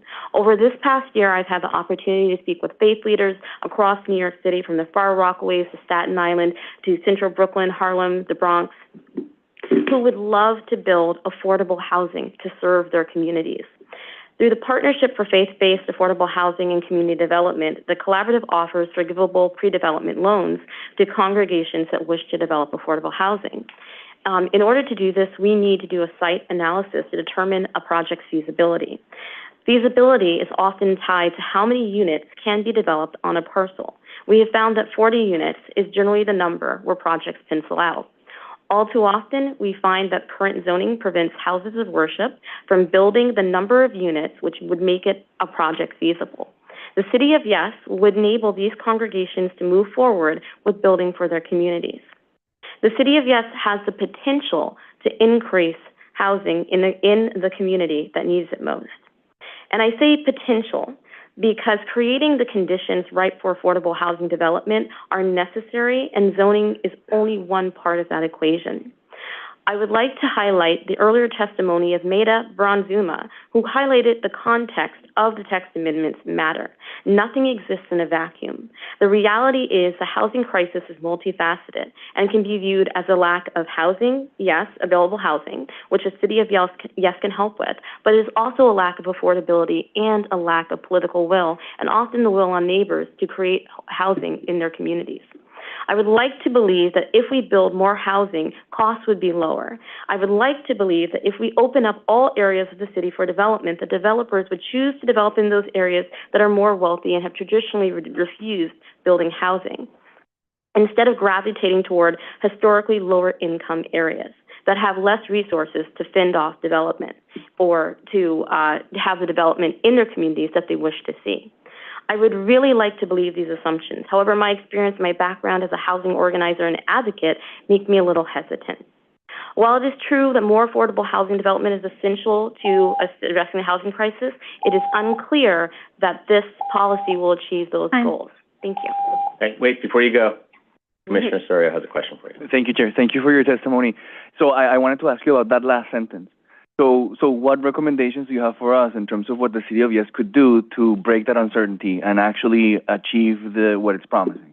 Right. So in terms of affordability, looking at applying a more small area formula than AMI. AMI as it is, yes, it's a policy aspect that has to be worked on in a broader context, will not help create affordable housing. The AMI for New York City and for other areas is much higher than what the average worker makes. So even if you're targeting and trying to create affordable housing using AMI, it's going to be out of scale. The other thing is an extended period of time, to a more lengthy period of time, to allow communities to actually learn about this. One of the reasons these partnerships started holding meetings with faith leaders is because I was walking into rooms talking to pastors and no one had heard of the City of Yes. Like I'm talking 40, 50, 60 pastors and no one had heard of it in Queens, in Far Rockaway, Queens, South Jamaica, Queens.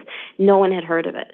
And so we began holding these conversations, which the DCP has been at and has been amazing in. But I'm not sure how many of those conversations took place before. And policies improve when people are involved. And so it's not saying that we can see either yes or no. We have to say this is a structure that we can work with and we can modify, and that communities who make New York, New York are entitled to have their say.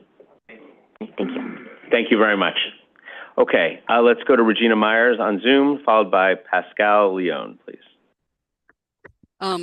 Good evening. Chair Gorodnick and members of the City Planning Commission. I'm Regina Meyer, President of the Downtown Brooklyn Partnership, and I'd like to express our strong support on behalf of the entire partnership for the City Planning's proposal, City of Yes, for Housing Opportunity Zoning Amendment to modernize the city's zoning rules and address the housing affordability crisis. In the past 10 years, New York City housing production has concentrated in really only a few neighborhoods, and that includes downtown Brooklyn. Since the 2004 rezoning of downtown Brooklyn, the area has added nearly 22,600 housing units, with another 7,700 under construction or in the planning pipeline right now. Approximately 20% of the existing apartments and over 1,900 in the pipeline are defined as affordable. Updating the zoning is an imperative at this time on a citywide basis, as we all know that individual neighborhoods alone cannot solve the citywide housing crisis. The overall plan to add capacity through the city is an imperative. I know it's been a very long hearing for you. I want to focus specifically on those items that affect downtown Brooklyn. Some of them are very detailed, but I think important to note. We want to support the revision of the height limitation rules in the downtown Brooklyn Special District specifically. Certain areas along Livingston and Skimmerhorn Street and Flatbush Avenue were identified in the proposal before you to have restrictive zoning envelopes. And we support eliminating the height limits on Livingston, the north side of Skirmahorn, and the 400-foot restriction along Flatbush Avenue extension to encourage more housing. I do want to note that we also agree that the height limitation should be maintained on the south side of Skimmerhorn Street, which would allow for the transition to low-rise Borum Hill, which was in line with the 2004 rezoning, which you all know I was a part of, and which was so important to the Borum Hill community, the low-rise community to the south. Talking about ending parking mandates, we are strongly in support of removing the minimum parking requirements for new residential developments citywide to allow for more housing options and hopefully getting to lower construction costs. I think the testimony you heard from the representative from the Hudson Companies was very compelling, and we totally concur. I also want to note and remind you all that you did an incredible thing in 2012 when you reduced the parking requirement in downtown Brooklyn by half. That was with community concurrence, and that did result in more efficient development. Just two other points in terms of office to residential conversion, the average office vacancy rate. Oh, I'm so sorry. I'll report on everything else in writing. I'm very, very sorry. Thank you, Ms. Meyer. We appreciate it. We will look forward to seeing all of that from you, but we appreciate your being here with us and your patience today. So thank you. Thank you. Okay. All right. Let's go to Pascal Leon, please. I'm sorry if I've done damage to your name. You said it perfectly. Okay, great. Good evening, Chair Gorodnick and members of the Commission. My name is Pascal Leon. I'm the Executive Director of the Supportive Housing Network of New York. The network represents more than 200 nonprofits that develop and operate supportive housing across the state. We also have over 80 affiliate and more than 120 corporate members. We are the state's only supportive housing membership organization and serve as the voice for the provider community. Supportive housing, I know some folks have mentioned it on the call, and just by definition, has been around for more than 4 decades and is one of the most effective approaches to combat chronic homelessness, providing mental health and substance use counseling, job training, case management, and other critical services tied with deeply affordable, subsidized quality housing that has been shown in countless studies to effectively end chronic homelessness. In addition, other studies have demonstrated that supportive housing also increases the property values of its neighboring buildings, refuting frequent and often misguided assertions that supportive housing has sustained negative impacts on neighboring property values. The network enthusiastically supports the overarching goals of City of Yes with some conditions, as the need for affordable and supportive housing units have never been greater, with record homelessness, as I mentioned, the ongoing affordability crisis, the rise in rents that continues to outpace income, all of which have driven vacancy rates to historic lows and demand for housing soars. I want to be clear that restrictive zoning that has resulted in a system of de facto redlining is a vestige of slavery and Jim Crow. Black and brown and lower income New Yorkers, where we see the most migration, have been disproportionately impacted by these trends, and addressing these historic and present day harms is mission critical. We are strongly in favor of the UAP that will provide more floor area ratio bonuses to build more buildings and more supportive housing. However, there are elements of City of Yes that can be fortified, as we believe there are unintended consequences that can negatively impact our community. Namely, we are concerned that there will be no longer be an off-site option that could generate certificate or bonus as currently in the VIH.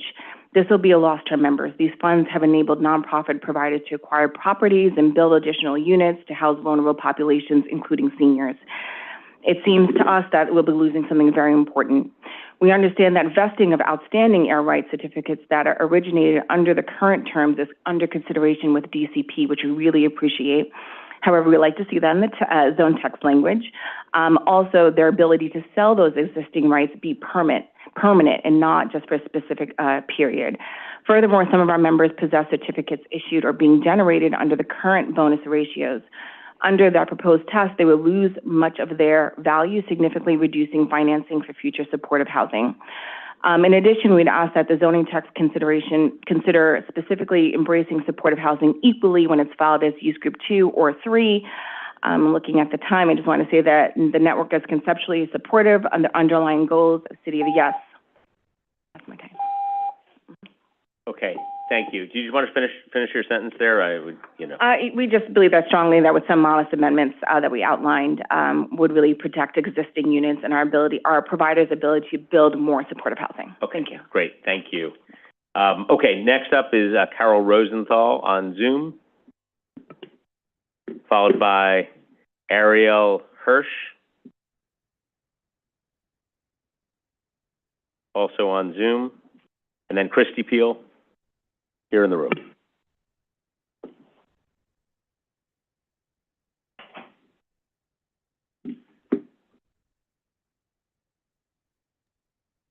Carol, you should be able to turn on your mic and camera if you want.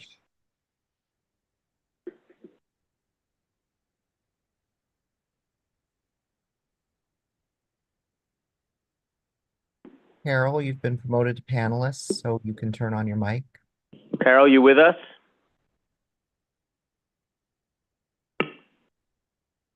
Okay, let's move on to Ariel Hirsch. Is Ariel Hirsch here? Ariel is not in the Zoom. Okay, Christy Peel, let's bring you up if you are. Here you are. Great. And then if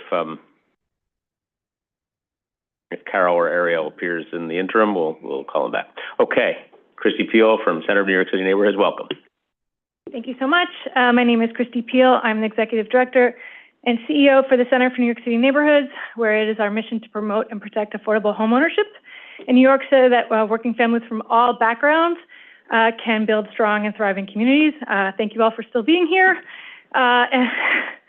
We support the City of Yes housing proposal with conditions. This is based on our work since 2008 with over 220,000 homeowners across the city and state. We're going to talk about, we'll have full written testimony to submit as well. We really wanted to talk about new homeownership opportunities presented in the proposal. There's the potential to align with the center's efforts and many others to ensure New Yorkers have equitable access to newly developed affordable homeownership, specifically co-ops and condos, to expand access to generational wealth building opportunities, especially for New Yorkers who have been shut out of homeownership. Furthermore, with the recent commitment of $2 billion in new capital funds for affordable housing, thanks to the Homes Now campaign, the City of Yes proposal presents an opportunity to leverage this funding with the new 45X tax abatement and zoning changes to radically increase the supply of affordable homeownership so that longtime New Yorkers can have a chance to achieve homeownership.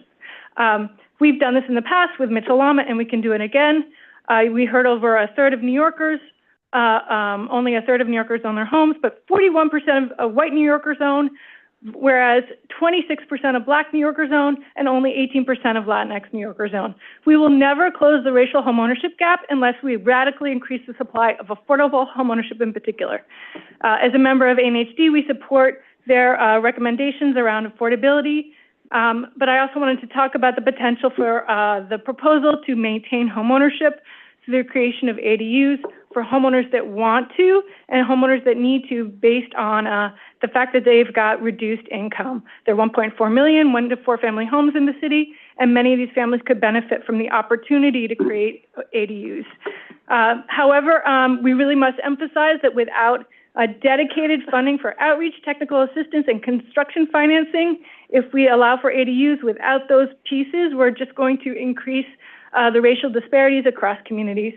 This is particularly important for the center, given our work on the Black Homeownership Project, which we have launched to ensure that Black and brown families, essential workers in all professions and industries in New York, build generational wealth in the same way white families like mine have all across the city. Increasing new affordable homeownership will reduce pressures on gentrifying areas and allow families and their members to buy new affordable homes, but we need much, much more to help our neighborhoods in these neighborhoods fight against predatory pressures like deed theft, speculation, and other forces, and help them stay in their communities and fight against the pressures that can be created by rezonings.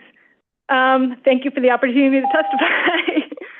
Thank you for that. Commissioner Osorio has a question for you. Thank you, Chair, and thanks so much for all the work that you've done, particularly throughout the foreclosure crisis to secure racial equity. Thank you. Could you highlight the most important recommendation that you have for us in terms of securing racial equity? Well, everybody has a different definition of racial equity, but for us, it's really around increasing homeownership for Black and brown New Yorkers. So I think if we use that as our indicator and our outcome for success, we would have a clear indicator of whether or not this was successful. So, have we either decreased the decline in Black homeownership? Have we increased the number of Latinx homeowners? That's what we want to see as an indicator. I agree 300%, but in terms of the zoning proposal, what do you think is possible here? Well, as I've learned, I'm not a zoning expert, so we cannot zone housing typology, but we do think that there's certain aspects where if we mandate affordability, that could incentivize naturally occurring affordable homeownership. We've heard today about how important co-ops are as the first affordable homeownership opportunity for many New Yorkers. So we need to look at areas where multifamily affordable homeownership like co-ops could expand access to homeownership. And that could be in a multitude of scenarios, but I really wanted to echo what one of the other speakers said about how community input will provide the better outcomes. If communities feel like affordable homeownership is an option, I think they will promote sites that support it. And so it can be a dialogue between community members, homeowners, and neighborhoods that want increased homeownership. Thank you very much. Thank you. Great. Thank you. Thank you for everything you're doing, Christine. Okay. Let's move on to Joy Goldberg. Are you here in the room? Carol Rosenthal. Carol Rosenthal is here. Let me just ask, is Joy Goldberg here? No. I believe we actually heard Joy in person earlier. Okay, great. So then let's take her off my list. Let's go back to Carol Rosenthal on Zoom. Welcome. Whenever you're ready. Thank you. Thank you. Thank you, Chair. Good evening, Commissioners. I am Carol Rosenthal. I'm counsel with the law firm Fried Frank, and I'm speaking today for the REBNY Zoning and Design Committee. First, I need to say you guys are each heroic for sitting through this whole day, and it's much appreciated by the rest of us in the city. My testimony is focused on the residential conversion regulations that are part of the proposed City of Yes text. For a few years now, I and others have been reviewing commercial sites with their clients to determine if they can be converted to housing. And a number of these buildings are in high density areas where the residential unit per building yield would be quite high. Conversions, however, have been tricky because of the commercial floor plate sizes, light and air needs, and a variety of zoning and code issues. The proposed text would eliminate most of those zoning issues and will be eminently useful for increasing the production of much needed housing in the city.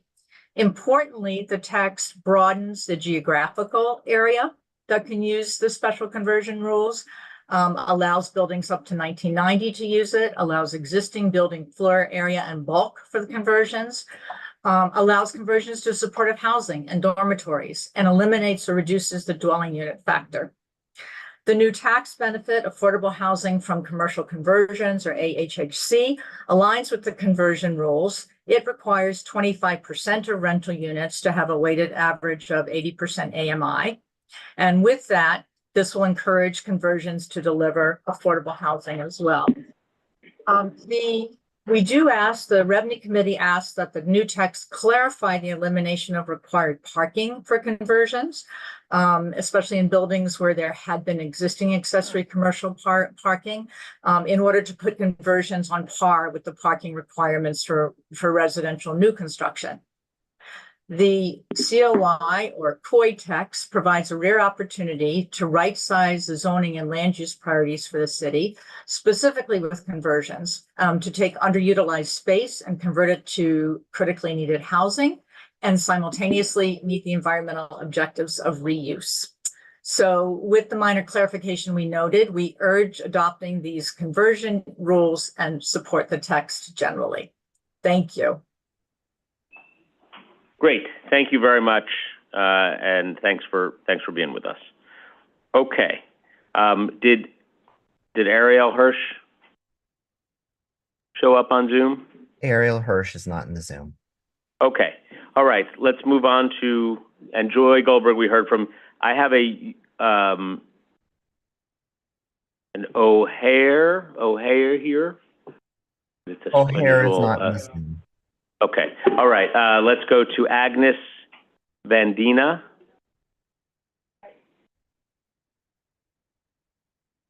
Agnes, you can press *6 to unmute your telephone. Yes. Yes. Hello. Can you hear me? We can.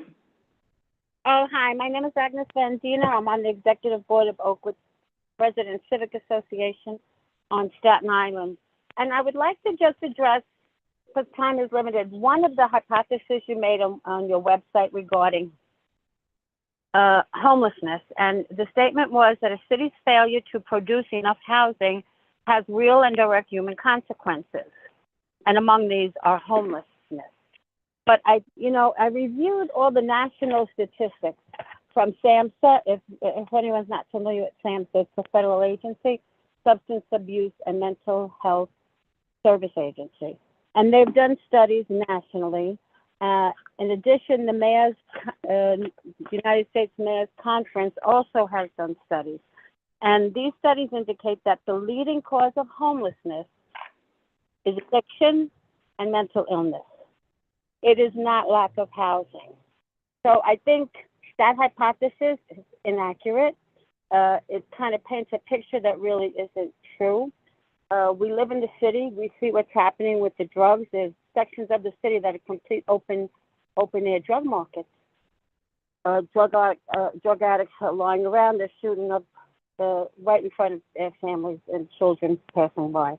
So I think the city, the mayor, the city council needs to address the root causes of homelessness, which is addiction. They list SAMHSA lists drug addiction, alcohol addiction, and gambling addiction as the 3 addictions driving homelessness. So doesn't take much to understand that, to read that, and to act upon it.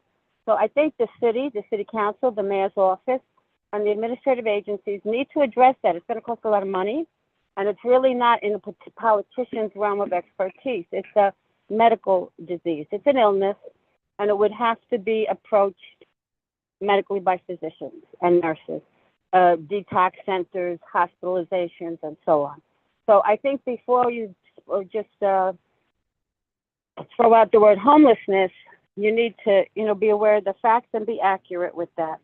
And the other thing I wanted to speak to is the only real solution to housing crisis is home ownership.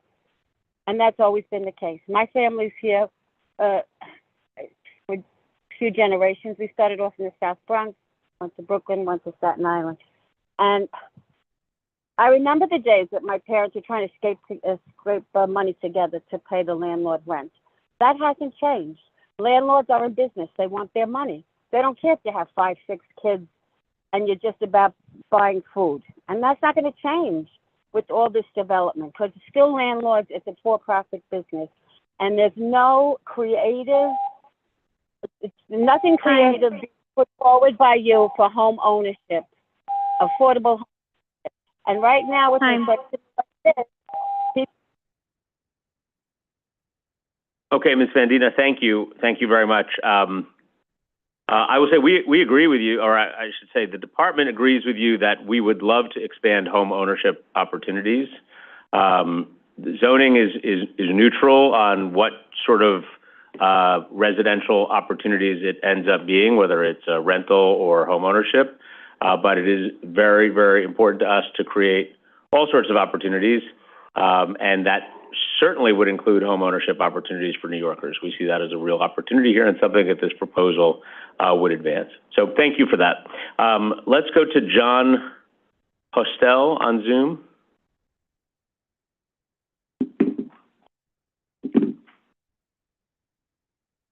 And while we're looking for Mr. Postel, I will note I've got Amy Gross, great, who's here. Teresa Troya. Are you here too? Yes? Okay. And Kyle Jeremiah.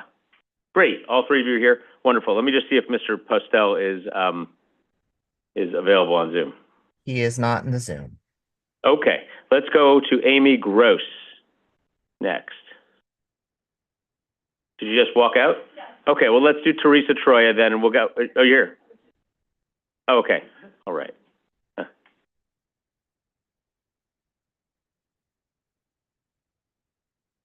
Hi, how are you? Good. Good. Welcome. Thank you.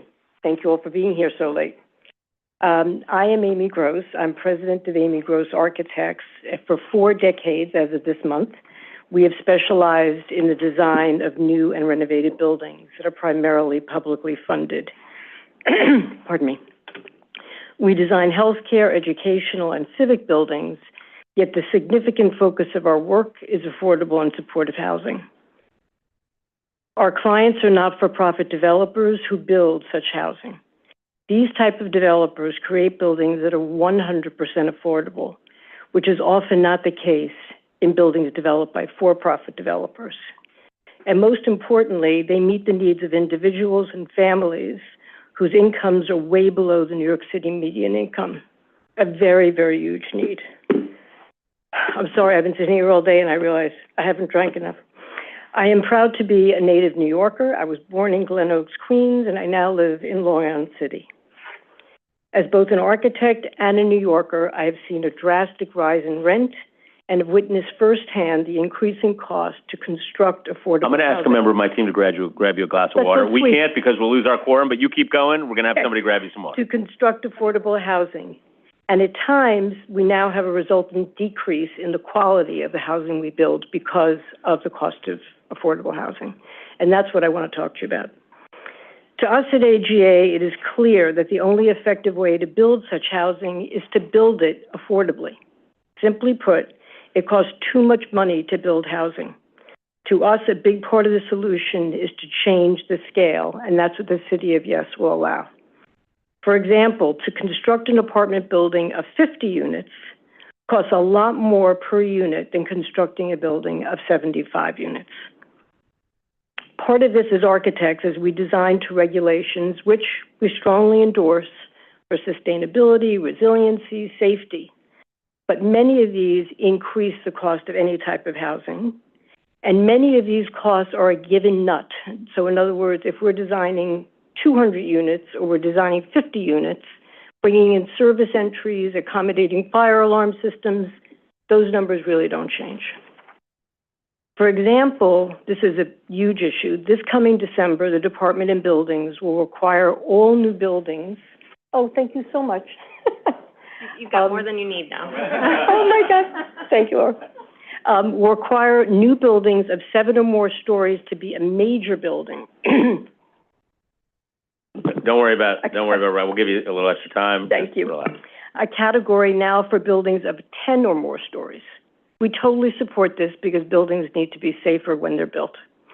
Yet, this change has a significant price tag, not only in the actual construction of the building, but in all of the overhead that's involved. These kinds of costs can be more easily absorbed by a project that can be built somewhat larger in the same zoning lot. And that's what happens as we get an economy of scale. So the simple math is you construct a larger building, you spend less per unit, you charge less rent. Good. Let's wrap it there. I'm going to have Commissioner Dweck ask you a question. Go ahead. We're going to do this right, so can you continue to expand on what you were saying? Oh, okay, thank you. So I think the major issue right now is that the cost to build is increasing for all building types in New York City. It's particularly increasing for housing across the board because of labor, regulations, whatever the case may be. The issue right now is that for not-for-profit developers in particular, who are competing against private developers for land, for example, which is another increased cost, the only way we can make the numbers work is if we can build more building in the same envelope. So if our clients are spending literally $5 to $6 million to build 100 units, and we can build 120 units, then their costs can be amortized, and they have that much more money to build a better building. Thank you, Commissioner. When you were talking about amortizing the costs, I understand in those proposals that are resulting in additional potential FAR, but in the mid-density districts, yes, how does that pencil out? Where you're not getting significant additional, but you have the same mandates. Are we fooling ourselves that the middle It's a great question. density housing is really going to happen? Well, I think what's great about the City of Yes, it's not just adding FAR, right? We're changing the yard requirements, we're changing setback requirements, and part of the challenge in designing any kind of affordable housing is that the sites that are left to us, we call them problem sites in the office, are so odd and so full of physical challenges that the more we can regularize, in a sense, the envelope of the building, the more efficient we're able to construct a building. So yes, I mean, there's always room for more improvements, but the notion, I've been practicing long enough, I've seen many iterations of the zoning resolution. What's brilliant about this is that it's cutting across all the various things that we need to build. It's not enough just to add FAR, right? When you start to change yard requirements, then you start to see real differences. So, for example, the kinds of costs is that we have climate change issues. The water table is rising in buildings where we will get a survey 4 years later, the water table changes. We then have to increase the cost we have to go back and do borings, and we have to increase the cost for foundations. So whatever can be done, again, reasonably, contextually, which I believe very, very strongly is what's happening here, because what we've been thinking about a lot is that there's a calibration to the City of Yes that has not happened in other zoning changes that we believe is contextual. And I think for certain neighborhoods, it's probably hard for them to get their head around that because zoning is extremely, extremely complex. But fundamentally, I think what has to be talked about is how the City of Yes will make units less expensive and hopefully will then reduce rents. And that to me is the absolute key issue here, is that the only way we can build more affordable housing is if we can construct it more affordably. And do you think the biggest reduction comes from reducing the parking requirement, reducing the rear yard requirements? Where do you see that balancing out? You know, because our firm works with not-for-profit organizations that own it 100%, we have not had parking requirements for a very long time. In some areas in Staten Island, we do. But I would say, again, it's sort of a contextual issue. It depends on where you are. So it's very expensive to build in the Bronx right now because you have a lot of rock and you have more water. So there, the more odd the shape of our site is, that much more difficult it is to build it because we're having to accommodate all of these geological changes, for example. So an answer to your question is, what would be the most beneficial? I wish there was a magic bullet to that. I think the key is to be able to hit all of these various regulations so that we have sort of a menu of things that we can go to. So in some case, a yard change would make an enormous difference. I'm just going through the buildings in our office right now.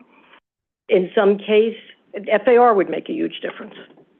Sometimes we have FAR that's left on the table because we can't accommodate it because of yard requirements. Well, that's been a real issue in the past also with height requirement districts, that you can't fit the FAR into the building form. Exactly. And do you think there's enough relief from that? Well, I will tell you, we have about 8 new buildings in the office right now. We analyzed all of them. And across the board, we could increase the amount of actual bulk by about 10 to 12%. So to me, that bodes well. I mean, if we sat down with you, you know, I'm on the board of CHPC, I'm involved with the housing conference. I mean, everybody has thoughts about it. The network, Shinny, has a lot of issues, but generally, because it's touching so many different things, I think that really helps. Thank you. Thank you, Commissioner. And Commissioner Osorio has a question. Thank you, Chair. Thank you for your testimony. Sure. Building on Commissioner Benjamin's question, in terms of the contextual infill proposed amendments, and given the cost of land in New York City, do you think that we should protect or restrict the redevelopment of public land to secure affordable housing? Or on the other hand, do you think that we should rather stay away from it to not hinder the redevelopment to begin with? I just want to make sure I understand. Is your question to say to take public land and be able to develop it for housing? Yes. Yes. We developed a project for the Fifth Avenue Committee, which was a former DOT parking lot that was on a really important corner in South Park Slope. It was no longer needed, and it was a perfect location to provide affordable housing. And what I have found in looking at city-owned sites, because we've also done this analysis for our not-for-profit clients, is that they're often in areas where there's a tremendous need. We are doing a project now in Chelsea, which I was here last year for ULERP, which is on 22nd and 7th, and it was an HPD-owned property. It's now being financed by HPD, and it's going to be the city's first or second new building of affordable co-ops. Thank you. I think in answer to your question, there's a lot of agencies that own property that at this point are fallow, but I do know that HPD and other agencies are constantly trying to find those properties.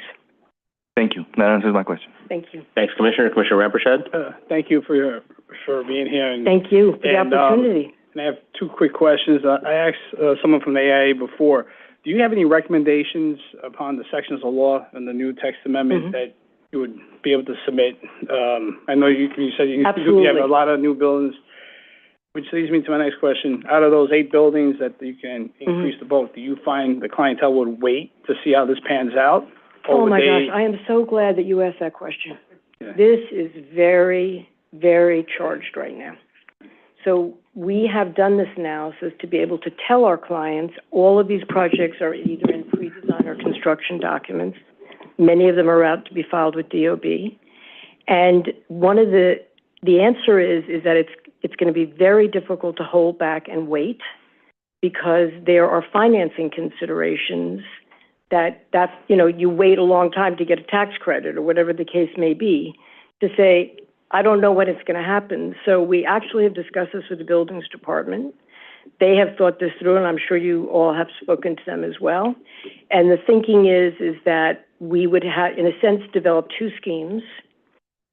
So we would know if the first scheme could be added on to if City of Yes passed, and then we would put in an amendment application. But at least this way, from a financing standpoint, we would be in the queue. But I do say that this is an issue, but, you know, all legislation takes time, but this is particularly in the not-for-profit community when they're borrowing money for land. there has to be a revenue stream, and so you can't really put a project on hold. So we do have two very, very significant projects that are sort of being dragged out, if you will. But yeah, it's definitely an issue. Thank you. I'm so glad you brought that up. I forgot about that. Yeah, I do. Commissioner Marin? Thank you. So you just opened up a thought for me in that, so if you do have properties that, and I understand the two scenarios, and I can get that. Mm-hmm. Very simple. Mm-hmm. But the complicated part then would be the financing, because now you're talking about tax credits, right? Well, and so if you're increasing the amount of affordable housing, that increases your basis. It's going to increase the tax credit. Yes. How are your clients, or have they thought about how they're going to work around that tax credit loss? Let's call it, because the higher you go, then the less of a credit that you have, less of financing you have for your building. Exactly. So, have they thought about that, and what are their plans? This is a big, big topic of conversation. We have clients now that are talking to the state about floating bonds rather than using tax credits. I do think the good news is that City of Yes can create more units. The difficult thing is that HPD, State of New York, Office of Mental Health just did a huge billion-dollar funding, assumed a certain number of units would be developed from that tranche of money. Correct. But like you say, that's all going to work out. But in a certain sense, one of the reasons I do what I do is the people that are involved in affordable housing in New York are really smart. They are not afraid of change. They're always looking for new ways to do things. I think people are looking at this as a good problem, yet it will hit a point where things will start to get difficult, because you're going to have sort of this internecine fighting of people who say, wait a minute, I thought I was going to get to build my building.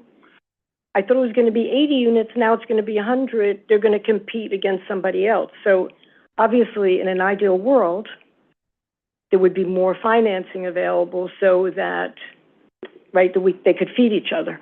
Well, that goes right into my next question, because then if there is a set number of financing, then the unit count, if the unit count increases, that means that you're financing less units, in essence, because now the amount of money that was dedicated or earmarked for 1,000 units could only go to financing 800 units. So that means that housing will either get pushed out to another year, or as you say, there has to be another funding mechanism to be floated to make up that difference to capitalize on the 20% that we're trying to. Exactly. I mean, for example, we just met with our structural engineer on these two projects, and we're debating whether or not we should make our foundations more robust. Correct. To be able to, maybe halfway through construction or something, we'll come back and we'll add some other stories. Right. But I mean, everything takes time. It's really complicated, and we work with HPD, we work with all the agencies, and I feel for them because there's a limited amount of money in every single source, and just when you talk about tax credits, there's so few projects that are actually funded by tax credits. I know. That's why I'm bringing it up. And then, of course, if you're increasing structure, then and you're having the architect design two buildings and the engineer design two buildings, now your costs for those services and those line items, architectural, engineering, structural, can go up as well. You're right, but it's all a good thing, right? We're all doing this because we're trying to build more affordable housing. Everybody's excited, but you hit the nail on the head. All these questions there's a lot of implications. I mean, we meet in the office every Monday, and every Monday we've been talking about City of Yes for months. And every Monday somebody says, wait, did we think about blah-blah-blah? So yes, going back to your question about, we can certainly put together, I think the AIA already has some draft work. I know CHPC has put work together. The Shinny Network has put, because it's so vast, and I do think that as an architect who works with contractors all the time, unless you're in our world of actually building, it's very hard to visualize what those issues can be. So, for example, if we bring in water and sewer into a building, that's an enormous task, right? We have to close down the street. We have to deal with DOT. We have to deal with DOB. If we shut the street down for 100 units, or we shut it down for 400 units, the same process. So the good thing is that by increasing FAR and modifying these other regulations, we will, as I said, be able to amortize those costs. And I think that's where the city is at a very difficult point right now, because between the funding limitations and the zoning limitations, it's really, really difficult to build. And I think for the not-for-profit developers, they have an advantage in one sense, in that they don't have a profit motive, right? So every nickel they can figure out goes back into actually building. So you put profit in it, which is obviously, we're a capitalist society, it becomes that much more difficult. Even when profit is built in, not-for-profits always, it gets absorbed in the project, so they really don't ever see that profit.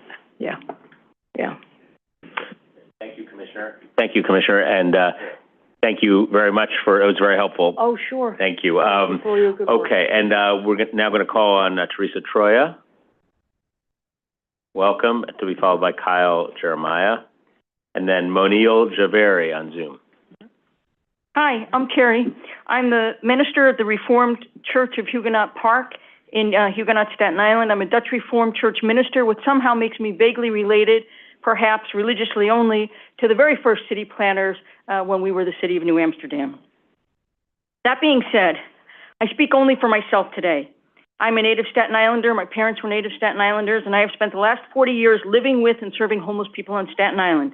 And I have seen homelessness grow in Staten Island over these last 40 years, from being about single people, men and women with mental health issues or addiction issues on the streets, to being families who are pushed out of their housing because the housing is so expensive on Staten Island. This change happened in the mid-1990s when this homelessness expanded to low-wage workers making minimum wage or below, people living doubled up and tripled up in room rentals, in apartment rentals, or living in self-made shacks along the North Shore of Staten Island, in cemeteries, in overpasses, in wooded areas of our borough.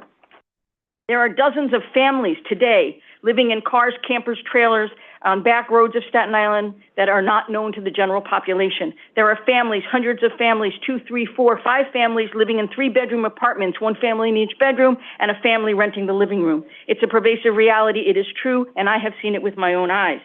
And let's talk about basements. Thousands of people live in illegal basement apartments on Staten Island.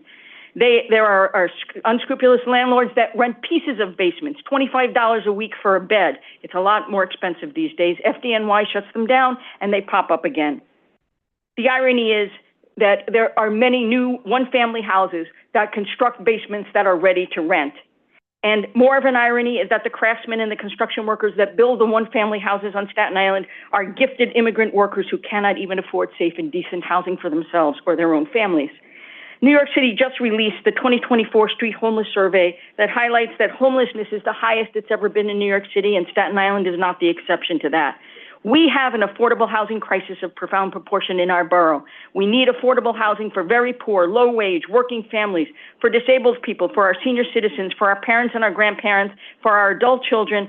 So many Staten Islanders are on the verge of homelessness. The cost of rent is out of control. Rooms on Staten Island right next door to where my office is, rooms without a kitchen, with a hallway bathroom going for $1,700 a month. And how many people can you cram into one room to afford to pay $1,700 a month? This is not about outer borough versus Manhattan. Staten Island is an outer borough. We are living a tale of two cities. And the majority of the people who are poor in our borough are living in that second city where housing is not safe, where housing is overcrowded, where housing cost sucks up every dollar, where housing cost raises every family's debt, where housing cost takes food off the table and clothes off the back of children, and where housing doesn't exist at all. Thank you. Great. Thank you very much. Thank you for being here. Okay, let's move on to Kyle Jeremiah, followed by Moniel Javeri on Zoom and Max Livingston on Zoom. Welcome. Good evening, everyone, esteemed members of the Commission. My name is Kyle Jeremiah, and I am the Director of External Affairs for the Bowery Residents Committee, more commonly known as BRC. BRC is one of NYC's largest, most experienced, and most effective housing and social service nonprofits. We serve nearly 13,000 individuals each year through more than 30 programs across the greater metropolitan area.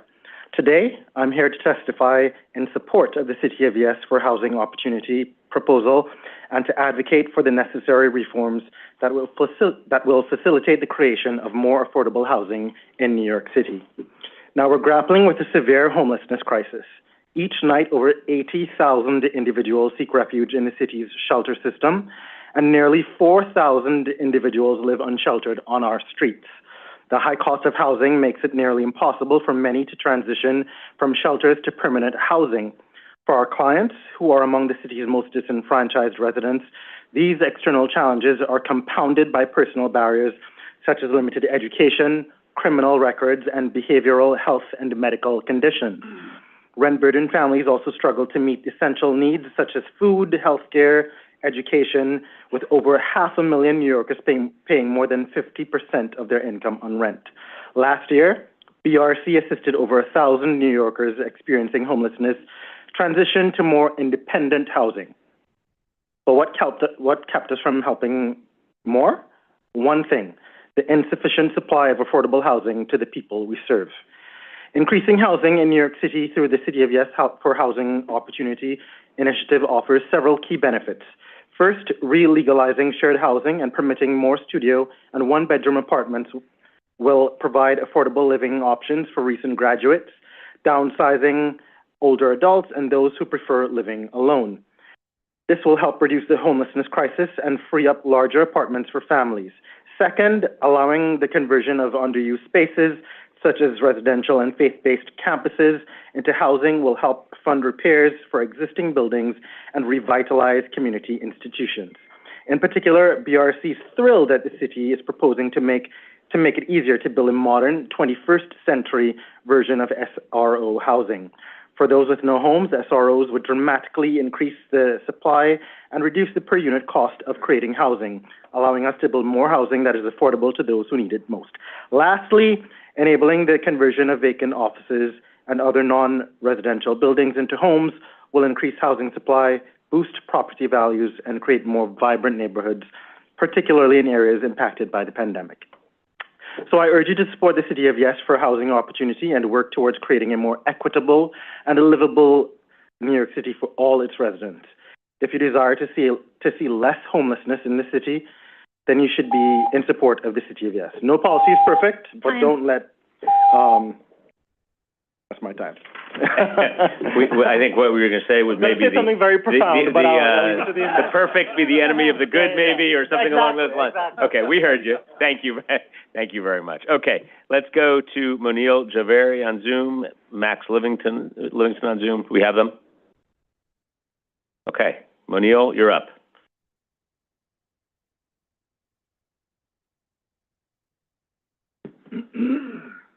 Hi, can you guys hear me?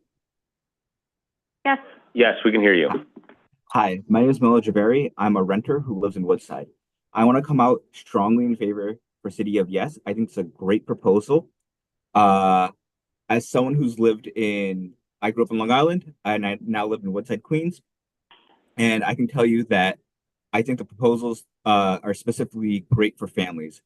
I know that we've been talking about like how ADUs change neighborhood, but let's talk about like what it actually can do for a family. I'm Indian, and as an Indian person, I was always told that I'm going to be taking care of my parents as I get older.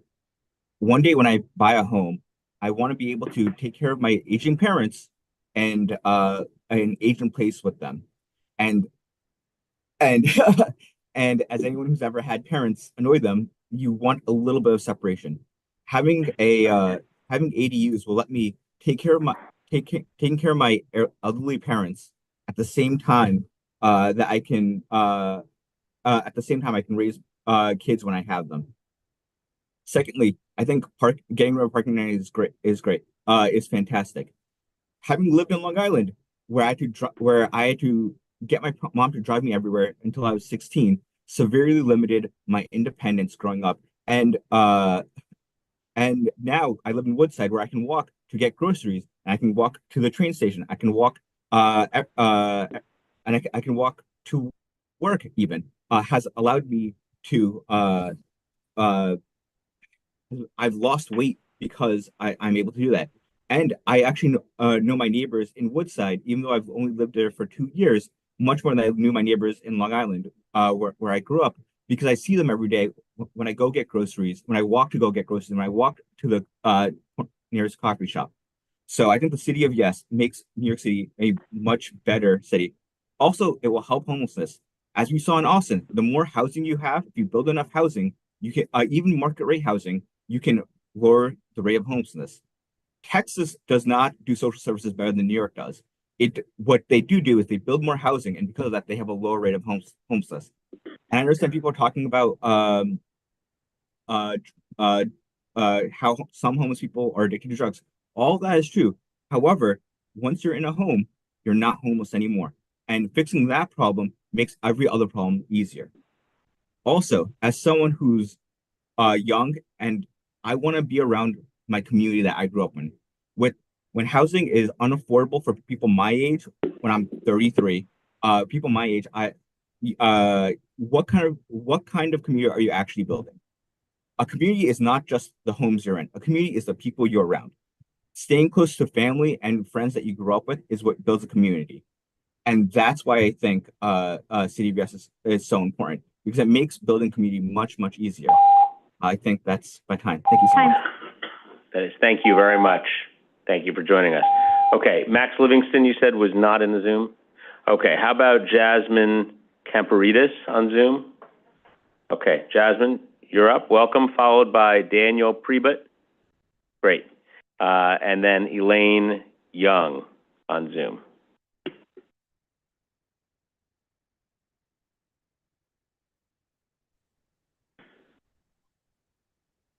Can you hear me? Yes. Can. Okay, great.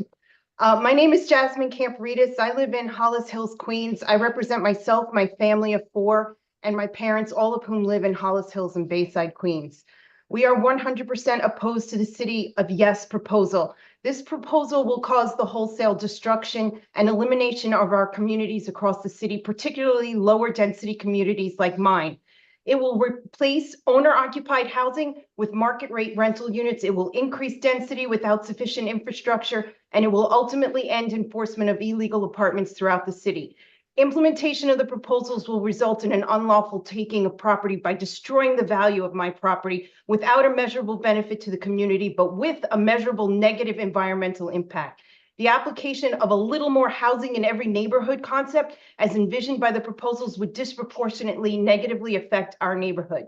Your April 2024 environmental impact statement incorrectly identified a number of areas as not affected, including in particular socioeconomic conditions and neighborhood character. It is incomprehensible how such a conclusion could have been reached. The proposal will result in long-term New Yorkers with established careers and built-up equity in their homes to leave New York, which will wholeheartedly change the character of each and every neighborhood affected.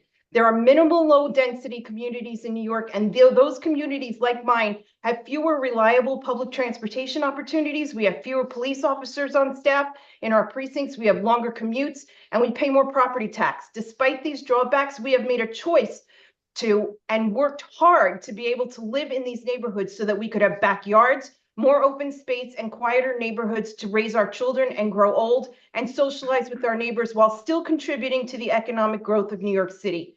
You are trading our communities and the quality of our lives for what will ultimately be the benefit of developers and real estate investors and the destruction of our environment.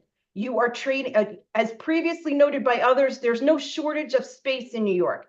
There is a shortage of affordable housing, and this proposal does not address that in those areas where the shortage actually exists. You should redirect your focus on converting underutilized existing city space into affordable and available housing, and separately address the parking mandate problems in more dense neighborhoods without destroying the lower density neighborhoods like mine. 35 out of 59 community boards have expressed opposition to the proposal. That cannot and should not be ignored. Do not ignore the voices of the people that you serve. One last note, as a member of the Hollis Hills community, I specifically want to express that I believe Arlene Schlesinger, who was given the opportunity to speak earlier in the day on behalf of Hollis Hills, misunderstood your question regarding ADUs and did not correctly express the views of the vast majority of Hollis Hills residents with respect to ADUs. This is not an acceptable proposal for our neighborhood. They do not provide housing for extended family, as seemed to be suggested as the reason why we would want them in our neighborhood. Time. Thank you. Thank you very much. Okay, Mr. Priebett, welcome. Do we have Elaine Young on Zoom coming up? Okay, Ms. Young, you're up next. Roberta Gelb. We have Roberta Gelb. Great, okay. Priebett, welcome. Good evening, everyone. My name is Daniel Priebett. I am in favor of affordable housing, but I am opposed to the City of Yes proposal in its current state because I see substantial flaws. Basically, I feel that in its current state, the plan is putting the cart ahead of the horse, so to speak. If you're going to build, you have to have a good base first. Examples, accessory dwelling units. These will present additional complexities during emergencies for police, fire, and EMS, and thereby increase risk for all residents. There was mention of consultation, but there's no mention of contingencies in the proposal. How can we blindly accept this without knowing what's going to happen if there is an emergency? Lowering of rental costs. Let's be honest. In the case of owners, property owners who build ADUs, do you really think that they're going to rent them at a lower rate than what's standard for the neighborhood, out of the good of their heart? Shared living, shared kitchens and other facilities. By other facilities, I'm assuming we mean bathrooms, showers, and toilets. This failed when this shared living was known as tenements and phased out because of disease and crime-related events. There is no mention of health or safety accommodations in regard to shared living as part of this plan. Zoning regulations. They were meant to protect neighborhoods and infrastructure. If lifted, how will uncontrolled development be curtailed and the inevitable infrastructure stress be addressed? There's no mention. You mentioned the term a little bit of housing, but there is no definition of what a little bit of housing is. And that's why people are flipping out right now, because there's no defined parameters of what that is. So everybody starts thinking in their mind, is a little a lot? Is a lot a little? Nobody knows. We need to know.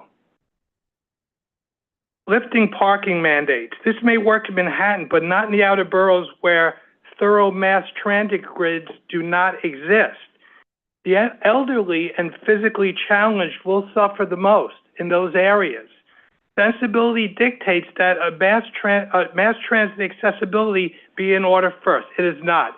I have 10 seconds left. I'm just going to say, please don't open a candy store who seek housing and developers who seek profit, but not address subsequent bellyache that will result for all New York residents in the end. Thank you very much. All right. Thank you very much. Appreciate that. I will just note for your benefit and for others listening that in terms of people wondering what the precise meaning of the proposal or the definition of the thing, we have community district by community district layout of which pieces of the proposal would be affected in which specific areas of every community board. So if somebody's wondering whether the universal affordability preference, for example, might be relevant in their specific neighborhood, or the transit-oriented development and where there might be opportunity for town center zoning, it's all there. So I just note if you go onto our website and onto the housing opportunity and district by district, we have that stuff there. So I know that people do worry about a lot of things and they do have a lot of questions, but it is defined as to what is actually possible. It's not an uncontrolled development situation. It is and it very deliberately, to your point, is a little bit, but that little bit is defined by the rules that we're proposing. So I encourage you and your neighbors take a look at that if you have not already, but we really appreciate your being here with us. So thank you. Okay, let's go to Elaine Young. Hi, can you hear me? We can. Oh, great. Okay. Hi, my name is Elaine Young, and I'm president of the West Cunningham Park Civic Association in Fresh Meadows, Queens. We're a civic of 1,200 households most of them single-family homes. I would like to begin by pointing out that only 17% of New York City is single-family homes, yet we are part of this one-size-fits-all approach. In fact, it seems we are being targeted and attacked for what we are. And this goes for single-family home communities of all races, which is what we have. The City of Yes is an ill-conceived plan that will decimate our communities, overturning all of the zoning that we work so hard to have in place and that maintains the character of the neighborhoods and works with our infrastructure. The City of Yes would allow a large increase in density with zero infrastructure to support it. It would create living spaces that would do nothing to address the lack of affordable housing, such as legalizing basement, attic, and garage apartments. The homeowners would charge market rate. To think that they would only build these ADUs for a family to be able to remain in New York City, as a number of speakers have said today, is disingenuous.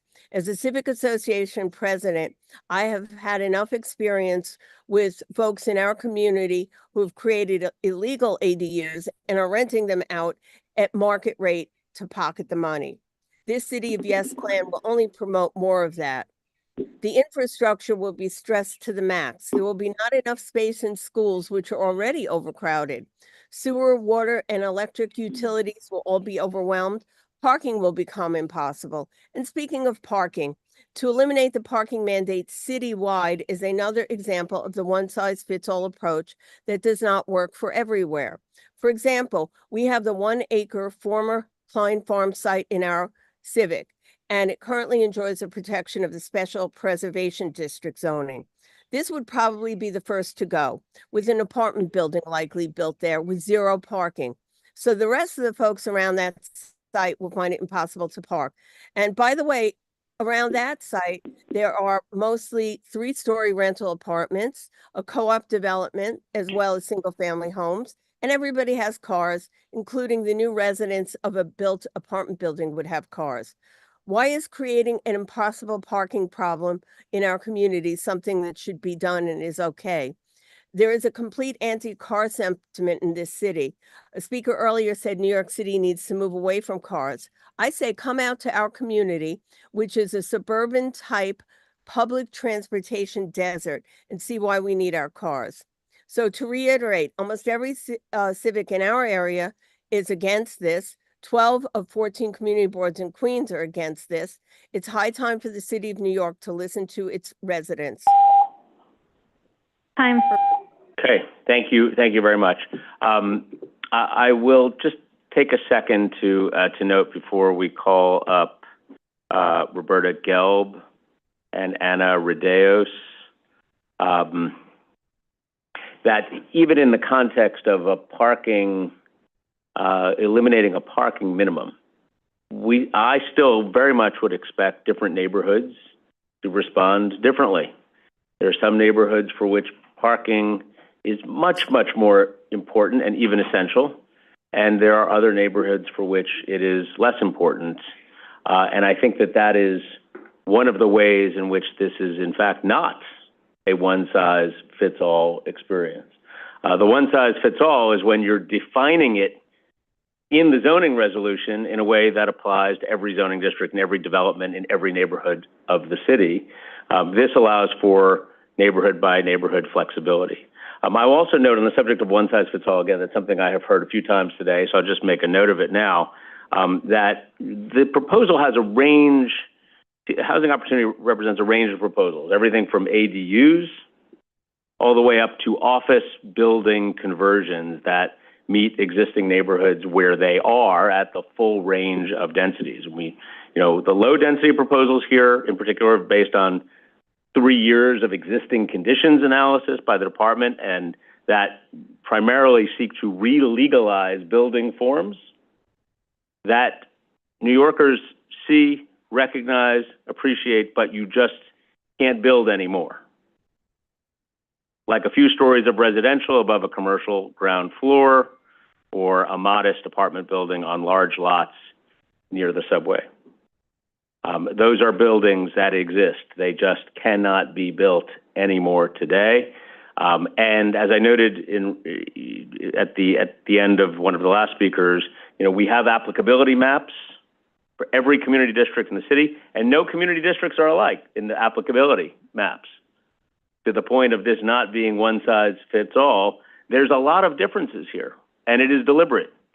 The proposal works differently for every community district, every neighborhood. So I just wanted to note that because I have heard it a lot today, and we're at 7:35 in the evening, and I just felt like I just wanted to clarify that point. Okay, let's move on to Roberta Gelb. Is she available on Zoom? Great, to be followed by Anna Rodeos. Okay, Ms. Gelb, floor is yours. My name is Roberta Gelb. I moved into Chelsea in 1977, and since 1977, I fought to create and preserve affordable housing. I've worked with the Chelsea Coalition on Housing and the Chelsea Reform Democratic Club. Someone said our testimony doesn't matter because this is a done deal. And to our elected officials, let me remind you that we have good memories. Options to create housing should not be limited to developing luxury housing.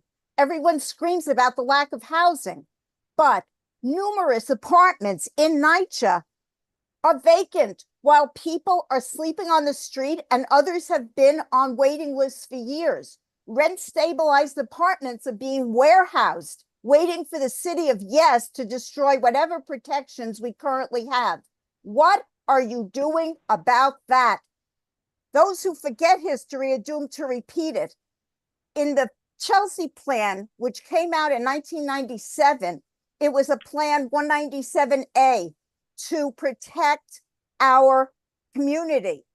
And Tom Dwayne said after that, while the historic district has remained untouched, our fears concerning high-rise development on 6th and 7th Avenues, 14th and 23rd Streets have been borne out. I'm afraid that the protections we got with 197A, as slim as they were, will be lost. We also fought for ULURP to ensure community input. And now that's also at risk. I know it's just a few things that fall in that category, but it's a slippery slope. You start taking away the one piece that we have to have community input. You start with 4, soon it'll be 6. We need different kinds of housing. We need thoughtful planning, like the woman who talked about the nonprofit development. We need housing for the homeless, who I guess don't meet the $40,000 a year income level. For city employees who can't afford a $6 million co-op. We need housing for artists who come to the city to hone their craft. And we need housing for seniors and for teachers. We're staring down a massive zoning change to allow for more luxury market rate housing. And we throw around these terms, affordable, market rate, luxury. I'm not sure what affordable means, but I know what market rate and luxury means. It means as much as we can get. Reagan said, we have a trickle-down theory. It didn't work then. It won't work now. Building luxury housing doesn't create affordable housing. The city of Yes is a kiss to for-profit developers. The plan includes provisions that would give you larger and taller luxury condos in our neighborhoods, remove or weaken long-standing regulations that helped us maintain our neighborhood character, and make it easier to build upon the tiny sliver of open green space. I say no. Okay, we heard you. We heard you loud and clear. Thank you. I appreciate it. I will just reiterate for the benefit of those who weren't here before, there are 3 categories in which we are changing a special permit to something which has lesser of a public review. And it was specifically related to policy issues which have been presented to us, like landmark TDRs, which have not been significantly used over the last 60 years, allowing a little more floor area for supportive housing in R6 and R7-2 districts, and review of railroad rights of way. So, and I will also note that on the subject of done deal and this is a process. We're in the middle of our 10th hour of a public hearing after having visited 59 community boards 175 times. We've got feedback, we're hearing remarks, and we will review, consider, make recommendations and or changes, as will the city council. So to me, this is the process that we are supposed to be doing. And I hope that those who have taken the time out in their day, particularly those who have come out to say that they're opposed to one thing or another, do understand that that is how this ordinarily goes and how we expect this will go here. Okay, so enough from me. Let me go on to Anna Radeos on Zoom, and then Luke Levanway on Zoom. Anna is not in the room. How about Luke? Promoting now.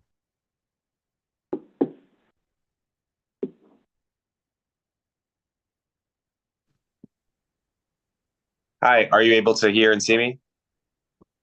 Yes, we can hear you. Awesome. Thanks for the opportunity to testify today. Really appreciate everyone being here. My name is Luke Levanway. I've lived in New York City as a renter for 11 years. I lived on the Upper West Side for 5 years, the Lower East Side for 2 years, and I've lived in Brooklyn for the last 4 years. I currently live in Fort Greene on the edge of downtown Brooklyn, and downtown Brooklyn is one of the neighborhoods which has done the most in recent years to meet the housing needs of the city. I fully support City of Yes with no conditions because the city I love is in a severe housing crisis, and we must act now to solve it. I personally am shocked at what I have witnessed as a renter in recent years, including having to bid on rental leases, bidding wars to rent an apartment, okay? And attending packed open houses with 40 or more people viewing a single unit at the same time. Finding an apartment should not be so competitive, and it shouldn't be so financially stressful. Other great cities of the world have much healthier housing markets, and here in New York, we deserve the same or better. Housing experts agree that the fundamental problem is we don't have enough units of housing, so we need to reform our housing rules to allow hundreds of thousands of additional units to be built. That's the only way we can stop displacement and gentrification and reduce the burden of rent. I'd like to specifically highlight the universal affordability preference, or UAP, aspect of City of Yes for housing opportunity, which, if adopted, should not only result in significantly more units being built, but will also help the groups that are most vulnerable by adding permanently affordable housing units. I want to say that again, permanently affordable housing units. Let's get as many of those as we can, and we should provide incentives for anyone who's willing to build them, right? I do want to call out that today we have heard the voices of people who, well-meaning though they may be, have caused the housing crisis. We got into the crisis because we didn't build enough, and we didn't build enough because some people were overly concerned with preventing their neighborhoods from changing. And this ultimately prioritized the interest of people who are housing secure over the interest of people who are housing insecure. To those who are trying to stop development, let me be clear. You are causing gentrification, displacement, and homelessness, and you are doing grave damage to the future of New York City, whether you own property or not. I understand the desire to preserve neighborhoods as they are, but a city cannot sustain itself that way. Neighborhoods must be able to evolve to meet the changing needs of the city they exist in. Every neighborhood must do its part to meet the housing needs of our city, and that is exactly what City of Yes for Housing is all about. A little more housing in every neighborhood. It's a good plan, though I must say the estimates I've seen suggest that the plan may not go far enough to address the housing crisis. I've seen some informal estimates that City of Yes for Housing would result in around 90,000 additional units, and the housing gap we have in New York City is closer to 200,000 units or possibly even more, according to some of the analyses that I personally have seen. Thank you for the opportunity to testify. I urge the City Planning Commission to approve City of Yes in its strongest possible form, and I urge New Yorkers to continue organizing to solve our housing crisis. Thank you. Great. Thank you very much. We appreciate it. Let me move to Eustacia Smith, who I believe is here. Thank you. Followed by Molly Anderson. Welcome. Good I know evening. you've been here a long time. Thank you for your patience. I'm Eustacia Smith from Westside Federation for Senior and Supportive Housing, also called WishFish. Thank you to the Commission for the opportunity to testify. WishFish develops, operates, and provides services for low-income senior and supportive housing in New York City, as we have done for nearly 50 years. New York City's housing crisis weighs disproportionately on older New Yorkers. Older New Yorkers are more prevalently low income than other groups. They are the fastest growing group of homeless people. The city's shelter system saw single adults 65 and older more than double from 2014 to 2022. Older New Yorkers are more likely to need deeply affordable housing. According to data in a recent report by Live On New York, there are over 520,000 people in New York City on wait lists for affordable senior housing. And 57% of senior households on the Housing Connect wait list are extremely low income, meaning that housing them requires deeply affordable units. Wishfish staff are themselves suffering in the housing crisis. A growing number have experienced homelessness or have to commute several hours daily because they cannot afford to live in New York City. New York City must take all possible measures to increase the supply of affordable housing. Wishfish strongly supports the zoning changes outlined in City of Yes for Housing. We also want to call for additional action by the city needed to protect incentives to specifically create senior affordable housing as City of Yes goes forward. We support universal affordability preference because it will mean additional affordable and supportive housing would be built by giving developments a density bonus. We support changing outdated zoning regulations that would allow for the creation of affordable housing in all neighborhoods and areas of the city rather than the situation we are in now. There are senior households registered on Housing Connect from every community district in New York City. They should be able to stay in their communities with affordable senior housing. We support the aspect of City of Yes that would allow for the development of small shared housing, which could significantly increase housing supply, but our experience running that kind of housing has shown that it must be paired with adequately funded on-site services. However, in addition to passing City of Yes, New York City must take additional measures to dramatically expand affordable senior and supportive housing production. The development of senior housing has long depended on heirs incentives. When City of Yes makes incentives apply to all affordable housing development, we will need additional incentive for senior housing. Otherwise, developers will likely prefer to build general affordable housing that has a wider market but is not suitable for seniors. We echo all of Live On New York's recommendations in their recently released report, How Long Do We Have to Wait?, including that the city set annual production and preservation goals for affordable senior housing, including at least 1,000 new units of deeply affordable senior housing with fully funded services per year. Again, we say yes to City of Yes, and New York City must also protect and prioritize the production of deeply affordable senior housing with services. Thank you. Great. Thank you very much. Let's go to Molly Anderson. Are you here? Okay. Hello. Good evening. My name is Molly Anderson. I am a Deputy Director with the Low Income Investment Fund, a national community development finance institution. I am here today to express LIFT's strong support for the City of Yes for Housing Opportunity proposal and to urge you to vote in favor of these critical zoning reforms that will allow for the creation of more housing in our neighborhoods. As an S&P rated organization, LIFT funds healthy communities by providing innovative capital solutions. Since 1984, we have deployed more than $3.2 billion to serve more than 2.5 million people in communities across the country. In the past year, LIFT provided over $65 million for the acquisition and pre-development of 5 projects across the city, which will create or preserve over 1,200 units of affordable housing. As a longstanding community development partner, LIFT recognizes that this is a critical moment and there's far more work to be done. New York City is experiencing a severe and growing housing and affordability crisis. With a vacancy rate of only 1.4%, the lowest in 56 years, and approximately 43% of New York City households being rent-burdened, it is clear that our existing housing policies are unsustainable. Rent-burdened families are forced to spend more than 30% of their income on rent alone, leaving little room for other essential needs. In 2020, LIFT redefined its mission to focus on mobilizing capital by putting racial equity at the center of our investments. This includes driving $5 billion in investments over the next decade to advance racial equity. The affordability crisis has one of the most disproportionate impact on Black and Latino families. Data from the New York City Housing and Vacancy Survey indicates that Black and Latino renters are more likely to pay more than 50% of their income on rent, making them more susceptible to eviction for arrears. For far too long, some neighborhoods have opted out of adding new housing, perpetuating exclusionary zoning policies. In the last year, 10 community districts produced as much new housing as the remaining 49 community districts combined. Since 2021, New York City has added 275,000 units of households, but only 60,000 units of affordable housing.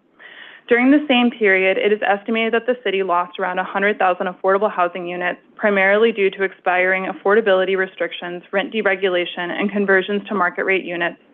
This net loss of affordable units is unacceptable and unsustainable, highlighting the urgent need for citywide action. The City of Yes for Housing Opportunity is a vital step towards addressing these issues by implementing citywide zoning reforms that will allow for more housing to be built across all neighborhoods. We must build more housing if we want a fairer, more inclusive city. The City of Yes for Housing Opportunity is a crucial step towards creating a city where everyone belongs. LIF urges you to support this proposal and vote in favor of us stepping up on behalf of New Yorkers who want to contribute to our city. Thank you for your consideration. Great. Thank you very much. Let me move on to Charlene Jackson Mendez, followed by Joe Enright.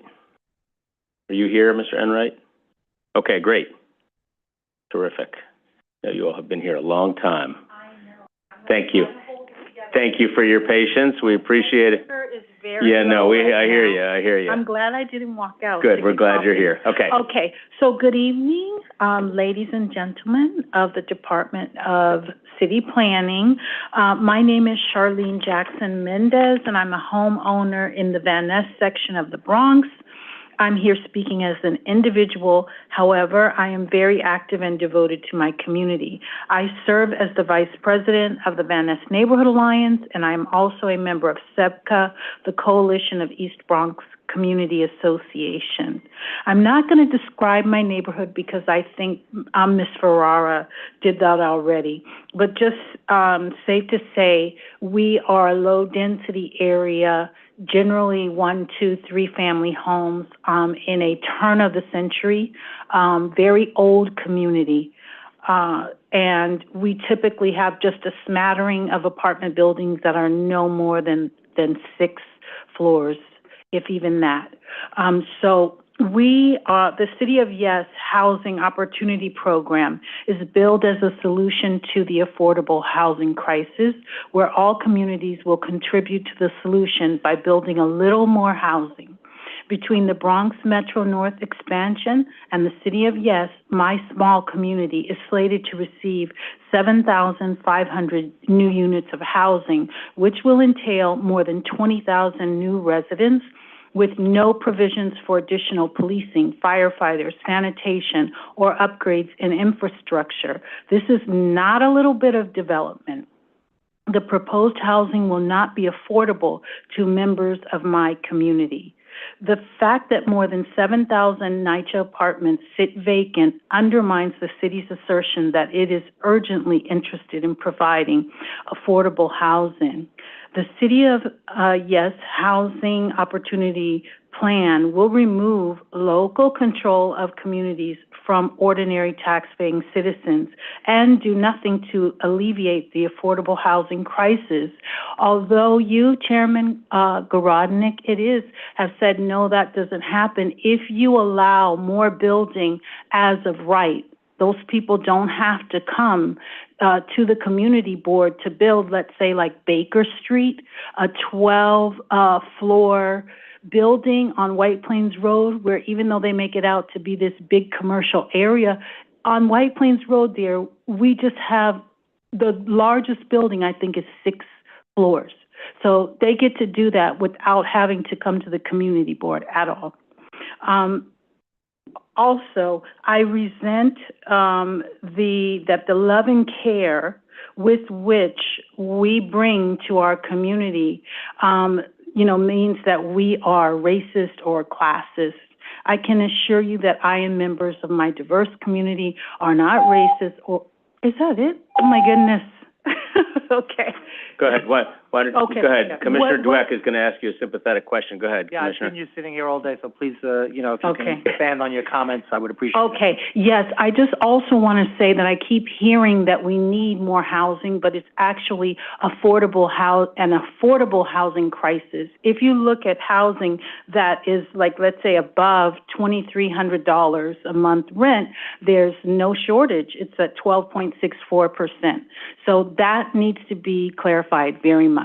And, in our community, we're not against affordable housing. It's just about how it is done. And even one bad neighbor can make the life of an individual family a living hell. So ADU units and all of these things, they can have very significant consequences. Are there any parts of the proposed action that you would support? Are not contentious to you? That are not a problem for me. I don't think the idea of building more affordable housing in every area in and of itself is bad. It's just a matter of how it's done. And there's no plans to give increased infrastructure, increased DOB services, oversight. And that's very frightening for people like me that live in communities where we really give our all to just be a homeowner. Every month that I can pay my mortgage is a miracle. And it's just very... Say homeowner, do you live in a single-family home, or do you live I live in actually a two-family home. And just to let you know, I could be renting, but I'm terrified to rent because of the laws and the way that if you get a bad tenant, that person can be in your home where you live, destroying your property, and you're stuck for a year or more. So would you say your primary concern are the ADUs? My primary concern is the size and scope and the lack of community oversight in this change in zoning. That's the biggest issue that I have. And lastly, I want to say that if you want people to start driving, please make the trains safe and clean. Thank you. Great, thank you very much. Okay.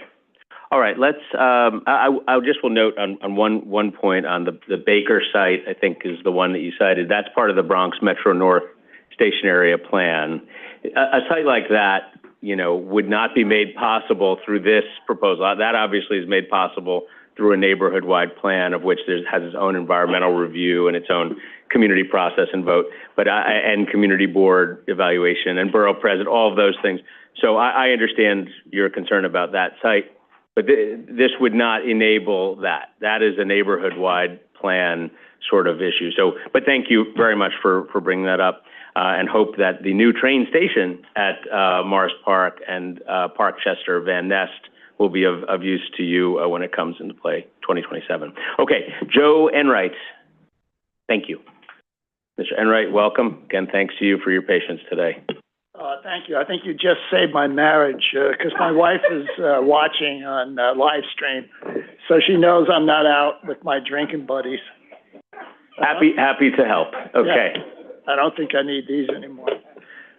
So I grew up on Flatbush Avenue in Flatbush, Brooklyn, and back in the wild 1980s, we scraped together a lot of money from some shady characters and bought a house in West Midwood, which is in Victoria and Flatbush. This was back when Brooklyn wasn't cool.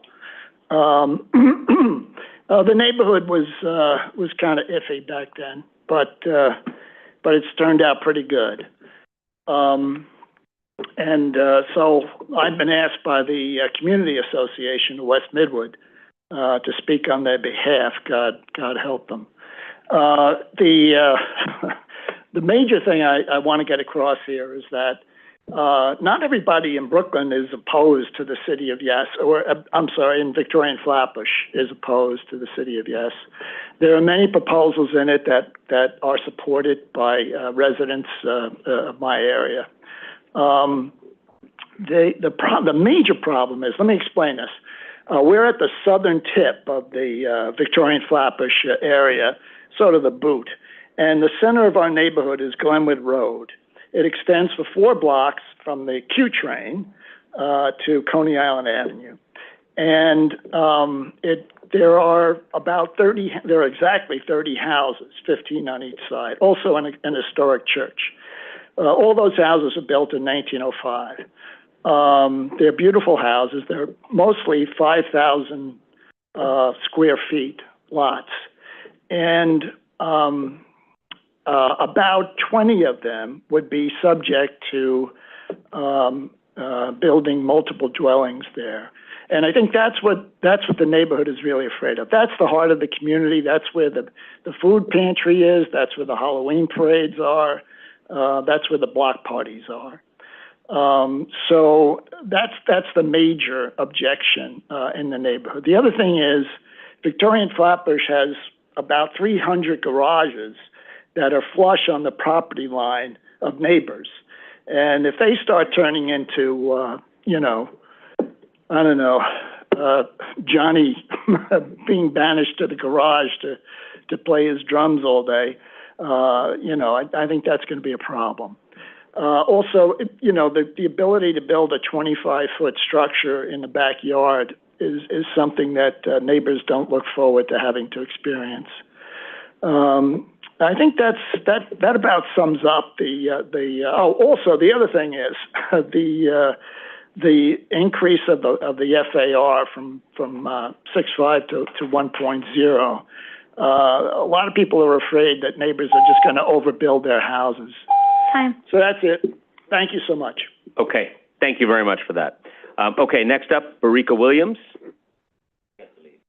She's right there. She's back. Welcome back. Okay. Welcome. Hi. Hi, to see you. everybody. Good to see you. Good evening. Let me just pull up sorry. There we go. Good evening, everyone. It's nice to see you again for the 3rd time tonight. And I know it breaks some rules, but in my mind, in spirit, I'm bringing you wine and beer, but I'm not allowed to. Okay, so in the interest of you all have spent a lot of time on this, I'm going to skip all of the unnecessary things. My name is Barika Williams. I'm the Executive Director of the Association for Neighborhood and Housing Development, ANHD. We're a 50-year-old nonprofit here in the New York City area that represents more than 80-plus non-for-profit, neighborhood-based affordable housing and economic development providers and advocates in the city. I'm going to skip all the reasons why this matters because you've heard literally all of them that I could come up with. I'm going to jump into things that I think you probably haven't heard. So around specifically UAP, so wait, actually, let me say this part. We support the intention of the text amendment to introduce more opportunity for housing development and, importantly, affordability in New York City neighborhoods and across New York City neighborhoods, particularly and importantly in those that have not done their fair share in the recent decades, right? So support with some modifications. On UAP specifically, one of the things that we're recommending is that the income averaging, as Chair Gorodnick pointed out, it's not a 60%, it's a 60% averaging, be adjusted to include a mandated deep affordability proportion, right? That would make the 60% AMI averaging actually match MIH option 1, which also is being codified into like an exact option, and make sure that we have deep affordability everywhere as opposed to having the ability to just do the 60% AMI but never really hit deep affordability. And happy to, we have AMI cheat sheets for you all, which we use all the time, which will give you a sense of like that 40% AMI number gets you to about 20% of the population band, some of whom are the highest rent burdened in the city. Also importantly, and now I know you all have had a long night, stick with me because I'm getting the weeds here. The current UAP program takes the AIRS framework and extends it from senior to affordable or from supportive to senior affordable. That means that the range in UAP stays the same. And so while you've heard a lot about a 20% density bump, in reality, that range of how much extra you can get ranges from 20 to 77% of a density bump, because that's what exists in AIRS. You have a max FAR in AIRS, and then you have a max affordable in AIRS, and actually those are not consistent by various different districts. heard a lot. You all have heard a lot from people who feel very strongly against density, but a lot of these UAP areas are actually places that have consistently said, we will take density for affordability. ANHD has done TA with these areas around neighborhood rezonings for years. They are like, we want the affordability. Give us a way to get that. That is more of the priority. And so what we are recommending is ensuring and extending that higher 77% across the board. Got it. Can I say one more sentence? Great. Yes, Okay. why don't you finish up? And Go then ahead. my last sentence is to require mandated affordability in TOD. Our concern is that this current framework allows the lower density areas to actually have no required affordability, and the UAP higher density areas do have to produce affordability. So I'll leave it there. Great. Okay. Thank you very much. And we have a question for you from Commissioner Maureen. Commissioner Benjamin. Barika, thank you. And my only question would be, you're saying to mandate affordability in TODs, and the UAP needs to include a requirement for deep affordability options. So what would you say? I'm going to separate them out. So I'll take the mandated affordability in TOD. What do you think would be a fair sort of mix in terms of AMIs to accommodate the affordability in the TOD buildings? I mean, would you want to hit some market to be able to get to an average of AMI that would be affordable, or are you looking to do just affordable 100% and below? My understanding is that the 100% affordable projects that are going to happen in TOD areas would have HPD or HCR financing, and so those are almost like on their own track, right, in a sense. The other projects are likely going to take 485X, and so hopefully they would have some, if they do, they're going to have some affordability anyway. So the concern is not creating a situation where certain low-density TOD districts take 485X, and so they have affordability in, let's say, I'm trying to think of give a neighborhood, and then another one, let's say City Island doesn't do it, but Bay Ridge isn't a good one, but Bay Ridge does, right?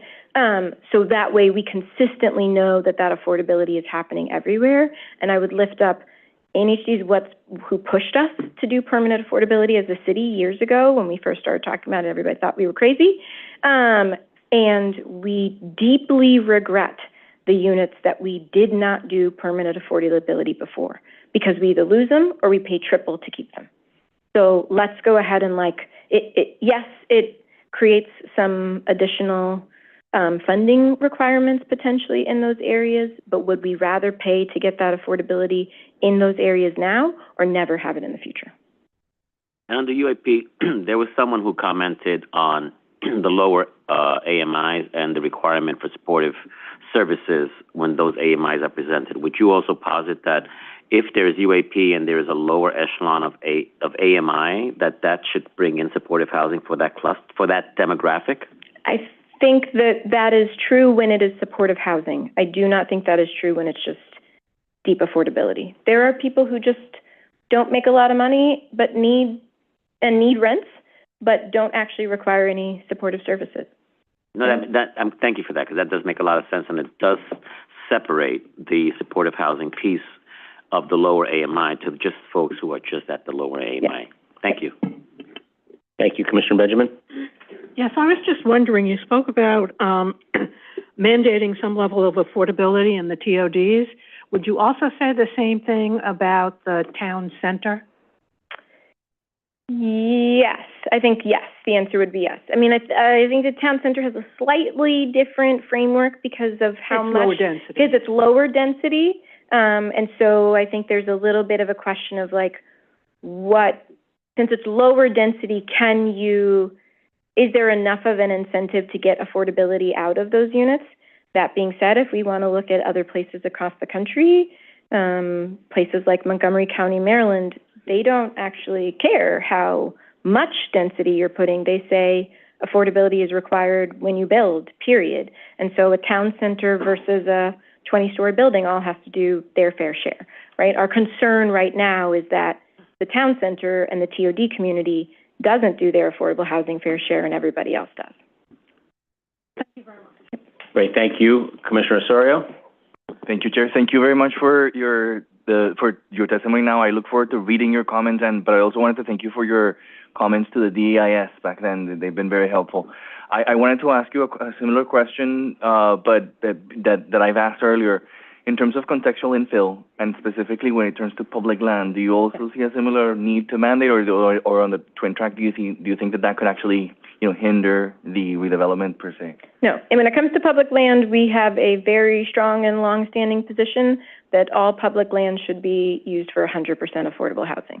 These are the few times that we can actually discount the price of land, get more. It's public land, so it really should be used for public good.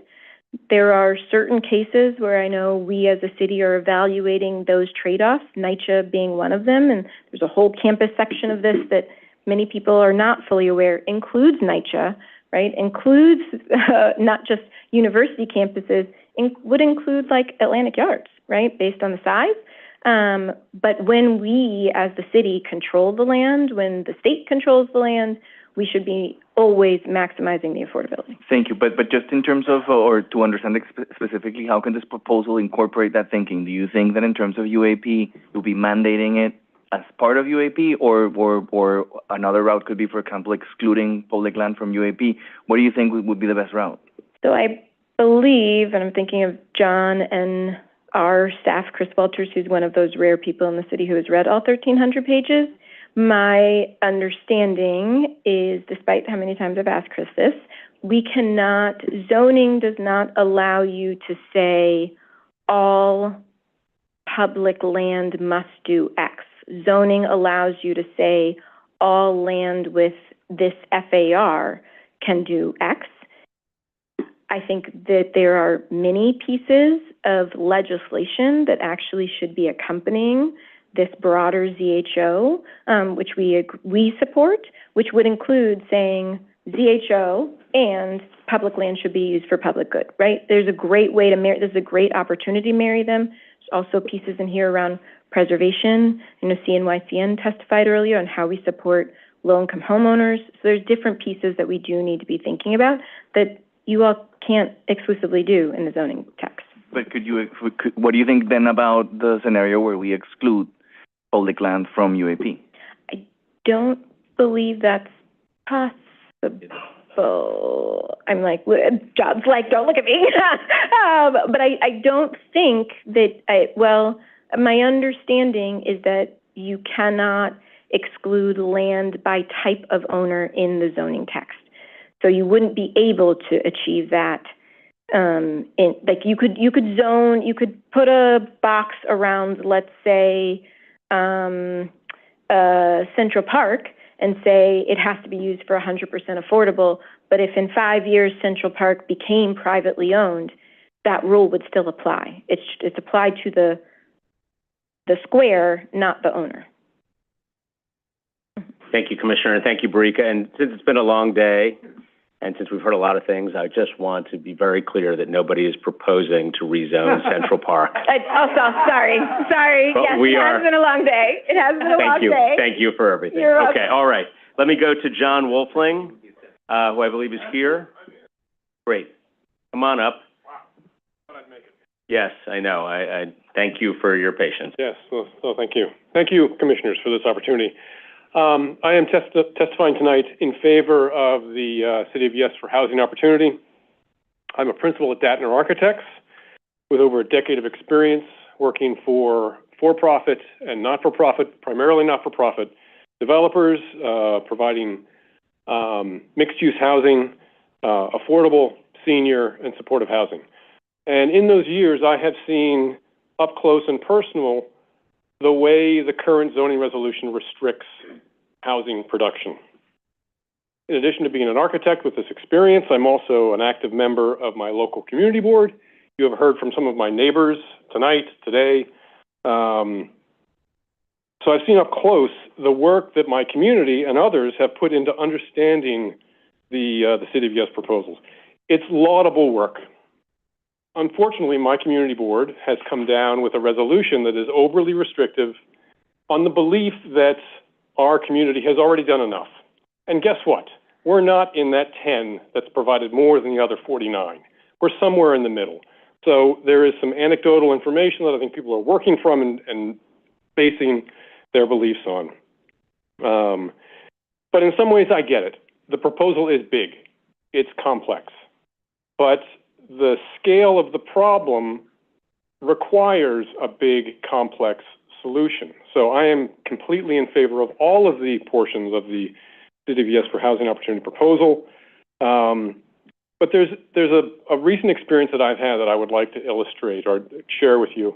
I'm fortunate enough to live near Prospect Park. And a couple Sundays ago, I was walking my dog in the park.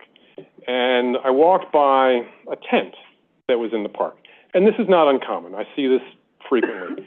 But what was different this time was as I walked by, I could tell it was a family, and there was a child in this tent. And the child was maybe 8 or 9 years old. And I could tell from the stuff that they had around the tent, this was not like a camping trip. They were there because they didn't have housing choices. Now, I don't begrudge this family. They have probably very limited choices in what they could do, and I don't know what got them into this particular situation. But it really drove home for me the cost that we all pay, and that some families pay in particular. I'm going to wrap this up. I would encourage the commission to not exempt some communities from playing their part, not pull out ADUs, not pull out the parking, not pull out UAP, because that will undermine the credibility and I think the approach of having everybody contribute a little bit. And what we all get when we all contribute a little bit is this more democratic approach, a more stable housing supply. Thank you for the opportunity to speak tonight. Great. Thank you, and thank you for your patience today. Let me go to, on Zoom, let me go to Brian Kelly and Paul DiBenedetto.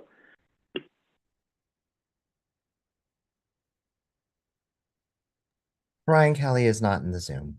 Okay, Mr. DiBenedetto, Paul DiBenedetto from Queens 11. Great. Mr. DiBenedetto, whenever you are ready, welcome. Thank you. Can you hear me and see me? We could. Great. We can hear you and see you. I was almost mid-sneeze there, but yes, we've got you. Great. Welcome.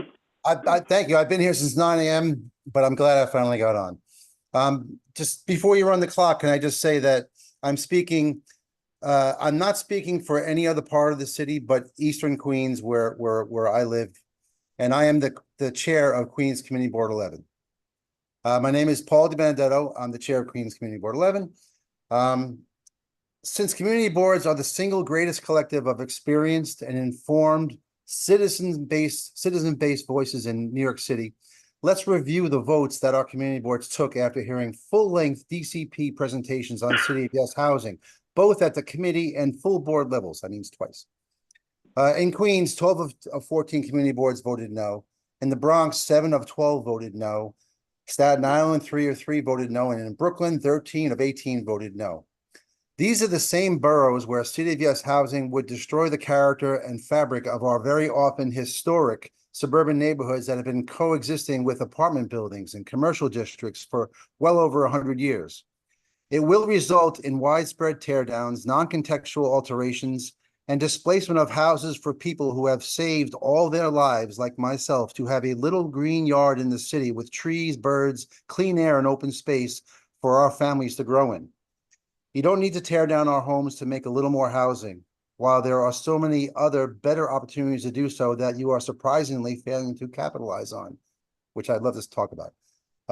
According to DCP's own data, the citywide 1961 rezoning forecast our population to be 16 million by the year 2000. I found it on your website. While we've never gotten anywhere close to 16 million, the zoning was put in place at that time and crafted to build out for that population number. Later, and I was involved in this directly, the city contextually rezoned all of Queens between 2005 and 2013. These contextual rezonings were done in partnership with DCP, community boards, and civics. Indeed, John Young, DCP Director of Queens, was key to this partnership. In total opposition to that, unfortunately, to that inclusive process, The current DCP never engaged community boards and council members for City of Yes. It's a top-down, dare I say, Robert Moses type of approach, and that is precisely why you have witnessed so much widespread opposition. Next, let's focus on single-family housing percentages in major U.S. cities. In 2019, Los Angeles was 75% single-family, Portland, Oregon, 77%, Seattle, 81%, Minneapolis, 70%. And obviously, these cities needed to change. But at the same time, New York City in 2019 was just 15% single-family zoned. A wonderfully low number produced by our zoning that all of the mentioned major U.S. cities may only hope to achieve one day. Additionally, our low-density neighborhoods are fully representative of the incredible racial and ethnic diversity of New York City. In Eastern Queens alone, from College Point to Whitestone to Bayside, Bella Rose, Bay Terrace, Queens Village, Cambria Heights, Adderley Park, and Jamaica, this diversity is factually and fully represented in our low-density neighborhoods. Are you stopping me already? Time. Time? Yeah, So I'm sorry, we're about let me just 15 finish seconds over. my last bit. Can't believe it. You must have ran it from the beginning. All right. So anyway, my small 1,410 square foot home in your proposed TOD zone has an assessment of $9,000 a year I pay in taxes. I'm sorry, Mr. Benedetto. You don't need to tear down our house. We're at time. Any questions? Because you guys asked a lot of questions to a lot of people who are pro. How about ask me a question? I know a lot. Thank you. We thank you. We appreciate it. We appreciate your patience. We also appreciate how long you were waiting. We have to move on. We've got Susan Needles. Do we have Susan Needles on Zoom? Susan is not in the Zoom. Kathleen Shannon?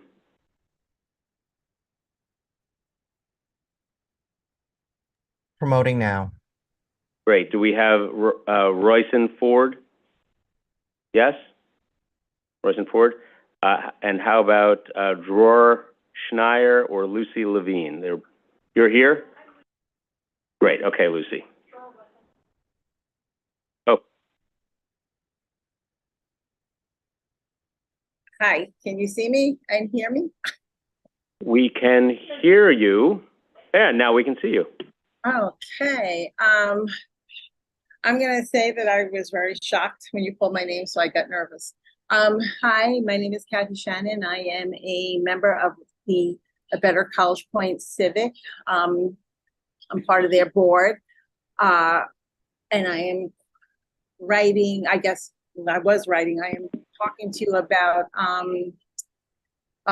requesting that you vote no to the City of Yes proposal. And I'm not going to go over all the reasons because I've heard them like 100 times today. I've been here since 9 o'clock too.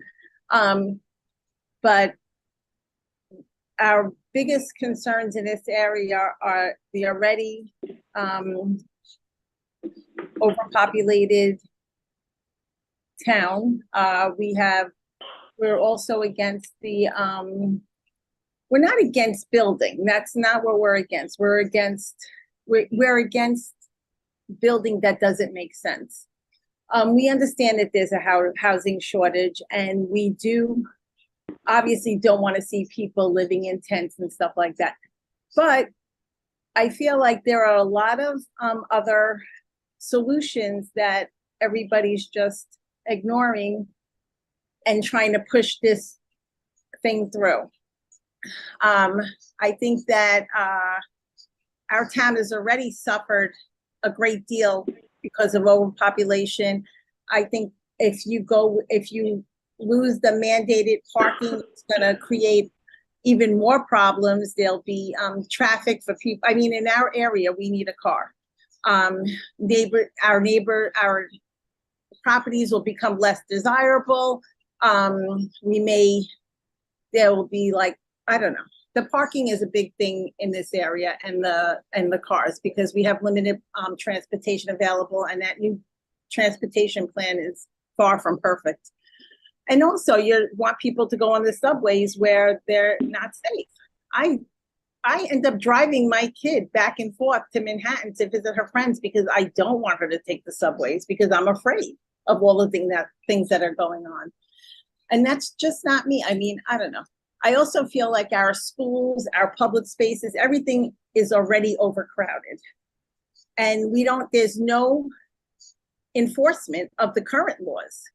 There is no, we have numerous problems with our parks, our streets, our community, our stores, everything because of the lack of enforcement. And now we don't have enough cops, we don't have enough teachers, we don't have enough,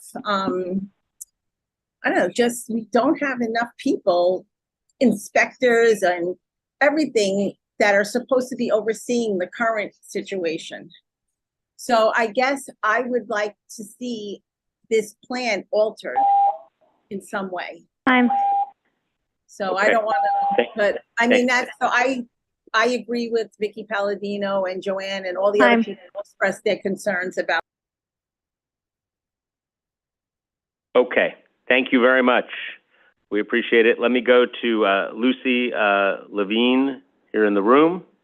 And I think I confirmed that Royson Ford was not in the Zoom and Dror Schneier are not here. Royson is. Royson is in the Zoom? Mm-hmm. Okay, so we'll do him after Ms. Levine. Okay, welcome. Hello. Hi. Okay, the mic is on. Hello, everybody. Thanks for being here so late. My name is Lucy Levine. I'm speaking on behalf of the Historic Districts Council. We've submitted in-depth comments on City of Yes for housing opportunity, and I brought copies of our full testimony, which is also available on our website at hdc.org. What follows is our abbreviated testimony. Of all three City of Yes proposals, COYHO will have the greatest impact on New York's historic neighborhoods and historic districts. HDC supports some pieces of the proposal, but fears that COYHO will create a glut of market rate and luxury housing while incentivizing demolition of historic neighborhoods and replacement of existing affordable and rent-regulated housing with denser and less affordable housing. First, some things we support. HDC supports re-legalizing existing typologies such as shared and supportive housing. We also endorse town center zoning, and we strongly support commercial to residential conversion and adaptive reuse citywide. Aligning COYHO with financial incentives like historic tax credits will allow property owners to maximize funding for conversion and restoration. Second, some things we support with caveats and concerns. HDC supports accessory dwelling units, but seeks confirmation from the Landmarks Preservation Commission that they will have jurisdiction over ADU design and placement in historic districts and on landmark sites. HDC supports expanded transferable development rights for individual landmarks, but is concerned that zoning lot mergers could allow TDRs to be transferred further than COYHO proposes. We are concerned that COYHO's effort to streamline special districts regulations will compromise the character of special districts, and in cases like Hudson Square Special District, may incentivize demolition of rent-regulated housing. We are not opposed to infill on NYCHA campuses, but we believe that any new housing on public land should be 100% affordable and prioritize the voices of NYCHA residents. Things HDC opposes. HDC decries the fact that COYHO does not require any affordable housing. Luxury housing won't solve the housing crisis. It will lead to the loss of more affordable units. The city must require affordable housing. HDC is also seriously concerned that COYHO's efforts to streamline housing development regulations will remove these projects from public oversight, items which are not addressed in COYHO. The city is losing affordable housing through building combination, affordable unit warehousing, and bigfooting, a term coined by planning expert George James to describe the trend of demolishing smaller buildings with rent-regulated housing for much larger luxury buildings with fewer units. COYHO must address this. COYHO should also incentivize restoration of underutilized units by expanding programs like the Unlocking Doors pilot. Finally, HDC's 2016 report on affordable housing and historic districts demonstrated that rent-subsidized units remain within historic districts at a higher rate than outside them. Therefore, the city risks losing much of its rent-regulated historic affordable housing simply because it's not designated. We urge DCP to include historic preservation as a tool for housing opportunity. Thank you. Don't go anywhere. Okay. Commissioner Dweck has a question. Sure. I think more of a statement. I just want to clarify. You mentioned that there's no requirement for affordable housing. I think the main driver for building or development under this program would probably be the UAP, and that requires that every additional foot of FAR is 100% affordable in perpetuity. So there is a component built in that provides for affordable housing But it's voluntary. And so because FAR has already been lifted, we don't feel that the sort of voluntary ability to get higher FAR when FAR has already been lifted would actually... FAR, so just to, I would say clarify, FAR is not being lifted. It's voluntarily, it's up to the developer or the builder or the owner to build the extra foot FAR, and if they do so, it has to be 100% affordable. There's no, we're not upzoning any specific... Right, and our point is that it's up to them, and we believe it should be mandatory, as others have said. So again, the fact that developers can opt in, I would love for every developer in the city of New York to opt fully in, and this city to have as much affordable housing as this city needs. So that is... But we are afraid that they will not, and so we wish that the city would mandate it. And we would also, I believe I could speak for myself, I would love to see everyone opt in on the affordable option. But we can't mandate that as a matter of law, from my understanding, that they take their private land and build affordable housing. However, we did put in place in 2017, I had the honor of being on this commission at the time, mandatory and inclusionary housing, which required every upzoning to have every upzoning over a certain threshold to be mapped mandatory inclusionary housing, which requires a component that is that is affordable in perpetuity. So what you're asking, we actually addressed already, and this proposal does address. I'm not speaking to the ADUs or things like that. I'm speaking to the crux of it, which would probably be the UAP proposal. It does require everything to be affordable. It is voluntary because we cannot force a private landowner to build or not to build. We cannot force them to do it. It's private land. It's privately owned. But if they do build, we've created an incentive for them to build 100% affordable in perpetuity, and it probably aligns well with other state programs. So I just wanted to clarify that to you. Right, and we're afraid they won't take that incentive. And so I agree with you that zoning might not be able to mandate that, and so that's a city council issue, and so that's another issue. We just have the fear that they won't voluntarily take that opportunity.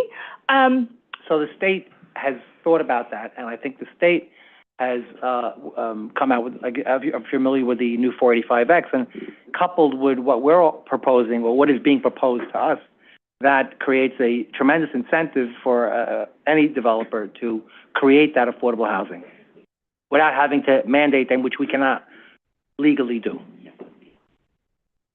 Okay, thank you for your time. Yeah, wait, before you go, I will also note that there's no extra FAR, there's no additional development rights if it is not affordable. So in a scenario in which you are not providing 100% affordable, there's no extra FAR available to you. So I think that's the point, and the city council can't do it either, just so you know. Let me go to Commissioner Osorio. Thank you, Chair. I just have a question to understand your point. Mm-hmm. Are you wondering about a scenario where you may have the choice to take on some of the incentives proposed here, for example, TDR, for example, town center, opportunities to increase the FAR that where a developer could choose between the UAP option, which would, require the affordable housing portion, or not? Is that what you're asking?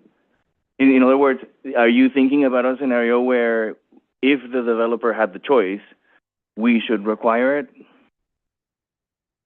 I'm sorry, can you say that one more time? Sorry, I wanted to understand a little bit the scenario that you're posing, which is very interesting to me, because I just want to understand if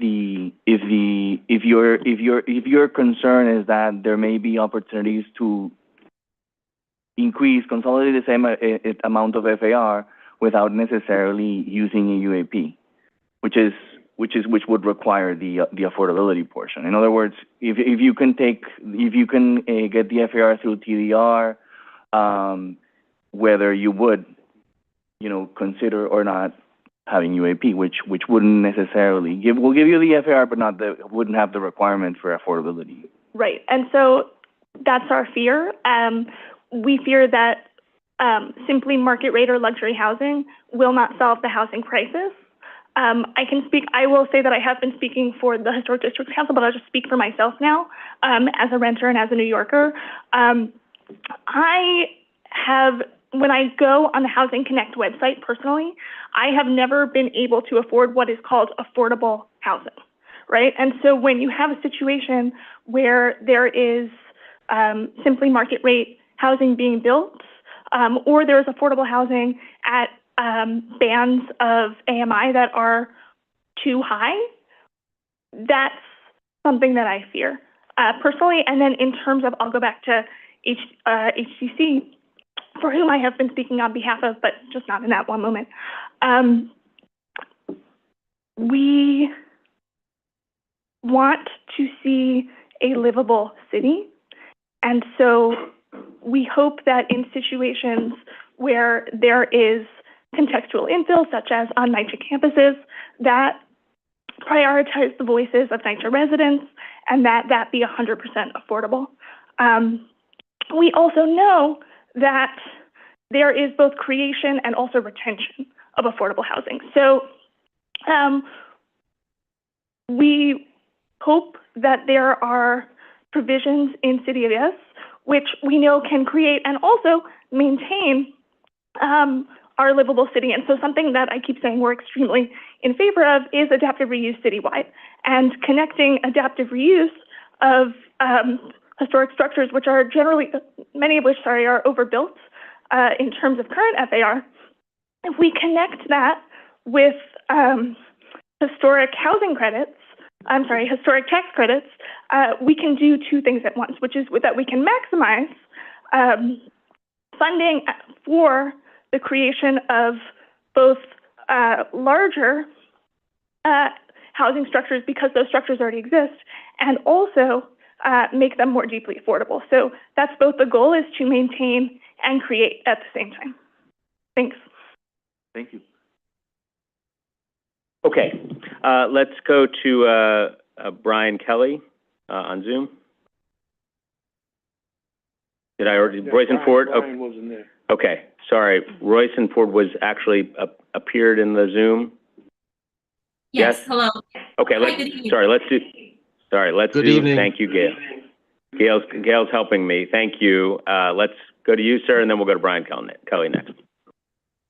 Okay. Do you mean me, Regine Ford? Rosen? Yes. Yes. Okay. Hi. Thank you, Chairperson Garodnick, commissioners, those still in the room and on the Zoom, the DCP staff out in the hallway running this meeting to allow us to share our feedback, and the interpreters. I've learned a couple new ASL words tonight. I live in City Council District 40, right between Little Haiti and Little Pakistan in Brooklyn, in the Victorian Flatbush section, the highest concentration of freestanding wood frame Victorian homes in the country. Our neighborhood association, homeowner, owner occupants, house renters, co-op and condo owners, and co-op and condo renters alike, administered a City of Yes survey and found that the Ditmas Park West Neighborhood Association, of which I am a board member, membership supports some of what the City of Yes is doing to increase housing, like town center zoning and commercial conversions, but strongly opposes transit-oriented development and district fixes as written. We appreciate the desire to address affordability. In our own neighborhood, in the last 10 years, new housing units in the area rezoned in 2009 were increased exponentially.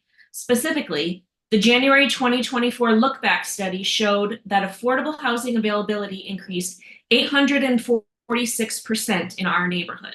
And we have thousands of units currently under construction or completed and not yet occupied, which have not been captured in the statistics referenced today.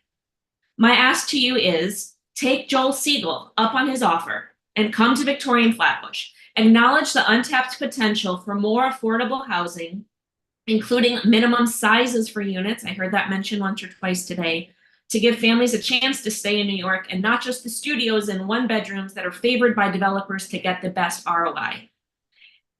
Look at it and acknowledge the work that's been done, the intentional work done in 2009, specifically among commercial corridors. And on the topic of commercial corridors, in Commissioner Garodnick's statements, when I was still in the room with you in Manhattan this morning, he described transit-oriented development as being, among other characteristics, on 5,000 square foot lots on commercial corridors. Commercial corridors and streets that are 75 feet or wider are not synonymous. In our community, what that would look like and what your applicability map you've referenced would show is that's allowing 6 of the 8 homes on the north side of Ditmas Avenue between Westminster and Marlborough, which are all 120-year-old freestanding Victorian homes currently zoned and used as 2-family and or multi-generational homes. 6 out of 8 of them could be demolished and replaced with 3, 4, or 5-story buildings that maximize the FAR, which would nearly double from 0.65 to 1 under the transit-oriented development of City of Yes for housing opportunity.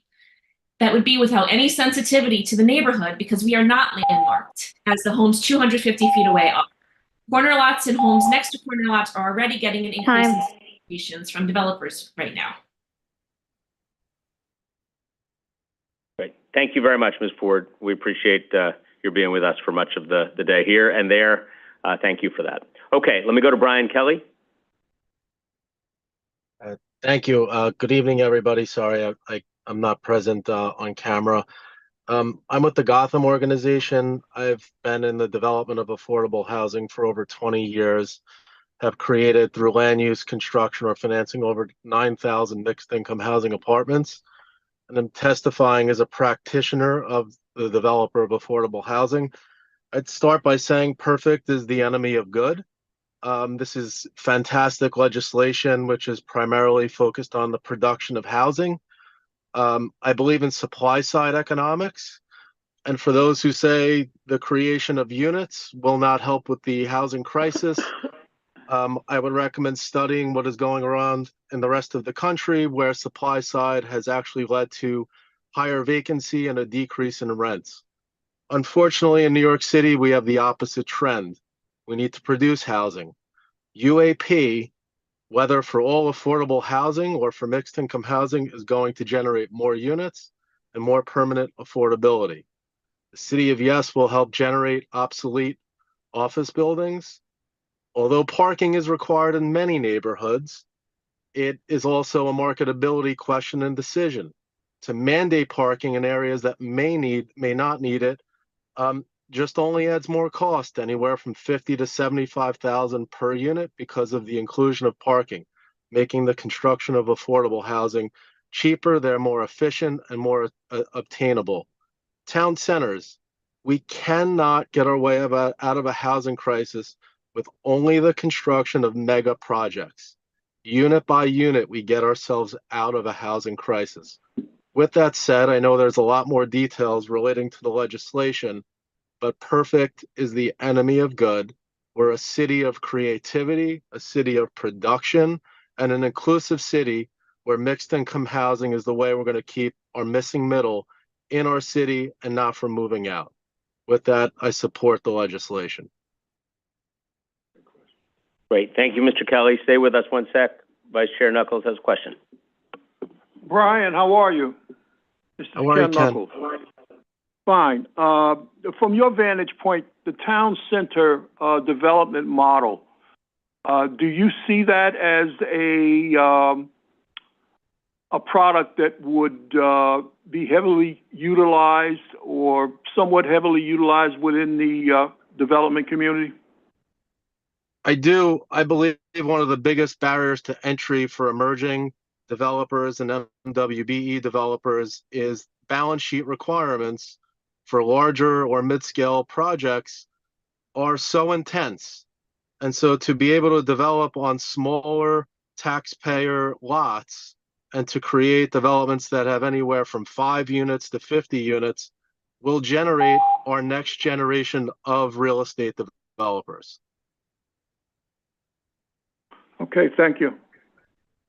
Great. Thank you. Thank you, Mr. Kelly. Let me go next to Rachel Simpson.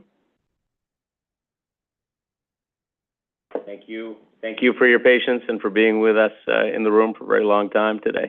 Oh, it's okay. Thanks. My voice got all wonky because I haven't spoken in like 9 hours.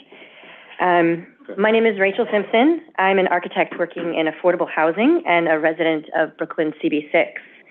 I'm here to speak in support of the City of Yes for housing opportunity. As so many have already noted, We are in an acute housing crisis with rising rents and record low vacancy rates. We're simply not building enough housing, and specifically not enough affordable housing. Some neighborhoods are even losing housing, like my own neighborhood, where there are 4 construction projects just on my block that will result in the elimination of 8 units of living. Every New Yorker does deserve to be able to find quality, affordable housing in their neighborhood, but that's simply not possible in most neighborhoods at this time. And zoning didn't specifically create this or cause this, and zoning alone won't solve this.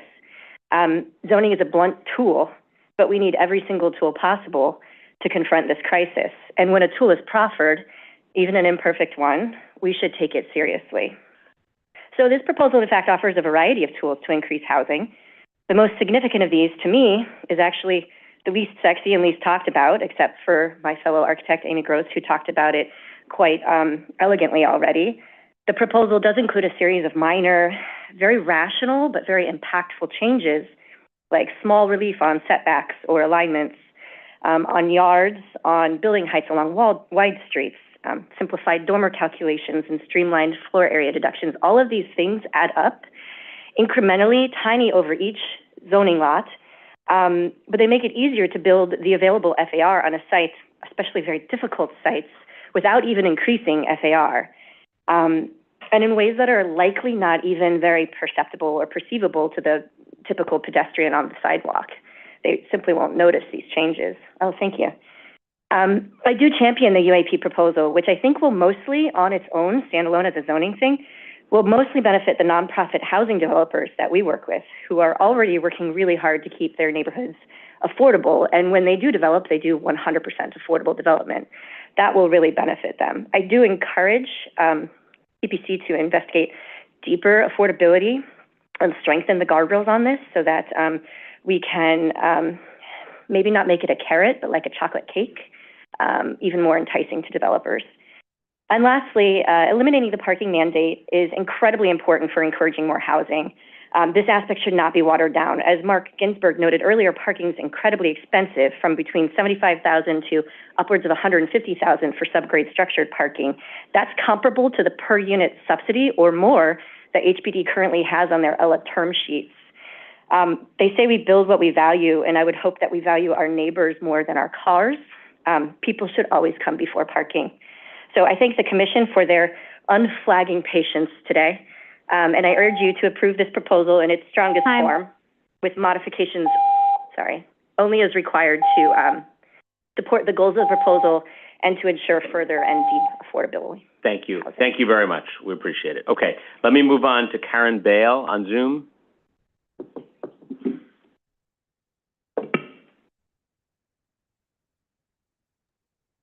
Promoting now.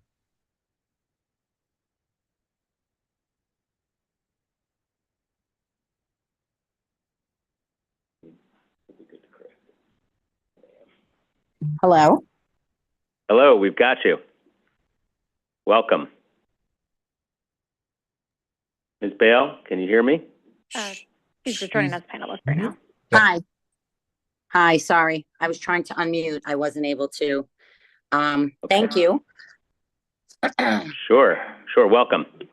Thank you. My name is Karen Bale. I'm actually a Queens resident, and I'm also the president of the Hollis Hill Civic Association. Thank you for taking the time to hear me today. Wow, it's been a long day. So the affordable studios where I work are going for about $2,800 a month in Jamaica. So I'm just wondering, is that affordable housing? Because after listening to a day of affordability needs, I'm not really sure what affordable means. So I'm just wondering what the definition is by the city, because it seems like there is severe lack of detail in that. So I'm just curious, who does the city of Yes benefit? It doesn't seem to benefit the environment or public health or those seeking affordable housing, the homeless population. It doesn't benefit the existing communities that it threatens to destroy. So who does it benefit? Because it seems like it's going to benefit the real estate industry, the developers, the elected officials, maybe the mayor, maybe some of the city planning commission. Who is it really benefiting? Is there enough affordable housing? Because there are thousands of apartments that we know are empty. Folks left due to COVID. NYCHA units are empty and distraught. So why hasn't the city put some attention there? Because that is affordable housing, but folks can't live there affordably. So yes, New York City has faced shorting issues dating back to 48, a challenge that is, requiring a lot of strategic solutions. And the intention to address this is commendable, but this like blanket statement of a little bit everywhere kind of sounds like a one size fits all. And in Queens, a lot of the community boards and civic associations and residents and business owners have consistently been voicing their disapproval of this blanket zoning change. So people who chose to live in Queens just don't want to live in a more dense community. So it was simple for the city to accommodate 180,000 people, but couldn't come up with housing for 100,000 homeless after the migrant crisis. And now we're seeing impacts of all of this on our communities. So the mayor actually said in an interview back in January that the city shouldn't be handling a national crisis of this magnitude. And I'm just wondering why Eastern Queens is supposed to be handling an affordability housing crisis that our city faces.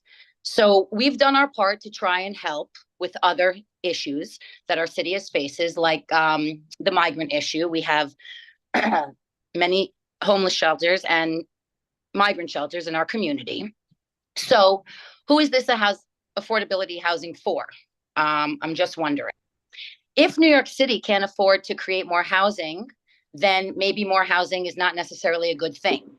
I'm just wondering, after a day of Zooms, how you're planning to engage with us in more meaningful dialogues. And is there going to be a public health review of this if it hasn't been done? We'd love to invite you to our community to talk to. Time. Thank you very much. Okay, I'm going to go to Brian Strout in the room. And before you do, I know there were a lot of rhetorical questions there, but, you know, most importantly, the question about who this is intended to help is any New Yorker who is looking for housing, who today can't find a reasonable option for themselves, can't find something that they can afford, has to travel an unreasonable distance to their job, can't bring an elderly relative in to live with them, has to travel, you know, too far to be able to access what they need for goods and services. The absence of housing here is causing a world of problems for all New Yorkers. It's driving the costs up for everyone. So inaction is just not an option here. And the idea of conflating the migrant crisis with our housing crisis, which has been decades in the making, is a fallacy. And I think we should just all be very clear about that. So I know there were a lot of rhetorical questions. The speaker probably did not intend for me to actually answer any of those questions, but I did want to make the point about who this is intended to benefit and why we have proposed it. Okay, Mr. Strout, I've talked enough. Yes. The floor is yours. Thank you for your time. Just speaking as a resident of the Upper East Side, I want to say generally I'm supportive of the various provisions of this, of the roughly 1,386 pages. Actually, even more specifically, I'm here to speak in support of the landmark transfer mechanism. Chairman Garodnick, you stole a couple of my talking points in speaking about the lack of the number of transfers that have happened over the decades. So with the zoning resolution coming in 1961, you had the provision for landmark transfers under the zoning resolution of 74-79 was enacted in 1968. In 2015, there was the department's report that came out. There was a report about air rights generally. A page or a component of that report talked about the landmark transfers, where from 1968 to 2015, there were only 12 transfers. 12 transfers in the period of 47 years. Now, there may have been a couple since then. I have spoken to a knowledgeable land use attorney to say, has there been anything since 2015 in the last 9 years? His comment, without doing a full research, he said, no, not off the top of my head. But giving credit that maybe there's been 1, 2, or 3 over the last 9 years, my point was even for the 47 years up until 2015, there were only 12 transfers. where those transfers geographically were only confined to the areas of Midtown, and FIDI due to the specific nuances that make it easier to transfer larger amounts in high-density districts. With the point being, the rest of Manhattan and all of the outer boroughs have had zero landmark transfers since this mechanism has been on the books since 1968. So I'm speaking in full support of this proposal that would allow landmark, whether they're churches, synagogues, museums, whatever the case may be for why they're specifically landmarked buildings, to provide more flexibility, since the mechanism that in theory has been on the books has largely prevented transfers from happening anywhere except for Midtown and for FIDI. And for that, thank you for your time and your consideration late this evening at roughly 8:45 or something like that. Great, thank you. It's even 9, but thank you. We appreciate it. Okay, let's move on. Let me see. Do we have Joe Enright? No, right? No, I'm sorry, we heard him already. Okay, and Linda Cohen on Zoom? I do not see Linda Cohen. Okay, Eugene Fallick on Zoom? I do not see Eugene Fowler. Eugene, promoting. Okay.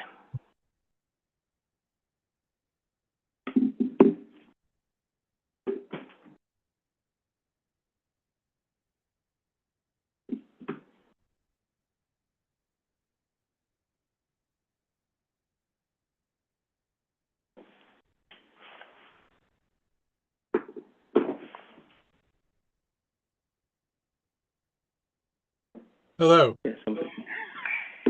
Hello, Mr. Fallick, you there? I am here. Great, welcome. I am a member of the board of the Bayswater Civic Association, which has represented residents of Bayswater, area of Far Rockaway, for 75 years. We're also members of the Queens Civic Congress, which we support. We believe removing council approval is antisocial and undemocratic. Also, there's little evidence there's a housing crisis. In fact, we don't believe that God Almighty had said the city needs to support a population of 9 or 10 million. NYCHA has thousands and thousands of apartments that are vacant. There was an article in the Village Preservation Journal, that suggests that these arguments are a fraud. We don't know how many apartments are being held off the market for Airbnb. Since 2000, 500,000 apartments have been constructed, mostly upper income and luxury apartments. The argument that there are thousands of applications for affordable apartments is really a fraudulent argument, because the same people apply to multiple apartments. My mother-in-law applied to over a dozen apartments. So whatever the numbers of applications are, we need to know how many people that represents. In Rockaway, where shopping is across the line in Nassau County, new housing has inadequate parking, and people in the Red Fir and NYCHA projects often walk a mile to park their cars. I will spend $25,000 and remove hundreds of square feet of vegetation to install a driveway because of the city's non-planning. And I happen to think that that's immoral.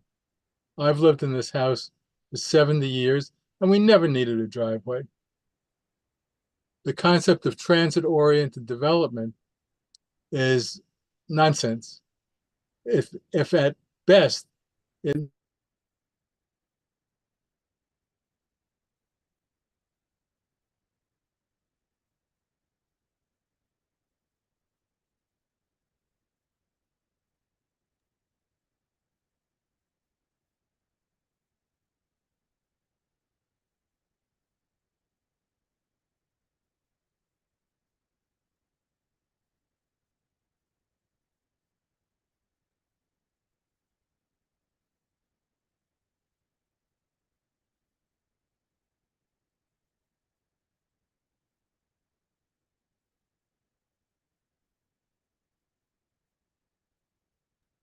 One moment, please. I think we may be experiencing some technical difficulties.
I believe we may have lost sound on the Zoom stream.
Please give us a moment as we take care of an audio issue in the commission.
There you go. Test. Audio test. We can hear you on Zoom now. Baby, don't go anywhere. That's good. Don't go. Are we back, Sarah?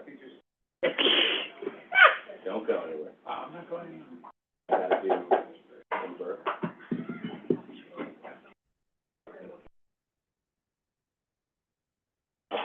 Timber and then Logan. Okay, all right. Okay, yeah, all right. Okay, Fred, yes, Fred, you can go. Take 1 second. Go for it. Go. He got emergency water. He got emergency water. 2 more minutes. Okay, fancy. You got fancy.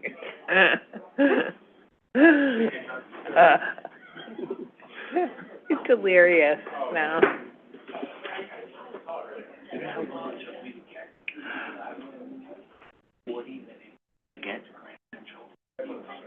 Somebody's mic is on. Right there. Whose mic is on? Oh.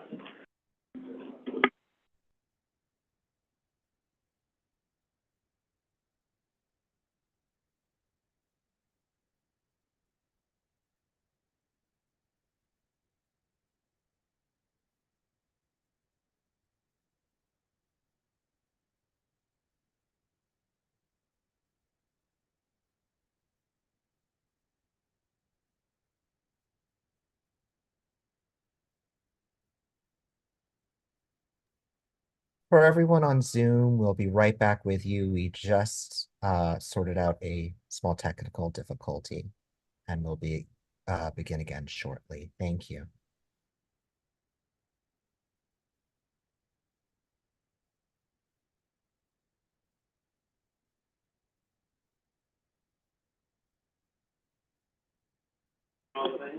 Yes, we are streaming, we're Zooming, recording. We're going to Great, welcome back. We're going to call back Eugene. Welcome back, yes. Thank you very much, everybody. Sorry for our 5 minutes of technical difficulties, which surely was inevitable at some point in the 12th hour of the day. But we are back. We are going to call back Eugene Fallick, who we had lost midstream, and we're going to give him his full 3 minutes and promote him back on to the Zoom.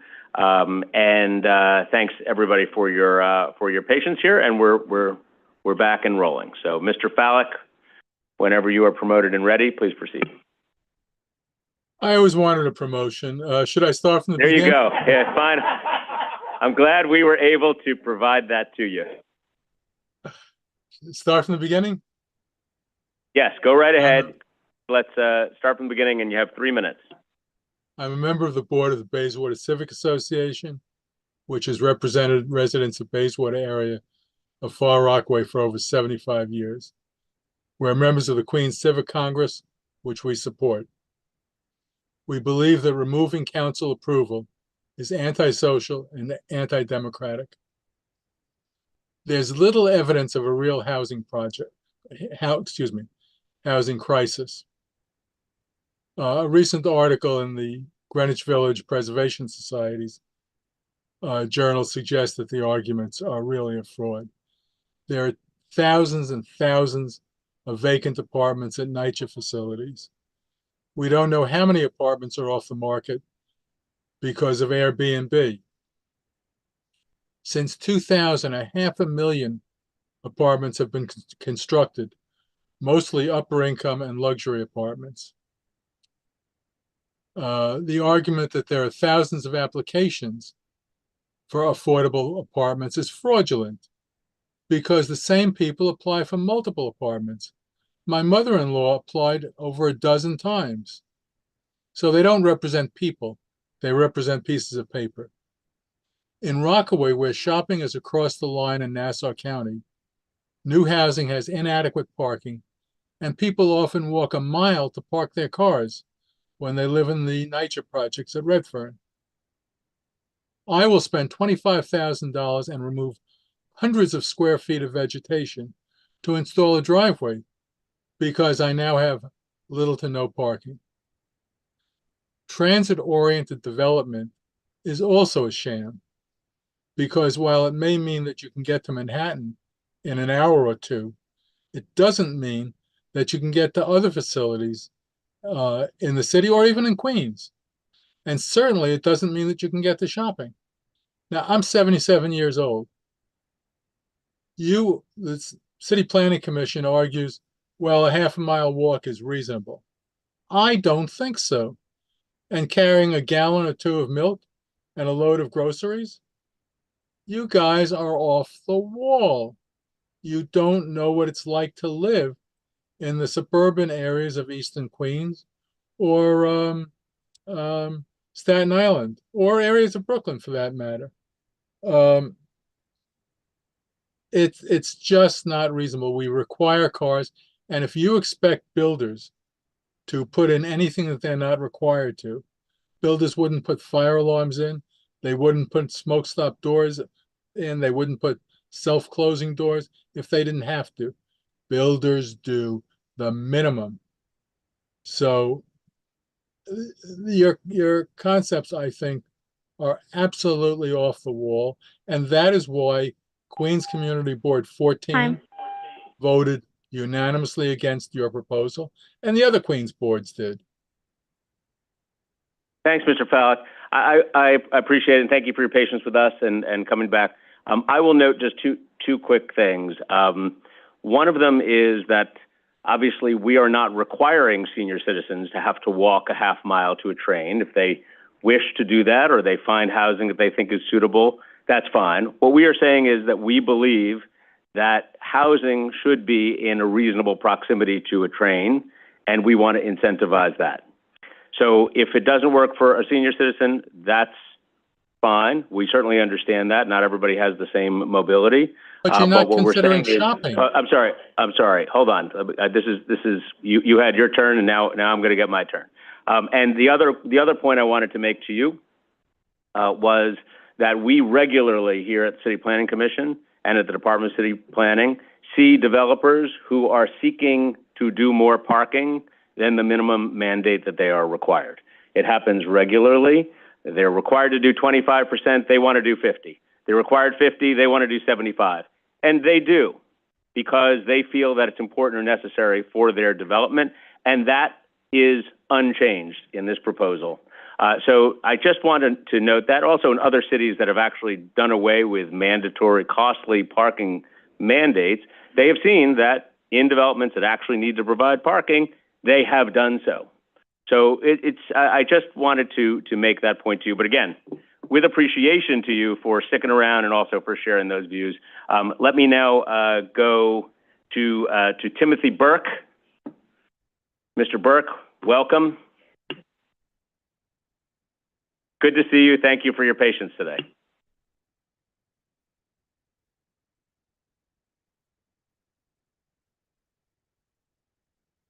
Thank you. Good evening again. My name is Timothy Burke. I'm a president of the NYC New Liberals. We're a grassroots center-left organization that advocates for pragmatic policies citywide and statewide. We strongly support the City of Yes for Housing Opportunity as in its entirety as currently written. New York City has a severe housing shortage, a rental vacancy of only 1.4%, among the lowest in the country, which causes our rents to be among the highest in the country and the world. We need more housing supply. The best way to get that is to legalize housing by reforming our outdated zoning code. We need more housing at all income levels, from subsidized affordable to market rate. While many of the comments today, including my own, have focused on ending the housing crisis, it's important to note that housing is also a transportation issue. It's a schools and education issue. It's a health and safety issue, and it's an economic issue. The City of Yes for Housing Opportunity is an important first step in ending our housing crisis and alleviating many of our other issues. The NYC New Liberals strongly recommends passing the City of Yes for Housing Opportunity. Thank you again for your time. Great, thank you. All right, next I'm going to call up Logan Ferris. Welcome. Welcome back. Okay, hopefully we'll get through it this time. Thank you to the Commission for the opportunity to testify in favor of the proposed City of Yes for Housing Opportunity text amendment. My name is Logan Ferris, and I serve as the political director of Open New York. Open New York is an independent, grassroots, pro-housing nonprofit.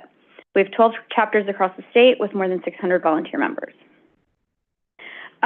For far too long, many of the most well-resourced parts of the state have been de facto off limits to new residents, especially New Yorkers who need affordable housing. As many of you know, this year's Housing Tracker report from New York Housing Conference showed that over the last 10 years, just one council district, District 17 in the Bronx, produced more new affordable housing units than the bottom 21 districts. This form of inequitable development simply cannot continue if we want the city to work for everyone who lives here. If these proposed changes are implemented, every neighborhood in the city will finally take part in solving our housing shortage, and we will see dramatic changes in the distribution of new income-restricted housing across the 5 boroughs. The City of Yes for Housing Opportunity updates our zoning rules to meet the needs of New Yorkers in an equitable way, allowing for more housing of every type. This means more income-restricted workforce housing, more backyard cottages to support homeowners, and more of the cheapest forms of housing to get New Yorkers out of our shelter system and onto their feet. The plan will allow for more housing in low density, medium density, and high density communities without significantly changing the character of any of these neighborhoods. Of course, zoning changes are critical, but not sufficient to solving the housing crisis. To ensure that we are protecting tenants and anyone struggling with housing insecurity, we must supplement the City of Yes for Housing Opportunity text amendment with additional funding and policies that will bolster fair housing, support neighborhoods most likely to be impacted with government resources and investments, and prepare city agencies to support low-income homeowners. But everyone who wants to solve our housing crisis must acknowledge our supply problem, which is rooted in New York City's overly restrictive zoning. Every New Yorker deserves the opportunity to stay in their community or find a home in the city where they can not just survive, but thrive for years to come. Accordingly, I urge the Commission to approve the City of Yes for Housing Opportunity proposal in full. Thank you for the opportunity to speak today. Great. Thank you. We appreciate it. Okay, let's go to Georgia Solanzos on Zoom.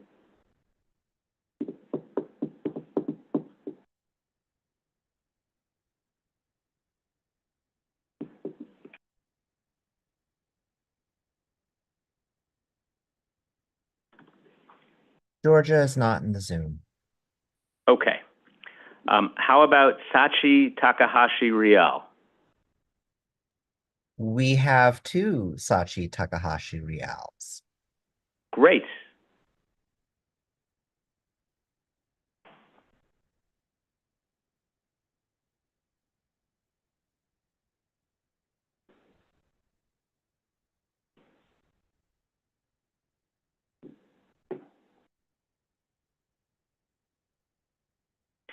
Is Sachi Takahashi Riel available? Hi, I'm available. Can you hear me? Yes, we can hear you. Loud and clear. Welcome. Thank you so much for having me. My name is Sachi Takahashi Riel. I live in Manhattan. I'm on the board of Open New York, a pro-housing advocacy nonprofit, and I serve on Manhattan CB5. I am a renter, I'm a nonprofit professional, and I'm speaking in my capacity as an individual, not on behalf of my community board or any other group. I really am grateful for the opportunity to share my perspective today and a little bit about my background. So I lived in San Francisco from 2015 to 2020 when San Francisco was ranked the most expensive city in the country. And so when I moved to Manhattan a few years ago, I was surprised at the cost of housing. I thought that it would feel less expensive. And at first I thought New York housing must be so expensive because it's the best city on earth. We have Broadway, we have the High Line, we have this huge extensive transit network that runs all night. And all of that is true. But after I did more research, I learned that housing here is also expensive because we're simply not building enough of it. In fact, in the last decade, New York City issued fewer housing units per capita than nearly every other large city, including 40% fewer units than San Francisco. And after having lived in San Francisco, if we're doing worse than housing on any metric of housing production compared to San Francisco, that's really saying something. We've heard it said many times today, that New York is in a housing crisis, and the City of Yes for Housing Opportunity is a critical citywide solution. I support the entire policy package in the City of Yes for Housing Opportunity, and in particular, the universal affordability preference, since it creates permanent affordable housing and works hand in hand with state tax breaks to bring more housing, and especially more affordable housing, to our community. I also especially support allowing office to residential conversion. I spend most of my time in Midtown, which is an area that would really benefit from having this option. And again, this policy works hand in hand with the state's program to pay for affordable housing in office to residential conversion. So the city should pass these zoning changes so that we can take advantage of these benefits and get new affordable housing in our community. The last piece that I'll emphasize is that I think the policy for landmarks to be able to transfer air rights more flexibly is also really smart. It's a best practice that marries the goals of historic preservation with the evolving needs of a community and the evolving financial needs of our historic institutions, giving them that option. Thank you so much for your time and consideration of these policies that make sure New York City isn't just the best city in the world, but also that it's accessible and inclusive for anyone who wants to live here. Thank you. Thank you. Thank you for your testimony. Natasha Lifton. Natasha Lifton. One moment.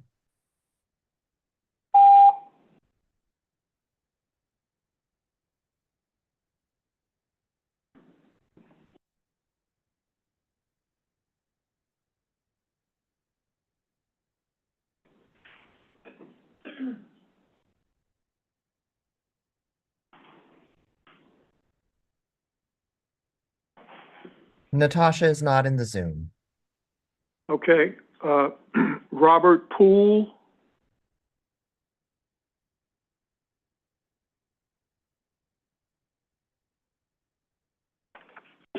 Good evening, Commissioners. Thank you for the opportunity to speak today, and thank you for your endurance throughout this epic hearing. My name is Robert Poole, and I'm speaking on behalf of Bronx Pro Group. Bronx Pro is a woman-owned development company based in the Bronx that has been developing housing for low and moderate income New Yorkers since 1998, both through the preservation of existing affordable housing and new construction. We've developed over 3,200 homes and are under construction on over 600 today.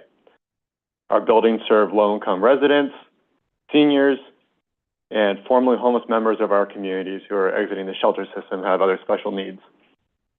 Bronx Pro supports the City of Yes zoning reform legislation. There's a dire need for more affordable housing options in our city. For our Melrose North project, we are about to finish leasing. We received over 67,000 applicants for just 67 lottery units. That's 1,000 people for every one available unit. We need to take every action available to us to help those New Yorkers attain safe and decent housing for themselves and their families.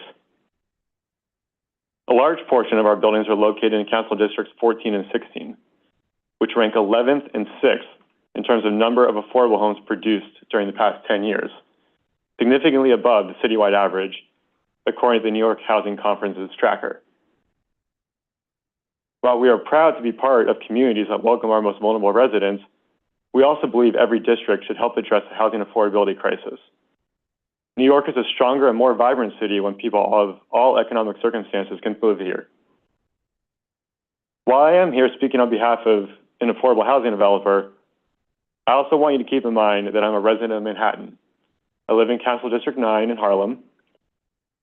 I moved here 7 years ago without a job, and I found a room in a 3-bedroom apartment where I met my 2 roommates at the lease signing. And I could just barely fit a full-size bed into the room without the door swinging into it. But I got a job at HPD, continuing to work in affordable housing, and every year I graduated up the ladder, in the apartment ladder, I guess. And even one of those years I lived in what you would call a modern day SRO, where at one point I had 10 roommates. It worked out, it was a good choice. And then I landed where I'm at today, where I live with my fiance. And we want to raise a family in this city. When we have a kid, we want them to grow up and have the choice to live in this city. but we need choices. City of Yes is a step in the right direction to alleviate the housing crunch and ensure young families or people just moving to the city can make it here. So on behalf of myself and Bronx Pro Group, please support the legislation. Thank you, Mr. Poole. Roma Agarwal. Roma Agarwal, who will be followed by Vishnu Reddy. Roma is Reddy. not in the Zoom. All righty. Vishnu Reddy, who will be followed by Russell Brown. Vishnu is also not in the Zoom. Russell is here and we are promoting. Thank you.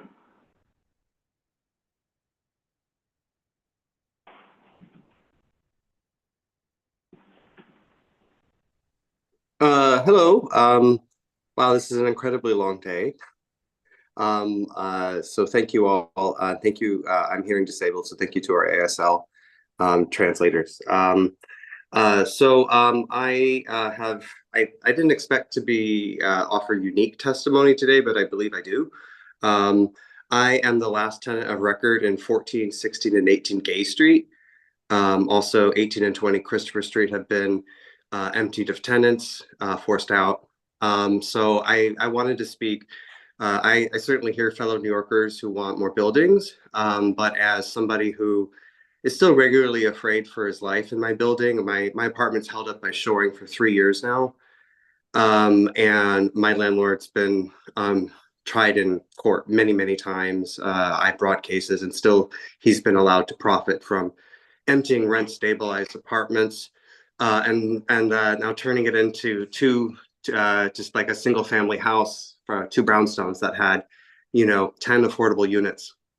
And I've had every kind of help that a person could have, including the New York Times and the Gothamist, and still the city is doing nothing. And I really think it speaks, because my case got thousands and thousands of New Yorkers of support. It really speaks to the lack of trust that New Yorkers have in this commission and the mayor and in city council. We had so many elected representatives stand and protest the demolition of 14 Gay Street, one of New York's most beloved and historic buildings. And then it just happened anyway. So I'm really here to speak to that and just say, if the agencies like DOB or HPD continue to see mismanaged or defunded, the Landmarks Preservation Committee, Department of Health, if they continue on this track, you guys are going to make a lot of enemies, and we're New Yorkers. We're going to remember this at election time. So that's what I'm really here to say. I mean, the conditions are so bad in my building. I didn't have heat this winter. Can you imagine that in a 200-year-old building? And I'm really scared because I've heard so many people who are developers testify in this hearing and kind of disguise their intentions and say that they're concerned about fair housing. And I'm someone who's actually living with the policies of this administration, and this stuff would have never happened before, and it's happening now. And it seems like this policy is only going to allow it to get worse. And I'm going to spread the message about this. And so I really, I don't know, if you have questions, I'm really happy to answer, because I know the system inside and out. And I've won 3 housing court cases, including one brought against me. Thanks. Thank you, Mr. Brown. Stefan Gretchen.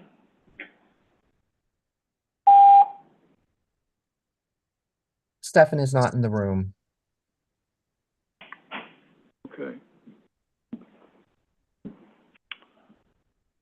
He was the last. That person isn't here. Not in the room. Yeah. Okay. How about Matthew Robinson?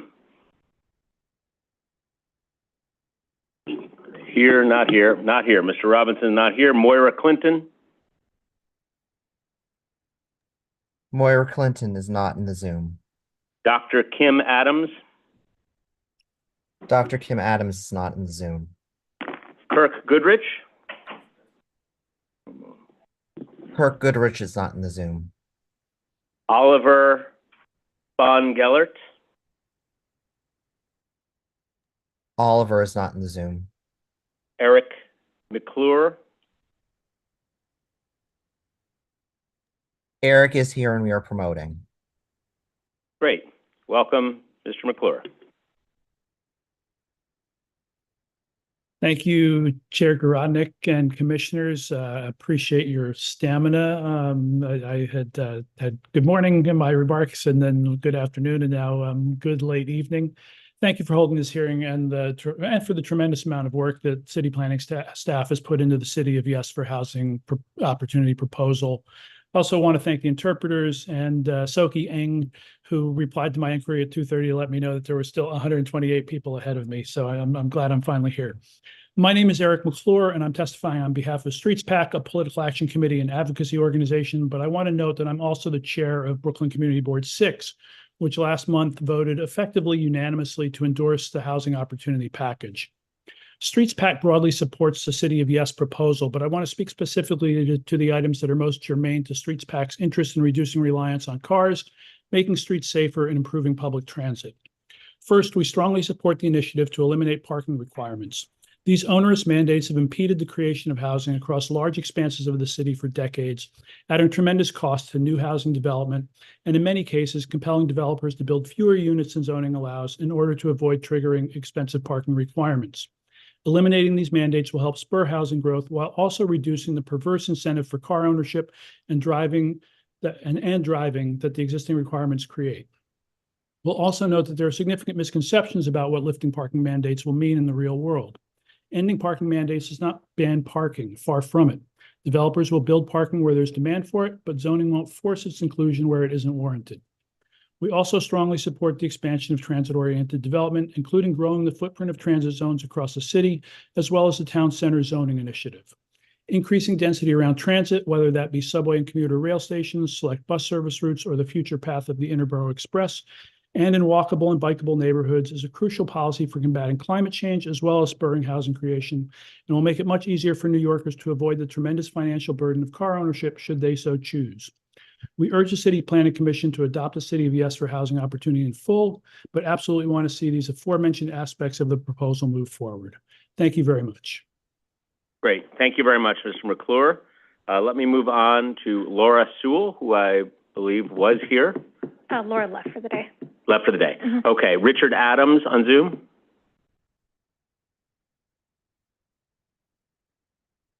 Richard Adams is not in the Zoom. Nina Chin. Nina Chin is not in the Zoom. Daniela Lombardo. We are promoting now. Great.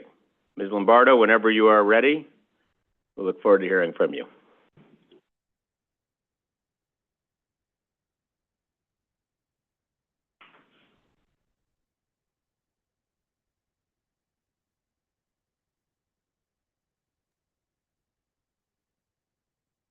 Daniela is rejoining. Hi. Can you hear me? Yes, we can hear you. Okay, great. Thank you so much. Appreciate it. My name is Daniela Lombardo Sarkis, and I'm here to testify today as a concerned resident and homeowner from Bay Ridge, Brooklyn. While I can appreciate and understand the need to create additional and affordable housing, we cannot apply a one-size-fits-all approach to this. Some neighborhoods are just not set up to handle all of these changes. Our Community Board 10 vigorously opposes this proposal and has voted no, and I urge the City Council to vote no for this proposal as written and in its current form. There needs to be the ability for local community boards and elected representatives to tailor this as is necessary to meet the needs of their residents and community. For example, in Bay Ridge, we have an antiquated drainage and sewage infrastructure, something that our councilman, Justin Brennan, has publicly acknowledged anytime there's even moderate rain. That is a problem based on our current population and housing. What is going to happen when we add thousands and thousands of additional residents and dwellings? This goes for our entire infrastructure, including parking and transportation, where we have one train line in and out of Bay Ridge, the R train, a local train.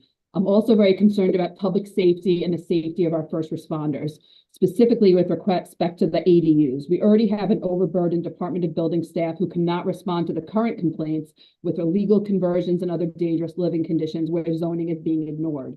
If we now, in essence, legalize these things, which are currently illegal, how can we expect the DOB and its inspectors to ensure that these ADUs will be safe?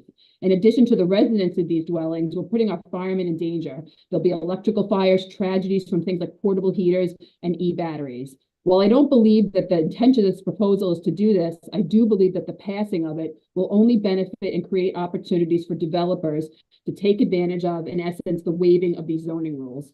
For example, my daughter attended a school in Bay Ridge, Visitation Academy, which just permanently closed a few weeks ago. This is a 7.5 acre site in the middle of an entirely residential neighborhood. And if this proposal were to be passed in its current form, developers would be able to take advantage of the faith-based affordable housing portion of this proposal, amongst other components, and build monstrous buildings across the street and surrounded by single-family homes, rather than the current zoning, which is R31. Like many of our neighbors, my husband and I have worked extremely hard to be able to purchase a home and live in this beautiful city and community. It makes me sick to think that I could potentially be living next door to a store in someone's basement or an inhabited shed in my neighbor's yard. This is not the neighborhood I chose, and it is not fair to the homeowners whose largest investment is in their homes. And I don't think that we need to feel badly by saying this, or by saying that we don't think this makes sense in all neighborhoods. We have the right to choose where we live. We have that, given that freedom in the United States. Some people choose to live in industrial areas with high-rise buildings, and others, like myself, have chosen a more residential neighborhood. That choice should not be taken away from us by changing our neighborhoods after the fact. I urge the City Council to please vote no in its current form, and to re-examine the components of this proposal and see what makes sense for the communities and let them choose. Time. Let's start by utilizing empty office space and commercial space. Thank you for the opportunity this evening. I appreciate your time. Great, thank you for that. And we're going to go next to Teresa Kaplan on Zoom. Before we do, maybe I misheard you, but if you had said a store in somebody's basement as something that was a point of concern, I just wanted to note that that is not something that would be enabled by this proposal. So I just wanted to lay your mind at ease. But thank you for that. Okay. Thank you. All right, let's go on. There's been some confusion. We've had several proposals coming through. One of them related to economic opportunity, which also would not have enabled us specifically a store in a basement. But put that aside for a moment. I do want to just clarify that there are separate proposals. One of them passed the City Council a number of weeks ago. This one is just about housing and housing opportunity. So anyway, have a look. We'll move on to Teresa Kaplan, followed by Eric Lee and Mark Greenberg. Hello, can you hear me? We can. Great. My name is Teresa Kaplan, and I am a Brooklyn-based architect. I have lived in Prospect Heights for the past 4 years and in New York City for 11 of the past 14. While my credentials as a city resident are not particularly impressive, my family has lived in New York City since arriving in the U.S. over 100 years ago, moving from Manhattan tenements to Brooklyn apartments to a house in Queens and back to Brooklyn again. I'm calling in today to support the City of Yes for Housing Opportunity initiative, not as an architect, but from my immediate perspective as a renter and from the perspective of my family's history in the city. Perhaps selfishly, I support City of Yes because when I move, I would like to stay in my neighborhood. But with current rental prices, I cannot afford to do so. Quite frankly, I would be lucky to find a place within several miles of my current apartment. In my work as an architect, I see how many millions of dollars routinely go into purchasing and renovating single-family brownstones in states of severe disrepair. Seeing the amount that individuals will invest to live in brownstone Brooklyn, it is particularly disheartening to know that even modest increases to the housing stock are hamstrung by outdated zoning policy. City of Yes is a real proposal to address the severe lack of housing across the city, and while I cannot hope to benefit from it in the immediate future, I am optimistic about the opportunities it will create in years to come for New Yorkers to live where they want, not just wherever they can. Speaking more broadly, I am particularly excited about the transit-oriented development proposal, which will make it feasible for New Yorkers to stay within their communities as their housing needs change. A single young adult has different housing needs from a family with children or an elderly couple who no longer drive. In my own family, when my relatives' needs changed, they moved to different neighborhoods. Transit-oriented development, in particular small apartment buildings scaled for low-density neighborhoods, allows people to remain in their neighborhoods even as their housing needs change, fostering stable communities by creating housing that fits the residents rather than selecting residents who fit the housing. For these reasons and many others, I support the City of Yes for Housing Opportunity initiative in its entirety. Thank you. Great. Thank you very much. Okay, next up, Eric Lee and Mark Greenberg, and then Vishnu Reddy. All right, can you hear me? We can. Yes. Okay. Thank you, Chair Garodnick and members of the Commission for sticking it out tonight. My name is Eric Lee. I'm the Director of Policy and Planning for Homeless Services United. We are a coalition representing the mission-driven homeless service providers in New York City. And we advocate for the expansion of affordable housing, eviction prevention services, as well as immediate access to safe, decent, emergency and transitional housing, outreach, drop-in services, and other services for New Yorkers experiencing homelessness. Thank you for holding this hearing tonight and for sticking it out again. So the main driver of homelessness is the inability to afford housing, and HSU endorses the City of Yes housing plan in full, which is made to eliminate zoning barriers and eliminate and unlock the ability to create more housing of more units of affordable housing throughout the 5 boroughs. Our city's housing is gripped by an affordability crisis, and nearly 600,000 households spent more than half their income on rent, with more than 145,000 people sleeping in shelter in a single night in December of last year. The city's vacancy rate for housing is the lowest it's been since 1968, leaving fewer and fewer options for very low-income renters and people experiencing homelessness to exit shelter. HSU is heartened by the inclusion of the additional $2 billion in the city's FY25 budget for the preservation and creation of affordable housing. To maximize this housing opportunity, the housing opportunities created by this critical investment, we urge the Planning Commission to support the City of Yes. Rental assistance vouchers and eviction prevention services are critical tools to accessing and maintaining stable housing, but rehousing efforts are bottlenecked if there's not sufficient housing capacity. In 2021, or since 2021, New York City grew by 275,000 households, while only adding 60,000 additional units of housing. The City of Yes plan will help to address this lag and is projected to support the creation of 150,000 new units of housing across the next 15 years across all 5 boroughs. Recognizing that the scope of this plan is long-term improvements and updates to the city zoning code, we acknowledge this, but we also recommend that the administration prioritize resources to facilitate more robust creation of affordable housing for very low income and extremely low income households, and ensure that households experiencing or at risk of homelessness can access those units to avoid or shorten their time spent homeless. It's crucial that affordable housing is indeed affordable for low income New Yorkers. In 2002, 8 out of 10 were rent burdened, making less than 50% AMI. Thank you for the opportunity to testify tonight. Great. Thank you, Mr. Lee. We appreciate it. Thank you for that. Okay, going on to Mark Greenberg. And then Thanks, Vishnu. Commissioner and commission member, commissioners and chair. Thank you for your incredible endurance of being present for most of the testimony. I was there this morning with you and I had to leave, and I'm so glad that you're still available for me to address you. I want to thank you for holding this important hearing and for working to find the most effective way to respond to the diverse needs and concerns and the creative proposals offered by so many New Yorkers.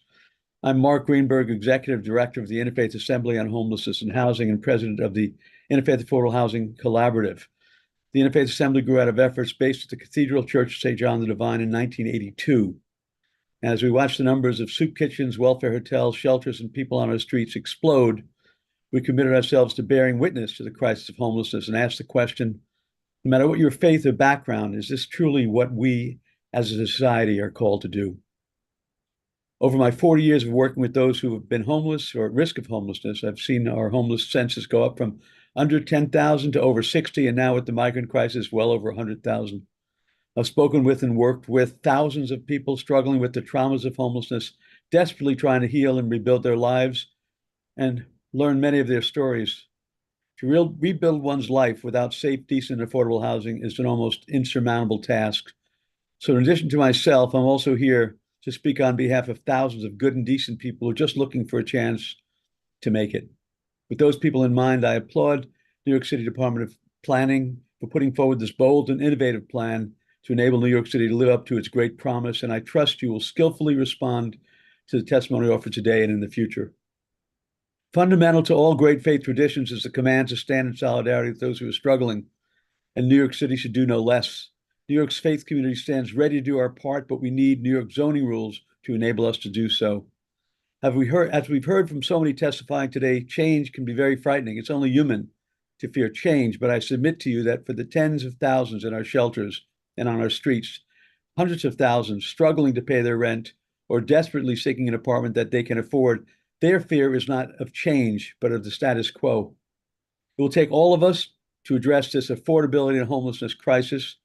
The City of Yes for housing opportunities and enabling housing for many income levels will mean that more of the lowest income New Yorkers will have greater opportunity to rebuild their lives and give back to our great city. With a crisis of this proportion, inaction is not an option. New Yorkers must seize this moment to act and act boldly. And quoting from the Hebrew Bible, those among you shall rebuild the old waste places. You shall raise up the foundations of many generations, and you shall be called the repairers of the breach, restorers of homes to dwell in. Let us now commit ourselves to raise up foundations of many generations. Let us at this time be known as the repairers of the breach, restorers of streets to dwell in. Thank you. Thank you very much. Thank you, Mr. Greenberg. Really appreciate that. Yeah, thank you. Let me now move on to Vishnu Reddy. Great. Can you hear me? Yes, we can. Great. My name is Vishnu Reddy, and I live in Sunnyside, Queens. I'm here to express my unequivocal support for the City of Yes for housing opportunity. In my neighborhood of Sunnyside, asking rents have skyrocketed over the last few years, and this story has repeated itself all over the city. And it's because our city and our region is facing a dire housing shortage that is decades